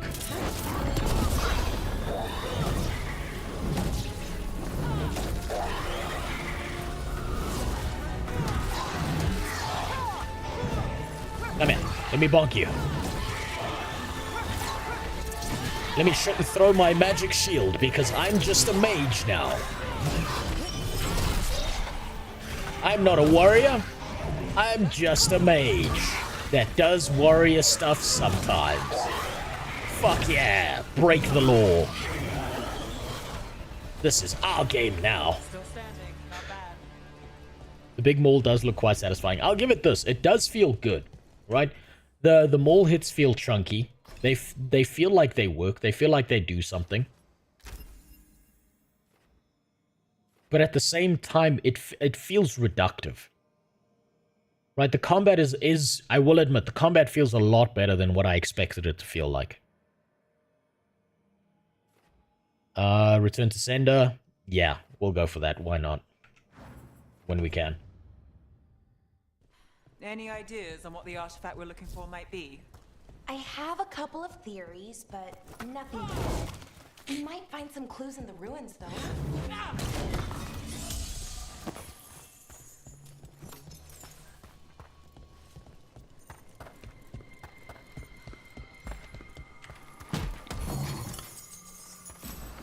I don't usually see elven ruins that haven't been picked over. Not many people come this far into Arlathan. Just veil jumpers, mostly. And people trying to save the world, apparently. Well, isn't this a sight? Wait, is this? No, it can't be. See, that looks good. Can't be what? The world looks good. The characters in the world look like shit. Do you know what this place was? Could have been a temple, could have been where they stored food. But judging by the sentinels, it's probably something important. Closest BioWare game I can think of party management wise is maybe Andromeda. Yeah, you're probably right. Why would there be an armory this far out? Warlords. It's difficult to remember Andromeda. I usually try to never think about that game ever. Oh, no, we can make a bridge. There should be a power crystal somewhere nearby. Oh, a power crystal. Got it. Bring it over. I didn't know we were playing Crash Bandicoot. And there we go. Easy. Wow, isn't that something? A resonance amplifier. The world looks great. There's a lack of wildlife. I mean, we did see some nugs. Shut it down before we can go up the path. But maybe we're seeing a lack of wildlife purely because we're still at the beginning of the game. We're ready.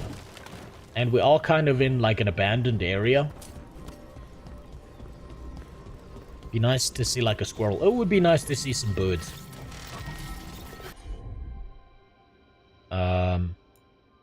What? Ask Balara to deactivate the resonance amplifier. Are you fucking serious? This is how I tell people to do shit? Is I have to go into this menu? That's jarring. That's a little bit... Let's remove myself from the experience of the game. Why is that not just middle mouse button? Attack warning. Use dodge. An indicator about your head. Dodge. Defend. Cool. That would have been nice to know about 10 minutes ago. About to have a problem.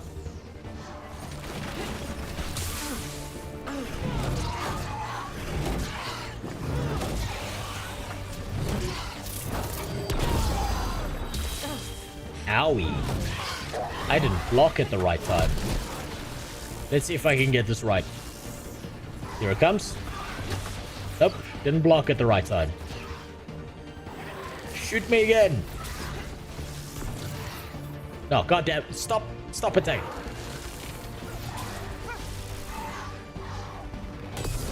There we go. Okay, now I'm just gonna Captain America that shit. Got us from a distance.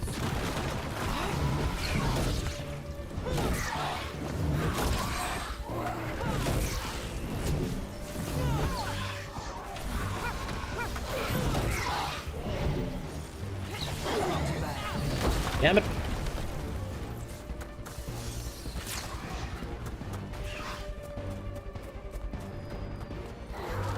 Come here.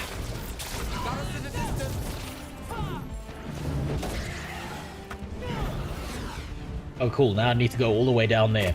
Oh, never mind.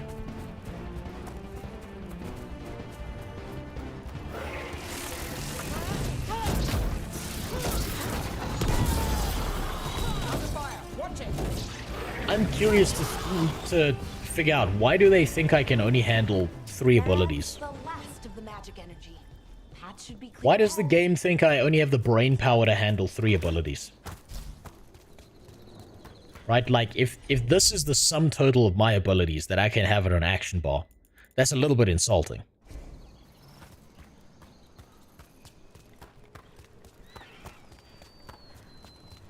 Look at your character.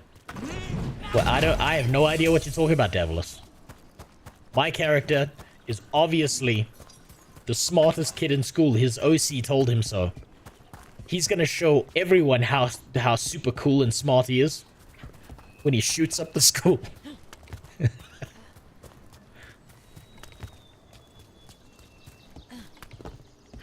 He's gonna have a 10 out of 10 banging GF2. And she's gonna think he's super awesome and dark and edgy, but also really awesome and unique and special.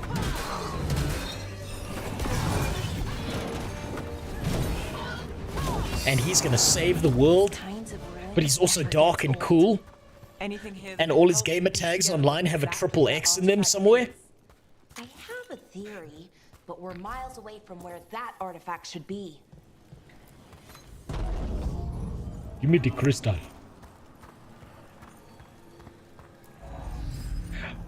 Why the fuck am I carrying crystals from there to there when you could just put a fucking lever switch here? It seems kind of pointless. Hey. Fade touched war axe. Okay. So we can just equip that straight up. And now we don't have big bonk stick. We have something more useful. Which is nice. That's bullshit.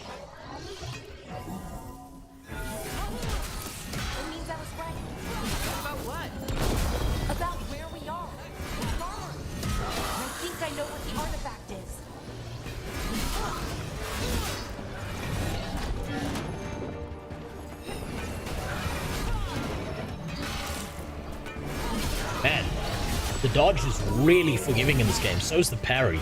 Like, way too forgiving. As a Dark Souls player, I'm not very impressed. Like, it's super, super forgiving. Oh, wait, okay, so we can't... Okay, we've got the Harry Potter Hogwarts Legacy indicators, where when it's white, you can block it, but when it's red, you can't. You have to dodge on red. Cool. So that's how that works. Exactly the same as Hogwarts Legacy. The suits of armor from Hogwarts Legacy. Quite literally. That's where I'm getting that reference from as well, Wilbus. Same game mechanic design as well. Very generic. A what? Did you ever play Sekiro? No, but I wanted to. It's one of the only Dark Souls games I haven't played. One of the only Soulsborne games, actually. The only 2 I haven't played is first Bloodborne, because I want that to come to PC. I want 60 FPS. I want to play that game and enjoy myself instead of want to commit suicide. And the other is Sekiro.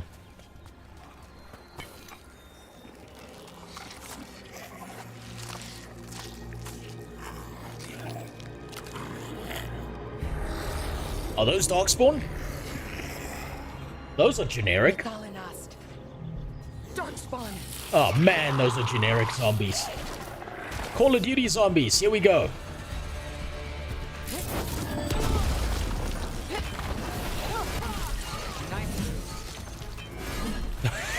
Did she just call us say nice move like we're playing Dance Dance Revolution? Take that. Darkspawn. Here. I never would have believed it. That was just Call of Duty zombies.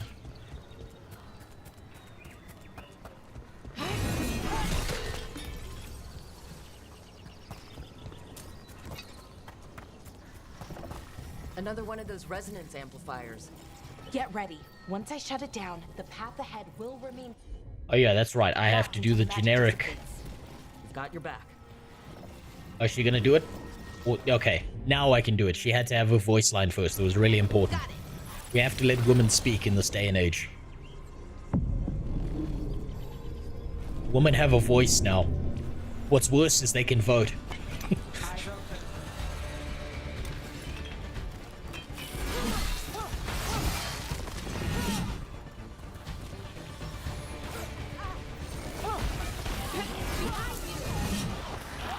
Oh, behind me?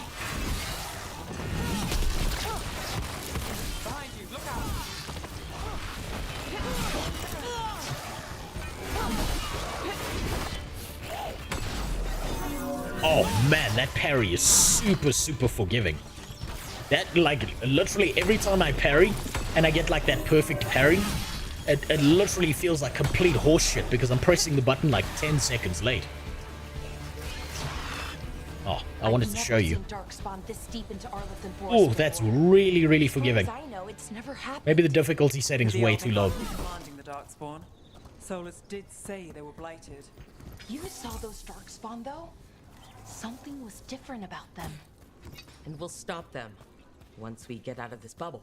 Alright. Right. Let's get to that central temple. Okay, I'm gonna stop here for today.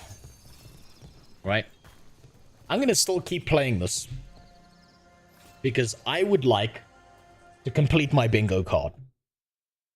I genuinely think I can complete maybe 80% of my bingo card here.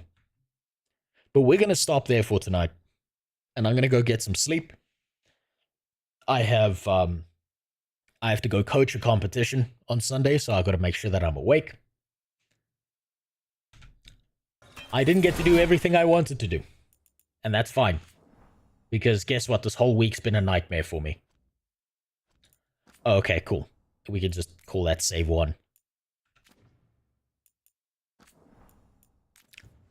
I have to say this. So far, it took me a moment to acclimatize to this. But the gameplay of Dragon Age Origins does feel decent. It does feel good, and I was wondering why it felt so familiar. And it hit me there at the end when we were fighting the magic suits. It's quite literally the gameplay of Hogwarts Legacy. White means you can parry the attack. Red means you have to dodge. You have a parry, you have a dodge, you have a ranged attack, and then you have your regular attacks. And you've got a low amount of abilities. It is good combat. However, the more I think about the gaming experience, the more I think about everything I know about the game, the combat is generic, right? It's out the box, pulled off the shelf, thrown into a game, pre-programmed. That's at least what I think so far. I think the most unique thing they have in the game is the worst thing that they have in the game, which is the tab system, where you hit tab and you have your command abilities. You have 3 abilities. Your party has 3 abilities each, and then you can tell one of your party members to go interact with something because your character's too fucking stupid to do it themselves. I cannot class the combat as bad because it's not bad. It's responsive and it does what it's supposed to, but I can class the combat as generic.